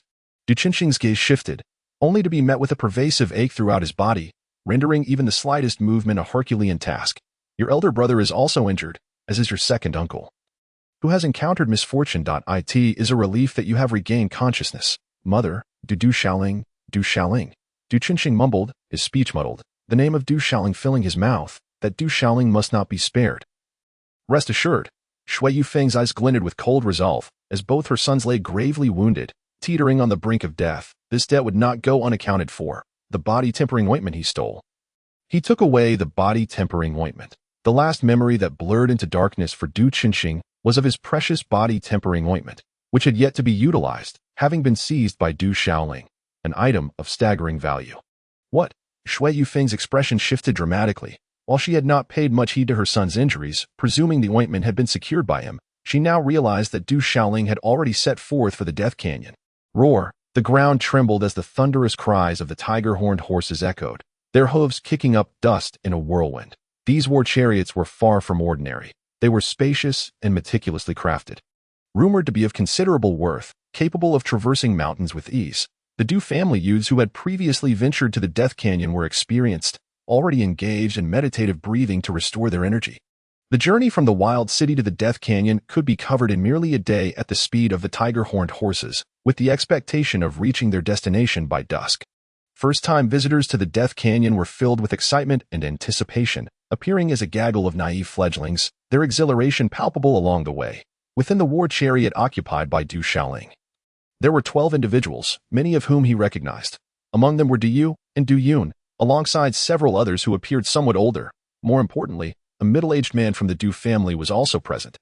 Du Shaoling had purposely boarded this chariot, wishing to distance himself from the inexperienced. It was evident that most aboard had previously journeyed to the Death Canyon, and along the route, they would undoubtedly share valuable insights. As anticipated, the discussions among the occupants revolved around the Death Canyon. From their conversations, it became clear that Du Yu, Du Yun, and another 16-year-old youth had yet to visit the canyon. In total, including Du Shaoling, there were 4 of them. Among the other 6, 5 had ventured into the Death Canyon once, while one was on his 3rd visit, named Du Chu, who happened to be Du Yun's elder brother. Those adventurers, mercenaries, and rogue cultivators transformed into a different breed upon entering the Death Canyon. Seizing opportunities, they would not hesitate to strike against others. The acts of murder and treasure theft were all too common within the treacherous confines of the Death Canyon, becoming a grim norm. The middle-aged man from the Du family aboard the war chariot began to speak, imparting some crucial points for the group to heed within the treacherous confines of the Death Canyon. Aside from the ominous beasts, one must also remain wary of the adventurers, mercenaries, and rogue cultivators. One must never place excessive trust in others, for those who have not traversed the Death Canyon before. It is advisable to seek the companionship of experienced allies to ensure greater safety. Thus concluded the middle-aged man from the Du family. Du Xiaoling sat alone in a corner, silent and attentive, carefully filtering through the discussions of those around him to extract valuable information. For instance, while the rogue cultivators and adventurers seemed to adhere to a certain decorum within the ruins of the desolate city. In a place like the Death Canyon, acts of murder and treasure plundering were commonplace, warranting vigilance. For forming teams, the 11 individuals aboard this war chariot shared a close bond, evidenced by their ability to board together and their similar levels of cultivation, which were relatively advanced. Some had already formed groups, leaving one or two to naturally band together. However, only Du Xiaoling remained solitary. Du Xiaoling, would you care to join us in forming a team? They inquired. After all, Du Xiaoling's prowess was well known. His ability to defeat Du Qinyang was no small feat, and having such a formidable ally would undoubtedly benefit the entire group. Team up? No. Thank you. I prefer to explore on my own. Du Xiaoling replied, somewhat unexpectedly. Shaking his head, he had not forgotten the old butcher's warnings and speculated that the old butcher might appear at any moment. This expedition into the Death Canyon represented not only a trial for Du Xiaoling, but also a crucial step towards becoming a spiritual practitioner. It's for the best that you don't team up with us, Dian pouted, casting a disapproving glance in Du Xiaoling's direction. In truth, throughout the journey, Dian had maintained a wary demeanor towards Du Xiaoling. As though guarding against a lecture, in her mind, she had already begun to view him with a degree of suspicion akin to that of a predator. Du Xiaoling's reluctance to join a team left the others aboard the chariot somewhat taken aback. And the middle-aged man also wore a look of surprise. Du Chu, having entered the Death Canyon thrice before, chose not to press the matter further. Although he had hoped to recruit Du Xiaoling for his formidable strength, he respected the young man's choice to remain independent. As dusk fell, the sun bled into the horizon. The broad thoroughfare gradually revealed a multitude of figures, some in clusters of 3 or 5. Others in larger groups, with some riding fearsome beasts, all armed with an array of peculiar weaponry. The very air around them was thick with the stench of blood, creating an unsettling atmosphere. These were adventurers and mercenary bands, perhaps accompanied by some rogue cultivators, all seeking to venture into the Death Canyon for potential gains. While these adventuring parties might lend some degree of prestige to the Du family upon entering the Death Canyon, one must remain cautious around such individuals. If they were to covet something valuable, there was no telling the lengths they would go to obtain it. The middle-aged man aboard the chariot spoke once more, cautioning the group. Ahead, a vast mountain range emerged, undulating for thousands of miles, resembling a colossal dragon sprawled across the land. Dense jungles and towering peaks loomed, ancient trees reaching skyward. Suddenly, terrifying roars echoed through the air, sending shivers down their spines. This marks one of the entrances to the Death Canyon. In just 2 hours, we shall arrive at the stronghold of our Du family within the depths of the canyon. You may rest for the night, and tomorrow at dawn, we shall venture into the place where you will hone your skills, spoke the middle-aged man. Remember to thoroughly inspect your supplies this evening, ensuring you have healing elixirs and hemostatic herbs at hand. Most importantly, be sure to rest well, for in the days to come, there will be no respite, and danger lurks at every turn. Should you fail to rejuvenate, you will not endure the trials ahead, Du Chu added. The group within the war chariot had already formed a line, with him naturally taking on the role of captain, a testament to his experience within the treacherous Death Canyon. Towering mountains and craggy peaks intermingled, creating a formidable gorge where the number of mystical beasts vastly outnumbered that of humans. Some formidable beasts might emerge unexpectedly, hence the ominous name of the canyon. To prevent large-scale mystical beasts from escaping the Death Canyon, particularly the more powerful ones from encroaching upon the desolate city, the 4 great clans of the city have stationed guardians within the canyon. The one who has long been tasked with safeguarding the Death Canyon for the Du family is Du Qianlu, the adoptive father of Du Wanqing, a figure of undeniable strength within the clan. He has maintained his vigil over the canyon for many years, never allowing a single mystical beast to cross the threshold. It is rumored that Du Qianlu's prowess is unmatched among his peers, and even many elders of the Du family have found themselves unable to rival him. A low growl echoed through the night as darkness began to envelop the landscape. As night fell, deep within the mountains, the trees intertwined, and the soft glow of the moonlight filtered through the leaves, casting dappled shadows. Occasional roars from mystical beasts and the shrill cries of fierce birds pierced the stillness, evoking a sense of foreboding. as if pairs of blood-red or ghostly green eyes lurked in the depths of the thickets. A wide path remained, along which the Du family's grand procession advanced.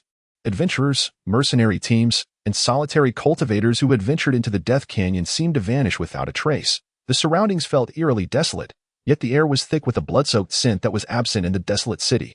On the war chariots, the young members of the Du family, experiencing the Death Canyon for the first time, felt their initial excitement gradually morphing into an unfounded trepidation. However, for now, their concerns were minimal. As the presence of formidable Du family warriors ahead reassured them of their safety, suddenly, a colossal mystical beast surged past, its size dwarfing even that of a tiger-headed horned horse. In the dim moonlight. It emanated a faint glow, its eyes ablaze with crimson light, exuding an aura of intimidation that a single roar reverberated, causing even the tiger-headed horned horse to flinch. It was a blood-eyed beast, likely at the pinnacle of the late first tier. Appearing solely at night and possessing remarkable intelligence, it would not provoke us given our numbers. That Du Chu spoke, having just witnessed the beast leap gracefully ahead. Many gazes turned towards him, filled with awe and reverence. The sense of security that accompanies the formation of a team with Du Chu is undoubtedly profound, providing an enhanced layer of assurance as we advance. Scattered carcasses of which beasts begin to appear along the roadside, their presence saturating the air with an increasingly pungent scent of blood. Gradually, the number of these fallen creatures multiplies. Numerous signs of skirmishes manifest around us, and the path becomes uneven, riddled with potholes, causing the war chariot to jolt. Exercise caution. The formidable warriors of the Du family, along with two elders, sensed the anomaly and disembarked from the chariot to investigate. The younger members of the Du family aboard the chariot instantly became genuinely apprehensive. Fortunately, it turned out to be a false alarm, and we eventually arrived at the Du family stronghold within the Death Gorge. Although referred to as a stronghold, it is merely a collection of rudimentary structures built against the mountainside. The terrain being treacherous and offering a natural advantage for defense, the contingent of several dozen Du family members is stationed here year-round, each one an elite warrior of the clan. Despite their role in guarding the Death Gorge, the Du family also engages in various enterprises within its confines, such as foraging for medicinal herbs, transporting the flesh and blood of which beasts, and overseeing several mining operations, all safeguarded by these teams. With such a force in place, any mercenary groups or rogue cultivators contemplating encroaching upon the Du family would do well to reconsider. This team seems to have anticipated our arrival, as they awaited us from a distance. Yet, at this moment, the members of the team appear somewhat haggard, with some visibly bearing injuries. Chapter 61. Du Qielu. Many individuals wear expressions of grave concern, as if troubled by some unseen threat. Du Shaoling soon encounters Du Qianlu, a man in his 40s clad in a fitted battle attire, standing tall and exuding an air of ferocity. One glance at him reveals the stains of numerous battles. His presence akin to a drawn sword. Once unleashed, it would cut with piercing sharpness. Upon meeting Du Qianlu, the elders Du Lingfeng and Du Zhuang do not display arrogance. They dismount from the war chariot to exchange a few words. Seemingly inquiring about something, their countenances gradually shifting to reflect a deeper concern. The accompanying warriors of the Du family regard Du Qielu with a blend of admiration and reverence. Everything is prepared. Let us first provide the young ones with sustenance and allow them to rest, Du Qianlu states in a low, resonant voice. After a day of consuming only some provisions, many are indeed famished. Here, food has been prepared for everyone. Although the conditions cannot compare to those of the Du family, there is an ample supply of which beast meat. Setting aside the taste, this meat offers significant benefits to martial artists, and the young members of the Du family devour it with great enthusiasm. Although Du Shaoling also partakes heartily, he finds himself somewhat disappointed. The flavor is rather mediocre, barely palatable. At this moment, Du Shaoling ponders deeply. The circumstances leading from the entrance of the Death Gorge to the stronghold suggest that something significant has transpired, and it is no trivial matter. After satisfying their hunger and thirst, everyone is assigned a place to rest. Simple rooms resembling a large dormitory. Many have already begun to meditate and recuperate, preparing for the trials that await them at dawn. Meanwhile, in a hall, Du Qianlu sits at the head of the table. Elders Du Luan and Du Lingfeng sat beside him, accompanied by several formidable members of the Du clan. The circumstances on the road were evident to all present. Several months prior, peculiar occurrences had emerged deep within the Death Gorge, and recently, the disturbances had escalated significantly. Just a few days ago, I penned a letter advising the clan to postpone this expedition for a while. Yet to my surprise, my counsel was disregarded. This afternoon, numerous witch beasts surged forth in droves. But fortunately, the situation has since been brought under control. However, should such occurrences continue, it poses a grave peril for those undertaking the trial. Du Qianlu furrowed his brow. The recent aberrations within the Death Gorge were alarming. With increasing numbers of witch beasts congregating. In truth, these disturbances seem to have begun 5 years ago. Du Qianlu sensed an unusual foreboding, an instinct that something significant was imminent. Today, many witch beasts emerged in groups. Yet they were successfully thwarted. Some managed to breach the blockade, but the majority were eliminated, stabilizing the situation. Nevertheless, if such incidents recur, it would spell tremendous danger for the young scions of the Du family engaged in the trials. Yet, the clan appears unconcerned. Coupled with today's events, Du Qianlu found himself increasingly anxious. Such situations had occurred before, likely indicative of witch beasts attempting to break through the defenses, or perhaps a formidable beast had stirred within the depths of the Death Gorge. But he doubted it would amount to anything catastrophic.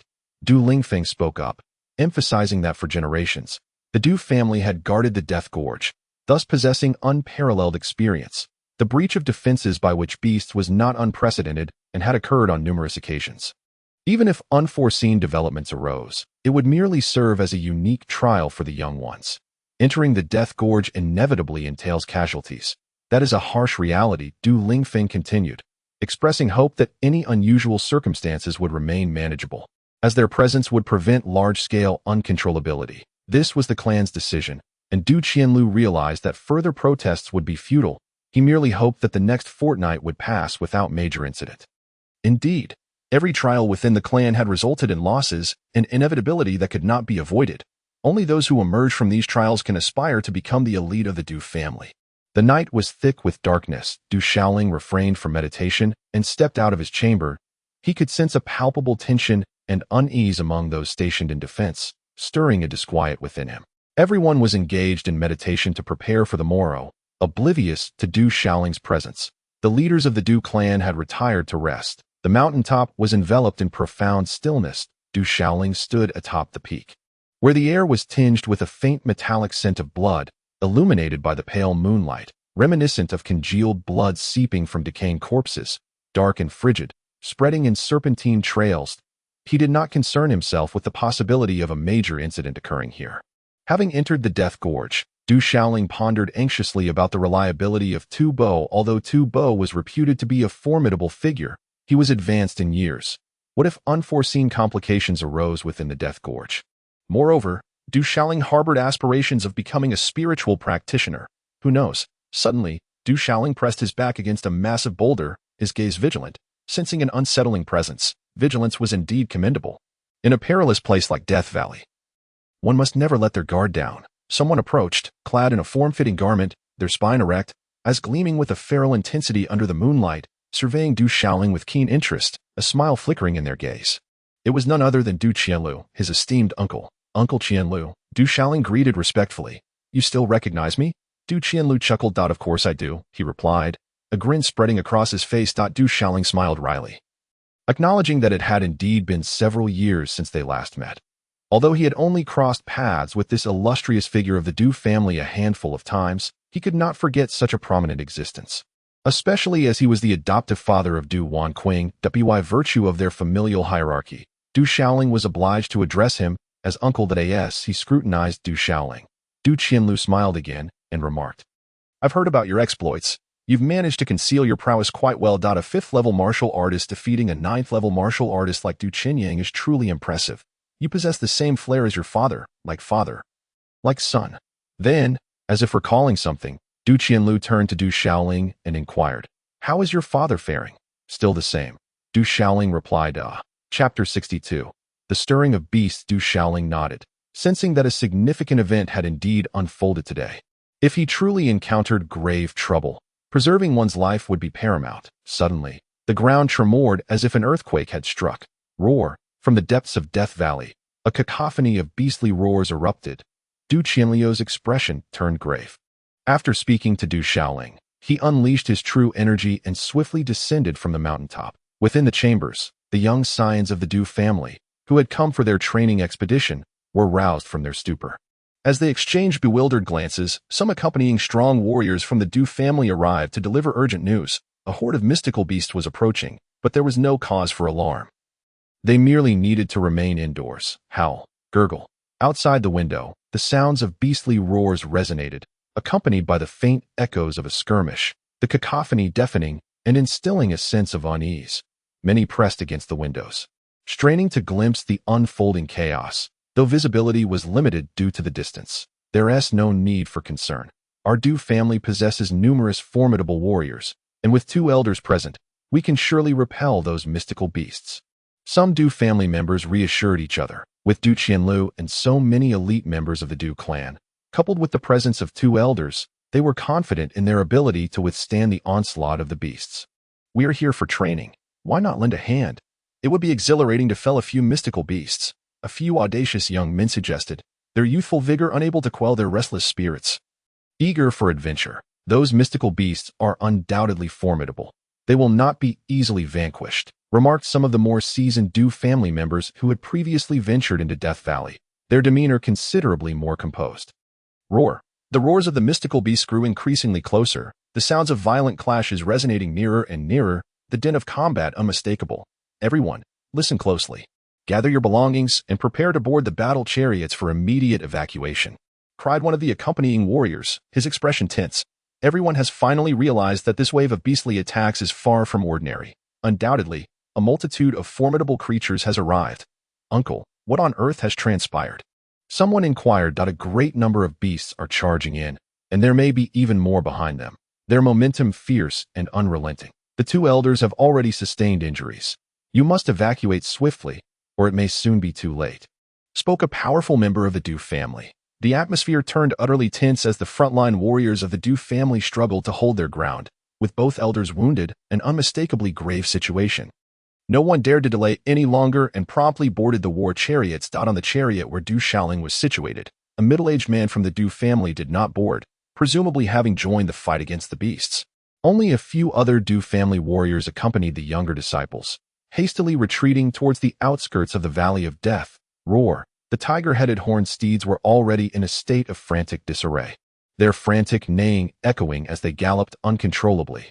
Howl. Behind them, silhouettes of numerous beasts became visible under the moonlight. From a distance, many appeared to be the size of courtyards, radiating brilliance, their roars deafening, exuding a bloody aura.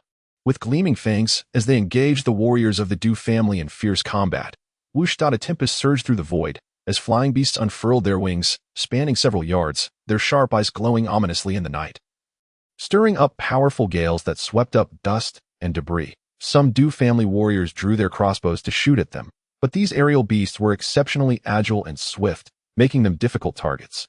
With lethal claws and iron beaks, any unfortunate soul caught by them would face dire consequences, either death or grievous injury. Furthermore, the wings of these flying beasts could also prove fatal.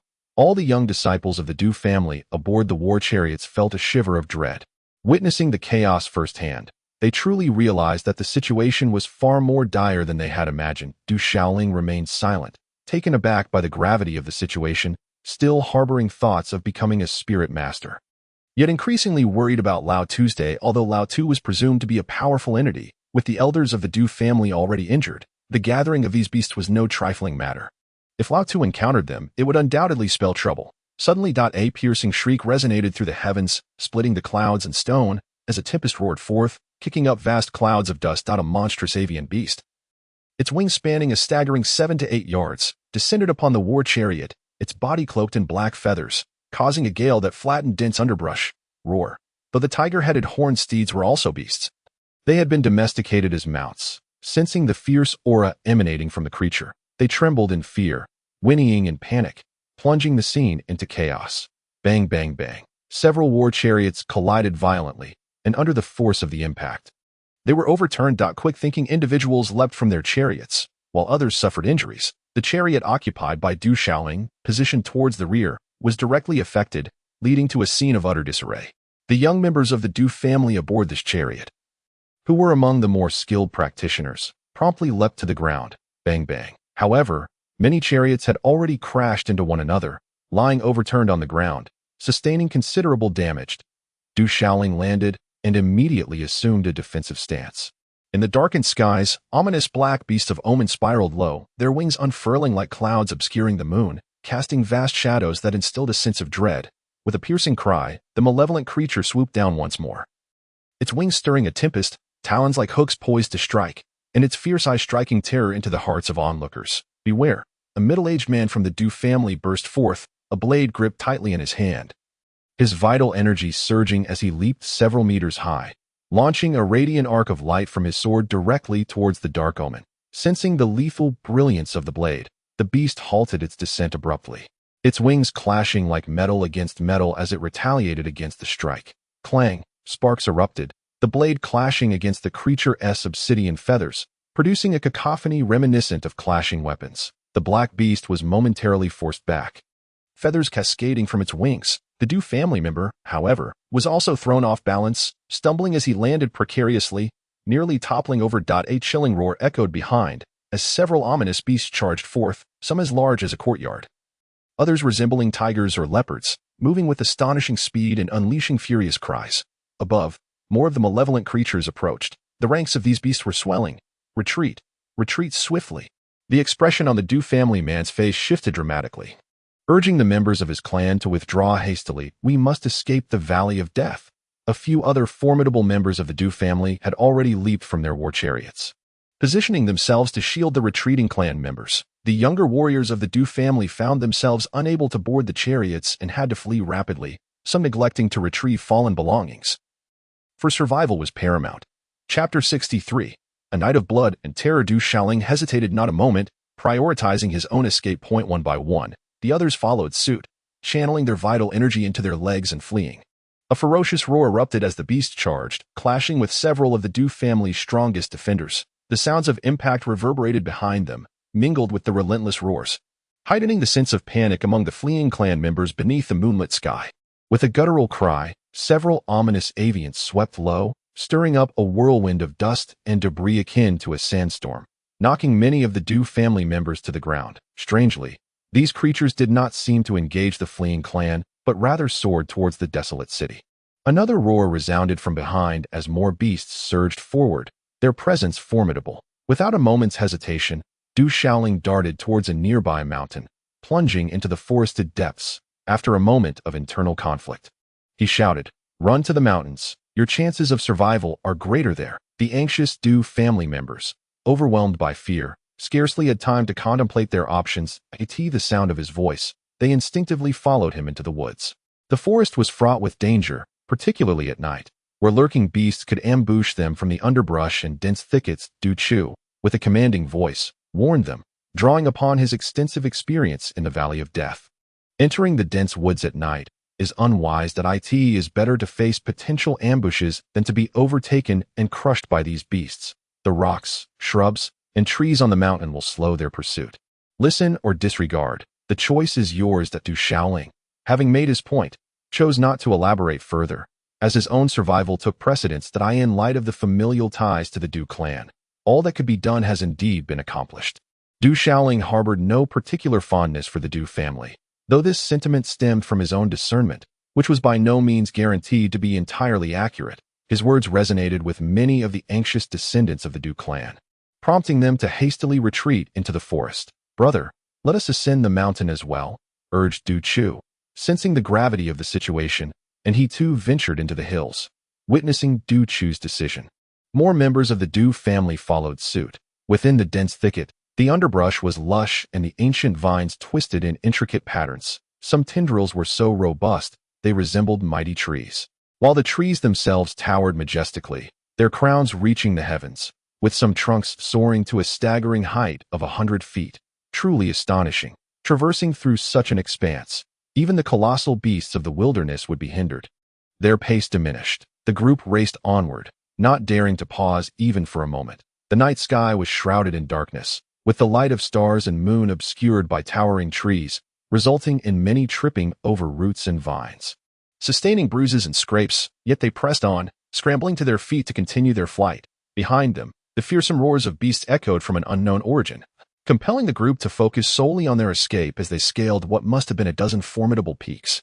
Only when the sounds of pursuit faded into the distance did Du Shaoling, panting heavily, allow himself to slightly ease his pace within a secluded grove that Du Chu and the others soon caught up. Their faces pale and breaths labored. This contingent of Du clan members numbered around 20, each beset with trepidation and anxiety. Indeed, it seems we have eluded those beasts, one voiced, a flicker of relief illuminating their features as they confirmed the absence of their pursuers. But do not celebrate prematurely. Should those beasts multiply, we too may find ourselves in peril, and we must remain vigilant against other lurking dangers. That Du Chu remained cautious, alert to his surroundings, unwilling to let his guard down. Where are we now? Is there a path that leads out of the Death Valley? The dense forest loomed ominously, the moonlight dimmed, and the haunting roars of beasts left an unsettling ache in their hearts. As the surroundings gradually fell into an eerie silence, a sense of unease settled in that a veteran of the Death Valley glanced upward toward the moonlit direction and remarked, "The path is correct. If we follow this way, we shall find our way out." One cannot help but wonder about the fate of the others, someone murmured, and an immediate heaviness enveloped the group, though they felt relatively secure for the moment. The whereabouts of the other descendants of the Du clan remained uncertain. The stillness of this place felt unnatural, a sign that they should not linger here. Du Shaoling maintained his vigilance, despite this being his first encounter with the Death Valley and his initial venture beyond the desolate city. An unsettling abnormality pervaded the atmosphere. The mountains were chaotic, and though the distance was not vast, the silence was disquieting. Such circumstances suggested the presence of formidable beasts nearby, deterring others from approaching. Suddenly, a sound of labored breathing, tainted with the scent of blood, filled the air. Ahead and behind, the underbrush rustled violently, and from both the front and rear emerged a pair of blood-red eyes, glimmering like copper bells. Two colossal serpents emerged, their heads as large as basins, their sinuous bodies twisting and coiling, estimated to stretch no less than 30 meters in length. The entirety of their shimmering silver scales emitted a faint luminescence, while their heads bore a menacing countenance, adorned with a fleshy growth upon their foreheads that radiated a sanguine glow. Hiss! The two silver serpents flicked their tongues, exuding a pungent, bloody aroma that overwhelmed the senses, inducing a feeling of dizziness and breathlessness. Alas, this is the silver-armored poison python, known for its bloodthirsty and ferocious nature, coupled with a noxious gas. Du Chu's complexion changed. No wonder this place is so eerily quiet. These are two silver-armored poison pythons, presumably a male and a female. This breed is notoriously vicious, not only preying on humans but also devouring various magical beasts. Their scales are remarkably tough, and the toxic gas they emit makes them exceedingly difficult to confront. Whoosh. As Du Chu spoke, the two silver-armored poison pythons did not relent. One on the left and one on the right launched a rapid assault, their jaws agape, unleashing a nauseating miasma, instantly ensnaring the two individuals in their gaping maws. With a crunch, the bodies of two young men from the Du family were severed, their legs expelled while the majority of their torsos were swallowed whole. Blood gushed forth, saturating the ground in a gruesome display. Several young members of the Du family, first-time visitors to the Death Canyon, had previously encountered magical beasts and tasted their flesh, yet they had never witnessed such a bloody scene. Instantly, they were paralyzed with fear, their legs trembling, their faces ashen in absolute terror. Chapter 64. Slaying the silver-armored poison python. As someone who had been reborn from a verdant planet, Du Shaoling had always believed he had acclimated to this world. However, upon witnessing this bloody spectacle, he could not help but feel a shudder of dread. Be cautious, strike together. Whoosh, whoosh. Those young disciples of the Du family, seasoned from their trials in the Death Canyon, sprang into action, their vital energy surging, martial symbols gleaming, weapons in hand as they charged toward the two silver-armored poison pythons. Yet, these serpents were exceedingly formidable, their resilient scales serving as armor, while the toxic breath they exhaled left their adversaries disoriented. Their massive bodies swept through the battlefield, stirring up clouds of dust and debris, shattering boulders and sending numerous fighters flying. Clang, clang. Du Chu's sword clashed against one of the silver-armored poison pythons, sparks flying as he managed to dislodge a few scales, but was subsequently struck by the serpent's tail, sending him hurtling away. Bang! A figure was flung back, landing perilously close to the retreating Du Shaoling. It was a young man, appearing around 18 or 19. Spewing blood that stained his garments, his ribs likely fractured, a pitiful sight. Retreat. This serpent is too powerful. The injured youth, in excruciating pain, urged Du Shaoling to withdraw. Hiss. The two silver-armored poison pythons swept through the area, their immense size and formidable scales granting them an unassailable presence, once more sending several young disciples of the Du family sprawling, the scene descending into chaos, blood splattering everywhere. These beasts are insufferably arrogant. Du Xiaoling's heart raced, his teeth clenched. At this moment, he could not afford to hesitate. Channeling his vital energy, he executed the wind and thunder stride, holding his breath to avoid the toxic fumes, and dove directly beneath one of the silver-armored poison pythons. As a serpent, its 7-inch mark was undoubtedly its Achilles heel. The imprint solidified, a single finger raised to the heavens, as if countless sources of celestial energy were converging unceasingly upon his index finger, causing the air around it to ripple like boiling water. The golden gale tiger finger, Du Xiaoling struck, his finger descending. Whoosh, a sound akin to a violent gust of wind erupted, a streak of golden light emanating from his fingertip. A palpable wave of force surging forth, aimed directly at the silver-armored venomous python's vital spot. The human before it moved with a ghostly swiftness, startling the silver-armored serpent, which had not anticipated such speed from the youth. Its serpent eyes glinted menacingly, and in a flash, its massive tail lashed out towards Du Xiaoling. Clang! Yet Du Xiaoling was even swifter, his finger landing upon the python's vulnerable scales, producing a resonant clang. Whoosh! In that instant, rather than the scales shattering, a gaping wound appeared, blood gushing forth. Bang! Simultaneously, the python's colossal tail struck Du Xiaoling with tremendous force. The impact was like a torrent crashing down, and Du Xiaoling felt a surge of sweetness in his throat as he could not suppress a mouthful of blood. His body sent flying to crash down several yards away, shaking the very ground beneath him.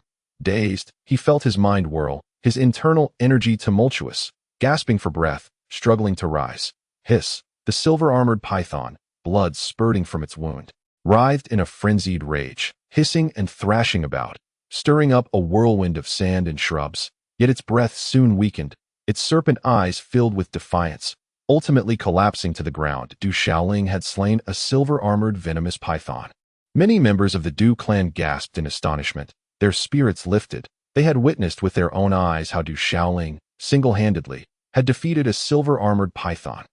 Hiss! Seeing its companion slain, the remaining silver-armored python became even more frenzied. As if driven mad, its crimson tongue flickering, a bloody aura erupting, charging wildly at the surrounding members of the Du clan. Bang bang. In an instant, several more members were sent flying, cries of agony filling the air. The vital spots were the 7 inches, head, and abdomen of this beast. Du Chu had already risen, gritting his teeth to organize a second wave of assault. However, this second wave was once again overwhelmed by the now frenzied silver-armored python. Bang bang. Numerous individuals were knocked back, their weapons sent flying. Whoosh! Du Yun was also blasted away.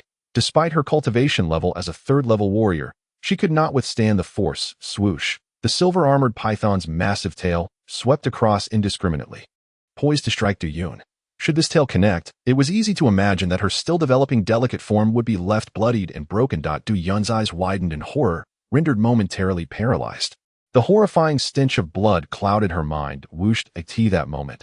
An unbelievable scene unfolded. Du Xiaoling dashed forth, having seized a fallen spear from the ground, gripping it tightly with both hands, the martial patterns on his palms shimmering with golden light.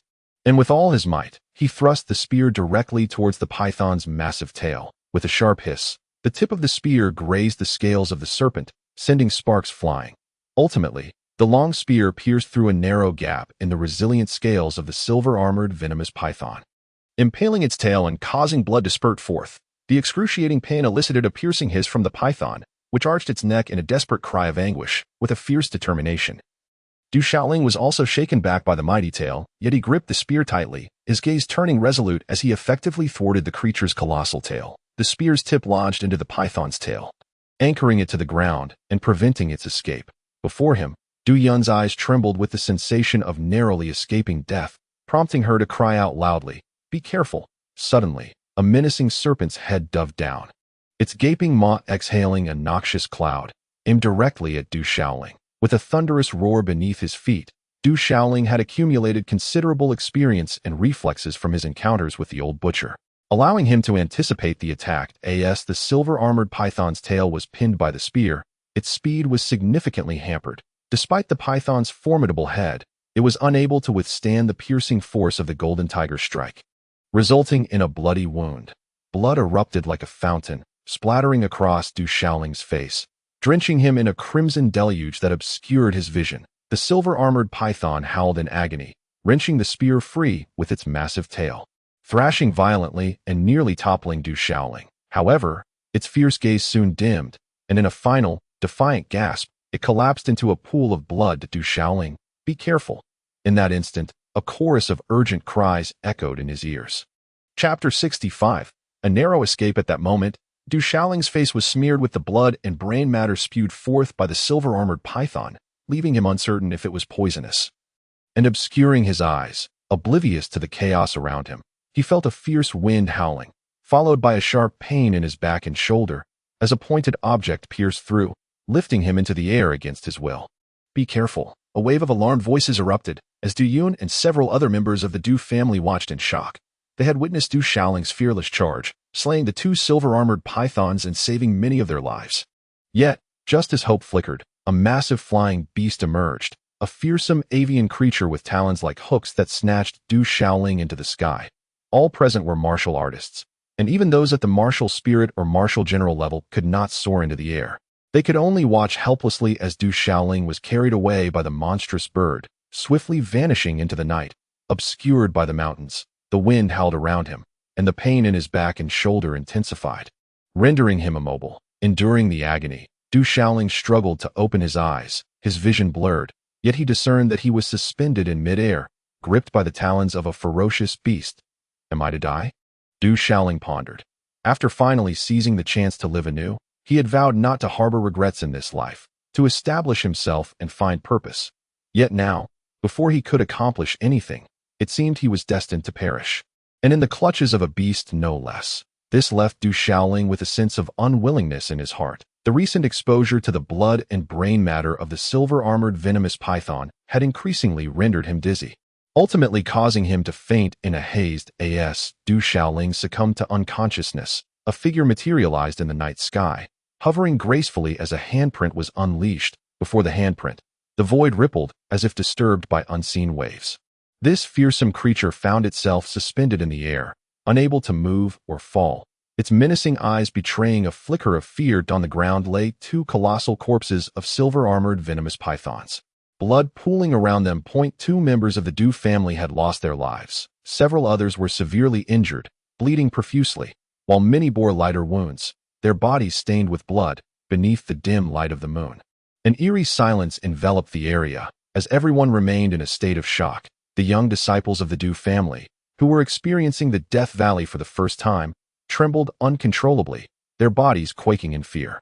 It was Du Xiaoling who had saved me, saved us all. Du Yun, her lips stained with a trace of blood, gazed towards the direction in which Du Xiaoling had vanished, her eyes filled with confusion. No one could contest this truth. The silver-armored venomous python had been in the midst of a hunt.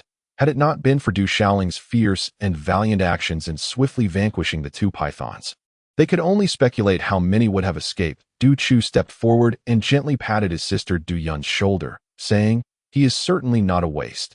He must have been concealing his true capabilities all along. And now he has saved us all, brother." Du Xiaoling. Du Yun looked at Du Chu, her eyes glistening with tears. Had it not been for Du Xiaoling's selfless act to rescue her, she would surely be facing dire consequences now. Du Chu, observing the direction in which Du Xiaoling had been taken by the fearsome creature, sighed. This is the Death Valley. We must leave immediately, for it is unwise to linger here. As Du Xiaoling regained consciousness, his head throbbed painfully. Am I dead? This was his initial thought, yet he retained awareness, feeling very much alive, albeit in considerable discomfort, making it difficult to move. Struggling to open his eyes, Du Xiaoling discovered he was atop a mountain. And it was no longer night, but broad daylight. I'm not dead. Upon realizing he was still alive, a wave of joy surged within him. Regardless of the circumstances, he was alive. Surviving this ordeal was indeed a stroke of fortune. A familiar voice reached his ears, and soon a weathered face came into view. Thick, unruly black hair resembling a bird's nest. Uncle Tuesday. Seeing that familiar visage, Du Xiaoling's heart leapt with genuine delight. He had not anticipated encountering old Tu here.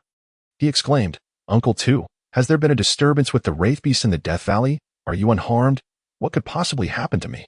I'm just an old bone. The Wraith Beasts wouldn't fancy a piece of dried meat like me.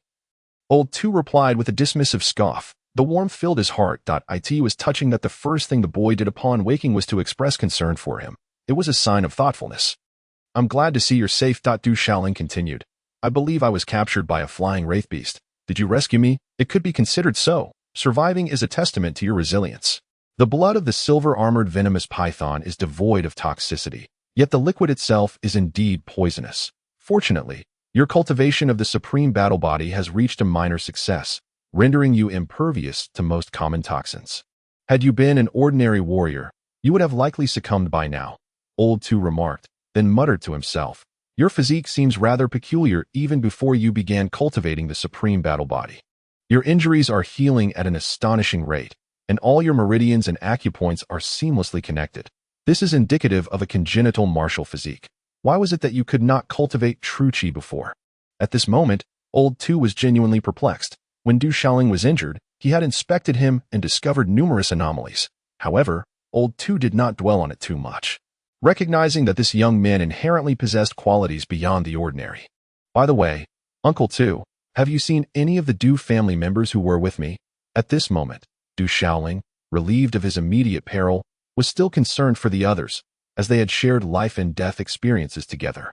I haven't had the leisure to pay attention to them, Old 2 retorted, then added. Within the Death Valley, the shamanic beasts are in a state of upheaval, but currently, they are merely low-tier beasts that are more inclined to flee than to attack humans. There should be no significant threat.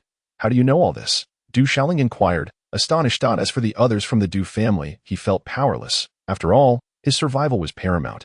Why ask so much? Old 2 shot him a look, saying, see if you can get up. Otherwise, this old bone of mine won't be able to carry you.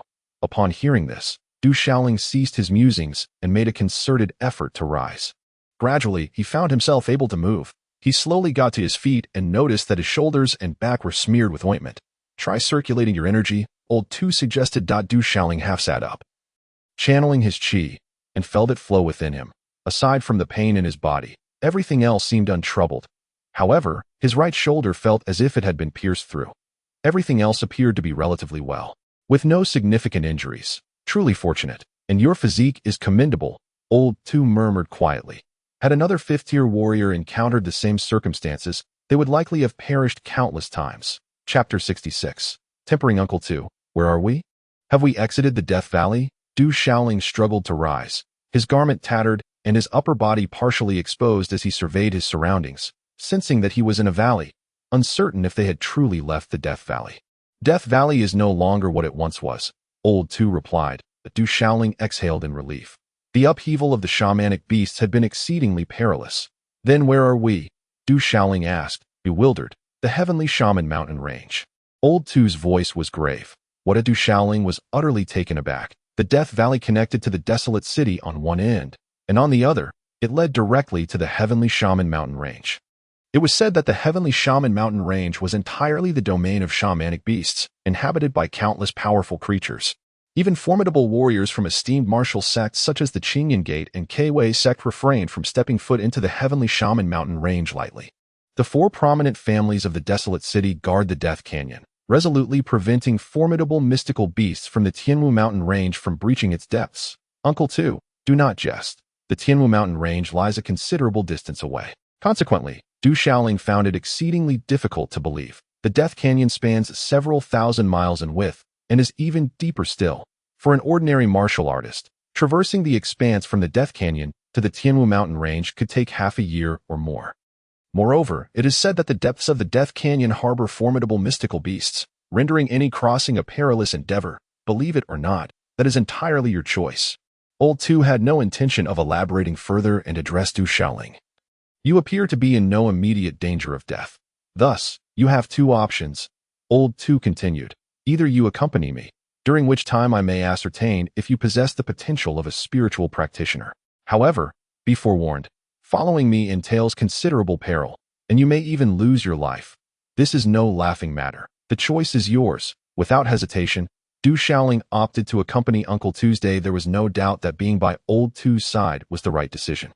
I shall grant you 2 hours to rest. after which we shall set forth. Expect to encounter numerous mystical beasts along the way, so prepare yourself. Should any danger arise, you must confront it alone. I am but an old man now, and you cannot rely on me. Old Two intoned solemnly. Du Xiaoling nodded in acknowledgement.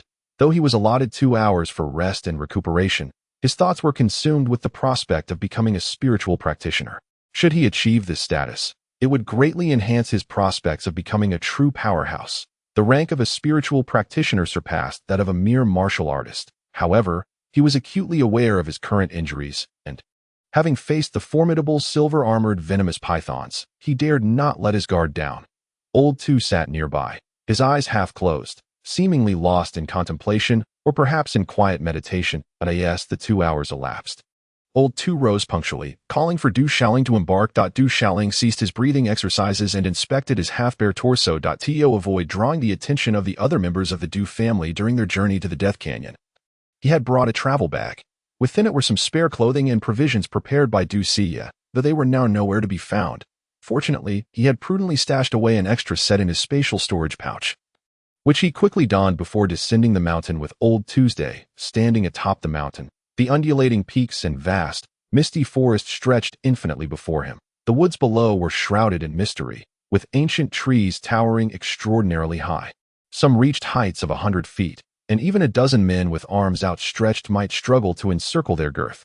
Vines of considerable thickness entwined themselves around the massive trees and rocky cliffs. From time to time, the distant roars of mystical beasts could be heard, their origins unknown. Du Xiaoling proceeded with utmost caution, determined to avoid another encounter with such beasts, while facing weaker mystical creatures might be manageable.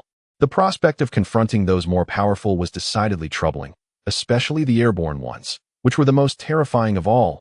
Old Two ambled along at a leisurely pace, appearing nonchalant, yet he moved with surprising swiftness. Du Xiaoling found himself needing to quicken his pace to keep up, muttering to himself in exasperation, "Uncle Two, despite your advanced age, you walk so swiftly. Perhaps this is the hallmark of a cultivator, growing stronger with age." "Uncle Two, what brings you to this place?" he inquired. Curiosity piqued as he trailed closely behind. "What matters can be accomplished here, surrounded by peril? You know of its purpose. Some matters are best left unprobed." The old butcher spoke in a hushed tone. "So when will you teach me to become a spirit practitioner?" Du Xiaoling remarked, his curiosity about the old butcher's undertakings waning, as his primary concern lay in whether he could attain the status of a spirit practitioner. "There is no rush. We shall discuss it once I have completed my tasks," the old butcher replied. Du Xiaoling felt a sense of helplessness. Previously, others sought his aid, yet now he found himself in need of assistance. In that moment, a dark, ominous light suddenly burst forth from a crevice in the ground, akin to a sinister beast lunging towards Du Xiaoling's face. Without a moment's hesitation, he stepped forward, pivoting his body as he unleashed a powerful punch, his true energy surging forth, enveloping his fist with golden martial patterns. Bang! His fist collided directly with the dark light, producing a deep, resonant sound, embodying the force of the seventh realm of martial prowess, Golden Sevenfold Fist. The air crackled with a muffled resonance as the black light was sent flying, crashing violently into a large tree. This creature, resembling a mouse yet slightly larger, bore scales and had sharp fangs, sliding down the trunk before convulsing a few times, rendering it unable to move, on the brink of death. However, at that moment, 3 more of these beasts erupted forth, darting towards Du Xiaoling with lightning speed. His expression shifted dramatically as he clapped his hands together, not employing any battle techniques. Yet the martial patterns covered his palms. With deft movements, he sent 2 beasts flying, but the last one had already reached his back. With no time to ponder, Du Xiaoling activated his supreme battle body, feeling the tremors of his flesh and blood, as a sacred and domineering aura radiated from him. The mouse-like beast sank its sharp fangs into his back, producing a crisp cracking sound. Its fangs merely pierced through his robe, leaving a mark on his back without breaking the skin. In a moment of quick thinking, Du Xiaoling hurled himself backward against the tree. The sound of snapping echoed as the beast was crushed, blood flowing profusely. The 2 mouse-like beasts he had sent flying lay on the ground, gasping for breath as they bled profusely, unable to move. Chapter 67. Ironbone Serpent. Shadowless Weasel. Du Xiaoling recognized these creatures as a type of low-tier beast, known for their incredible speed. Their name was melodious, yet their temperament was exceedingly violent and bloodthirsty. Their reaction was commendable. Yet still too slow. Had these beasts been stronger, a single bite could have proven fatal, and his life would have been forfeit. The old butcher paused, casting a glance at Du Shaoling before continuing on his way. Du Shaoling felt a pang of frustration. Though the bite from the shadowless weasel had not penetrated, it stung fiercely. He understood the old butcher's words held truth. He was indeed too slow, not daring to linger. Du Shaoling kept close to the old butcher. Along the way, he encountered several more beast attacks, one of which resembled a chameleon, adept at concealment, suddenly springing forth and nearly biting his neck. Among the twisted vines and tree trunks lurked the witch beasts, resembling lizards, rendering them almost undetectable, ready to launch a sudden attack. Fortunately, these creatures were merely low-tier witch beasts, under the heightened vigilance of Du Shaoling, whose senses were finely attuned. He gradually adapted to the situation, managing to fend off these beasts with considerable effort. During this ordeal, Lao Tu had intervened only once. Although he had successfully dealt with the witch beasts, Du Shaoling bore numerous injuries, his body, already wounded, now covered in additional scars. That a peculiar phenomenon caught Du Shaoling's attention. Despite being in close proximity to Lao Tu, the witch beasts chose to attack only him, sparing Lao Tu entirely. It became evident to Du Shaoling that unless confronted with a genuine life-threatening situation, Lao Tu would never offer assistance. With a flick of his finger, he unleashed the golden Fang Tiger subduing finger. A surge of wind and thunder erupted, golden light slicing through the air accompanied by a resounding sonic boom. A serpentine creature, measuring an impressive 2 zhang in length, was pierced through its vital spot by Du Shaoling's finger, collapsing onto the ground in a twisted heap, blood gushing forth until it lay utterly lifeless. Yet, Du Shaoling was not unscathed. He had endured 2 strikes from the creature's tail, akin to being lashed by a steel whip. Had it not been for his formidable physique, his bones might have shattered. Recognizing it as a Tier 1 late iron bone snake, Du Shaoling noted that the creature's bones were exceptionally hard, rendering its flesh robust, hence the name. Although non-venomous, it exhibited a terrifying bloodlust, reflecting on the encounter. Du Shaoling felt a lingering trepidation. The iron-bone snake was indeed non-toxic, but proved far more troublesome than the silver-armored poison python, having maintained a state of heightened alertness and intense concentration throughout the day. And after casting the golden Fang Tiger subduing finger once more, Du Shaoling found himself panting heavily. Lao Tu glanced up through the gaps in the dense foliage, observing the twilight, and suggested, "It is nearly evening. Let us find a place to rest for the night and set off at dawn." With a sigh of relief, Du Shaoling retrieved the corpse of the iron-bone snake from the ground. Moments later, in a small valley where the scent of witch beasts was notably absent, they decided to rest. Lao Tu selected this spot, intending to take refuge for the night. Du Shaoling took a moment to catch his breath, but soon busied himself, extracting a pot, bowls, and seasonings from his storage bag, along with a kitchen knife, intending to gut the iron-bone snake. However, he quickly discovered the creature's skin was terrifyingly tough, resisting the knife as if it were striking stone. "What are you planning to do?" Lao Tu inquired, curiosity piqued. "This iron-bone snake is non-venomous, so it should be edible. I intend to roast its meat," Du Shaoling admitted, his stomach growling with hunger, having carried supplies in his pack without consuming anything. He was now ravenous and seized the opportunity to prepare a meal. Knowing he would be traveling with Lao Tu, he had thoughtfully packed some basic cooking utensils, hoping to prepare meals along the journey. However, he had not anticipated that he himself would be the one desperate for sustenance. Roasting snake meat. Lao Tu's eyes lit up, and he presented Du Shaoling with a small dagger. "Use this." Du Shaoling took hold of the dagger, which was exquisitely crafted. As he drew it from its sheath, he noticed it shimmered with various runes. With a swift motion, the dagger sliced through the iron-bone serpent as effortlessly as one would cut through tofu. "What a remarkable item," Du Shaoling marveled, recognizing that this dagger was indeed a treasure, far from ordinary. After processing the iron-bone serpent, he found a small stream in the valley to cleanse it, seasoning the meat before setting up a makeshift grill from stones. Gathering firewood, he ignited a flame and began to roast the serpent meat. Naturally, the dagger was discreetly tucked away into his own garments, all occurring with an air of nonchalance. As the rich aroma of cooking meat wafted through the air, the sizzling sound of oil oozing from the serpent's skin drew the attention of the old butcher, who was already drooling in anticipation. "Here you go, Uncle Butcher." Du Shaoling offered the first portion of the serpent meat to the elder. Although the iron-bone serpent appeared non-venomous, one could never be too cautious, especially considering the old butcher's age, and it would indeed be regrettable if something were to happen to him. This act was also a gesture of respect towards the elderly. Yes, just like that, Du Xiaoling affirmed resolutely. The enticing aroma was too much for the old butcher to resist. Taking a bite, the savory flavor exploded in his mouth, causing his eyebrows to lift in delight. Delicious. I never expected the iron-boned serpent to taste this exquisite. Enjoy it as much as you like, Du Xiaoling replied with satisfaction, reassured by the old man's enjoyment. With his own stomach growling, Du Xiaoling also savored the meal heartily. Moreover, the flesh of the shamanic beast contained various benefits. Your culinary skills are truly impressive, the old butcher remarked, his demeanor towards Du Xiaoling becoming notably warmer as he continued to eat, after thorough cleaning and preparation.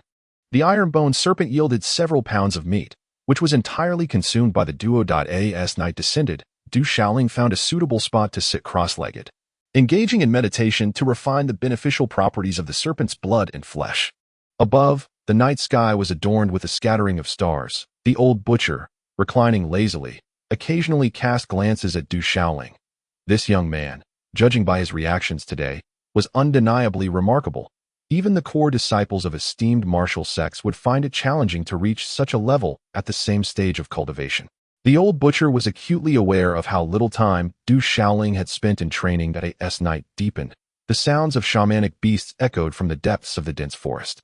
In the sky, fierce birds spread their wings, their cries resonating through the clouds, creating a tumult in the woodland. Outside the small valley, several pairs of menacing eyes emerged, exuding a fierce aura, as shamanic beasts had set their sights on this place. Yet, for reasons unknown, these creatures did not approach any closer, seemingly sensing some perilous presence, causing them to tremble in trepidation and retreat. Throughout the night, numerous shamanic beasts drew near the valley, only to withdraw shortly after. Unbeknownst to Du Xiaoling, who remained seated in meditation, this was not due to carelessness. Rather, he felt secure knowing the old butcher was at his side. Although the old butcher might not pay him much mind, he certainly would not abandon him in danger. Allowing Du Xiaoling to meditate with peace of mind as he cultivated, the numerous benefits contained within the iron-boned serpent's flesh were thoroughly refined.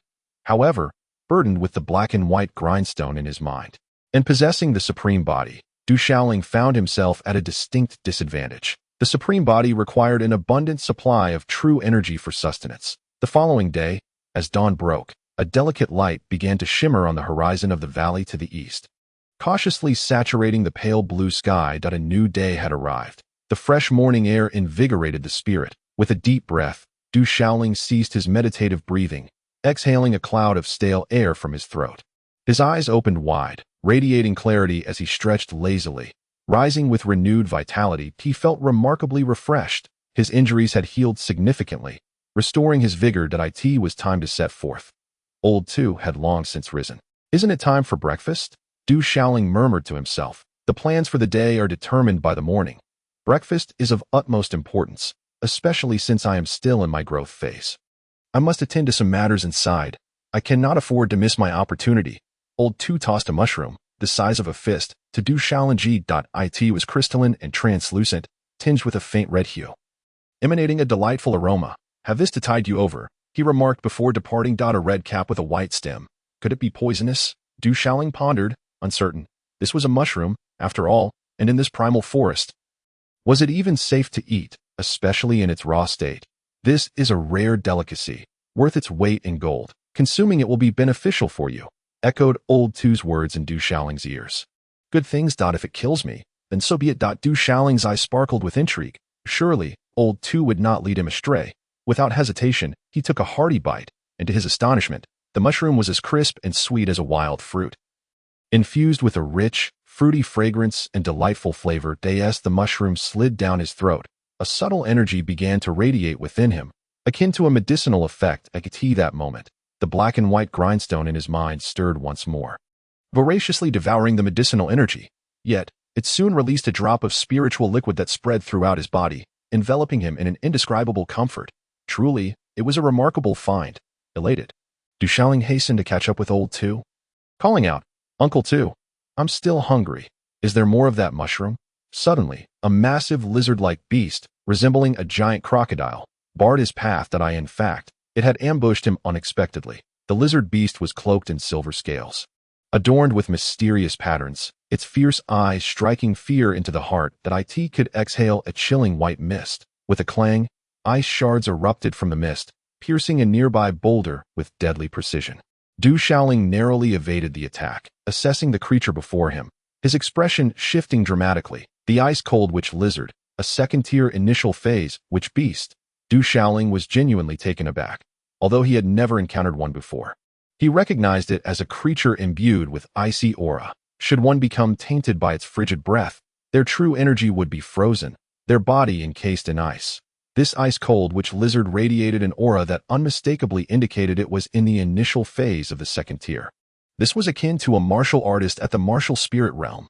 Typically, even a martial artist at the second level of the martial spirit realm would stand little chance against a second-tier initial phase witch beast. With a single miss, the ice wraith lizard had become frenzied, lunging once more towards Du Xiaoling, its gaping maw exhaling a chilling breath, while its forked, scarlet tongue darted forth like lightning, aiming directly for Du Xiaoling's eyes. Du Xiaoling swiftly evaded, employing the wind-thunder soaring step. Confronting a second-tier beast, there was no hope of withstanding it head-on. Cunning was his only recourse. He successfully dodged the sanguine tongue, yet the biting cold air enveloped him, causing a shudder to ripple through his body, as if frost were about to crystallize upon his skin. Without hesitation, Du Xiaoling transformed the metallic true energy within him into fiery essence, enabling him to better withstand the icy onslaught. The ice wraith lizard, once again missing its target, glared with even more menace, and its tail lashed out in retaliation. Du Xiaoling deftly leaped onto a massive boulder.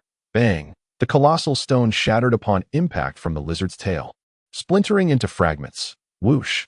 Du Xiaoling condensed his golden true energy, unleashing the golden tiger's claw, a finger imprint slicing through the air. The ice wraith lizard seemed to perceive that this human was not particularly formidable. Exhibiting no fear, its arcane markings glowed brighter, and a frigid aura surged as its massive form charged forward. Clang! The clash of metal resounded as sparks flew from the lizard's neck. However, Du Xiaoling's golden tiger's claw merely left a mark upon its neck, dislodging a silver scale and causing blood to spill forth. Yet, the ice wraith lizard, in agony, let out a haunting roar. Simultaneously, the lizard's bulk collided with Du Xiaoling, sending him hurtling several feet before crashing to the ground. Groaning, the excruciating pain in its neck only fueled the lizard's rage, prompting it to pounce upon Du Xiaoling with claws extended, glinting ominously, intent on eviscerating him. At that moment, Du Xiaoling appeared to be fully prepared. Instead of retreating to the side, he slid along the ground, seemingly allowing the ice wraith lizard to descend upon him. Bang! The enormous mass of the lizard, weighing at least 1,000 pounds, crashed down upon Du Xiaoling. Yet, as he maneuvered beneath it, the claws narrowly missed his skull, grazing dangerously close, leaving a crater in the earth as sand and stones erupted into the air.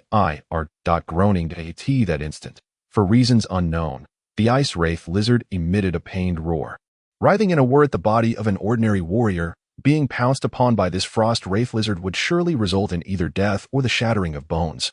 After catching his breath, Du Xiaoling finally rose, delivering a kick to the lifeless frost wraith lizard, wiping the foul, fresh blood from the corner of his mouth. He muttered under his breath, "Beast, do you truly think me an easy target?" There was a hint of courage in his words. "I nearly met my end. Had I died, who would roast meat for you?" Du Xiaoling remarked to the old butcher, still feeling a shiver of fear. He had truly come perilously close to demise. With the supreme battle body coupled with the wind and thunder surging step, the early second-tier frost wraith lizard was not particularly swift, allowing for a means of escape. He would not perish. The old butcher regarded Du Xiaoling with an air of indifference. The second-tier wraith beast has already formed a wraith den within. It holds considerable value. Collected. Du Xiaoling, feeling helpless and in need of assistance, could not sway the old butcher. The second-tier wraith beast had indeed condensed a wraith den, the essence of the wraith beast, a treasure of great worth that Du Xiaoling would not let slip by. "Uncle Butcher, is the lizard's skin valuable? Perhaps we should skin it." The butcher's expression twitched slightly, yet he chose to ignore Du Xiaoling and continued on his way. "Wait for me. Uncle Butcher, the flesh is certainly worth a fortune. But alas, it is too heavy to carry away." The two, one elderly and one youthful, pressed onward. Suddenly, a roar from a wraith beast echoed ahead, sending an involuntary shiver through their hearts. Above the dense forest, Flying wraith beasts flapped their wings, fierce birds screeched, stirring up a tempest and sending countless birds into flight. Along the way, Du Xiaoling encountered several more wraith beast attacks. The late first-tier wraith beasts were manageable. Yet he soon faced another second-tier wraith beast, one that appeared to be at least mid-second tier. At last, the old butcher intervened, dispatching the second-tier wraith beast with ease, and the coveted wraith Dan found its way into Du Xiaoling's possession. Uncle Butcher, it seems that wraith beasts are becoming increasingly numerous and formidable, Du Xiaoling observed, noting the alarming frequency of attacks they had faced within just a single morning. Numerous wraith beasts could be seen approaching them. Yet they did not engage, as if fleeing or evading something. The old butcher appeared unfazed that a mid-second tier wraith beast is merely a minor wraith beast. Du Xiaoling was rendered speechless that a mid-second tier wraith beast was indeed a formidable opponent, one that would pose a challenge even to 5th or 6th tier martial artists. Yet, in the butcher's eyes, it was merely a minor wraith beast. Spirit General, Du Xiaoling speculated. The old butcher must surely belong to some esteemed family. Likely a formidable spirit general himself. The elderly and the young set forth once more. Along the way, they encountered early first-tier and second-tier wraith beasts, and Du Xiaoling took it upon himself to engage. While the old butcher remained uninvolved on several occasions, Du Xiaoling found himself compelled to retreat in the face of several cunning early second-tier wraith beasts. At nightfall, Du Xiaoling was finally able to rest and roast a portion of meat. Such days passed swiftly, and before long, 4 days had gone by. Throughout these 4 days, Du Xiaoling's attire had become tattered and soiled, his hair matted, and his body was marred with countless injuries, having narrowly escaped death time and again. Yet, during this span, he had engaged in countless fierce battles with wraith beasts. This was the true essence of combat. From the very beginning, after slaying those 2 silver-armored venomous pythons, Du Xiaoling was still somewhat shaken. But now he has completely acclimatized. Such is the nature of this world, where the weak are preyed upon and the strong reign supreme. Only by becoming a formidable force can one secure their own existence. This genuine tempering through bloodshed has significantly advanced Du Xiaoling, rendering him akin to a wild man, imbued with an intangible aura of ferocity. Through this relentless combat and refinement, Du Xiaoling has sensed a burgeoning indication of a breakthrough. However, Old Butcher advised him against pursuing it too soon, prompting Du Xiaoling to exercise restraint. He continued to hone his skills, sharpening his supreme battle-body in the throes of true combat. Du Xiaoling's wind and thunder soaring steps, Golden Yang Tiger's subduing finger, and Golden Yang's sevenfold fist have all become markedly more proficient. The dense forest seemed interminable. Over the past 4 days, Du Xiaoling estimated that despite traversing mountains and valleys, he had covered several hundred miles, possibly even nearing 1,000, without any sense of when it might end. Furthermore, the encountered shamanic beasts grew increasingly formidable, with even third-tier shamanic beasts appearing. Old Butcher, we aren't truly in the Tianwu mountain range, are we? Du Xiaoling recalled a certain matter. I told you long ago that this is indeed the Tianwu mountain range. Old Butcher replied with a hint of melancholy. This is the Tianwu mountain range. Du Xiaoling was nearly rendered speechless. The distance from the Death Canyon to the Tianwu mountain range was unfathomable, spanning thousands of miles. How had Old Butcher managed to bring him here? You were unconscious for 3 days.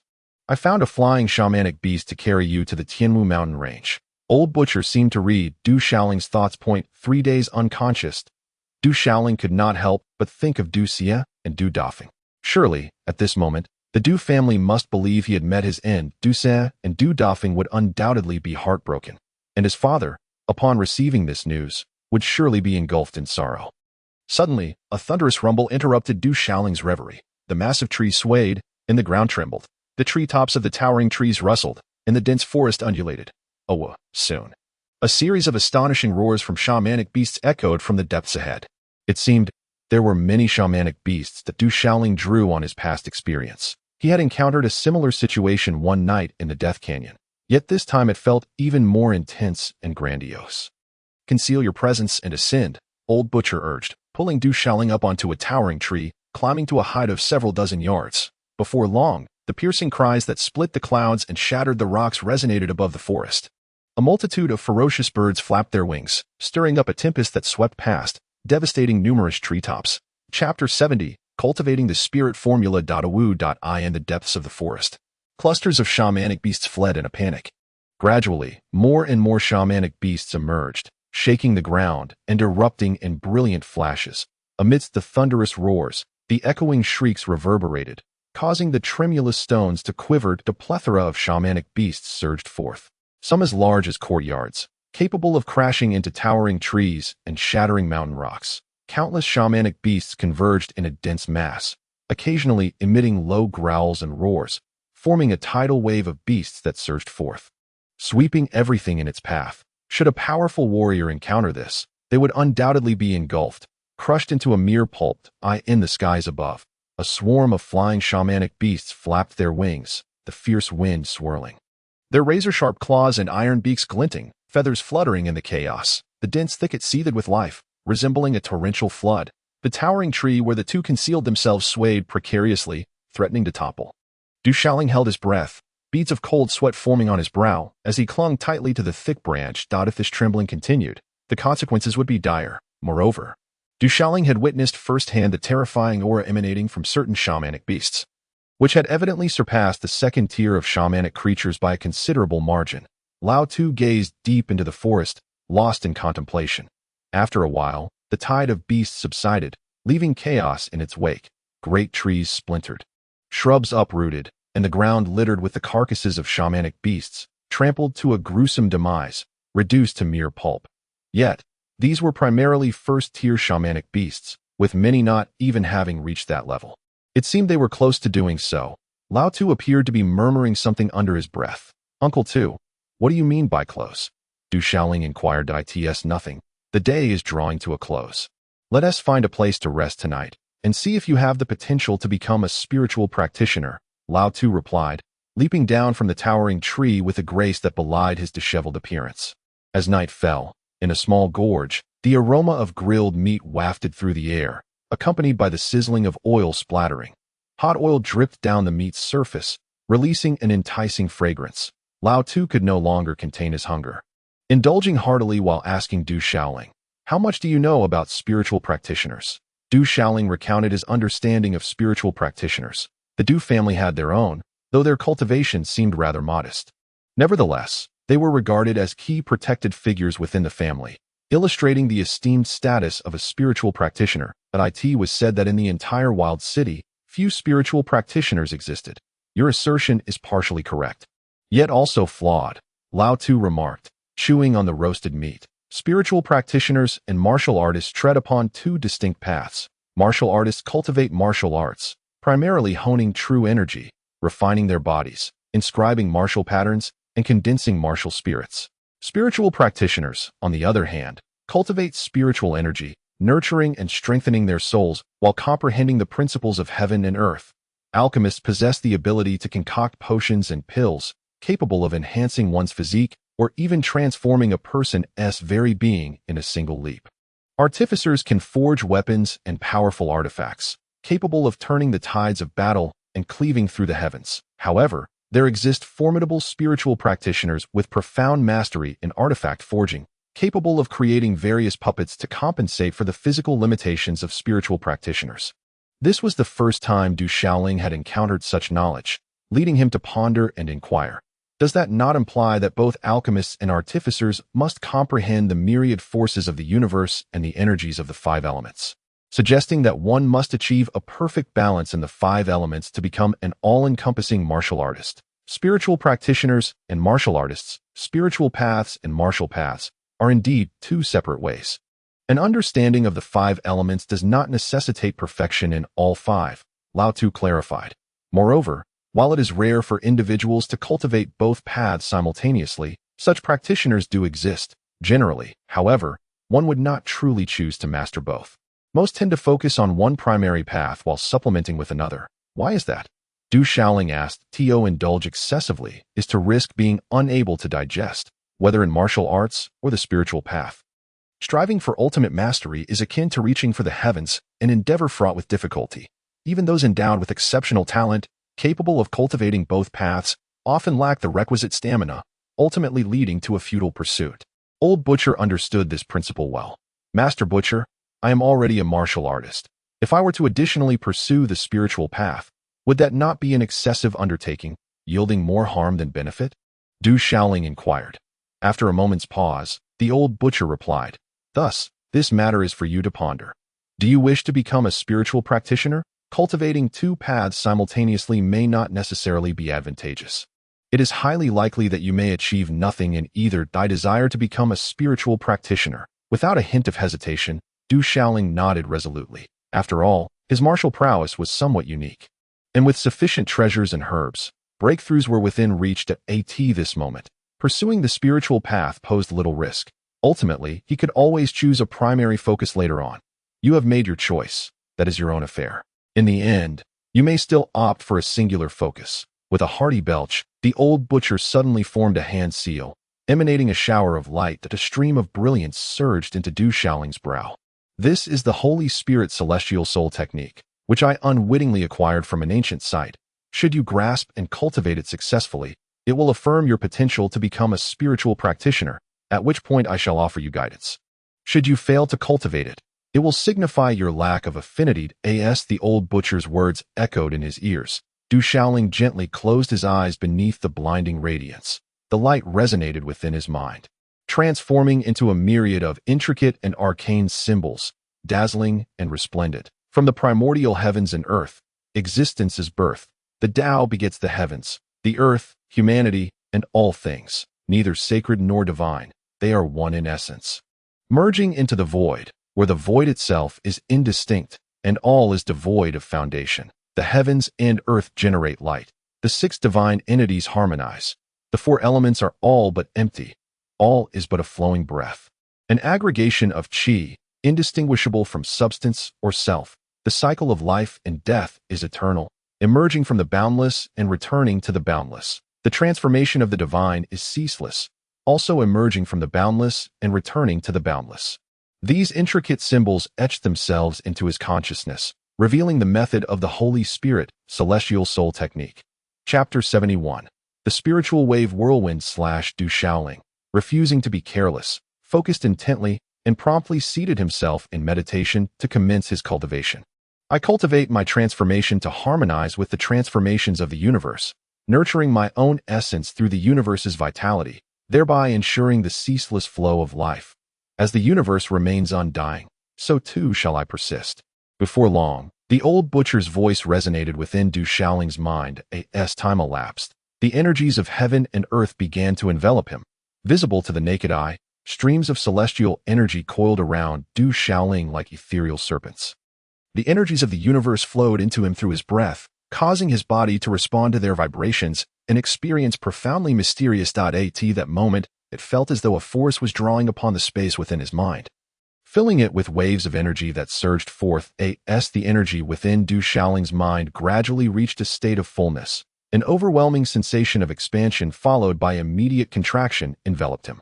Bang! A resonant sound echoed as the space within Du Shaoling's mind trembled, and light burst forth. Subsequently, waves of energy leaked outward, circulating throughout his body. An indescribable sensation of exhilaration surged within Du Shaoling's consciousness. In the small gorge, a faint luminescence surrounded him, emanating an aura that stirred the very souls of those nearby. Meanwhile, in the distance, old Tu, sporting a hairdo reminiscent of a chicken coop, could not suppress the ripples of astonishment in his gaze. He had successfully cultivated the first level of a spirit practitioner. Old Tu was genuinely taken aback. How little time had passed, and this lad had already mastered the sacred spirit heavenly soul art. Moreover, he had directly broken through to the first level of a spirit practitioner. Although he possessed an innate soul source, this was still astonishing, even when he himself turned to cultivate the sacred spirit heavenly soul art. It had taken him a full 7 days at that time. The sacred spirit heavenly soul art was immensely vast. Far from an ordinary technique. To think that Du Shaoling managed to succeed in less than a night and directly step into the realm of a first-level spirit practitioner. Was this boy truly a prodigy? Old Tu couldn't help but murmur to himself. Had he not witnessed it with his own eyes, he would find it utterly unbelievable. Could it be that the legendary innate soul source was indeed this extraordinary? With a deep exhale, Du Shaoling released a breath of turbid air, opening his eyes to perceive the changes within his mind. Within that mental space, a palpable power resided, though it was yet to dawn. He felt increasingly attuned to his surroundings. The sound of the stream outside the gorge and the gentle chirping of birds and insects were crystal clear, as if he could capture every nuance. Uncle Tu, I feel a new power within me, distinct from true energy. It seems to be spiritual powered. Am I truly now a spirit practitioner? Du Shaoling looked at Old Two, still grappling with disbelief. Could it be that he had indeed become a spirit practitioner, just a first-level spirit practitioner, merely a novice, and you know nothing of the spiritual path? You are hardly even at the threshold.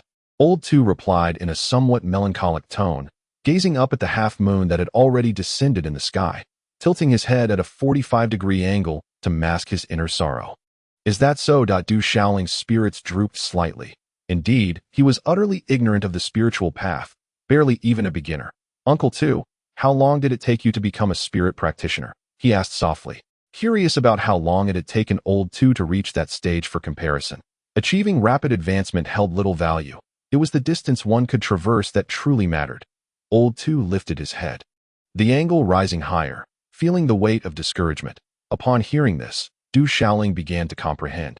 Having become a spirit practitioner and cultivating both paths simultaneously meant he would require double the effort and time moving forward. If he wished to travel further down the paths of both martial and spiritual practitioners, he would need to face greater challenges and exert significantly more effort than others. Now that you are a spirit practitioner, I might as well impart a spiritual technique to you. Combat techniques are classified into tiers: sacred, noble, royal, king, marquis, general, and spirit, each further divided into beginner, intermediate, and advanced levels, and spiritual techniques follow a similar hierarchy. In a fleeting moment, the old butcher's fingers froze, his aura fluctuating and emitting a faint glow. With a swift motion of his hand, a beam of light shot forth. Whoosh! This radiance resembled a curved blade, akin to a whirlwind, surging forth instantaneously, exuding a formidable energy that sent shivers down one's spine, instilling a sense of trepidation within the mind. Behold, I shall demonstrate thrice, the old butcher declared, reciting incantations as he slowed his pace to perform the technique twice more. Aware that Du Shaoling's meridians were unobstructed, allowing him to excel in martial techniques, he remained skeptical about the young man's prowess in cultivating spiritual arts. Take your time, he urged, after the third demonstration. The old butcher stepped aside, permitting Du Shaoling to explore and practice on his OWNAS. He chanted the incantation. Du Shaoling tapped into his spiritual energy and began his exercises under the old butcher's guidance. Swish, a blade-like gust of light surged forth, only to dissipate moments later, akin to a deflated balloon. Mastering spiritual arts was not a simple endeavor. Not far away, the old butcher smiled, doubting that this lad could achieve such extraordinary skill in the spiritual arts. However, it was not long before, after several attempts, the old butcher's smile began to wane. Whoosh! As the darkness before dawn began to lift, Du Shaoling unleashed a beam of light reminiscent of a whirlwind blade, radiating a remarkable presence. Although it paled in comparison to the earlier display by the old butcher, it nonetheless bore the semblance of a nascent form. Uncle Butcher, this spiritual technique is indeed more challenging to master than martial skills. But it seems I have made some progress. The first rays of dawn bathed Du Shaoling in their glow as he gazed at the old butcher, speaking softly. Spiritual arts are indeed more arduous to cultivate. Yet I feel I have succeeded. It's getting late. Let us continue our journey. The old butcher offered no further words, lifting his chin to face the morning glow at a 45-degree angle, feeling as though each step he took was laden with weight. Comparing goods, one must discard. Comparing people, this is utterly infuriating. Chapter 72.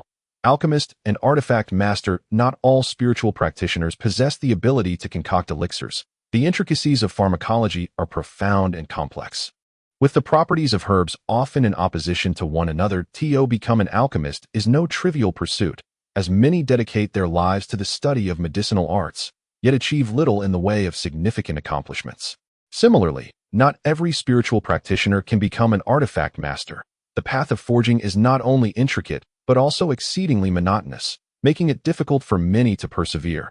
During the day, when encountering lower-tier mystical beasts, Du Shaoling honed his martial skills, while the old butcher would assist against stronger foes. Curiously, despite the presence of numerous formidable mystical beasts nearby, none seemed inclined to attack the old butcher, allowing them to traverse the path unchallenged. By night, the old butcher would regale Du Shaoling with tales of the spiritual path in the desolate city of the Du family. Unrest brewed. Recently, relentless assaults by mystical beasts plagued the Death Gorge. and young disciples from the Du family who ventured there met with catastrophe, scattered in the chaos, with at least 60 to 70 youths unaccounted for. A dire predicament indeed. That worthless fool has actually perished. He died within the Death Gorge, despite Du Shaoling having secured the first place in the Du family competition and thereby proving his prowess. There remained individuals within the family who habitually referred to him as a worthless good-for-nothing. Bang! Someone dared to voice such opinions, only to be swiftly brought down to the ground by Du Yun, whose piercing gaze and authoritative tone declared, Brother Shaoling has saved countless lives this time. He risked everything to slay 2 silver-armored venomous pythons, which led to his unfortunate predicament. From now on, should anyone dare to show disrespect towards Brother Shaoling, I, Du Yun, will be the first to retaliate. Du Shaoling is by no means a waste. If anyone disrespects him, I shall not hold back either. That evening, the members of the Du family who witnessed Du Shaoling's selfless act of bravery against the silver-armored pythons spoke up, acknowledging that, had it not been for him, their fates would have been dire. Upon receiving the news of Du Shaoling's misfortune, Du Dafeng and Du Xie were overcome with grief, tears streaming down their faces. Young Master, Shaoling. When Du Xie and Du Dafeng conveyed the news to Du Junlin, he took a couple of sips from his drink while seated in his wheelchair. Some individuals are not so easily extinguished. With that, Du Junlin turned and entered his room, saying little more. Inside, Du Wonking sat in a daze, a myriad of emotions swirling within her. After a while, she murmured softly, May the virtuous be favored by the heavens. That scoundrel actually perished? Shui Yufeng remarked to her son, Du Qinxing. It is for the best. With that little rascal gone, your father will no longer have to worry about certain matters, once your father firmly takes charge of the Du family. Acquiring a body refining ointment for you will be a trivial matter. Even if father takes control of the family, all the good things will likely fall into elder brother's hands, Du Qinxing replied through gritted teeth. Things will not remain the same. Your brother's injuries are rather. Rest assured, your father's lineage will depend on you. Once your condition improves, you will have the opportunity to request a body refining ointment from him. Shui Yufeng was acutely aware that her eldest son's injury had compromised his foundation, which would pose significant challenges for future generations. That it remained uncertain whether he could be healed, and thus the weight of her second son would inevitably shift. Allowing that little rascal to die could be considered a stroke of fortune for him. It is indeed for the best. In Du Qinyang's chamber, Du Jingliang's eyes glinted with coldness. Du Shaoling's death was an unforeseen event that inadvertently spared him considerable effort. Recently, the Du family had been inundated with matters to attend to, particularly with the unusual occurrences within the Death Canyon, which had been under significant pressure. The other 3 major families were likewise affected, dispatching numerous powerful individuals from their ranks. Qinyang, focus on your recovery. Once you enter the Qingyan sect, your injuries will surely mend, Du Jingyang advised before hastily departing, as the events within the Death Canyon demanded his undivided attention. Dying like this has indeed made things easier for you. On the bed, Du Qinyang sat cross-legged, his expression cold and his eyes gleaming with a frigid light. As night enveloped the land in a secluded forest.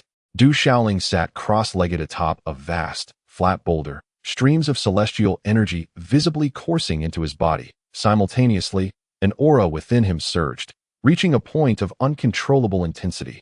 Bang! In a fleeting moment, a tremor resonated from within the Dantian. As a vortex of true energy began to swirl, causing the Dantian to expand, Du Shaoling's aura ascended to that of a 6-fold martial artist. The sheer density of his true energy at the 6th level was astonishing. Not far away, Lao Tu's eyes shimmered with surprise, merely a 6-fold martial artist, yet the richness of his true energy was remarkable, even eliciting a gasp from him. As calmness enveloped the surroundings, Du Shaoling opened his eyes. Attuned to everything within his body to his astonishment, he had broken through. He felt considerably strengthened, yet a hint of concern lingered, for he recalled Lao Tu's admonition. Uncle Tu, I have broken through, he declared. Lao Tu replied. A breakthrough is merely a breakthrough. Your foundation appears to be quite stable lately, and there are no signs of instability in your energy. However, you must remain cautious. Do not recklessly pursue further breakthroughs.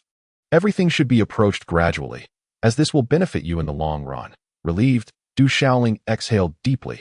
Have you brought the medicinal materials I asked for? Lao Tu inquired.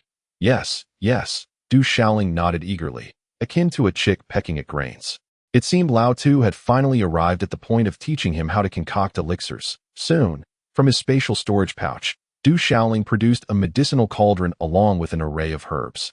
What is the cauldron for? Lao Tu shot a glance at Du Shaoling. That isn't it for concocting elixirs? Du Shaoling asked innocently. You are still far from that stage. Some apprentices may go years, even decades, without the opportunity to refine elixirs, Lao Tu replied. Chapter 73, Convergence of Alchemical Flames with a Lingering Gaze. Lao Tu remarked, the realm of alchemy is boundless. Do you think concocting elixirs is so simple? First, I shall teach you to identify some basic herbs and their properties. Commit the pharmacology to memory, for I shall only explain it once. Du Shaoling felt a twinge of disappointment. He had initially anticipated that upon becoming a spiritual practitioner, he would be able to concoct elixirs. However, he soon learned that not all spiritual practitioners could become alchemists or blacksmiths, and that it might take years, even decades, to master the craft, such a lengthy endeavor. Yet, he quickly focused intently, absorbing Lao Tu's teachings on the properties of these herbs. 9 Fragrance grass, known for its ability to clear the mind and dispel obscurations, typically takes several years to mature into a medicinal form. Green orchid grass, possessing the ability to eliminate dampness, is also called beast-baiting grass. When fresh, its leaves curl and emit a fragrant aroma that attracts low-tier mystical beasts. Sun dragonflower blooms once a year. By observing its petals, one can ascertain its age. The scent of this flower attracts mystical beasts and can stimulate their reproduction. It is also sought after by nefarious practitioners for the creation of aphrodisiacs. Spirit-condensing four-leaf clover, if it reaches a century of age, can become a spiritual herb, useful for concocting calming elixirs. Serving as a medicinal catalyst, Du Shaoling remained fully attentive, leaving no detail overlooked as dawn broke. It became evident to Du Shaoling that spiritual practitioners were already rare, and alchemists even more so. No wonder it was not an easy feat to become one. Roar. During the day, the forest echoed with the thunderous roars of beasts. As mystical creatures began to emerge, the majority of these beasts were beyond Du Shaoling's ability to contend with. Faced with formidable foes, Lao Tu often led Du Shaoling to evade confrontation. Roar. A number of colossal mystical beasts roared past. Their size formidable, akin to that of elephants. These creatures bore a resemblance to wolves and tigers, their gleaming fangs bared, exuding an aura of ferocity that was utterly terrifying. Perched atop a towering tree, Du Shaoling held his breath in anticipation, his heart trembling merely from sensing such a presence. Each of these mystical beasts was at least at the third tier of strength. Even a martial general would find themselves at a disadvantage when confronted by these formidable beasts. Once the creatures had completely receded into the distance, the old butcher turned to Du Shaoling and recounted the origins of the mystical beasts they had encountered along their journey. Fourth tier. Fifth tier. Du Shaoling was struck with astonishment. Beasts of such a caliber were indeed overwhelmingly powerful. If a fourth or fifth tier mystical beast were to venture into the desolate city, it would be uncertain whether anyone there could withstand such a threat. Your Du family's martial arts are rather extraordinary, remarked the old butcher, observing Du Shaoling with a hint of surprise. That moment, Du Shaoling had suppressed his aura to such an extent that even the butcher found it nearly imperceptible. It is merely my family's ancestral technique, Du Shaoling replied, choosing not to mention the Hongmeng swallowing heaven technique. It was not a matter of mistrust towards the old butcher. Rather, in this world, one should harbor no ill intent, but remain ever vigilant. Is that so? The old butcher did not press further, though he furrowed his brow slightly. Uncle Tu, shall we descend? Du Shaoling proposed. Intending to lower himself down, he suppressed his aura and decided to wait a moment longer. However, the old butcher halted him. Du Shaoling pondered this. A group of individuals emerged from the thicket. There were around a dozen of them, with some appearing to be in their 50s or 60s, while others looked to be in their 30s or 40s. Each person's exposed skin shimmered with a faint radiance, their true energy surging beneath their feet, allowing them to traverse the dense forest with remarkable speed. Heading deeper into the Tianwu mountain range without delay, the aura emanating from these individuals was strikingly sharp and intimidating. There were indeed powerful beings within the Tianwu mountain range. Du Shaoling's heart raced with shock. This was the Tianwu mountain range, teeming with formidable mystical beasts that many powerful warriors dared not enter. It was evident that these individuals were far from ordinary. Within the Valley of Death, adventurers, mercenary teams, and rogue cultivators would seize any opportunity to commit acts of murder for treasure. Yet now, in the desolate and beast-infested Tianwu mountain range, Du Xiaoling understood the necessity of exercising utmost caution. Uncle Tu, who are they? After a considerable time had passed, and feeling that the group had moved far enough away, Du Xiaoling finally inquired of the old butcher, knowing won't be of much use. Remember, one should only seek knowledge commensurate with their strength. Otherwise, curiosity may lead to one's demise, the old butcher replied succinctly. Offering no further elaboration, Du Xiaoling acknowledged, nodding in understanding, refraining from probing further, in the afternoon. While concealed within a massive vine, Du Xiaoling and the old butcher encountered another group of individuals, both men and women, whose formidable auras were unmistakable, clearly indicating their exceptional strength. They too were heading deeper into the Tianwu mountain range. These individuals are incredibly powerful. I doubt anyone in the desolate city could contend with them. Du Xiaoling mused as the group of individuals departed into the distance. Du Xiaoling murmured, sensing the lingering aura they had left behind, an essence he had never encountered within the Du family. Those among them who were younger were merely in their 30s or 40s, yet they possessed formidable strength. Your desolate city is not as simple as it appears. It harbors a certain history. Tubo, which family do you belong to in the desolate city? No. Could it be that you are not from the desolate city at all? Du Xiaoling inquired, persistently pondering the old Tu swift movements. Given that the old man's surname was Tu, he likely did not belong to the Yang, Bai, or Sha families. However, from the tone of the old man, it seemed he was not a native of the desolate city. Who informed you that I am from the desolate city? Cease your probing. The sky is nearly darkening.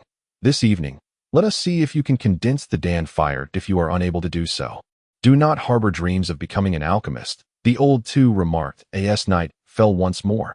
After satisfying his hunger, Du Xiaoling produced an alchemical cauldron he had purchased with borrowed funds. Under the guidance and instructions of the old Tu, he began to prepare to condense the Dan fire by channeling spiritual energy to connect with the fire attribute energy of the universe. He sought to perceive the elemental fire attributes present in nature, ultimately aiming to condense the Dan fire. The old Tu demonstrated the process for Du Xiaoling. Forming hand seals, a flame erupted from his fingertips and was directly infused into the cauldron. Boom! In an instant, the cauldron was engulfed in searing flames. It trembled lightly as the fire roared, radiating an intense heat. How magnificent! If this were on the blue planet, one could easily earn a fortune as a magician. Du Xiaoling marveled internally, recognizing that the old Tu's skill was unparalleled, far beyond any magician on that blue planet. Practice at your own pace, the old Tu said, withdrawing the Dan fire and silently stepping aside. Thus, Du Xiaoling commenced his practice of condensing the Dan fire. Chapter 74.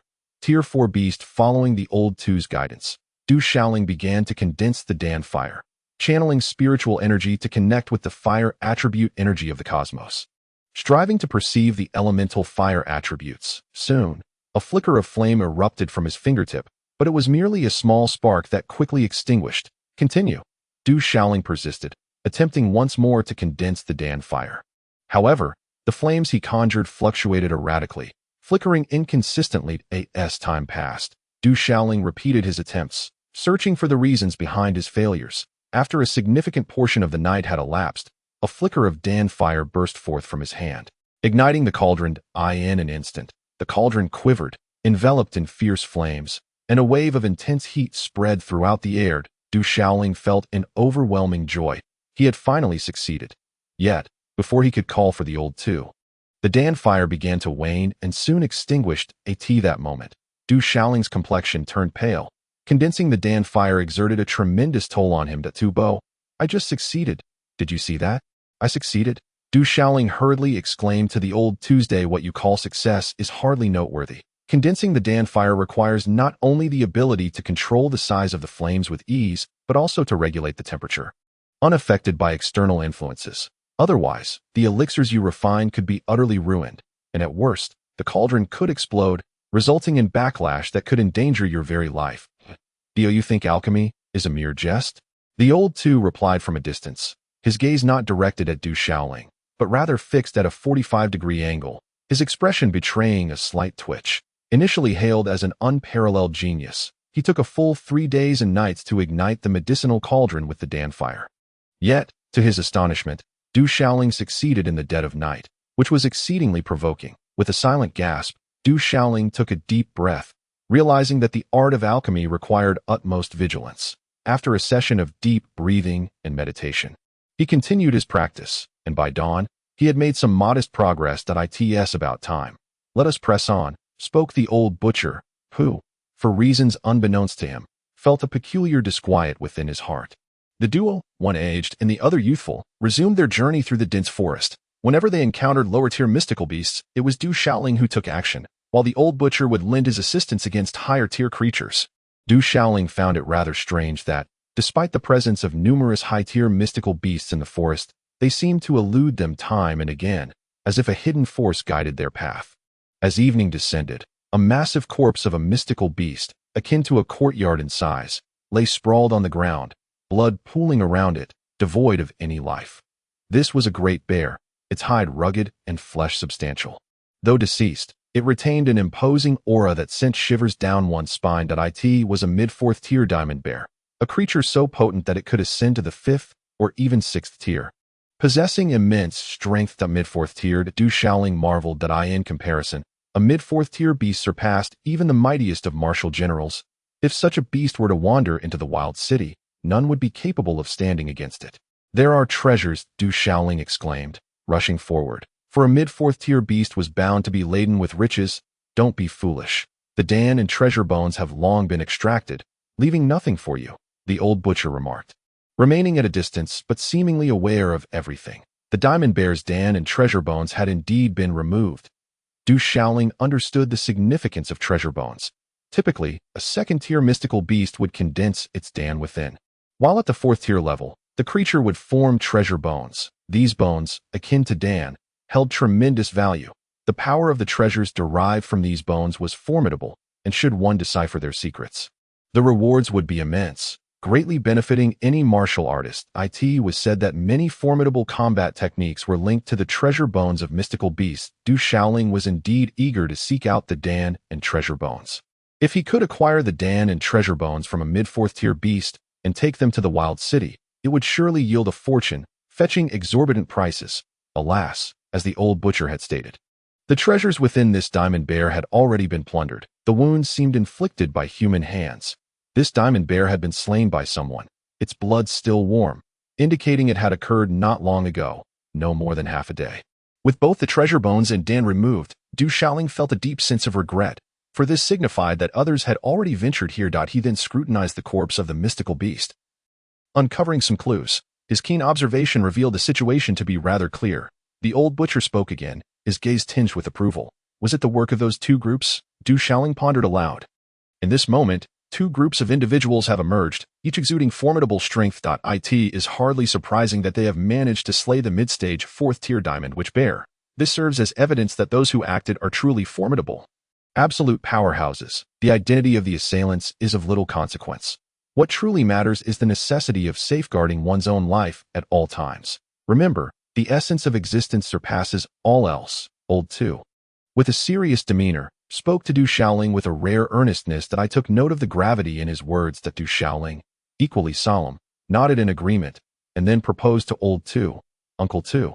Surely you possess a spatial storage bag. If we could transport the corpse of this diamond witch bear, it would undoubtedly fetch a considerable sum. We could share the profits. Old 2's gaze flickered with irritation, his patience waning as he chose to disregard the young man and strode away. Du Shaoling felt a sense of helplessness as he gazed upon the colossal carcass of the diamond witch bear. Although it was impractical to take it with him, he had heard that the bear's paw was a highly sought-after delicacy. However, this particular paw was larger than that of an elephant, rendering it impossible to sever.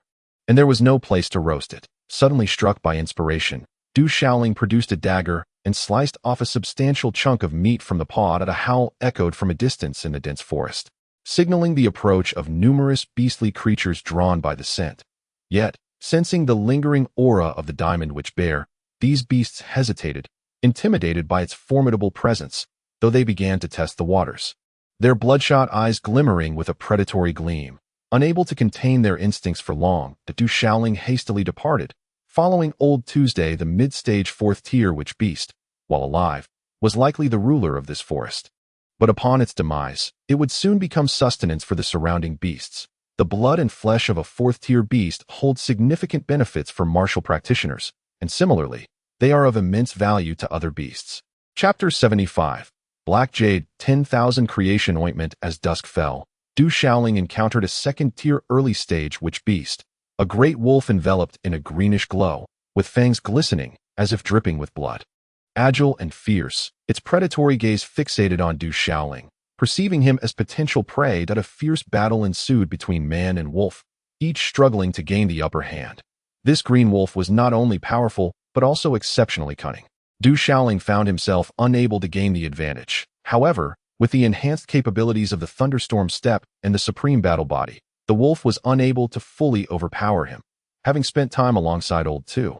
Du Xiaoling had gained deeper insights into his Thunderstorm Step and Supreme Battle Body, realizing that they were far more extraordinary than he had initially anticipated. The wolf's howls echoed incessantly, growing increasingly frenzied as it failed to subdue a mere human. Its patience waning as it launched reckless assaults, shattering boulders with its ferocious strikes, its claws leaving deep gashes in the trees. Du Xiaoling found himself increasingly weary, battered, and bleeding from numerous wounds. With a final leap, the wolf pounced down, its claws aimed at Du Xiaoling's throat, intent on severing his life, but through sheer will, Du Xiaoling managed to evade the fatal blow. However, that claw still landed upon Du Xiaoling's left shoulder, tearing through flesh to reveal 3 deep gashes down to the bone. Despite the excruciating pain, Du Xiaoling stifled a cry and finally found an opportunity, plunging the dagger in his hand into the neck of the Azure Wolf. With a mournful cry, the Azure Wolf fell to the ground, its fierce eyes betraying a sense of disbelief at having sustained a fatal blow. Yet, ultimately, its lifeblood poured forth, and it succumbed to death. In truth, the tremendous force of the Azure Wolf's claw had sent Du Xiaoling staggering backward after he struck with his dagger, depleting his strength entirely. He collapsed weakly onto the ground, gasping for breath. Cold sweat streaming down his face from the agony, yet he gritted his teeth and remained silent at that moment. A flash of white light suddenly darted forth from not far away, hurtling towards Du Xiaoling's neck with unparalleled speed. However, just then, another beam of light, even swifter, struck at the white light when it was barely a foot away from Du Xiaoling's neck. With a resounding crack, the white light was deflected onto the gnarled roots of a nearby tree. It was a white insect, resembling a wasp but the size of an infant's fist, though now half of its body had been reduced to a bloody pulp, utterly lifeless. This was a late-stage shadowless killing wasp.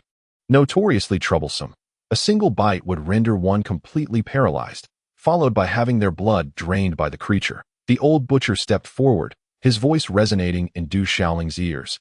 Remember, always conserve your strength for survival. And never let your guard down. Otherwise, you may not even realize how you met your demise. That Du Xiaoling was indeed shaken, having never anticipated that a shadowless killing wasp had been lurking nearby. Ready to strike, we must prepare to leave this place. Such wasps rarely act alone.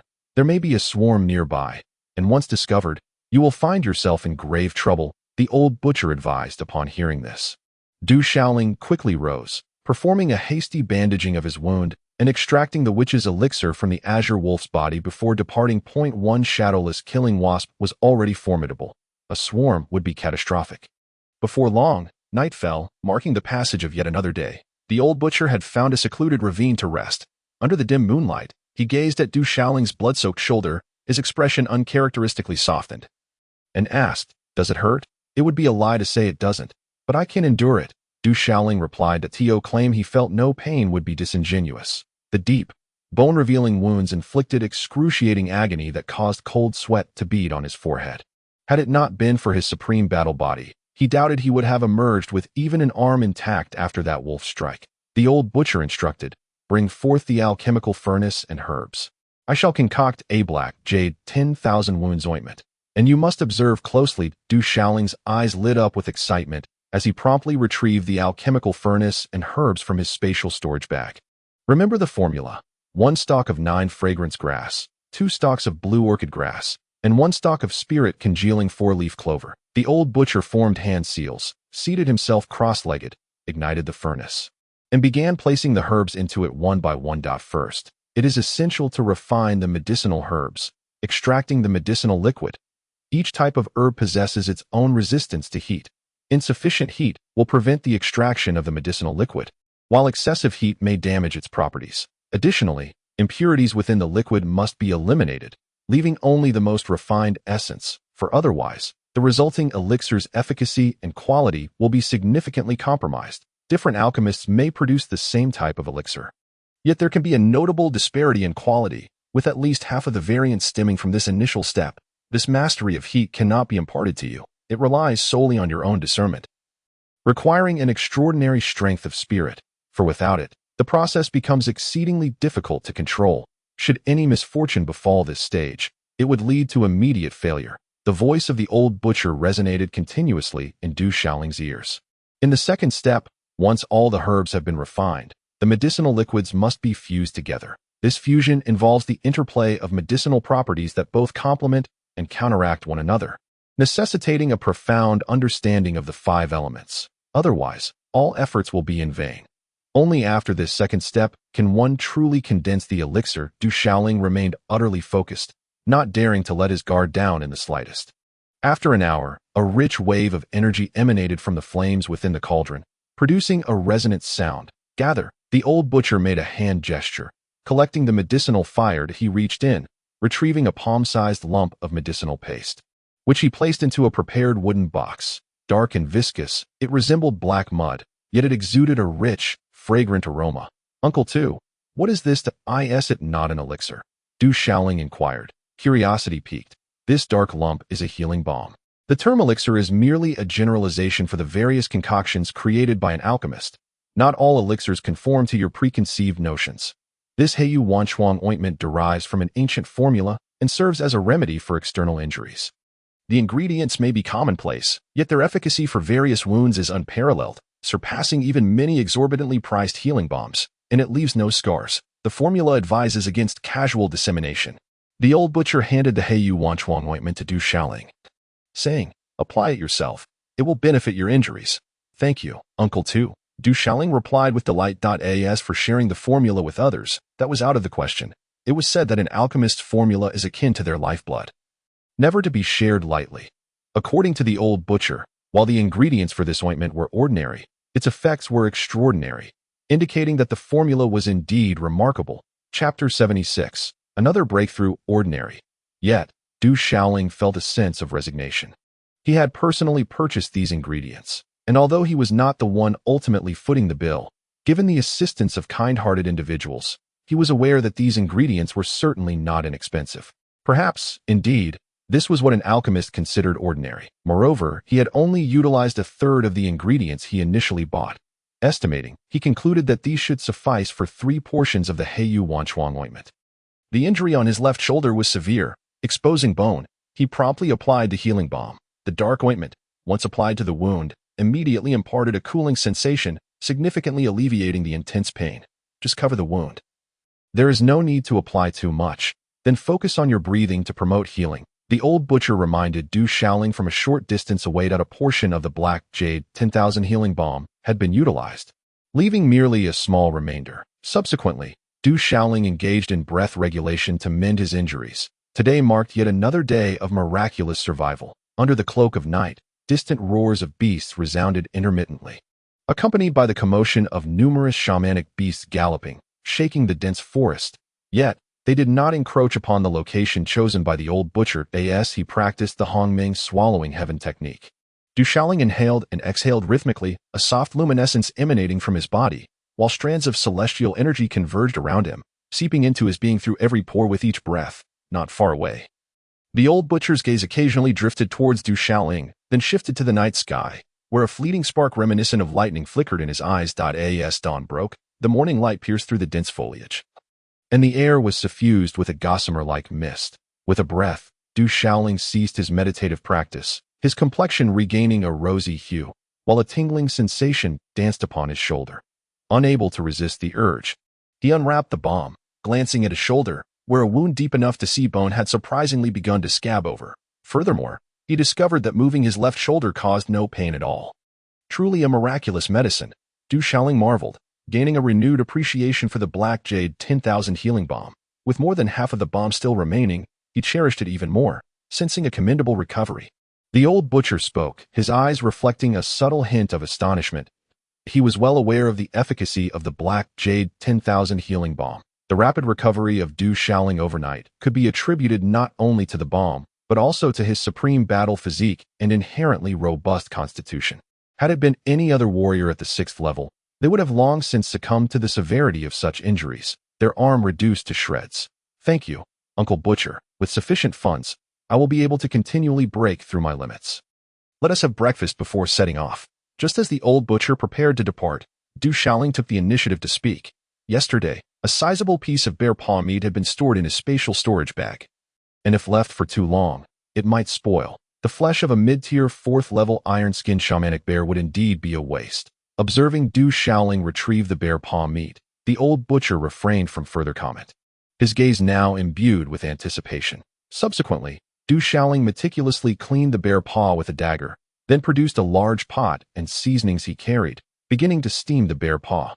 Instead of gathering firewood, he directly summoned alchemical flames to steam the meat. The flesh of a 4th-level shamanic beast is notoriously difficult to cook with ordinary flames. While slicing the meat, Du Shaoling had sensed this, thus opting to practice his control over the alchemical fire.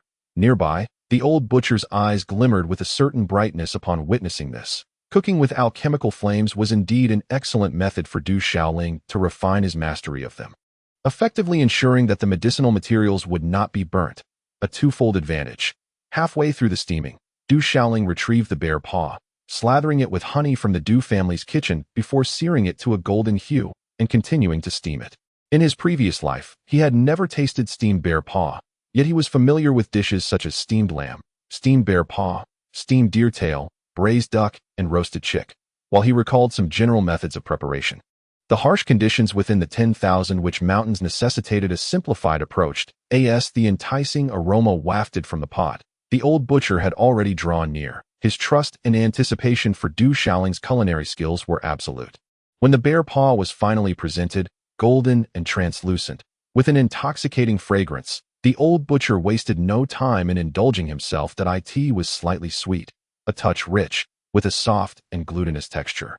As Du Shaoling sampled the dish, he felt it did not quite live up to the legendary standards of his previous life.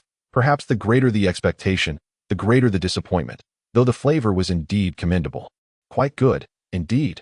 Meanwhile, the old butcher nodded repeatedly, showering praises, seemingly astonished by this particular preparation of bear paw. Old butcher, I must delay for a moment.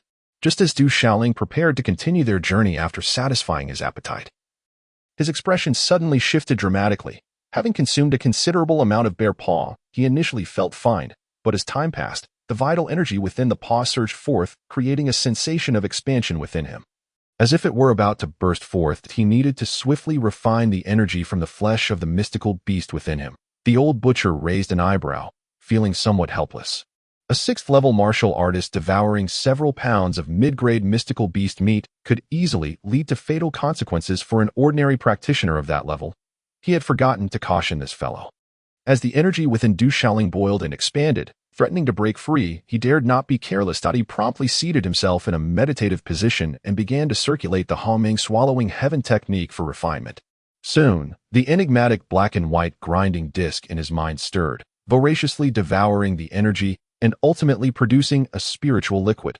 Under the influence of Du Shaoling's Hongmeng swallowing heaven technique, this spiritual liquid transformed directly into true qi, surging into his body in torrents. Before long, Du Shaoling found himself teetering on the precipice of an uncontrollable breakthrough.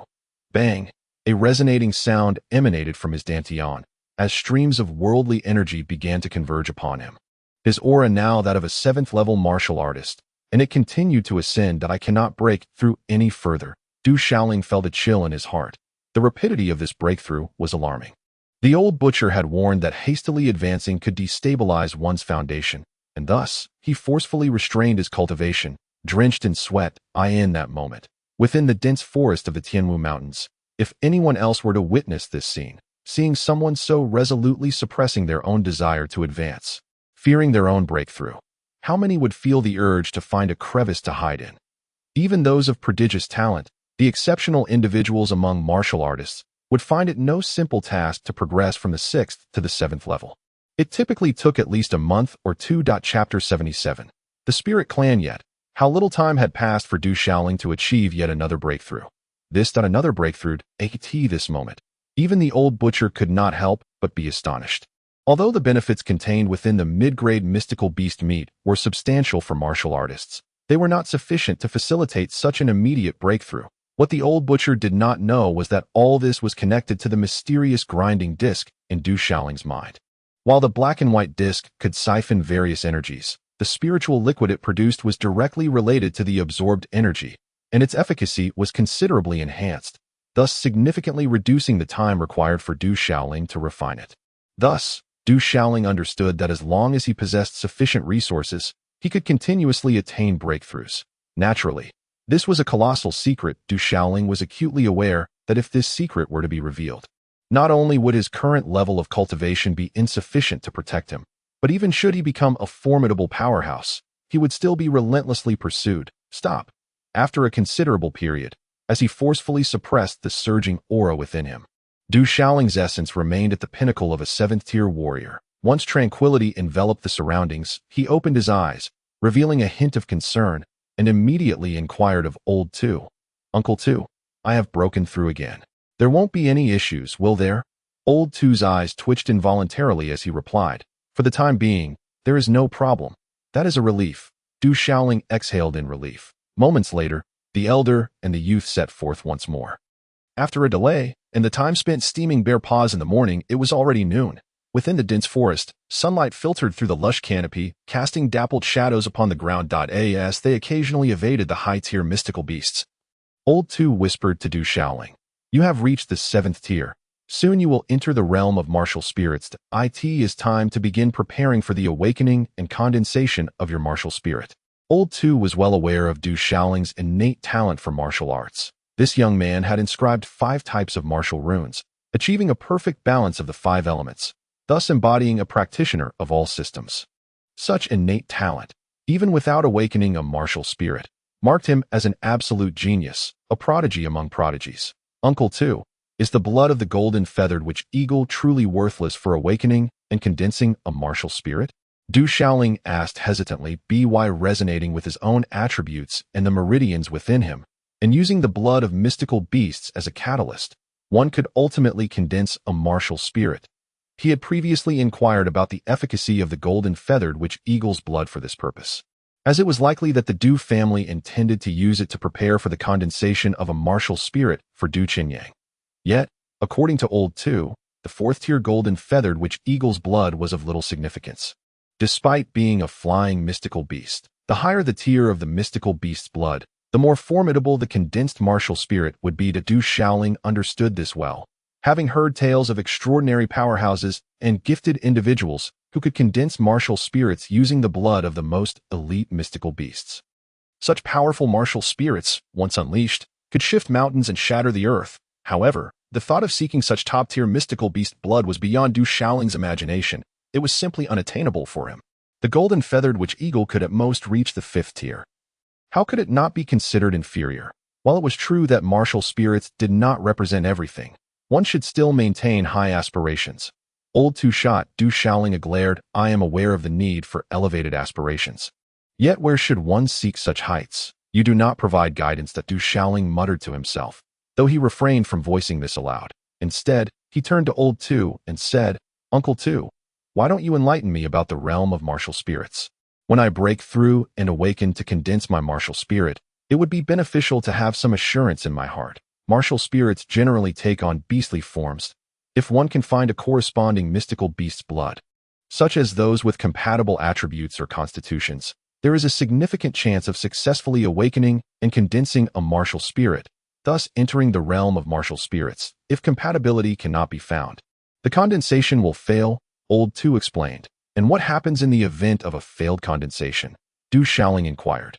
Old Butcher Dao, it is quite common to fail in the process of condensing a martial spirit. Experiencing failure once or twice does not have a significant impact, although it does carry some consequences. Indeed, there are those who may never succeed in condensing a martial spirit throughout their entire lives. Du Xiaoling inquired, if one cannot condense a martial spirit, does that imply they will never step into the realm of martial spirits? Old Butcher Dao replied, not necessarily. While the realm of martial spirits is indeed related to the martial spirit itself, there are instances where individuals exist within this realm without having awakened their martial spirit. Of course, such cases are rare. Without a martial spirit, one's strength will considerably decline, suggesting that their innate talent is exceedingly mediocre, and they will not progress far along the path of martial arts. However, in this world, there are those who, despite never having condensed a martial spirit, can still ascend to the ranks of the powerful. Old Butcher originally intended to mention that full-spectrum martial artists, those with complete mastery over the 5 elements, are equally remarkable even without awakening their martial spirit. Yet, he ultimately refrained from elaborating, after a brief pause. Old Butcher continued, apart from the beast form, the martial spirit also possesses a spiritual form. Spiritual form. Du Xiaoling's eyes gleamed with curiosity. He asked, is it related to the spirit clan? In this world, there exist formidable shamanic beasts, and it is said that there is also a spirit clan. There are sacred mountains, divine trees, and even legends of sacred waters and stones. They have cultivated spiritual intelligence and are referred to as the spirit clan. It is said that the spirit clan is exceedingly powerful, yet their numbers are incredibly scarce, even exceedingly rare. Indeed, Old Butcher nodded, saying, generally, martial spirits of the spiritual form are quite exceptional, yet they are elusive and difficult to attain. Upon hearing this, Du Xiaoling's eyes brightened. If only I could condense a spiritual form martial spirit, he mused. However, such aspirations are easier said than done, even among the core disciples of major sects, those who are prioritized for cultivation. It is a rarity to find someone who can condense a spiritual form martial spirit. Moreover, encountering a member of the spirit clan is no small feat. However, if one were to encounter the right circumstances. As Old Butcher's voice trailed off, he seemed to be murmuring something indistinctly. Suddenly, a leaf resembling a large scoop atop Du Xiaoling's head sprang to life, transforming instantaneously into a fierce bird, wings unfurled. And it dove downwards, rushing towards Du Xiaoling's neck with astonishing speed, its sharp beak and fangs poised to strike. Du Xiaoling appeared to be prepared for this. Remaining calm and collected, he formed hand seals, and his true energy surged through his meridians, ultimately condensing at the tip of his right index finger. With a single finger raised to the heavens, the surrounding air rippled as if boiling. Golden Vigor Tiger Suppression Finger. Du Xiaoling thrust forth his finger, accompanied by the sound of a violent wind. A streak of golden light shot forth from his fingertip, unleashing a visible wave of force that pierced through the chest of the fierce bird. The bird emitted a sharp cry before crashing against a distant tree with a resounding thud, blood gushing as its chest lay pierced, gradually succumbing to death. This creature resembled a large rat, yet bore wings and possessed a coloration strikingly similar to the leaves, excelling in stealth and evasion. Typically, Du Xiaoling would collect the carcass of an ordinary shamanic beast for dinner, but this particular rat, akin to a bat, was best left alone. Chapter 78. A Peach Blossom Paradise. Du Xiaoling, accustomed to such occurrences, immediately gave chase. A howl echoed in the air. Thunderous roars echoed through the dense forest. As the earth trembled and the sounds of beasts reverberated like thunder, a wave of ferocious creatures surged forth. With prior experience, Du Xiaoling swiftly sought out the mightiest towering tree and ascended its sturdy branches. The larger and sturdier the tree, the greater the sense of safety it provided. After all, those mystical beasts were not foolish enough to recklessly collide with trees.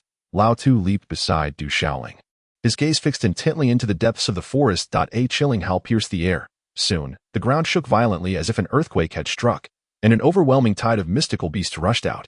Their low growls and roars were deafening. These creatures seemed to be fleeing from something terrifying. As they charged forth, they stirred up clouds of dust and debris, their fierce presence radiating a menacing energy. Wherever the beast tide passed, destruction followed, trampling countless trees and shrubs underfoot. In the skies above, a multitude of flying mystical beasts soared past, conjuring fierce winds that caused the forest canopy to undulate like waves.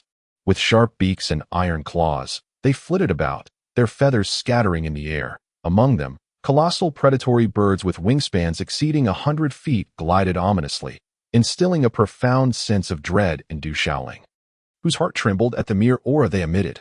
Within the forest, gigantic mystical beasts loomed like small hills, their bodies radiating light interwoven with mysterious patterns, shattering everything in their wake. Fourth-tier mystical beasts. Du Xiaoling marveled inwardly, acutely aware of the terrifying presence of numerous fourth-tier creatures. Whether there were any fifth-tier beasts among them remained uncertain, as he could not yet discern their presence, with a resounding rumble.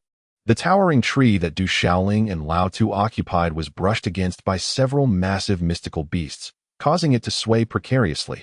Fortunately, the tree was sufficiently robust. After a considerable time, the beast tide subsided, leaving behind a scene of utter devastation and the carcasses of some mystical beasts.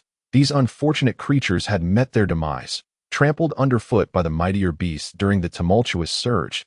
If this had occurred in a human city, it would have been reduced to ruins, laid waste to the ground. Once Lao Tu descended from the great tree, Du Xiaoling followed suit, a chill of sweat prickling at his brow as he murmured, "What could be lurking within?" These mystical beasts appear to be in sheer terror, scattering in all directions. The fact that these creatures retreated in fear surely indicated that something they dreaded immensely lay within. Or perhaps a more powerful beast was clearing the area. It shouldn't be long now. Lao Tu muttered something under his breath before turning to Du Xiaoling and saying, "Follow me." Du Xiaoling hastened to keep pace with Lao Tu. In the wake of the beast tide, it seemed that no other mystical beasts remained in their path. After 2 hours, Lao Tu guided Du Xiaoling to a secluded valley. To his surprise, nestled within the valley was a modest little courtyard. A gentle stream babbled at the entrance, and the surroundings were serene and tranquil. Although somewhat rudimentary, this secluded spot felt like a hidden paradise amidst the perilous terrain of the Tianwu Mountains. Lao Tu led Du Xiaoling into the valley and, without waiting for him to speak, departed. Du Xiaoling, taken aback, entered the valley and stepped into the humble courtyard. Indeed, it was exceedingly simple. However, the peaceful ambience amid such a treacherous region made it feel like an ethereal retreat. Lao Tu's enigmatic demeanor left Du Xiaoling pondering the true purpose of his journey to the Tianwu Mountains, perhaps in search of some elusive treasure. Du Xiaoling, however, was indifferent to these matters. Having become a spiritual practitioner, he had made considerable progress in martial arts, rendering this journey worthwhile. With Lao Tu absent, Du Xiaoling remained industrious, practicing breathing techniques in the courtyard. In such perilous terrain as the Tianwu Mountains, one must always maintain vigilance and strive to be in optimal condition. However, after several hours, the sky had long since darkened. A low, ominous roar of a witch beast echoed through the night. Blood-red, fierce eyes emerged from the depths of the valley, revealing the presence of various witch beasts. Yet, for reasons unknown, these ferocious creatures refrained from stepping into the gorge. As dawn approached, Du Xiaoling's concern deepened. What if something had befallen Lao Tu? He pondered. The area was teeming with formidable witch beasts. Although Lao Tu was undoubtedly a strong warrior, there remained the possibility of unforeseen circumstances. I must seek out Lao Tu. The more he contemplated, the more anxious he grew. Regardless of the situation, he needed to locate Lao Tu, if only to ascertain his safety. With the arrival of daylight, the dangers would be somewhat mitigated. Moreover, having recently experienced a beast tide, it was unlikely that many witch beasts would still linger nearby. Thus, Du Xiaoling ventured forth from the valley, reasoning that Lao Tu would also be moving ahead in search of something. Alone within the Tianwu Mountains, Du Xiaoling felt an increasing sense of trepidation. He held his breath, wary of any careless misstep that a moment's inattention could cost him dearly. Lao Tu, please be safe, he murmured internally. In his quest to find Lao Tu, he was undoubtedly placing himself at risk. Not far from exiting the gorge, Du Xiaoling encountered a surprise attack from a witch beast. Fortunately, they were merely low-tier first-level witch beasts, which posed little threat to him with careful vigilance. However, he soon faced 3 late-stage first-level wolf-shaped witch beasts, fierce and menacing, seemingly part of a pack, one of which bore injuries. The trio of wolf-shaped beasts regarded Du Xiaoling as prey, surrounding him with ferocious roars, their breath overwhelming and disorienting. Despite their coordinated efforts, Du Xiaoling ultimately triumphed, slaying the 3 beasts. Exhaling deeply, he realized he still had much to improve in his Fenglei Jinghong step. If only he could master it with greater speed, he would not have appeared so flustered in the encounter. Chapter 79. My name is Shah. With renewed determination, Du Xiaoling continued on his path. Soon, a large serpent emerged, moving with remarkable speed, its body a striking grayish-white. This was yet another iron-boned serpent, measuring 4 to 5 zhang in length and as thick as a large bowl. Unlike the late-stage first-level iron-boned serpent he had encountered days prior, this one was a nascent second-level beast. While this witch beast bore no poison, it was exceedingly bloodthirsty and possessed tough, sinewy flesh. With a powerful strike of his fist, Du Shaoling unleashed the sevenfold fist of golden energy, colliding with the serpent's tail in a thunderous clash that reverberated through the air, causing the serpent's tail to recoil. However, Du Shaoling stumbled backward, finding himself at a disadvantage and feeling somewhat thwarted. The serpent's head lunged downward, its cavernous maw wide open, poised to devour Du Shaoling's head. With a swift surge of vital energy emanating from his feet, Du Shaoling executed the wind and thunderhawk step, retreating with agility that in that fleeting moment, he found himself in an intense standoff with the iron-boned serpent. Their clash proving to be a stalemate. The sound of impacts echoed through the air, accompanied by the splintering of rocks. Bang! After a prolonged struggle, Du Shaoling was sent flying, yet his hand unexpectedly grasped a dagger, leaving a grievous wound on the serpent's back that nearly punctured through to the bone. Amidst the excruciating pain, the iron-boned serpent emitted a mournful howl, yet, as if in response to its agony, several grayish-white scales upon its back radiated a dazzling light, darting forth with the swiftness of lightning, sharp as a blade, akin to arrows, all aimed menacingly at Du Shaoling. Whoosh! At the same moment, Du Shaoling's exceptionally sharp dagger sliced through the serpent's belly, eviscerating it, and sending a spray of icy blood flying in its eyes. The serpent bore an expression of disbelief, unable to fathom its demise at the hands of a mere human youth. Ultimately, it had no strength left to resist, its body convulsing before it succumbed to death. Without hesitation, Du Shaoling immediately excavated the witch pearl and stowed it away, for such a treasure held considerable value. Just as he pondered how to transport the iron-boned serpent's carcass, intrigued by its palatable taste, a rustling sound interrupted the moment. A group of individuals approached, numbering around 17 or 18, comprising both men and women of varying ages. Among them were several middle-aged individuals and a few elders, along with 7 or 8 youths, all appearing to be in their late teens to early 20s. The older members exuded an aura of formidable strength, emanating a presence that sent shivers down the spine, clearly indicating their prowess. The young men displayed extraordinary talent, while the women moved with grace, their beauty and poise suggesting they were far from ordinary. In stark contrast, Du Shaoling's appearance evoked the image of a wild man from the mountains. As this group arrived, they surveyed the lifeless body of the second-tier iron-boned serpent before their gazes fell upon Du Shaoling.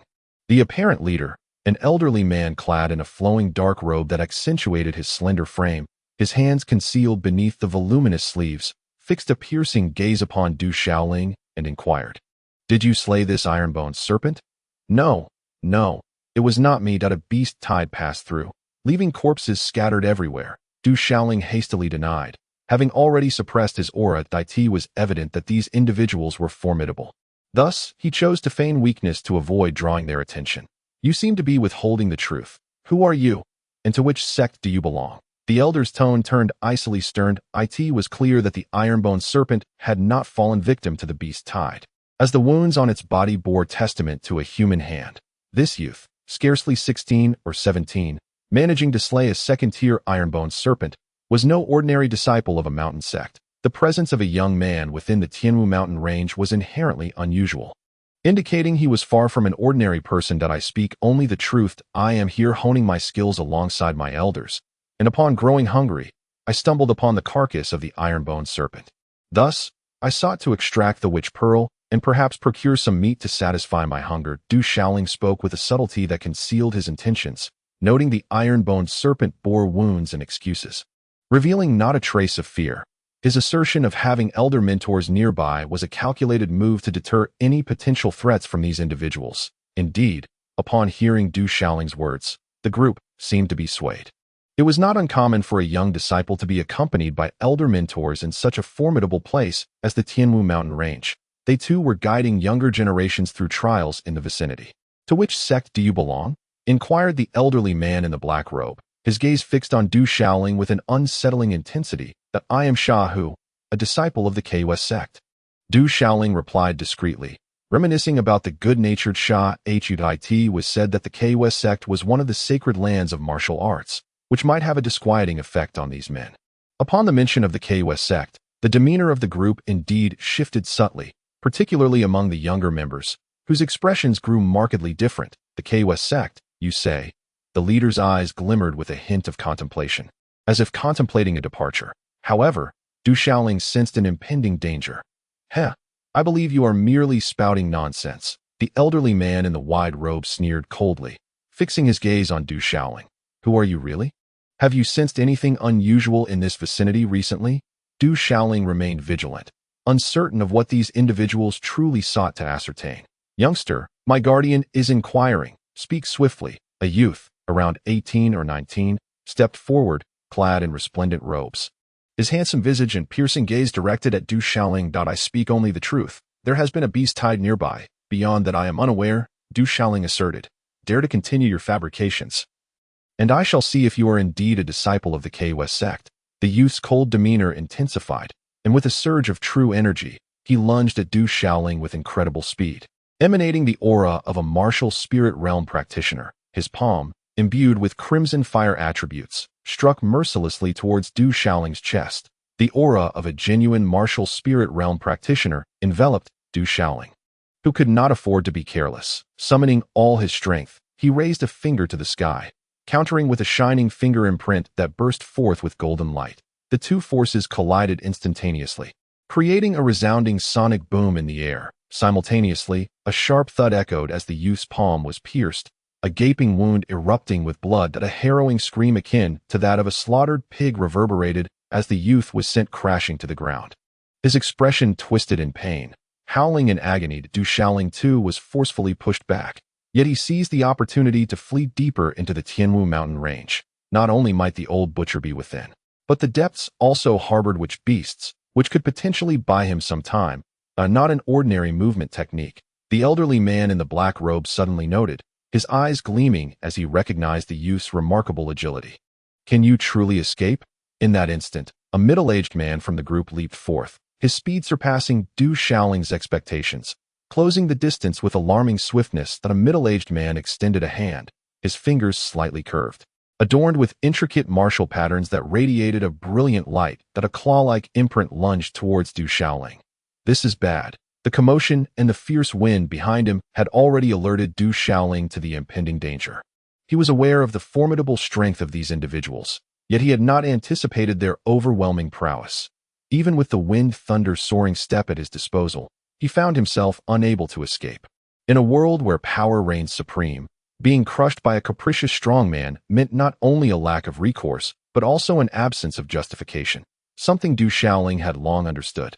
Thus, from the very beginning, he resolved to distance himself from these individuals. Sensing that they were not of good nature, Du Shaoling attempted to extricate himself, yet he had underestimated his opponents. Suddenly, in a flash of lightning and fire, a finger imprint sliced through the air, the sound of wind shattering resonating around him.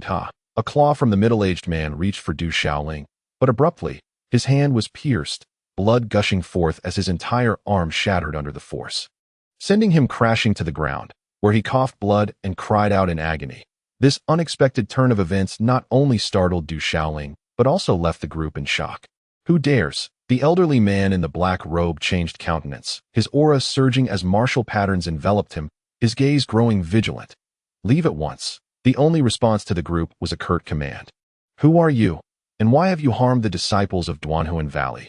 The elderly man in the black robe remained undeterred, his eyes gleaming with intensity. His words were laced with both a probing challenge and a veiled threat. For Duanhuan Valley was a significant sect in the vicinity. Disciples of Duanhuan Valley commanded respect when they ventured forth. What is Duanhuan Valley to me? If you do not leave, none of you shall depart.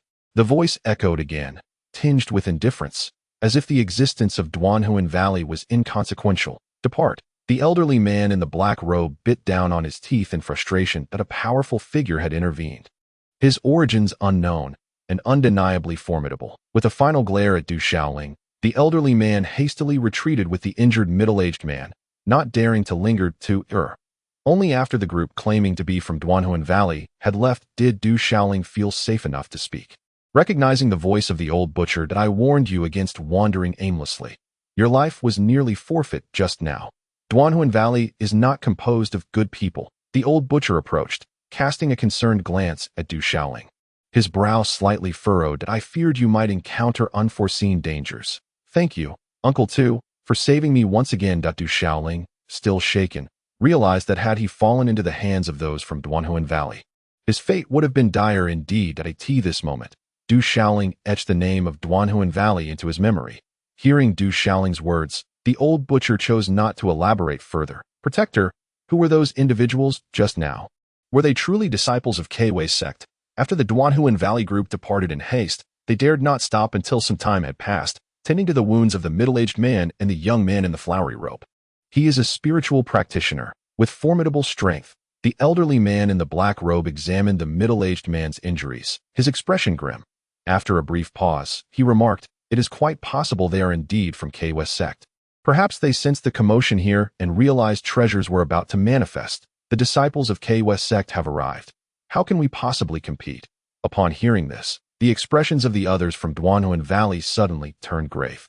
They had initially ventured to the periphery of Tianwu mountain range to temper themselves while attending to some matters, but had inadvertently sensed the commotion within. Such an occurrence is unusual. Treasures must be about to emerge. However, if the people from Kwei's sect are present, contention seems futile. Even if members of Kwei's sect are here, it is likely not a large contingent, but rather an individual of formidable strength, merely a spirit practitioner, albeit one of considerable power. Yet, with the presence of disciples from Luyun's sect and Xianmun's sect, we must exercise caution to avoid provoking trouble and allowing them to seize the advantage. The elderly man in the flowing black robe spoke, pausing momentarily before continuing. This time, a treasure is undoubtedly set to appear. While the crowds have yet to gather, we must secure it. If the Kwei's sect members are present, there is a chance they might engage in a three-way conflict with Luyun's sect and Xianmun's sect, allowing us to reap the benefits as bystanders. The treasure must be ours. Several strong figures from Duanhuan Valley echoed this sentiment, their gazes ablaze with fervor. I in the valley, resembling a paradise beyond the mundane world. Du Shaoling meticulously processed the flesh of the iron-boned serpent before commencing the roasting of its meat. They would dwell here for the next few days. That Du Shaoling nodded, having been away for so long. The Du family must have presumed him dead, and his father, along with Du Xie and Du Dafeng, would undoubtedly be concerned. Thus, in the following days, Du Shaoling dedicated himself to mastering the control of alchemical fire while refining his spiritual techniques and honing his combat skills. Old 2, may I begin alchemy now? Du Shaoling inquired, feeling that his command over the alchemical fire had improved significantly, seemingly reaching a level of ease and control. The old butcher cast a disdainful glance at Du Shaoling and replied, "You may attempt alchemy when you can maintain control of the alchemical fire for 3 consecutive hours. 3 hours, you say." That Du Shaoling, unwilling to concede defeat, commenced his efforts to sustain the alchemical fire in the cauldron. However, he could manage only 2 hours before he could no longer endure. 3 days later, while regulating his breath and meditating, Du Shaoling inadvertently broke through from the peak of the 7th level of martial arts directly to the 8th level. At this moment, he felt a twinge of concern. Chapter 81. The exploding cauldron. At this rate, he feared he might soon approach the martial spirit realm. While this breakthrough is generally a positive development, Old 2 had mentioned that awakening and condensing the martial spirit using the blood of the golden feather, which was subpar, and he had yet to discover something stronger. This could pose a dilemma when attempting to break through to the martial spirit realm. Without successfully awakening and condensing a martial spirit, as Old 2 warned, his journey on the martial path might be severely hindered. On the 5th day, while practicing the sacred spirit heavenly soul technique, Du Shaoling finally ascended to the 2nd level of spirit practitioner and managed to maintain the alchemical fire for 3 hours. It was time to attempt the creation of the black jade 10,000 creation ointment. Old 2 was privately astonished. Maintaining the alchemical fire for 3 hours was no trivial feat. After a considerable time, Du Shaoling began the alchemical process. Boom! The alchemical fire ignited the cauldron, enveloped in fierce flames, radiating an intense heat. At this juncture, Du Shaoling exhibited an impressive demeanor. He delicately cast the first medicinal herb into the cauldron, where the alchemical fire meticulously enveloped it, refining it into a potion. This phase demanded an exceptionally stringent control over the flame. Insufficient heat would prevent the complete transformation into liquid, while excessive temperature could utterly obliterate the herb. Even if the potion were successfully concocted, the degree of heat would still influence its efficacy. Du Shaoling remained vigilant throughout the process, wary of any misstep. After 2 hours, he finally succeeded in refining all the necessary ingredients for the black jade Wan Chuang ointment. The cauldron brimmed with radiant potions, exuding a fragrant aroma. With unwavering focus, Du Shaoling proceeded to merge and solidify the liquid. Suddenly, a resounding thud echoed from within the cauldron. Moments later, the liquid erupted, and the alchemical fire roared. Du Shaoling found himself splattered with the fiery essence, and a wave of heat knocked him several paces away. With a thunderous explosion, the cauldron shattered, spilling its contents across the ground. Rising to his feet, Du Shaoling was disheveled and singed, his hair scorched, while his internal energy surged violently, nearly causing him to vomit blood. This was only possible due to his formidable physique. Had an ordinary second-tier spirit practitioner been in his place, they would likely still be incapacitated on the ground after such a detonation. Gazing at the wrecked cauldron and the scattered potion, Du Shaoling was overwhelmed with anguish, his heart aching as if he could scarcely breathe. The fusion of potions, the interplay of their essences, and the subsequent explosion weighed heavily on him.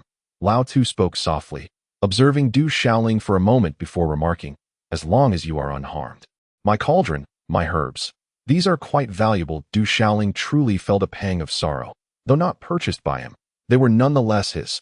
The worth of a cauldron combined with its ingredients was considerable. And now he found himself without a vessel to concoct further brews that a momentary lapse had resulted in a catastrophic failure, leaving Du Shaoling in a state of silent despair. Just then, a tremor resonated through the valley, akin to an earthquake, causing the courtyard to sway. Du Shaoling was taken aback. As the echoes of his words faded, Lao Tu departed. "Be cautious, Uncle Tu," Du Shaoling called after him. The elder's final admonition instilled in Du Shaoling a sense of foreboding. It seemed the task Lao Tu was to undertake was fraught with peril. After all, they were situated within the treacherous Tianwu mountain range, rife with danger. As night fell, Du Shaoling practiced his breathing techniques. Occasionally disturbed by distant roars of beasts, feeling inexplicably unsettled, he stepped out of the courtyard. He had long harbored curiosity about how Lao Tu was aware of the secluded courtyard within the valley, especially as it appeared frequently inhabited. However, he had refrained from probing further into the matter. Now, with Lao Tu gone and his parting words lingering in his mind, a shadow of concern crept over him. Resolving to hone his martial skills, Du Shaoling abandoned his meditative state, particularly now that the cauldron had been destroyed. He commenced training in his combat techniques, the wind and thunder soaring step, the golden aura sevenfold fist, the golden aura hidden tiger finger, and the spirit technique, spirit wave whirlwind slash. The more adept he became at these techniques, the greater his chances of survival would be. Suddenly, amidst the darkness, an ethereal figure approached silently, clad in a gray robe. This individual observed the commotion within the valley, noticing Du Shaoling diligently practicing his martial arts and techniques. A dual-path practitioner, impressive movement and combat skills. After a considerable while, the individual muttered to himself, seemingly sensing that there were no other souls lingering in the valley before he ventured deeper into the entrance of the valley. A pair of inconspicuous dark objects caught his attention, the feces of a dominator bear. No wonder no wicked beasts dared to approach this place, that he mused, recognizing that these unassuming objects were indeed excrement, and that the dominator bear was a formidable entity among the sinister creatures. Some low-tier wicked beasts, upon detecting the scent, would not dare to venture too close. Who could it be? Yet, it soon became apparent to Du Shaoling that it was not the old butcher.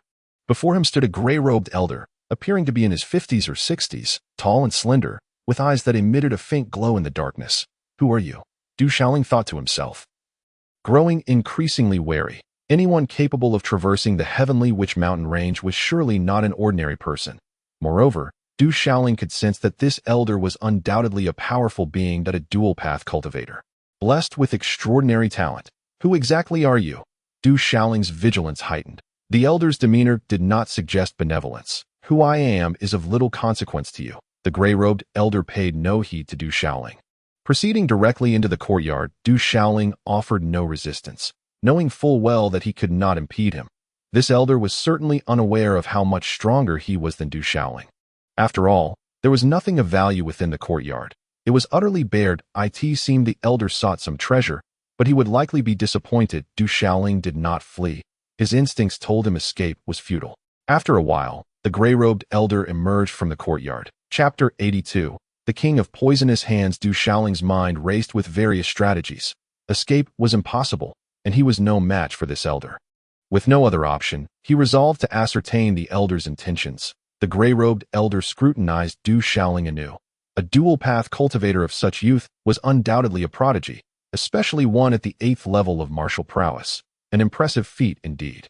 Furthermore, it was clear that he was not alone within the heavenly Witch Mountain range. From his earlier observations in the courtyard, it was evident that traces of others' existence were present. Fear not. I merely happened upon this place and seek to rest for the night. I harbor no ill intentions. The gray-robed elder smiled, adding, although my identity may not concern you, you may refer to me as Lord Thousand Hands, for I am also a spirit practitioner. The elder's declaration was not a deception. His name was indeed Thousand Hands. However, those who knew him would never address him as Lord Thousand Hands. To those familiar with his reputation, he was known as the King of Poisonous Hands. The mention of the King of Poisonous Hands would elicit recognition from many, as he was a notorious figure, exceedingly cunning and treacherous, yet always meticulous in his dealings, leaving no trace behind, despite numerous sects seeking to apprehend him. He remained elusive, with few even aware of his appearance. Thousand Hands is a senior spirit practitioner, Du Shaoling remarked, a hint of surprise flickering across his visage, even displaying a degree of pride, for the elder was clearly aware of his dual-path cultivation. However, Du Shaoling harbored skepticism regarding the elder's words, merely passing by and seeking shelter for the night. While the notion of inadvertently passing through was plausible, the idea of seeking refuge was hardly credible. A cultivator could find rest anywhere. Moreover, this individual intrudes uninvited, rummaging about as if searching for something. What respectable person would dare enter without an invitation? Who knows what nefarious thoughts occupy this old fellow's mind? You, a dual-path cultivator of remarkable talent, a genius indeed. I wonder whose disciple you are and why you reside within the Tianwu mountain range. The seven-handed Poison King inquired with a smile. Upon hearing this, Du Shaoling's expression turned sorrowful. He choked back tears, his eyes glistening with unshed emotion as he spoke. My master was gravely injured and ultimately devoured by a fifth-tier witch beast, leaving no trace of his remains. He once told me that should he meet with misfortune, I must find a way to escape the Tianwu mountain range, for it is not a place suited for me. However, with my current strength, I cannot hope to leave the mountain range, let alone venture beyond this valley. Pausing momentarily, Du Shaoling lifted his gaze to the seven-handed Poison King, a glimmer of hope in his eyes as he implored, Senior Qianshou, might you guide me out of this Tianwu mountain range? You are a disciple of the Kwes sect? The seven-handed Poison King expressed genuine surprise. Indeed, but I have yet to visit the Kwes sect. Several years ago, my master encountered me in the desolate city, recognizing my commendable talent as a dual-path cultivator, and took me as his disciple. Shortly thereafter, he brought me here, promising to take me to the Kwes sect when the time was right. Yet I never anticipated that he. Du Shaoling's voice trembled with emotion, and to avoid mentioning the unfortunate incident regarding the group from the soul-severing valley, he refrained from admitting he had never been to the Kwes sect. Observing the group's attitude toward the Kwes sect, it seemed that its reputation was indeed quite advantageous. Moreover, Shahu was undoubtedly from the desolate city and a disciple of the Kwes sect. A disciple of the Kwes sect, from the desolate city, the seven-handed Poison King pondered quietly, recalling that somewhere within the Tianwu mountain range, there exists a valley of death adjacent to an ancient city that indeed seems to be called the Desolate City. A dual-path cultivator, with exceptional martial skills, clearly not of ordinary sect origins. Furthermore, this young lad, appearing so innocent, does not strike one as a liar. It is unexpected that such events have transpired. Our cultivation journey is fraught with obstacles and thorns. Do not grieve too deeply. I assure you, I will lead you out of this place. The seven-handed Poison King expressed a tinge of regret and sympathy, his gaze discreetly examining Du Shaoling as he continued. However, this area has recently become quite abnormal, with several instances of beast tides. My visit here is to investigate the cause. I wonder if your master ever spoke of anything that might relate to an impending emergence during his time? This Du Shaoling appeared somewhat troubled. Rare occurrences often herald unusual phenomena. To be candid, I suspect there may be some treasure on the verge of revelation in this vicinity, which prompted my investigation. Fear not. Young friend Shahu, should this be connected to anything your master mentioned, and should an opportunity arise, I shall ensure you are well rewarded. Once the truth is uncovered, I will take you away from this place as well. The seven-handed Poison King spoke earnestly, his eyes filled with sincerity. Du Shaoling felt a mix of hesitation, yet soon his eyes sparkled with a hint of excitement. as if intentionally masking his eagerness. Finally, he replied, "My master did indeed mention that there seems to be some treasure about to emerge ahead, which is why he has been waiting here. Did your master ever disclose to you what kind of treasure it might be?" The thousand-handed Poison King inquired, "Has your master ever taken you to that particular location?" Gazing at Du Shaoling, the thousand-handed Poison King found that the boy's words corroborated his own suspicions. It appeared that there was indeed something extraordinary about to emerge in this vicinity. Such commotion could not be trivial. No, Du Shaoling replied, shaking his head, but soon added, "However, my master has taken me to the nearby area, and I should still be able to remember the way. How about this? You lead me there at dawn. If there truly is a treasure to be uncovered, we shall share it equally, and I will then assist you in leaving this place," the thousand-handed Poison King suggested. "But my master has warned me that powerful, beastly entities lurk outside." Du Shaoling expressed his evident concern. "Do not worry. I will ensure your safety," the thousand-handed Poison King assured him sincerely. It seemed that even a mere boy, still innocent and inexperienced, might prove to be of some use. As for escorting him out of the Tianwu mountain range to the Kwei sect, could he really expect the Kwei sect to owe him a favor? Given his current circumstances, it was prudent to proceed with caution. "Very well," Du Shaoling conceded, reassured by the thousand-handed Poison King's promise. Despite his apprehensions, a flicker of anticipation danced in his eyes. The thousand-handed Poison King observed him with a discerning gaze, devoid of any trace of his thoughts. Chapter 83. Deception on both sides. This inexperienced youth, if he were within the Kwei sect, with his innate talent, he might well become a prominent figure among the younger generation in a decade's time, securing his place among the contemporaries of his era. Alas, this was not the Kwei sect. This was the Tianwu mountain range. Regardless of the potential utility of this boy, he could not be allowed to remain. The moment there was even a hint of exposure regarding his whereabouts or abilities, it would be imperative to eliminate him. Before dawn, Du Shaoling engaged in meditation and breath regulation, contemplating the unreliability of this self-proclaimed thousand-handed old man. Recently, the area had been plagued by beastly tides, and several groups from the Duanhuan Valley had come, presumably in search of treasures, if he held no value for them. Who could say what the thousand-handed Poison King might do?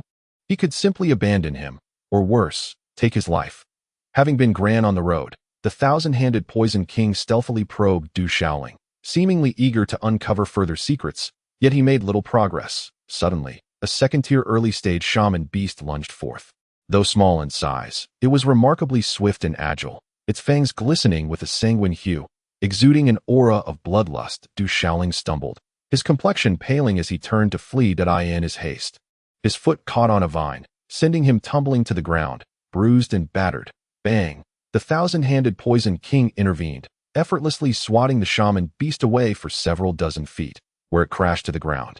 Bloodied and lifeless, gasping for breath, Du Shaoling rose, still shaken. "There is a shaman pill within the second-tier beast. You may take it," the thousand-handed Poison King remarked without leaving a trace. "Thank you, esteemed senior," Du Shaoling replied, his expression brightening with surprise as he hurried to retrieve the shaman pill. Though he refrained from producing the dagger gifted by Lao Tuesday, the dagger was a treasure capable of slicing through the flesh of a mid-tier fourth-level beast as effortlessly as one would cut through tofu. And Du Shaoling had long since concealed it close to his person. This shaman beast bore a resemblance to both a marten and a rat, yet its exact nature remained a mystery to him. With great effort, Du Shaoling tore it apart, and finally procured the shaman pill, his face alight with joy as he carefully stowed it in his spatial storage pouch. The thousand-handed Poison King observed the youth, still wet behind the ears, who had emerged from the fringes of society, clearly unaccustomed to the world and unfamiliar with the Kwei sect. Were he a disciple of the Kwei sect, such innate talent would undoubtedly mark him as a prime candidate for focused cultivation. And he would not exhibit such overt delight at the acquisition of a second-tier shaman pill. The two continued their journey, encountering several second-tier mid-stage and late-stage shaman beasts, even a third-tier beast. Each time, Du Shaoling was filled with trepidation and dread. The thousand-handed Poison King dispatched these beasts with remarkable ease that Du Shaoling observed quietly, realizing that this old fellow was a spirit practitioner, yet he did not employ any spirit techniques. His mere gestures sufficed to handle the third-tier beast, a testament to his formidable strength. In a vague comparison, Du Shaoling sensed that the prowess of the thousand-handed Poison King was akin to that of the individuals from the Duan Soul Valley. Though he could not discern the specifics, esteemed senior, Your strength is truly remarkable, he expressed, his admiration palpable for the thousand-handed Poison King's abilities. Your master hails from the Kwes sect. Surely, their cultivation must be considerable? The thousand-handed Poison King inquired, gaining further insight into the youth before him. While the boy's talent was evident, his lack of real experience within the Kwes sect seemed a waste of such potential. He prodded further. Might I ask which formidable figure from the Kwes sect is your master? Du Shaoling replied. I do not possess extensive knowledge of the Kwes sect, but I have heard discussions regarding Du Wanqing's affiliation with the Qingyun sect while at the Du family. It was said that the elders of the Qingyun sect were all influential figures, each possessing formidable strength. Even the guardians of the Qingyun sect were formidable warriors, as both the Qingyun sect and the Kwes sect were renowned martial sanctuaries. Du Shaoling speculated that their circumstances were likely comparable. He hesitated to claim that his master was an elder of the Kwes sect, feeling that describing his master as a guardian was more fitting. Moreover, it seemed implausible that an elder from the Kwes sect would perish in the Death Gorge. The guardian. The two had journeyed for an entire day, encountering numerous mystical beasts, yet no other discoveries were made. Are you certain your master has brought you here before? As dusk approached, the thousand-handed Poison King furrowed his brow, surmising that some treasure should indeed be nearby, but the presence of this young lad was considerably slowing their pace. Absolutely, replied Du Shaoling, nodding earnestly, appearing somewhat breathless. Sensing that the boy was nearing exhaustion, the thousand-handed Poison King decided to pause for a moment's respite before continuing their trek. Excellent, Du Shaoling nodded, having collected a piece of mid-level third-tier mystical beast meat along the way. And now hunger gnawed at him, making the prospect of roasting it quite appealing. However, Du Shaoling merely cooked it casually, merely ensuring it was done without displaying much enthusiasm. Master Qianshou, would you care for a bite? Once the mystical beast meat was cooked, Du Shaoling called out to the thousand-handed Poison King. After a moment's hesitation, the thousand-handed Poison King nodded and began to eat, seemingly surprised by the pleasant flavor. Du Shaoling, while eating, recognized that although it was not distasteful, it was merely acceptable fare. This indicated that, when it came to culinary matters, the thousand-handed Poison King was far from the level of the old butcher. Chapter 84. The Spirit Art's thunderous roar. Upon finishing their meal, Du Shaoling began to regulate his breathing and meditate. The thousand-handed Poison King, observing from the side, paid little mind. This young lad possessed some aptitude, yet he was still quite inexperienced. The king sensed several waves of presences nearby, including some formidable mystical beasts. If this lad could truly guide him directly to the location of the emerging treasure, they would gain a significant advantage. It seemed that in the vicinity of these mountains, there were not many mystical beasts left. Throughout the night, only a few approached, but they were deterred by the powerful aura emanating from the thousand-handed Poison King. As dawn broke the following day, the thousand-handed Poison King called for Du Shaoling to set off once more. Along the way, they encountered mystical beasts of at least late second-tier and third-tier levels. Du Shaoling found them challenging enough to contend with, especially while maintaining his facade of trembling trepidation. The thousand-handed Poison King swiftly dispatched several third-tier mystical beasts, directly handing their beast cores to Du Shaoling, allowing the lad to savor some sweet rewards and thus encouraging him to accompany him to their intended destination. After all, in the end, it would all belong to him. Letting the boy experience some joy first was inconsequential. Du Shaoling was indeed elated and expressed his gratitude profusely. However, his certainty grew that the thousand-handed Poison King was no benevolent figure. There is no such thing as a free lunch. Even the old butcher had never treated him with such kindness. The thousand-handed Poison King was undoubtedly harboring ulterior motives. Suddenly, a lizard-like mystical beast lunged forth, spanning over 10 zhang in length, its body adorned with dark scales and shimmering with brilliant secret patterns. Its formidable aura indicated it had reached mid-third-tier status, and its massive form crashed through boulders, its claws rending the earth asunder. The thousand-handed Poison King responded with a swift hand seal, unleashing an invisible wave of force. The mid-third-tier lizard mystical beast collapsed to the ground, lifeless and silent. Du Shaoling, accustomed to the routine, immediately approached to extract the beast core, then turned to the thousand-handed Poison King and inquired, "Senior, what kind of spirit art was that?"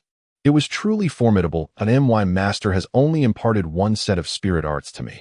Might you offer some guidance, so that I may also learn to protect myself in the future? Du Shaoling gazed at the thousand-handed Poison King with eyes full of expectation and longing. This individual appears quite eager to indulge in a few small favors for himself, and thus I shall not be courteous.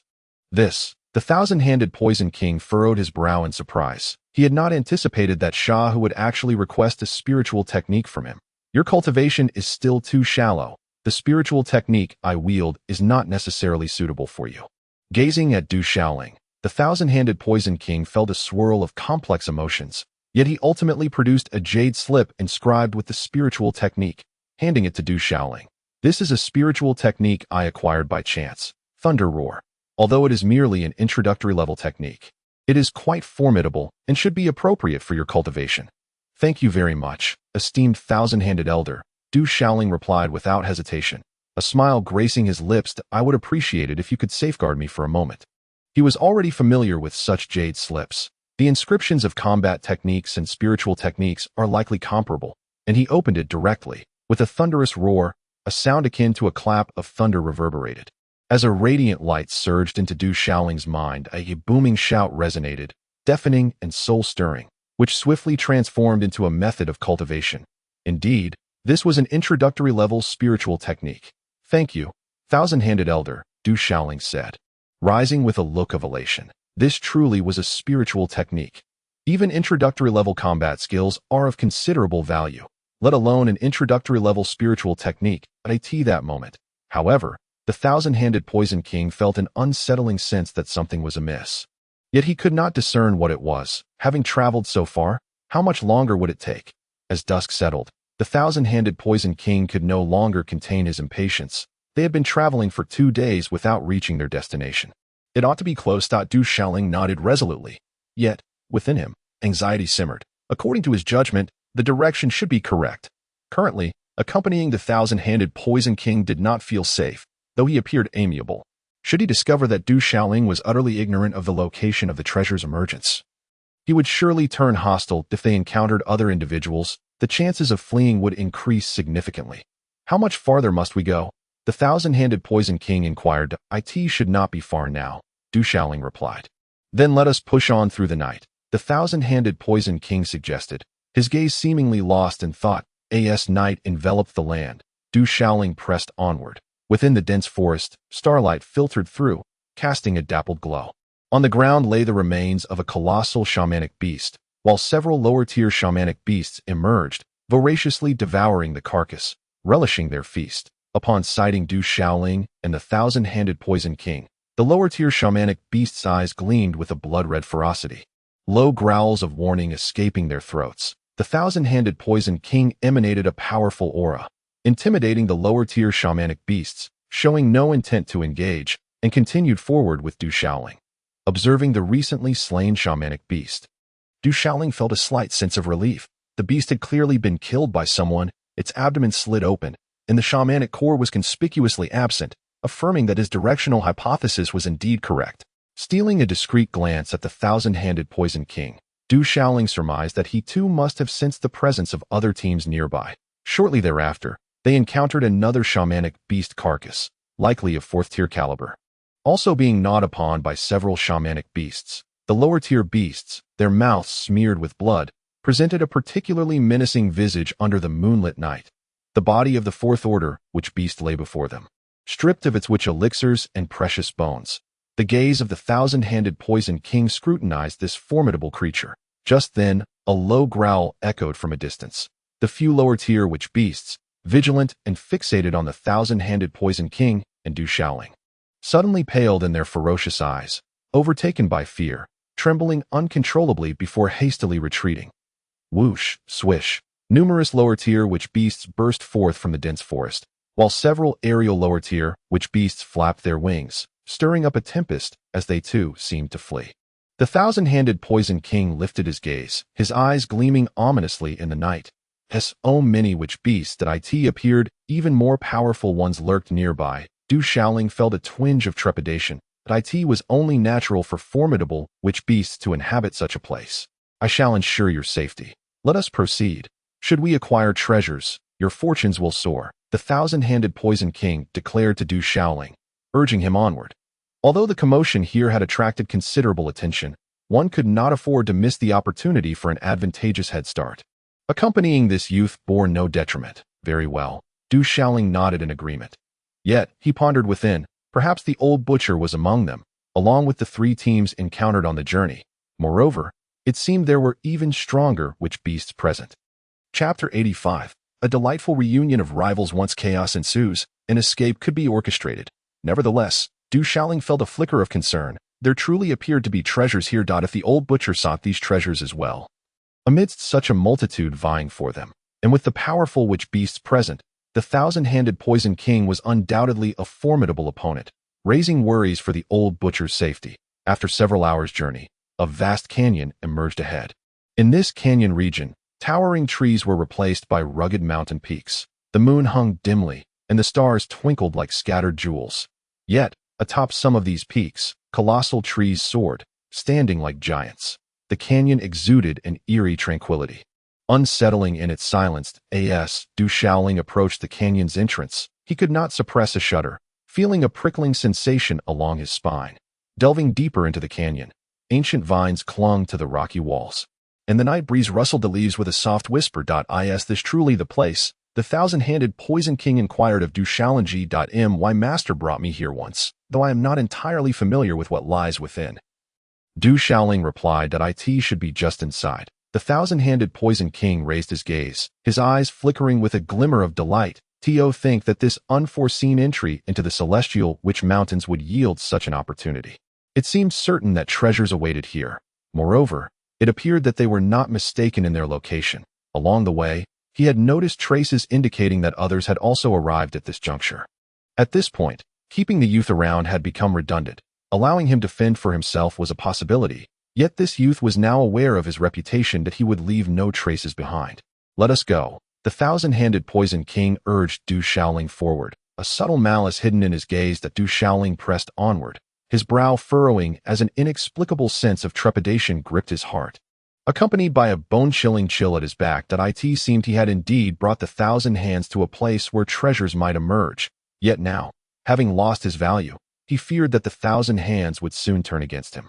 Though he yearned to fight with all his might, he was acutely aware that his efforts would be futile against such formidable odds. Predecessors, there are individuals ahead, he suddenly declared, his voice resonating loudly at this critical juncture between life and death. The King of Poison, the Thousand Hands, also sensed the presence of others and thus resolved to eliminate this young man first. Du Shaoling's utterance. The King of Poison paused momentarily. Indeed, there were others ahead, a group of over 10 individuals. To his astonishment, Du Shaoling recognized them as members of the Broken Soul Valley. His heart surged with unexpected delight at this revelation, quickening his pace as he called out from a distance. Esteemed ones, we meet again. The members of the Broken Soul Valley immediately recognized him as well, identifying him as Sha Hu. A flicker of seriousness crossed the faces of the stronger members of the valley. They recalled the severe injuries inflicted upon them by Sha Hu, who was likely a disciple of the Kwes sect. How could you forget me? Du Shaoling approached, gazing at the group from Broken Soul Valley with a smile. Sha Hu, exclaimed a young man clad in a flowing robe, his voice laced with gritted teeth. His palm, having been pierced, was a painful reminder he could not easily dismiss. His gaze bore into Du Shaoling. He wished nothing more than to tear him apart. Indeed, it is I never expected to find you here as well, Du Shaoling replied, striding confidently towards the members of Broken Soul Valley, locking eyes with the elderly figure in a wide black robe leading the group.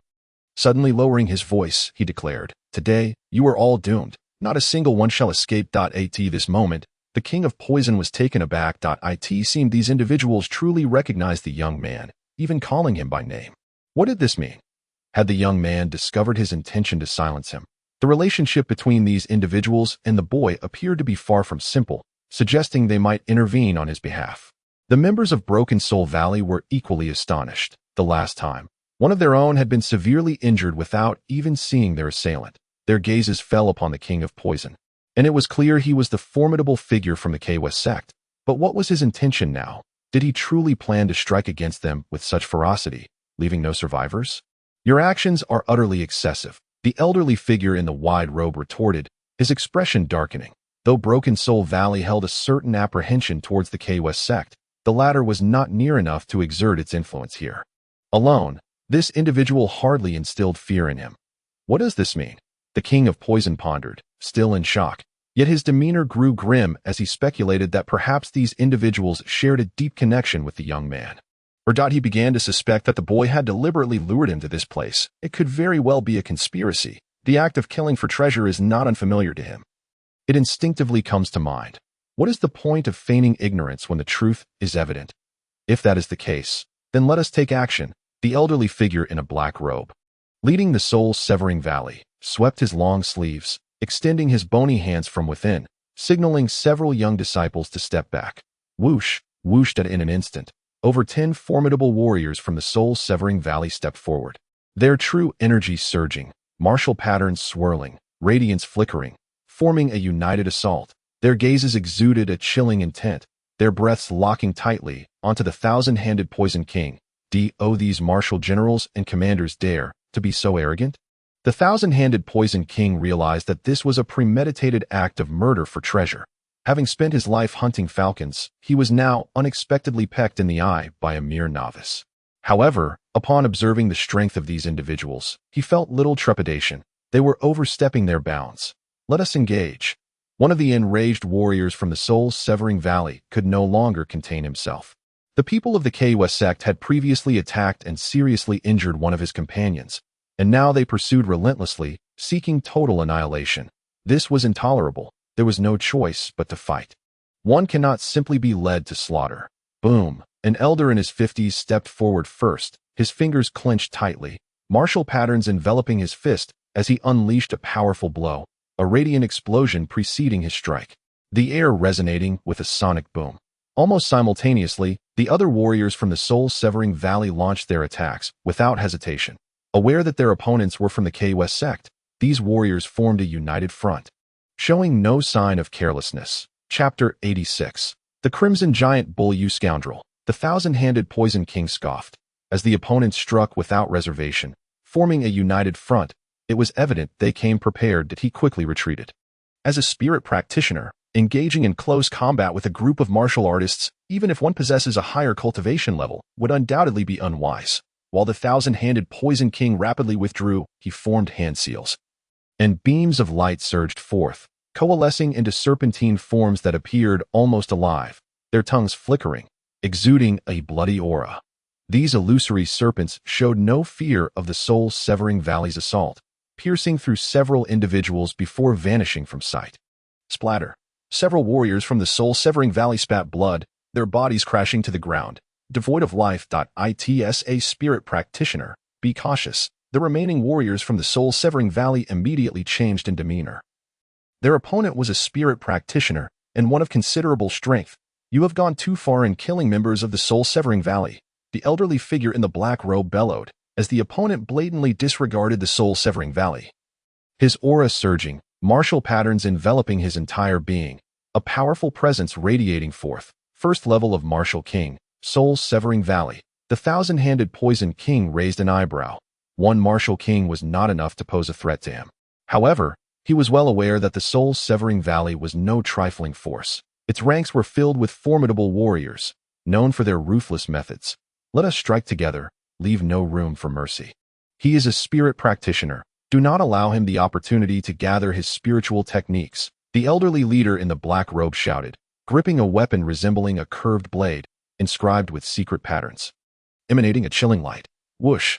Channeling his true energy, the elder moved with such speed that he left behind a trail of afterimages, slashing directly at the thousand-handed Poison King. The cold gleam from the blade bursting forth as if to rend the very void itself. Confronted with the formidable onslaught of a martial king, the thousand-handed Poison King dared not underestimate the threat, continuously retreating. Let us unite. This is intolerable. The remaining few formidable beings from the soul-severing valley gazed with piercing intensity, their true energy surging as they wielded an array of weapons, swords, spears, and halberds. With a resounding explosion of true energy, martial patterns shimmered brilliantly as waves of attacks surged forth in a concerted assault. Bam! Bam! Bam! In no time, the clash of various assaults echoed through the air, producing a cacophony of muffled sounds that reverberated within the shadowy canyon. Meanwhile, the principal party, Du Shaoling, had already plunged headlong into the depths of the gorge. He sprinted away, the sounds of combat behind him affirming that his strategy had succeeded. Not long ago, someone from the soul-severing valley had been injured, undoubtedly wary of him. Thus, upon encountering individuals ahead, those from the soul-severing valley, he recognized his opportunity had arrived. Intentionally inciting hostility between the soul-severing valley and that old fellow from the Thousand Hands, he secured himself precious time to escape. Yet, Du Shaoling could not ascertain how long this ruse would buy him. Ultimately, regardless of whether the soul-severing valley emerged victorious or the Thousand Hands prevailed, neither would spare him that it was even possible that both the Thousand Hands and the soul-severing valley would uncover his deception and jointly seek his demise. He hastened his escape, knowing that the further he distanced himself from them, the safer he would be in the dimly lit night. The sounds of combat between the Thousand Hands and the soul-severing valley grew increasingly faint.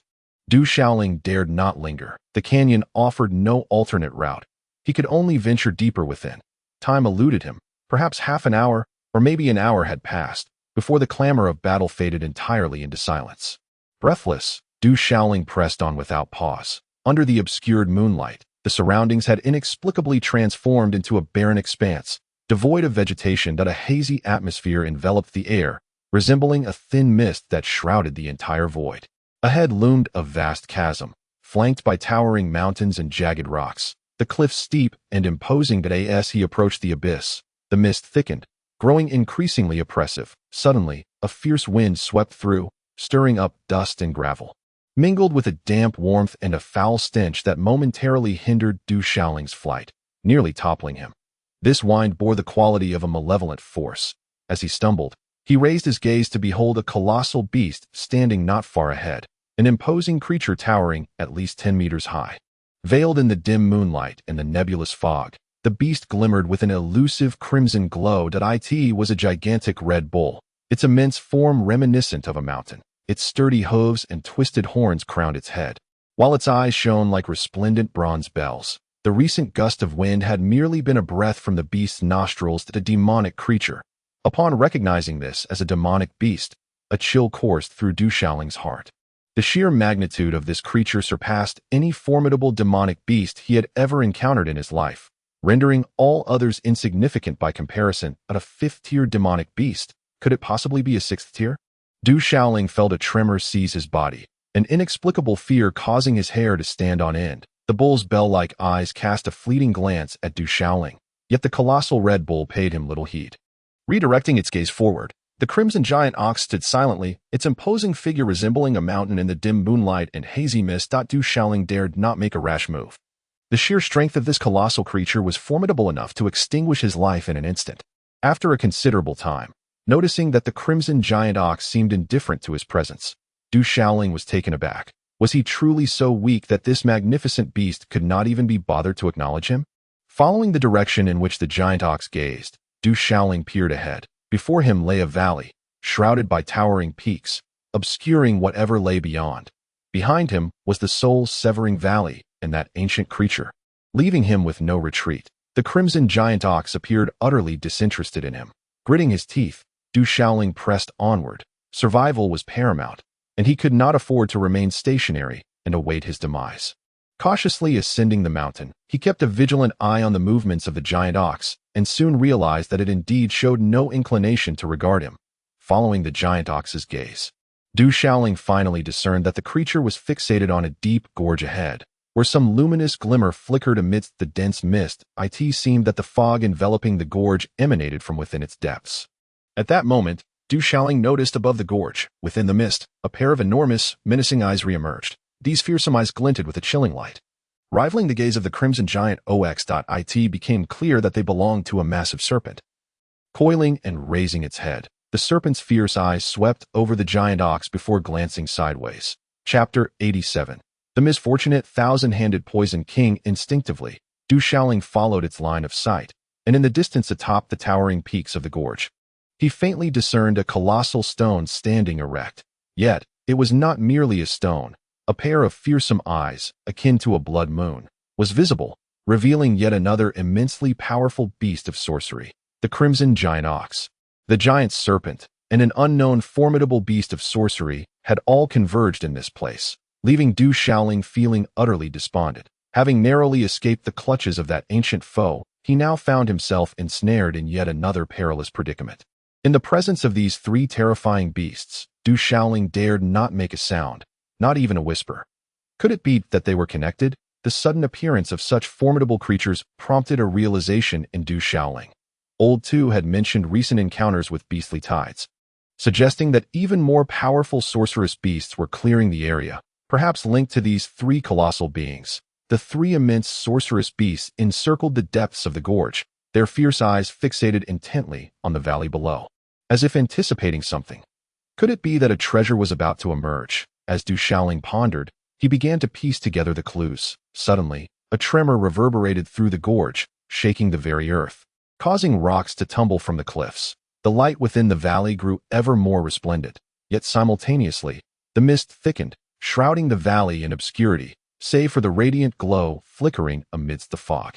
From an unknown source in the air, a fragrant aroma wafted through, invigorating the senses and bringing a sense of tranquility, as if one were basking in the gentle embrace of spring at this moment. Three colossal beasts of sorcery fixated their piercing gazes upon a point in the depths of the valley, holding their breath as if awaiting some momentous event, their eyes unblinking. Du Shaoling dared not stir, for he feared that any disturbance on his part might provoke these ferocious creatures to rend him asunder. As the brilliance emanating from the abyss grew increasingly resplendent and the alluring fragrance thickened, permeating the very atmosphere, the fog intensified as well. With a resounding tremor, the valley reverberated as if something momentous was about to emerge. The earth quaked, rocks fractured, and boulders tumbled relentlessly at that juncture. Du Shaoling sensed a presence approaching from a distance behind him. A figure darted forth with remarkable speed, traversing the hazy mist as if walking upon clouds, albeit with an air of dishevelment. It was none other than the thousand-handed Poison King. Trailing closely behind him was the Elder in a dark, flowing robe, the leader of the soul-severing valley, clutching a curved blade, relentlessly pursuing his quarry. How audacious! Does the esteemed KOS sect truly resort to such despicable tactics, employing poison in this manner? They have slaughtered so many disciples of the soul-severing valley. Rest assured, we shall not let this transgression go unpunished. At this moment, the thousand-handed Poison King found himself on the brink of despair, sensing that the individuals from the soul-severing valley had undoubtedly mistaken him for another. Yet, he lacked the means to clarify the misunderstanding. It was preferable to be mistaken for a member of the KOS sect than to have his true identity revealed. Although his cultivation slightly surpassed that of the Elder from the soul-severing valley, he found himself at an impasse, and more importantly, he did not wish to linger in this entanglement. Ahead, it seemed, treasures were poised to emerge, and he was reluctant to waste time or energy within the valley. A shroud of mist enveloped the surroundings, resembling a rolling sea of fog. Amidst this haze, a black lotus began to unfurl, radiating a resplendent glow accompanied by an intoxicating fragrance that wafted through the air. The brilliance surged skyward, and the aroma permeated the entire gorge. A treasure was indeed about to reveal itself. The thousand-handed Poison King, racing forward, felt his heart leap with joy at this unexpected stroke of fortune. Although his cautious nature would dictate carefulness in the presence of emerging treasures, the relentless pursuit by the martial king of the soul-severing valley proved to be an arduous challenge. Just then, he caught sight of a familiar, lean figure atop a distant peak, illuminated by the radiant light and shrouded in mist. Undoubtedly the Shahu of the KOS sect. It appeared that this young scoundrel had also arrived.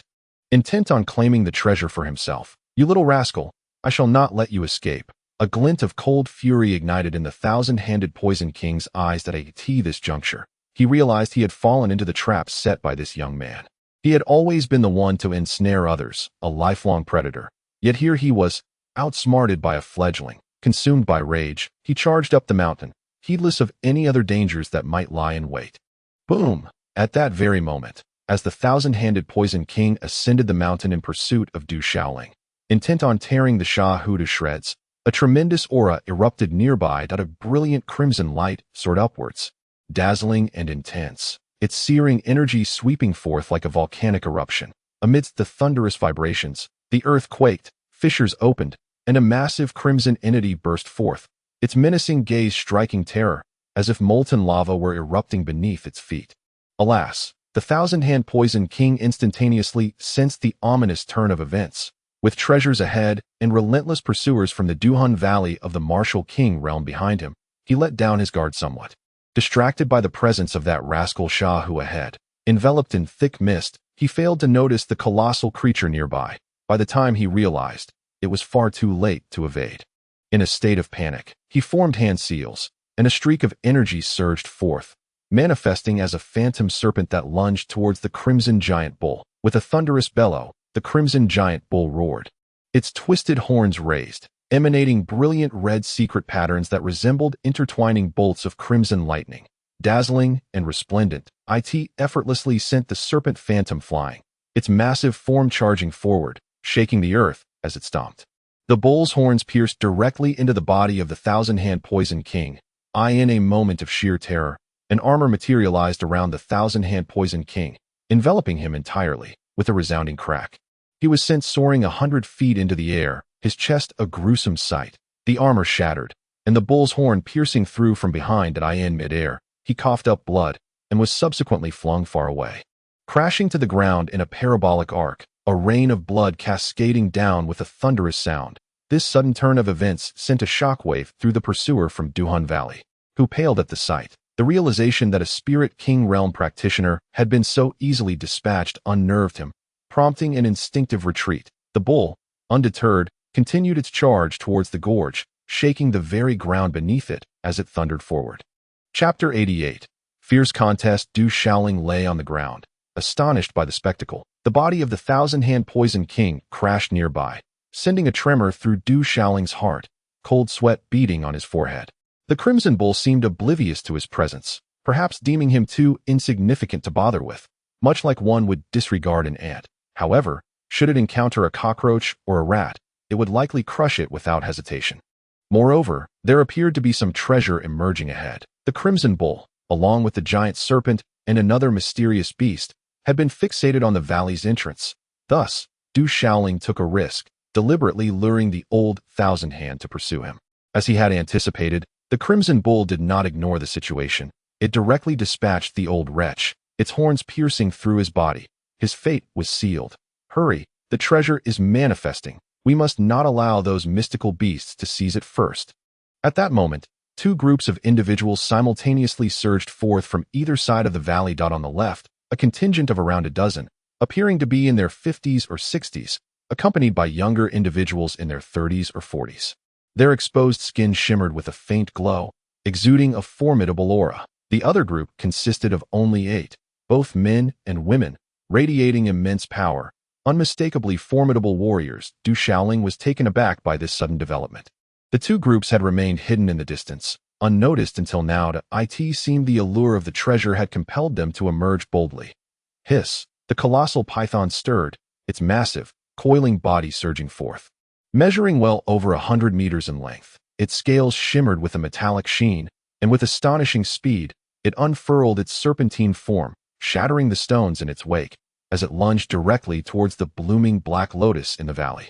With a thunderous hiss that pierced the heavens and shattered stone, the formidable beast of a shaman also sprang into action.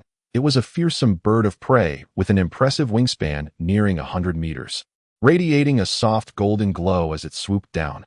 Also aiming for the black lotus, as it passed, the flapping of its wings conjured tempestuous winds, sending dust and debris flying. Surrounding the valley, 3 colossal shamanic beasts and 2 groups of individuals surged forward, all fixated on that singular black lotus, inevitably converging in a fierce encounter, for none wished to see the lotus claimed by another. Whoosh! Remarkably, the 100-meter-long python proved to be the swiftest among them. Opening its gaping maw, flicking its forked tongue, poised to seize the black lotus like a bolt of lightning. Sizzled. A searing streak of crimson surged forth as a massive red bull charged into the fray. Its horns aglow and stained with the recent blood of the thousand-handed poison king, radiating a blinding red light, slicing towards the python's vulnerable underbelly. Swished. On another front, a team of formidable warriors had already launched their assault, their eyes ablaze with fervor, closing in on the black lotus. Suddenly, a piercing cry resonated through the air, a sound that shattered stone and sent shockwaves rippling. Several members of the team were rendered unconscious by the sonic blast. The fierce bird of prey descended upon them, toppling the group into chaos. Only two of the most powerful elders managed to evade the bird's onslaught. Meanwhile, another team spotted an opportunity, inching closer to the Black Lotus. As a powerful warrior surged forth, ready to strike. Out of nowhere, a ferocious creature resembling a pangolin, measuring several dozen meters in length, emerged silently, its presence eerily undetected by the surrounding terrain. The pangolin-like beast was grotesque. Its limbs adorned with glistening, serrated claws capable of effortlessly rending stone, and its elongated, razor-sharp fangs glinted ominously, its armor like scales impenetrable as it charged forth. Bang! Bang! Bang! Just as the individuals were engulfed in elation, they were abruptly hurled aside, some skewered through the chest by the beast's elongated fangs, a gruesome sight. The leading elder, on the verge of reaching the Black Lotus, braved the risks, gritting his teeth and lunging forward. Whoosh! In a silent flash, a leopard, approximately 2 zhang in length, leapt forth from the mist. This leopard moved with astonishing speed, its claws tearing through the fabric of space, grazing the elder's chest, though the leopard was already a significant size. It paled in comparison to the gigantic python, the red bull, and the fierce bird, yet its aura was undeniably potent, rivaling the 3 behemoths. With a clang of metal, the elder was clad in an exceptionally hard armor that surprisingly withstood the leopard's claws. Though it was not without cost, as the armor tore under the immense force, sending him hurtling away. The leopard's fierce eyes glimmered with intent as it prepared to pounce upon the Black Lotus hidden within the mist. With a swift swoosh, a formidable claw plunged down from the dense mist as the colossal and ferocious bird of prey swept through the air. Should it make contact, it would surely rend its victim to shreds. Roar! The leopard let out a furious cry, but was compelled to retreat hastily. Hiss! Roar! As the menacing avian drew closer to the Black Lotus, a sudden surge of crimson torrents and scarlet radiance simultaneously surged forth. The massive red bull and the great python launched their assault against the predatory bird. The creature screeched in response, flapping its wings with a powerful tremor, its feathers shimmering and clashing with a resounding clang. As if enveloped in a protective wind that thwarted the charges of the red bull and the python, though it too was pushed back. Gurgle! The bird's incessant screeching pierced the air with a shrill intensity, forcing the red bull and the python to retreat. Among the two groups of people, several formidable elders seized the opportunity to advance, only to be swept away by the sonic waves, staggering back with blood spilling from their mouths. On the ground lay a powerful warrior who had been grievously injured by the pangolin-like beast, who had just managed to rise, only to be crushed into a bloody pulp beneath the hoof of the retreating red bull. The red bull, the 100-meter bird of prey, the 100-meter python, the pangolin-like savage beast, and the black leopard, 5 terrifying creatures, along with the remaining stronger warriors from the 2 factions, once again engaged in a fierce struggle. In the thick mist, various factions clashed continuously, each vying for possession of the Black Lotus, with no one willing to yield. Bang! Bang! Bang! A cacophony of collisions resonated like thunder, shaking the ground and mountains, as the howls of the savage beasts reverberated in the air.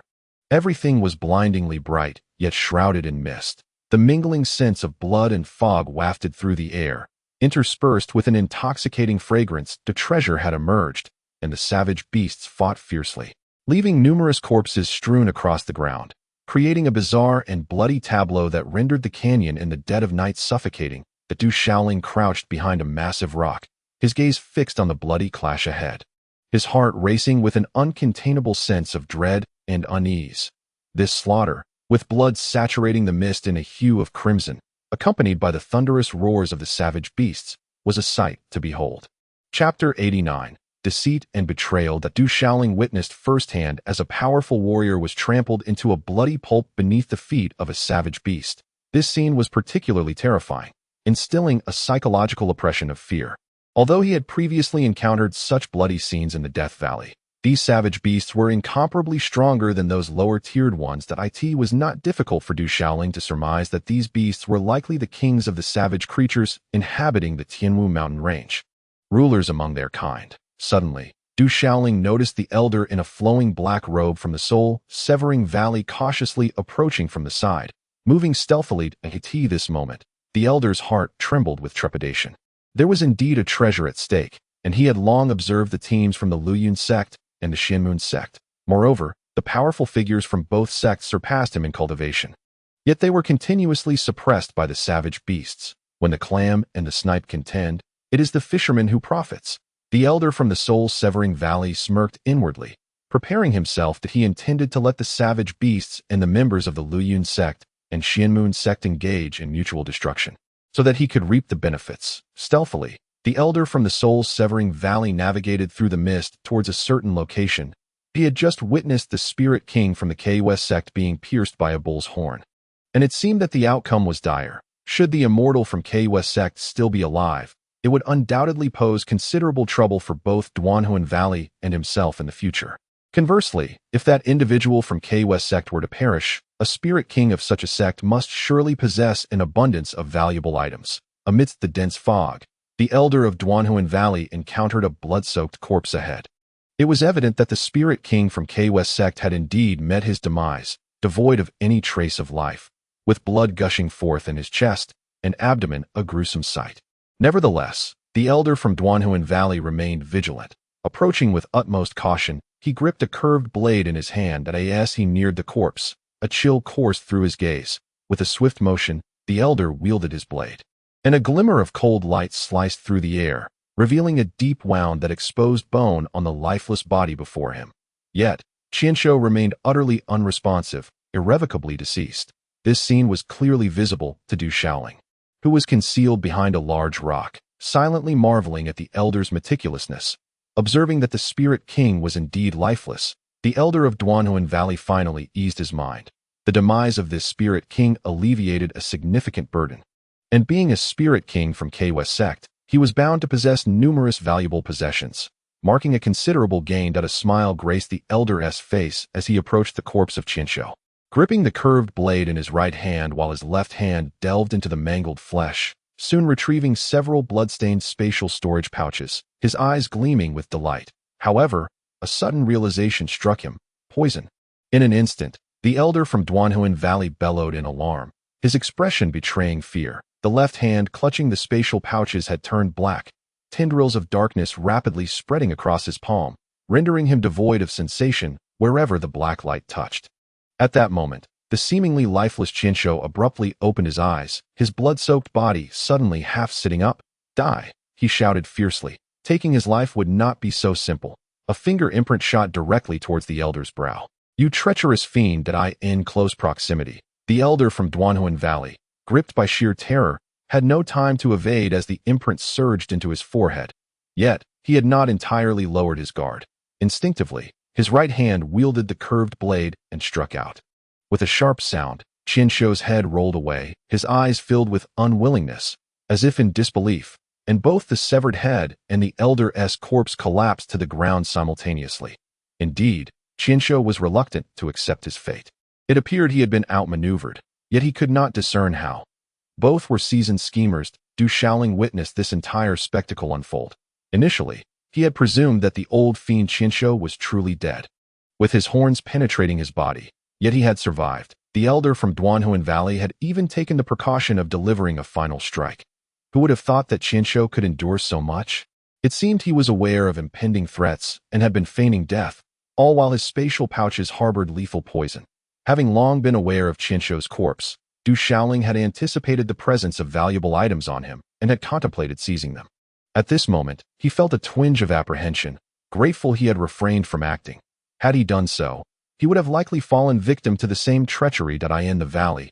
A fierce battle raged on. Du Shaoling gritted his teeth and stepped forward. The elder from Duanhuan Valley lay lifeless, his brow pierced, while the other, the ancient Qianshou, had his head severed. Both were undoubtedly dead. These were no ordinary warriors, and they surely possessed substantial treasures. Ahead lay two more groups of individuals. The early bird catches the worm. Although stepping out now was somewhat perilous, fortune favors the bold. Du Shaoling approached the corpse of the elder from Duanhuan Valley.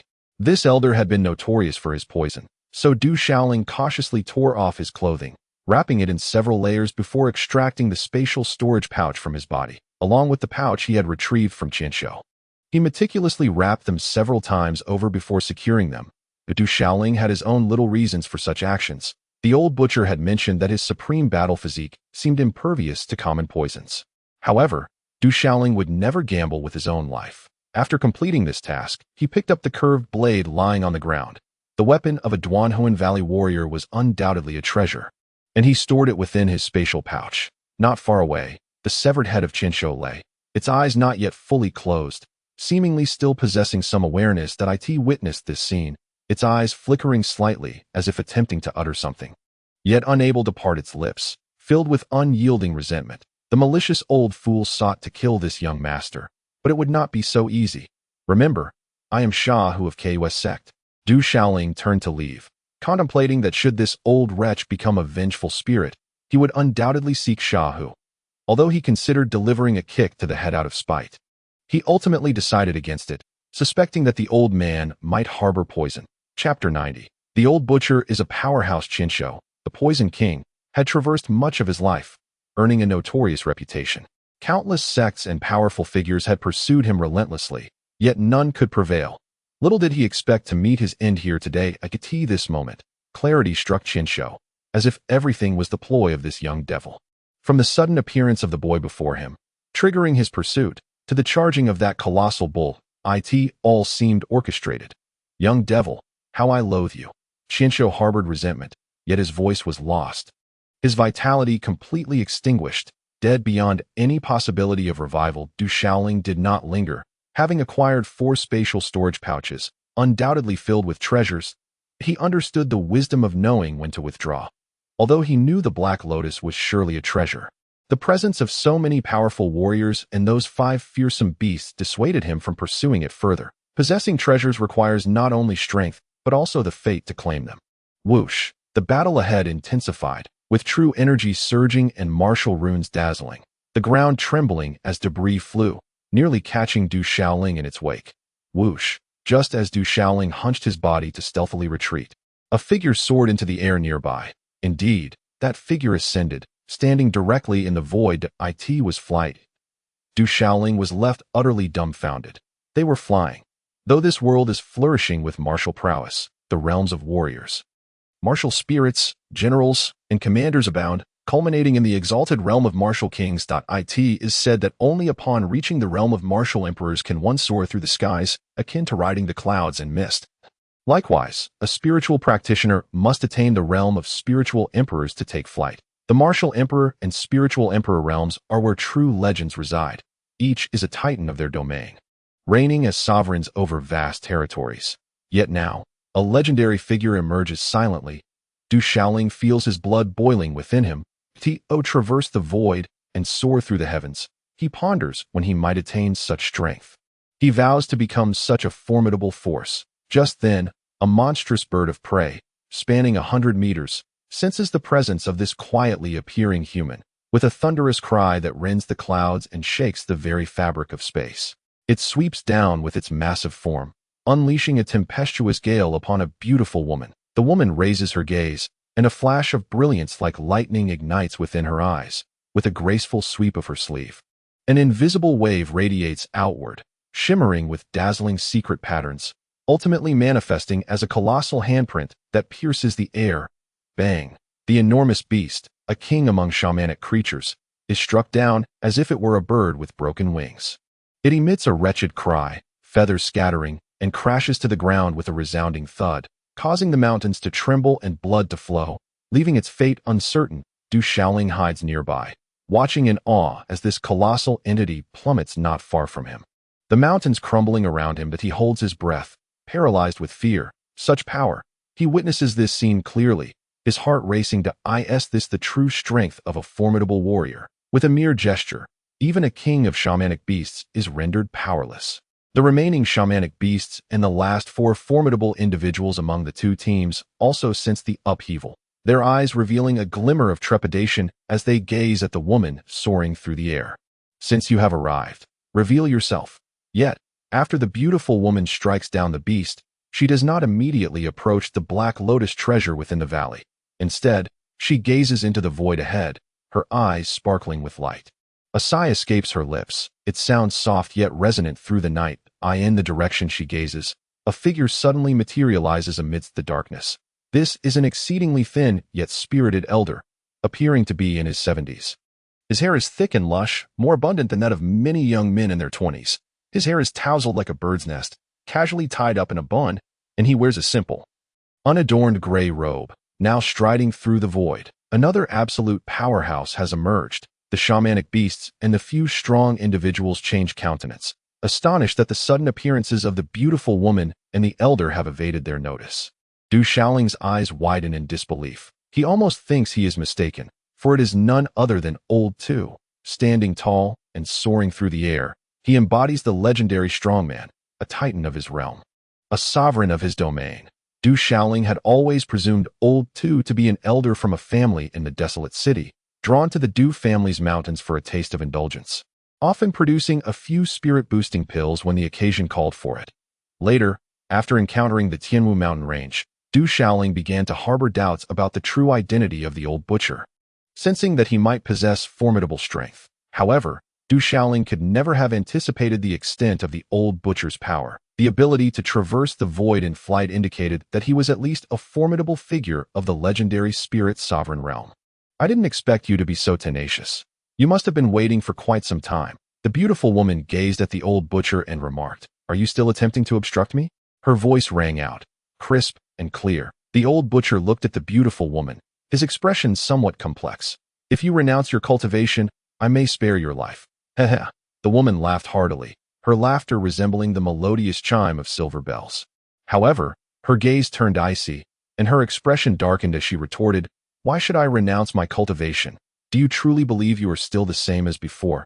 I perceive you now as merely clinging to life, desperately holding on all these years. You still possess that kind of strength?